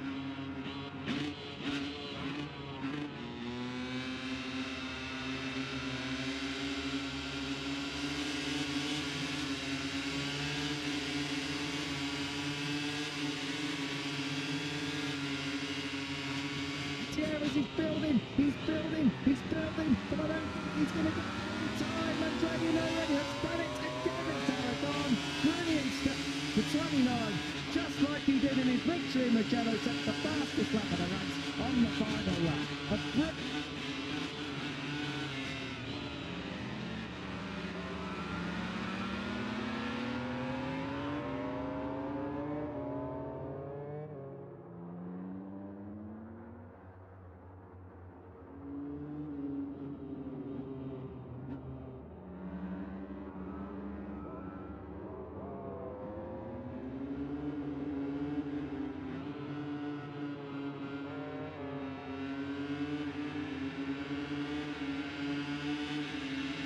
complete nonsense. I said 2 laps ago Iannone didn't have the pace of Gutierrez.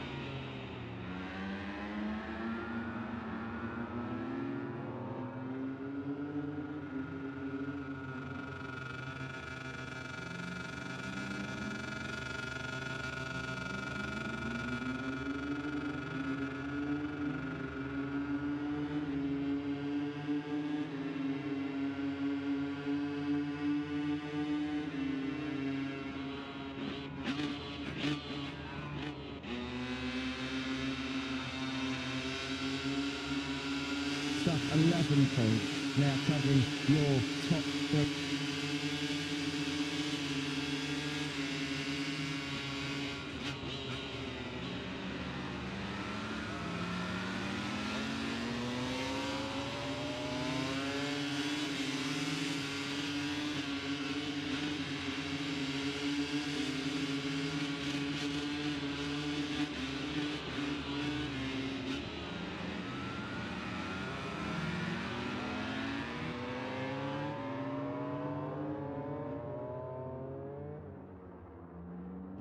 And Maxwell Toth included, but no one can be quite as impressive as this rider here, Andre Inone. Great to see that he's given the marshals, the trackside marshals, some love, and he's installed it.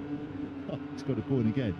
You can see there he's playing around with the gear lever and to get it going because it's get going it unhooked.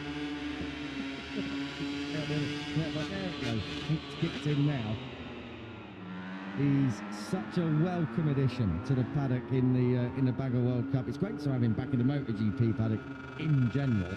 But Andre Inone is a winner for the second time this year, Neil. Is the title still on? I mean, it could all be over by tomorrow, of course.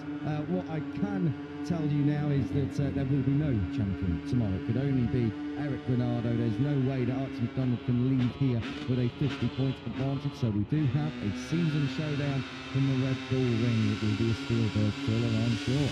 It will in 3 weeks' time. You will not want to miss that. Baggers at the Red Bull Ring, that would be really spectacular stuff, without question. We have another one of these here tomorrow. It will be kicking off before the 3 Grand Prix. A bit of a change of schedule.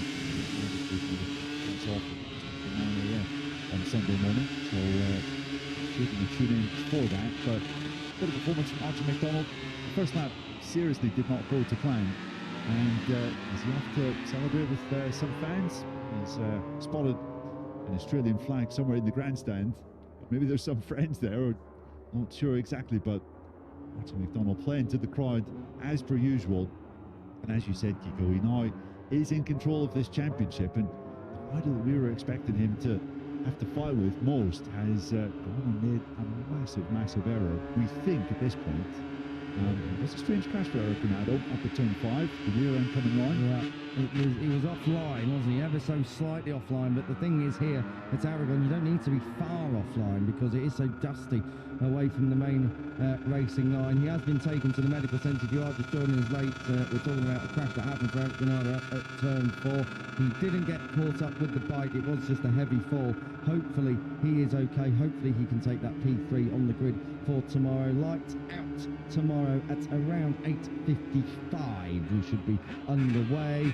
We are on air at 8:45 local time. That's of course here in Spain. Inone has made it back. I'm not exactly sure what he's saying, but he's not happy with something or someone.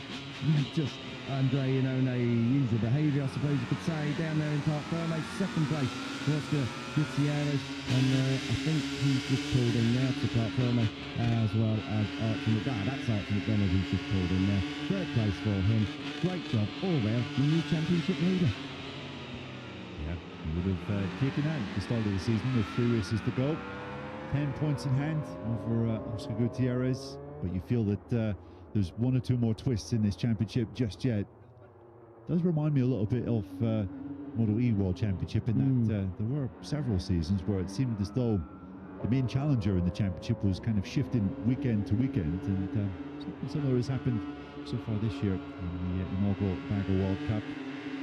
Really good ride from McDonald to get within a second of Inone and Gutierrez. At one point it looked as though he wasn't going to get anywhere near them, but he's hit the fastest lap in the penultimate lap, and then Inone did so in the final lap, and shows some really good tyre management. Also, Dunlop will be pretty happy with their product, because this is a pretty demanding layout here at Motoland Aragon. 100%. The only thing that I was slightly worried for Andre Inone is that maybe he didn't realise how close, or not close in the end, Oscar Gutierrez was down into that final corner, which is so easy to outbrake yourself. It's off camber, well, the first part of it's off camber, and then you climb all the way up. It was still rolling away from you, and Inone got the job done. He was very, very late on the brakes into 12, got it a bit lit up through 13 as well. The like I say, he was P1 at the checkered flag. P3 at the checkered flag, but P1 in the championship standings. Great job for Archie McDonald, who's down there to celebrate and talk it out.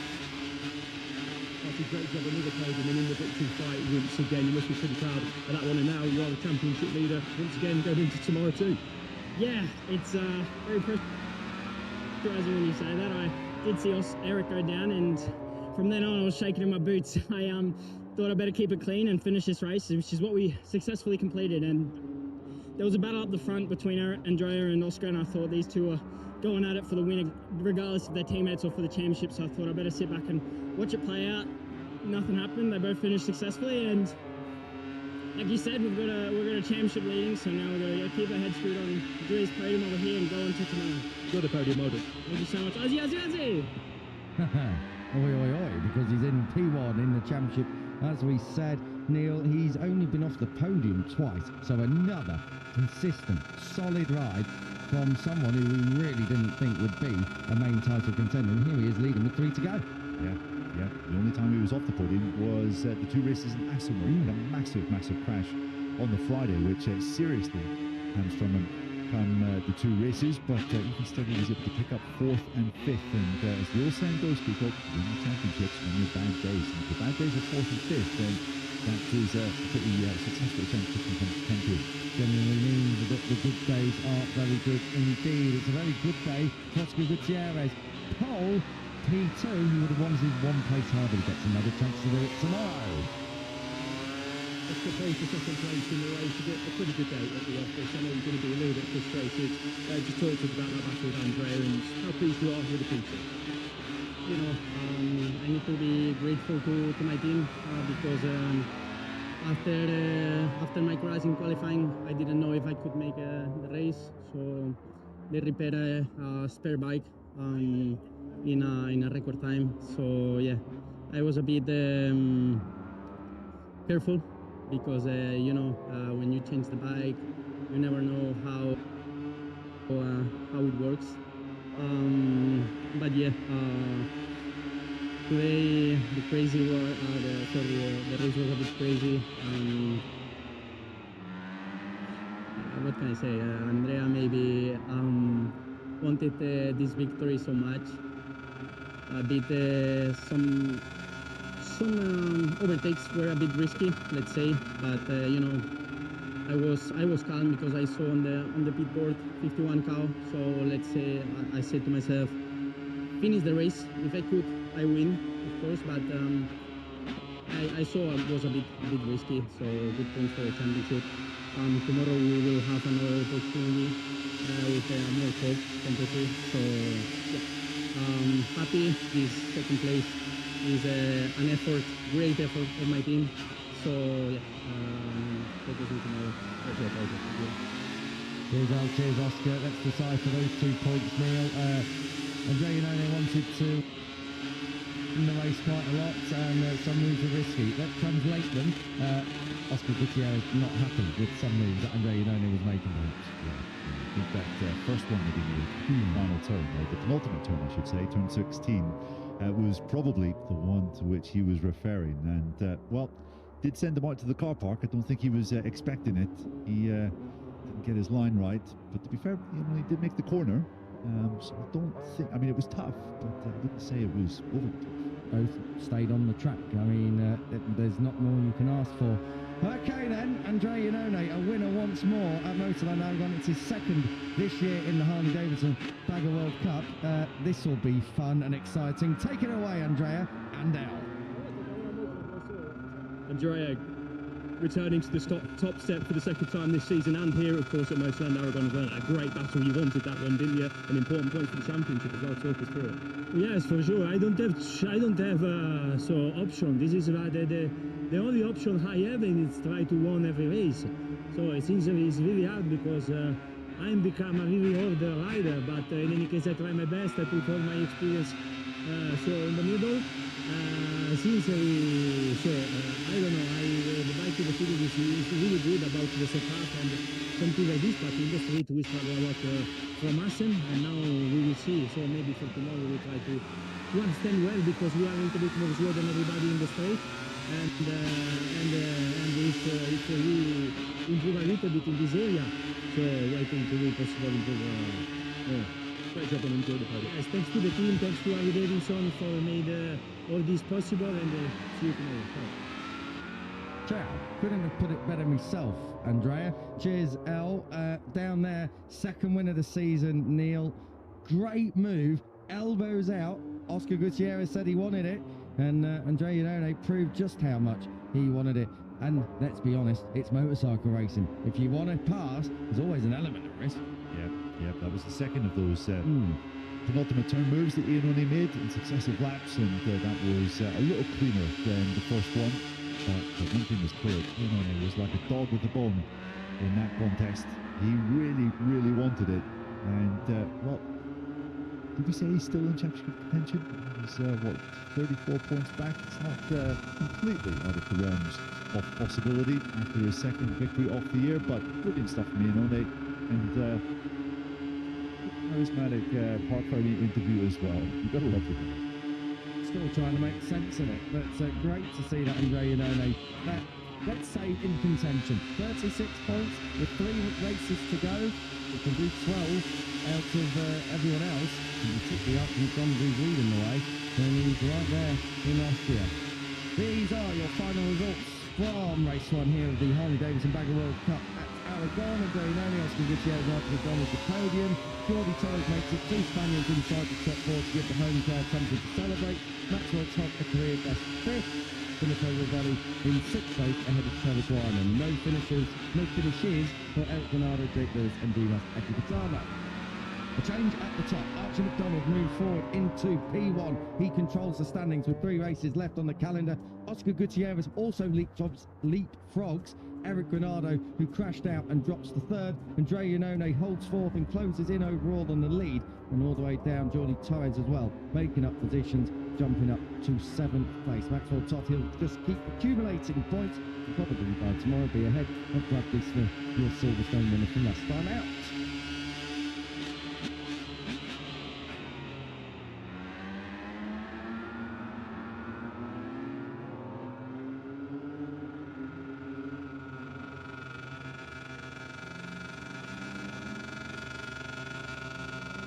And now it is time for the podium celebrations. There'll be a lot of celebrating down there in the box, even if the teammates are perhaps not so matey after that race 1. Nitti Racing 1-2, Angie Poo, the team boss, will be mega delighted with that. Iannone, Gutierrez and Archie McDonald, 3 different nationalities here. What more can you ask for either?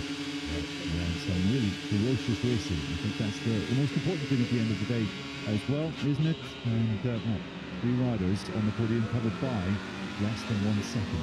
The 3 in qualifying covered by less than 3 tenths per second, so it has been a really close day of action in this King of the Bagger series at Aragon. So I'll ask you, obviously Eric Granado, we know he's been taken to the medical centre, so hopefully he's okay. What is he thinking right now? Yeah, I mean, he will be absolutely gutted, won't he? Eric Granado, looking at a couple of his big contenders climbing this podium, but really he has to turn his attentions to tomorrow. And as we see, Archie McDonald, Oscar Gutierrez coming onto the podium. But I'm sure we're going to hear a pretty big cheer for Victor in the 2nd time this season, Andrea Iannone. He is back. It's some style, isn't it? Oh dear me, please don't do that on camera, Andrea. Well, we're just going to wait now for the trophies to be handed out. I did notice there wasn't any handshake there from Andrea Iannone to anyone else, and it took a long time for Oscar Gutierrez to clap his hands together for the race winner. So is there perhaps a little bit of friction down there in the Nitti Racing camp? We'll soon find out. Trophies being handed out. That's the P2-1 for Oscar Gutierrez, who is now 2nd in the championship.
Johansson, British Grand Prix at Silverstone, our only race action since mid-July in this enthralling MotoGP World Championship chase. But now things are going to change.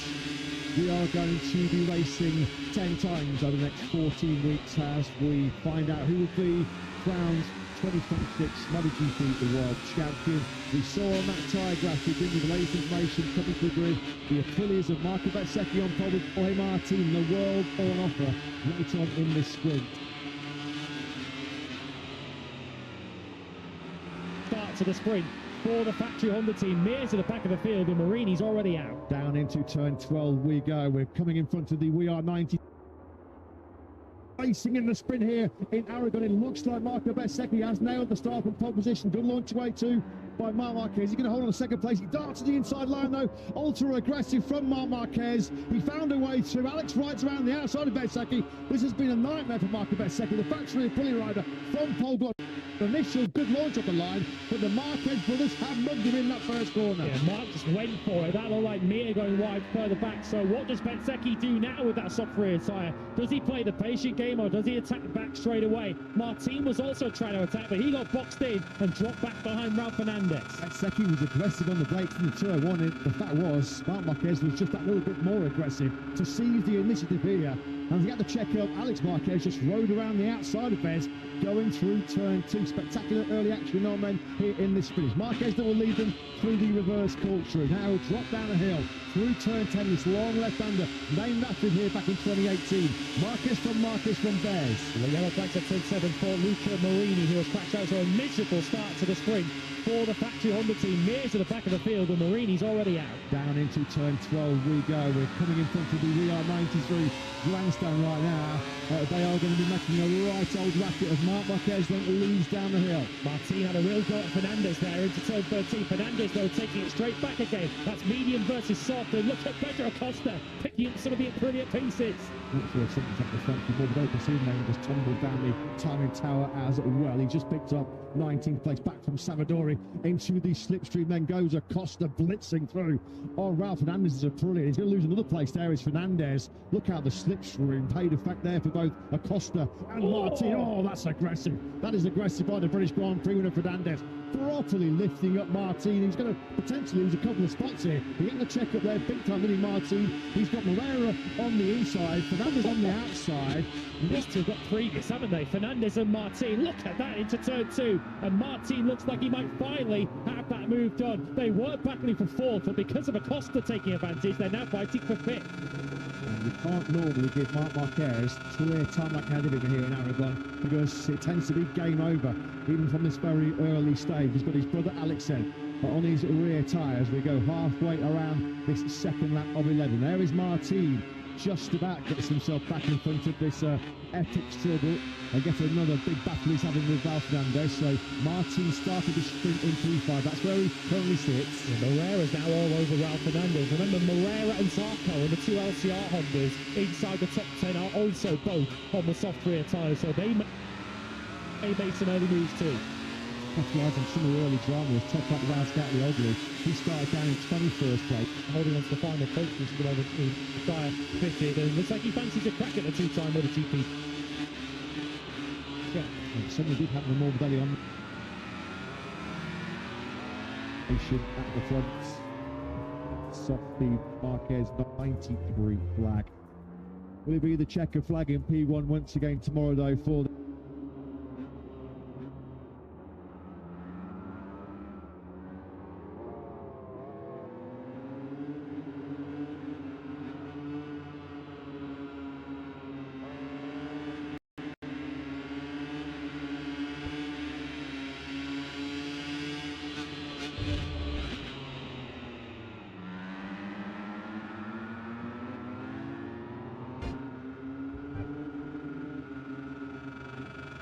the Marquez brothers have mugged him in that first corner. Yeah.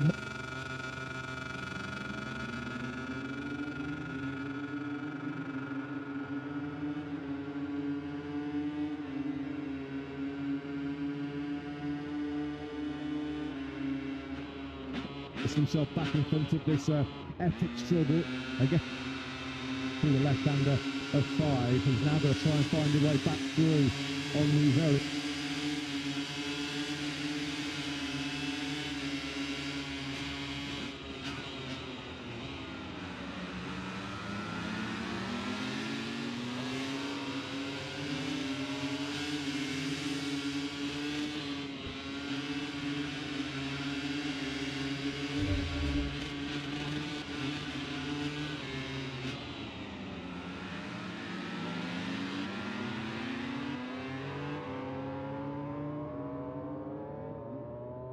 right at the start of this sprint, you just cannot afford anywhere in the world, let alone Aragon, to give Marc Marquez clear road. How decisive was that attack on Marco Bezzecchi in that first corner? Because at the moment, it looks like a bit of a cruise here for Mark. He's just stretching out his lead. He's now 8.5 tenths over brother Alex. Yeah, it's difficult to know really how differently Bex are going to approach that into turn one, because surely Marc Marquez was going to just break a little bit later than Bez did, just park it on the apex and just run Bezzecchi out wide and leave him with nowhere to go on that inside line into turn one. We have seen Bezzecchi back in Mugello, who's a little bit too cautious at the start of the sprint, but Marc Marquez was just prepared to launch it at the inside and just force Bez to give it up.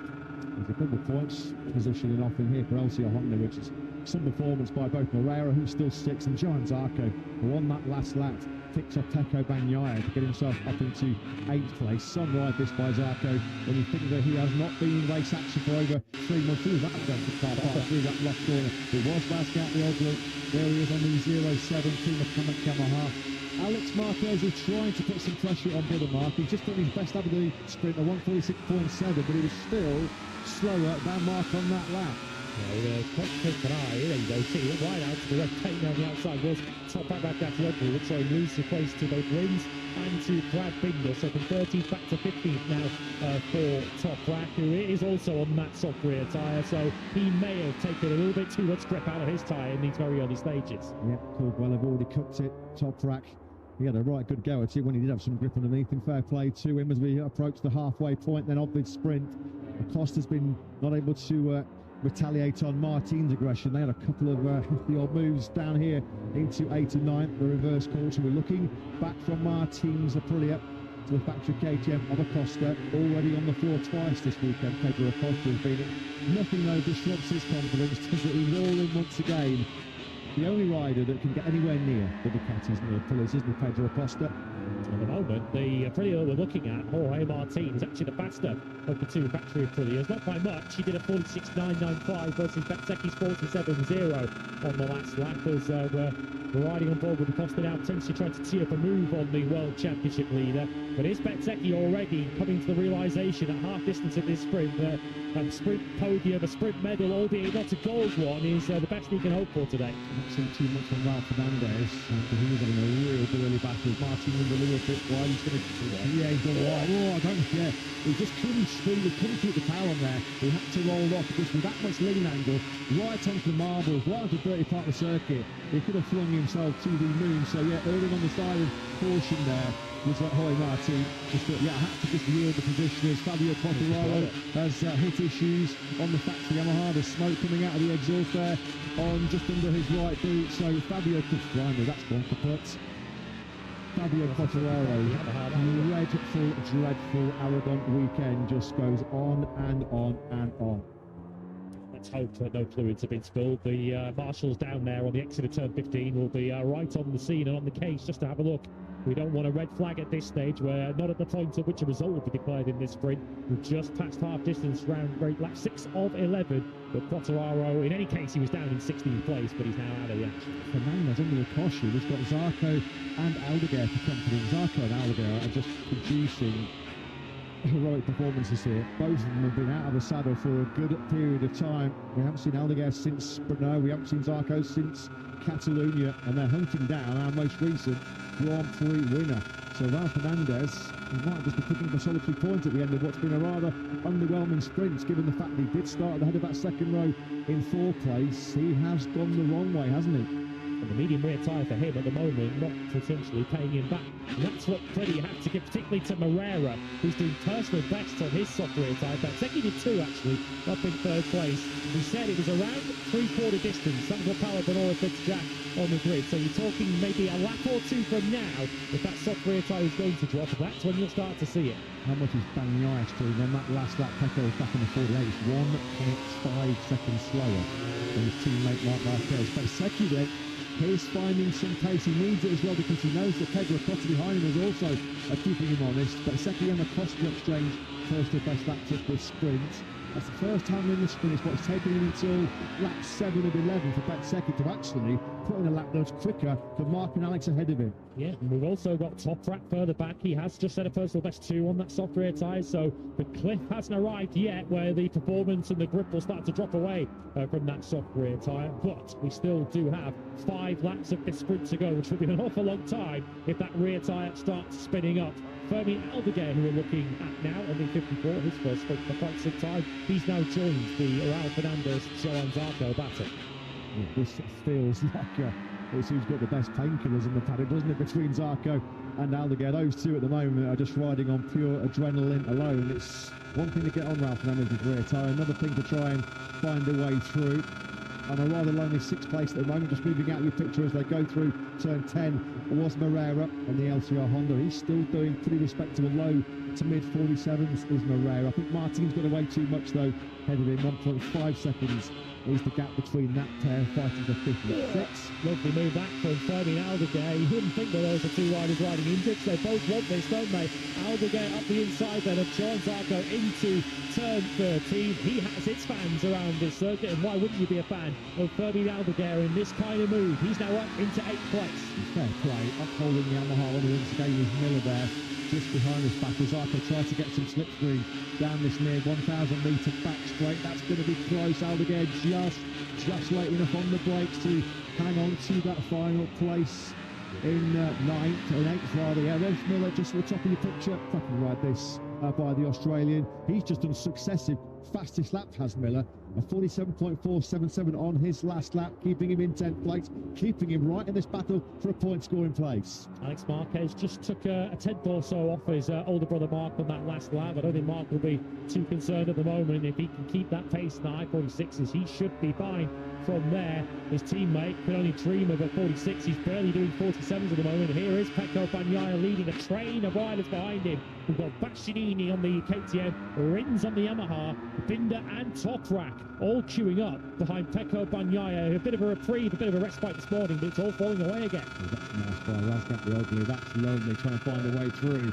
Binder just drops across his nose. They went through turn 7. He can't resist though the tenacious Turk as they drop down through the reverse corkscrew, just charging into turns 8 and 9. A little bit hot there was Alex Rins on the factory Yamaha. At the front then, Marc Marquez is just under 9/10 clear of brother Alex. He's in turn about 6/10 up the road clear of Bezzecchi. Bezzecchi's got no worries about losing a medal position here because he's got clear battle between himself and the Costas. Whether it's going to be bronze or silver, I think gold is more than likely to elude the Italian. As it stands, Bezzecchi would pull 2 points back on his teammate and title rival Jorge Martin, who's running 5th and pretty lonely for the moment. There's confirmation on screens. It will come down from 31 to 29, and Marc Marquez would seize 3rd place in the World Championship. Of course, Igor not starting, it's Gian Antonio out, so 12 points for Marc Marquez would move him to within 33 of Jorge Martin. It was 40 when this sprint began. Yeah, the first time in history after Silverstone, Aprilia had 3 riders inside the top 3 places in the World Championship. You always felt that was going to change with Agura's unfortunate absence. Raul Fernandez and Fermi Aldeguer has got himself into the 46s here. This is stunning late pace by Aldeguer. And Moreira's down to the 48, so is that the first obvious sign on the timing screens of a rider on a soft rear tyre starting to struggle? Because Moreira's now dropping a second a lap and he's now reversing back towards this Fernandez-Aldeguer battle. Yeah, just behind Aldeguer, just over his left shoulder there, you can catch a quick glimpse of Zarco and Miller. That's game on for the final points going place in this sprint. Zarco, well, he'll be fighting tooth and nail. It'll be some return for both Aldeguer and Zarco if they were to pick up some points at the end of this sprint, because this is a tough one. Sizzling hot conditions. I mean, we're in ambient temperatures of the mid-30s here, so having had such a lack of seat time over the last couple of months or so for both Aldeguer and Zarco, stellar ride by the pair of them. Stellar ride too from Pedro Acosta, who is actually starting to pull a bit of time now back on Marco Bezzecchi. Started this lap 1.6 behind him, it's now down to 1.2 halfway around this 9th lap of 11 as Aldeguer trying once again his favourite move. He worked on Zarco a lap or 2 ago to turn 13, but Raul Fernandez wasn't going to be fully decisive that time. It looks like this sprint is over the contest. First time in this sprint so far. Mark has extended his lead over Alex to over 1 second. Normally, in this kind of scenario, in this kind of situation, he gets the job done. You can track the sprint leader in the top left-hand corner of your screens very, very shortly. Mark's going to have 2 laps to go. 2 laps standing between him and a record 20th sprint success. And normal service being resumed after Bezzecchi denied in pole position this morning. To be fair, I was just saw his first best lap of the sprint, but it's all too little, too late in terms of the gold medal fight. Yeah, Bezzecchi's still doing 47.0s too, so he limited the damage just a couple of tenths to Pedro Acosta, so the gap remains at 1.4 with 2 laps to go. So Acosta looks like he's going to need some good fortune up ahead of him to get himself into the medal action. But I think he's going to be 2 quite long laps for Diogo Moreira on the number 11 Honda. He did another 1:48.0 on the last lap. Again, he lost a whole heap of time to Fernandez and Aldeguer, who have their eyes on each other, but both yet might overhaul the Brazilian up ahead. How wide could he make that Honda? He's a passenger at the moment, isn't it? Fernandez then charging down the hill into turns 8 and 9. Not given that he's going to resist this pressure from Aldeguer. You know how good Aldeguer is. Down the hill on the brakes in the turn 12. We know how good he is through that fast right-hander of 13 in front of the 93 masked ranks. He's lining up another move here, isn't he? You can see all their rear tyres squirming on the power as they dart through turn 11. Here comes Aldeguer coming through into turn 12. He goes. This is his favourite part of this Aragon circuit. Fernandez, though, tries to drop back ahead of him. Shades of Bagnaia versus Alex Marquez there a couple of years ago. Ralph Fernandez just decided to roll out of him, but Aldeguer on the charge late on. Yeah, there's a top 6 here for Aldeguer. If he can manage to clear Moreira on the final lap. Back up with the leader then, Marc Marquez. Well, he's 1 lap away from 3 sprint wins out of 3 on a Ducati at Motoland Aragon. And once again, it would appear that his younger brother Alex is going to join him. Onto the final lap we go, and it's the early aggression which looks like it's going to reward Marc Marquez with another gold medal. Well, when Marco Bezzecchi led the field yesterday at the end of Friday practice, he said Marc Marquez was hiding. Well, there has been no hiding at all in this sprint, has there, for the reigning world champion. As soon as he sees the initiative with an aggressive move on Bez at that first corner, it has been one of his most comfortable sprint successes. Still somehow holding on to that top 6 is Moreira. What a warrior, what a fighter the young Brazilian is. Which was so close to win the Moto2 race here from pole position last year. Aldeguer is running out of rear tyre. You could see how much he was getting worse coming through turn 5 there. He's on a medium too, so even medium tyre runners are now starting to run out of grip as the cheers go up. We're coming towards the area of the circuit where the Marquez fan clubs are. They're just on the left-hand side as they come around turn 13. They've had plenty to celebrate. This is their annual Marc Marquez and Alex Marquez party, and it looks like they're about to get part 1 of their 2026 celebrations. It was Marc and Alex first and second in the sprint here last year. It was Marc and Alex first and second in the Grand Prix here last year.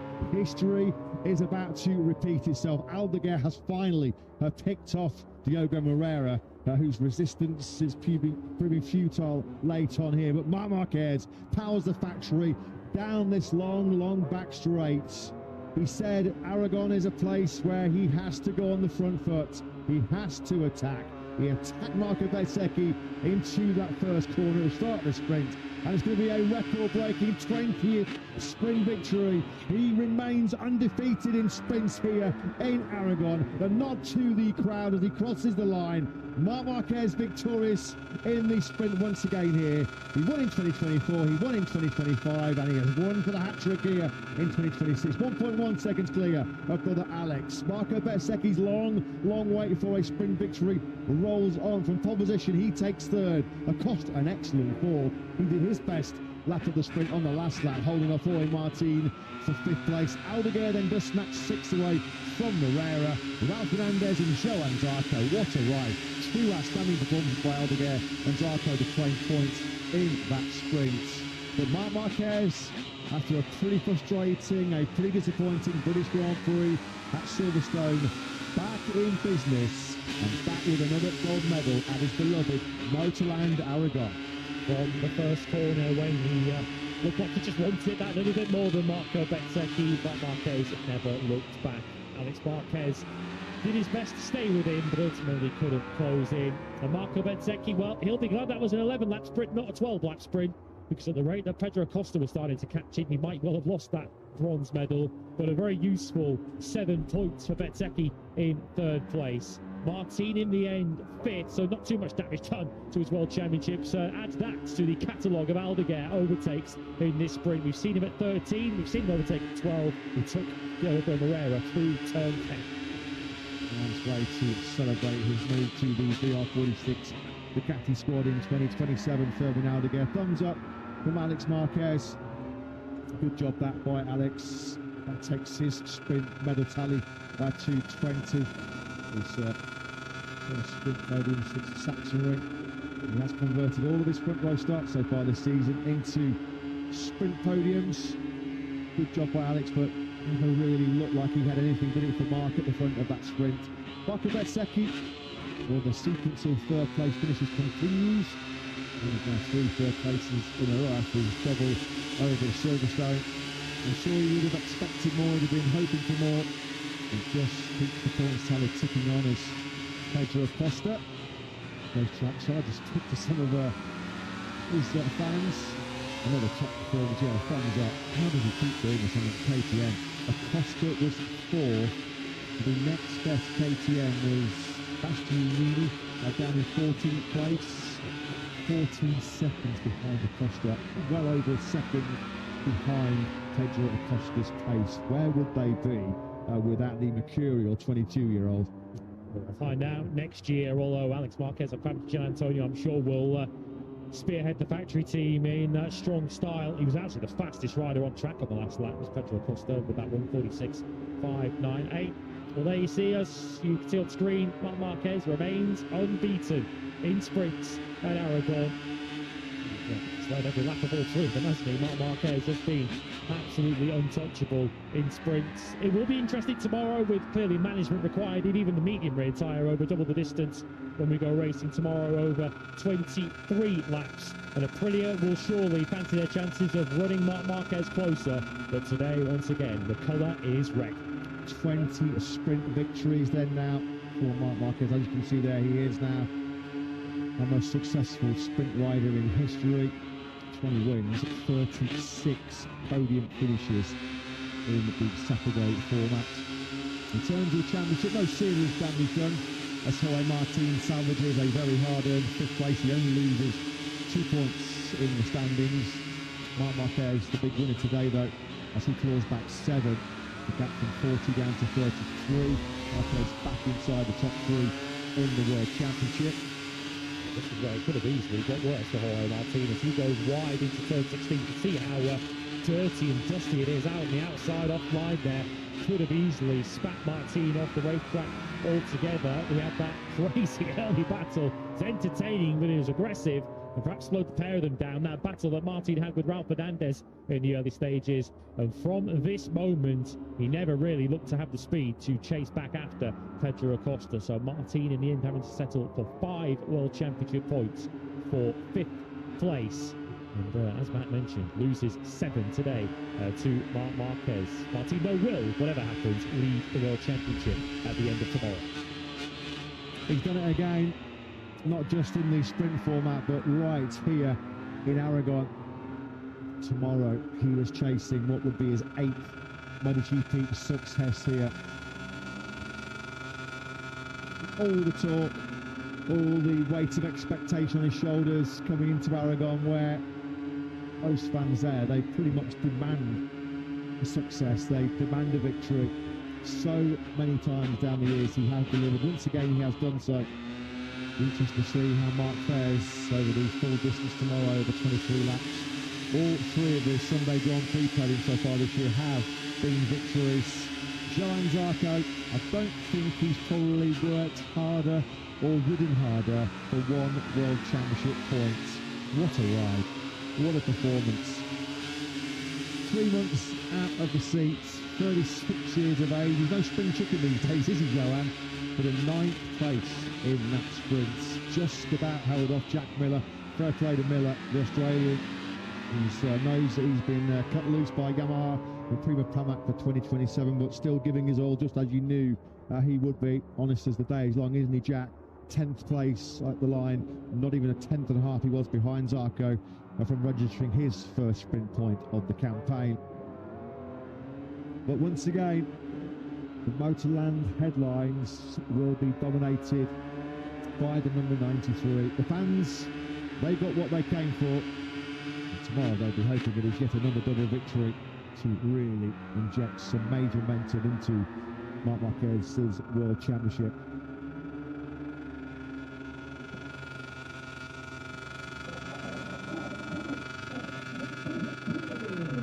Yeah, you can hear the Spanish fans chanting the name Marquez, Marquez. Marc dragging brother Alex out as well to enjoy these very special celebrations. Pretty rapid old sprint that was, wasn't it? 5 seconds faster than last year, given the fact that we've got baking up conditions as well here today. Just shows that Marc was pushing. He was having to give us all a bit of an embrace there, a show of respect between Bez and Marc. Message of police saying, hey, how did you... Well, I can't take you later back in that first corner. As Marc Marquez then gulps some cold and fresh water. They celebrate yet another success. Bez will go back and analyse, won't he, and work out whether there was anything he could have done into the first corner to hold Marc Marquez at bay, short of chopping across the front of him and forcing Marc around the outside. I'm not quite sure really what Bez could have done there. He was a bit of a sitting target for Marc Marquez once he pulled up alongside him. And that's the ruthless streak, and that's why Marc Marquez is such a formidable opponent and why he's such a frequent winner. Because those small moments which could decide sprint wins and Grand Prix wins, he seizes those moments. On goes the Ice Fest. Even over 11 laps, that was a taxing sprint for the reigning world champion. The Spanish fans acknowledging what's been a super Saturday for Aprilia start, Marco Bezzecchi. That was a class, a quality 1:44.962 to take pole position this morning. And there is the Alpine Stars Ice Fest, just trying to get that core body temperature down for Marc Marquez. All of those 93 fans, they are going to head home this evening very happy. And we hope that it's double success here once again in Motorland for the number 93. He just seems to turn up and win for fun here, doesn't he? At a track where he's enjoyed so much success down the years. Just see Jack getting primed and ready on the left-hand side of the screen, the left-hand side of the stage, the right-hand side as we look at it. It will be another golden medal for Marc Marquez. 20 and counting for the reigning world champ. He's taken on some serious fluid, isn't he, at the end of that sprint. But let's get some thoughts then. A great strong Saturday for Marco Bezzecchi. Pole position to the bronze medal. Bears with Jack. Marco, it's another fantastic Saturday. Pole position this morning and a sprint podium today. Felt as though that opening corner on the opening lap was the decisive moment. Just talk us through that side to side with Marc. Yeah, it's been a wonderful day. Honestly, I didn't expect to get such a good result today in the qualifying and also in the sprint, because yesterday I felt good, but my pace was not the best. So very happy. I knew Marc and Alex had something more. Unfortunately, I missed a little bit the breaking point in the first corner. But yeah, very happy, satisfied, thanks to the team. And now we think about another super ride. Well done. Thank you. Yeah, he keeps racking up those podiums, he keeps racking up those points. And that's going to keep him with some big interest in this year's MotoGP World Championship.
Bye.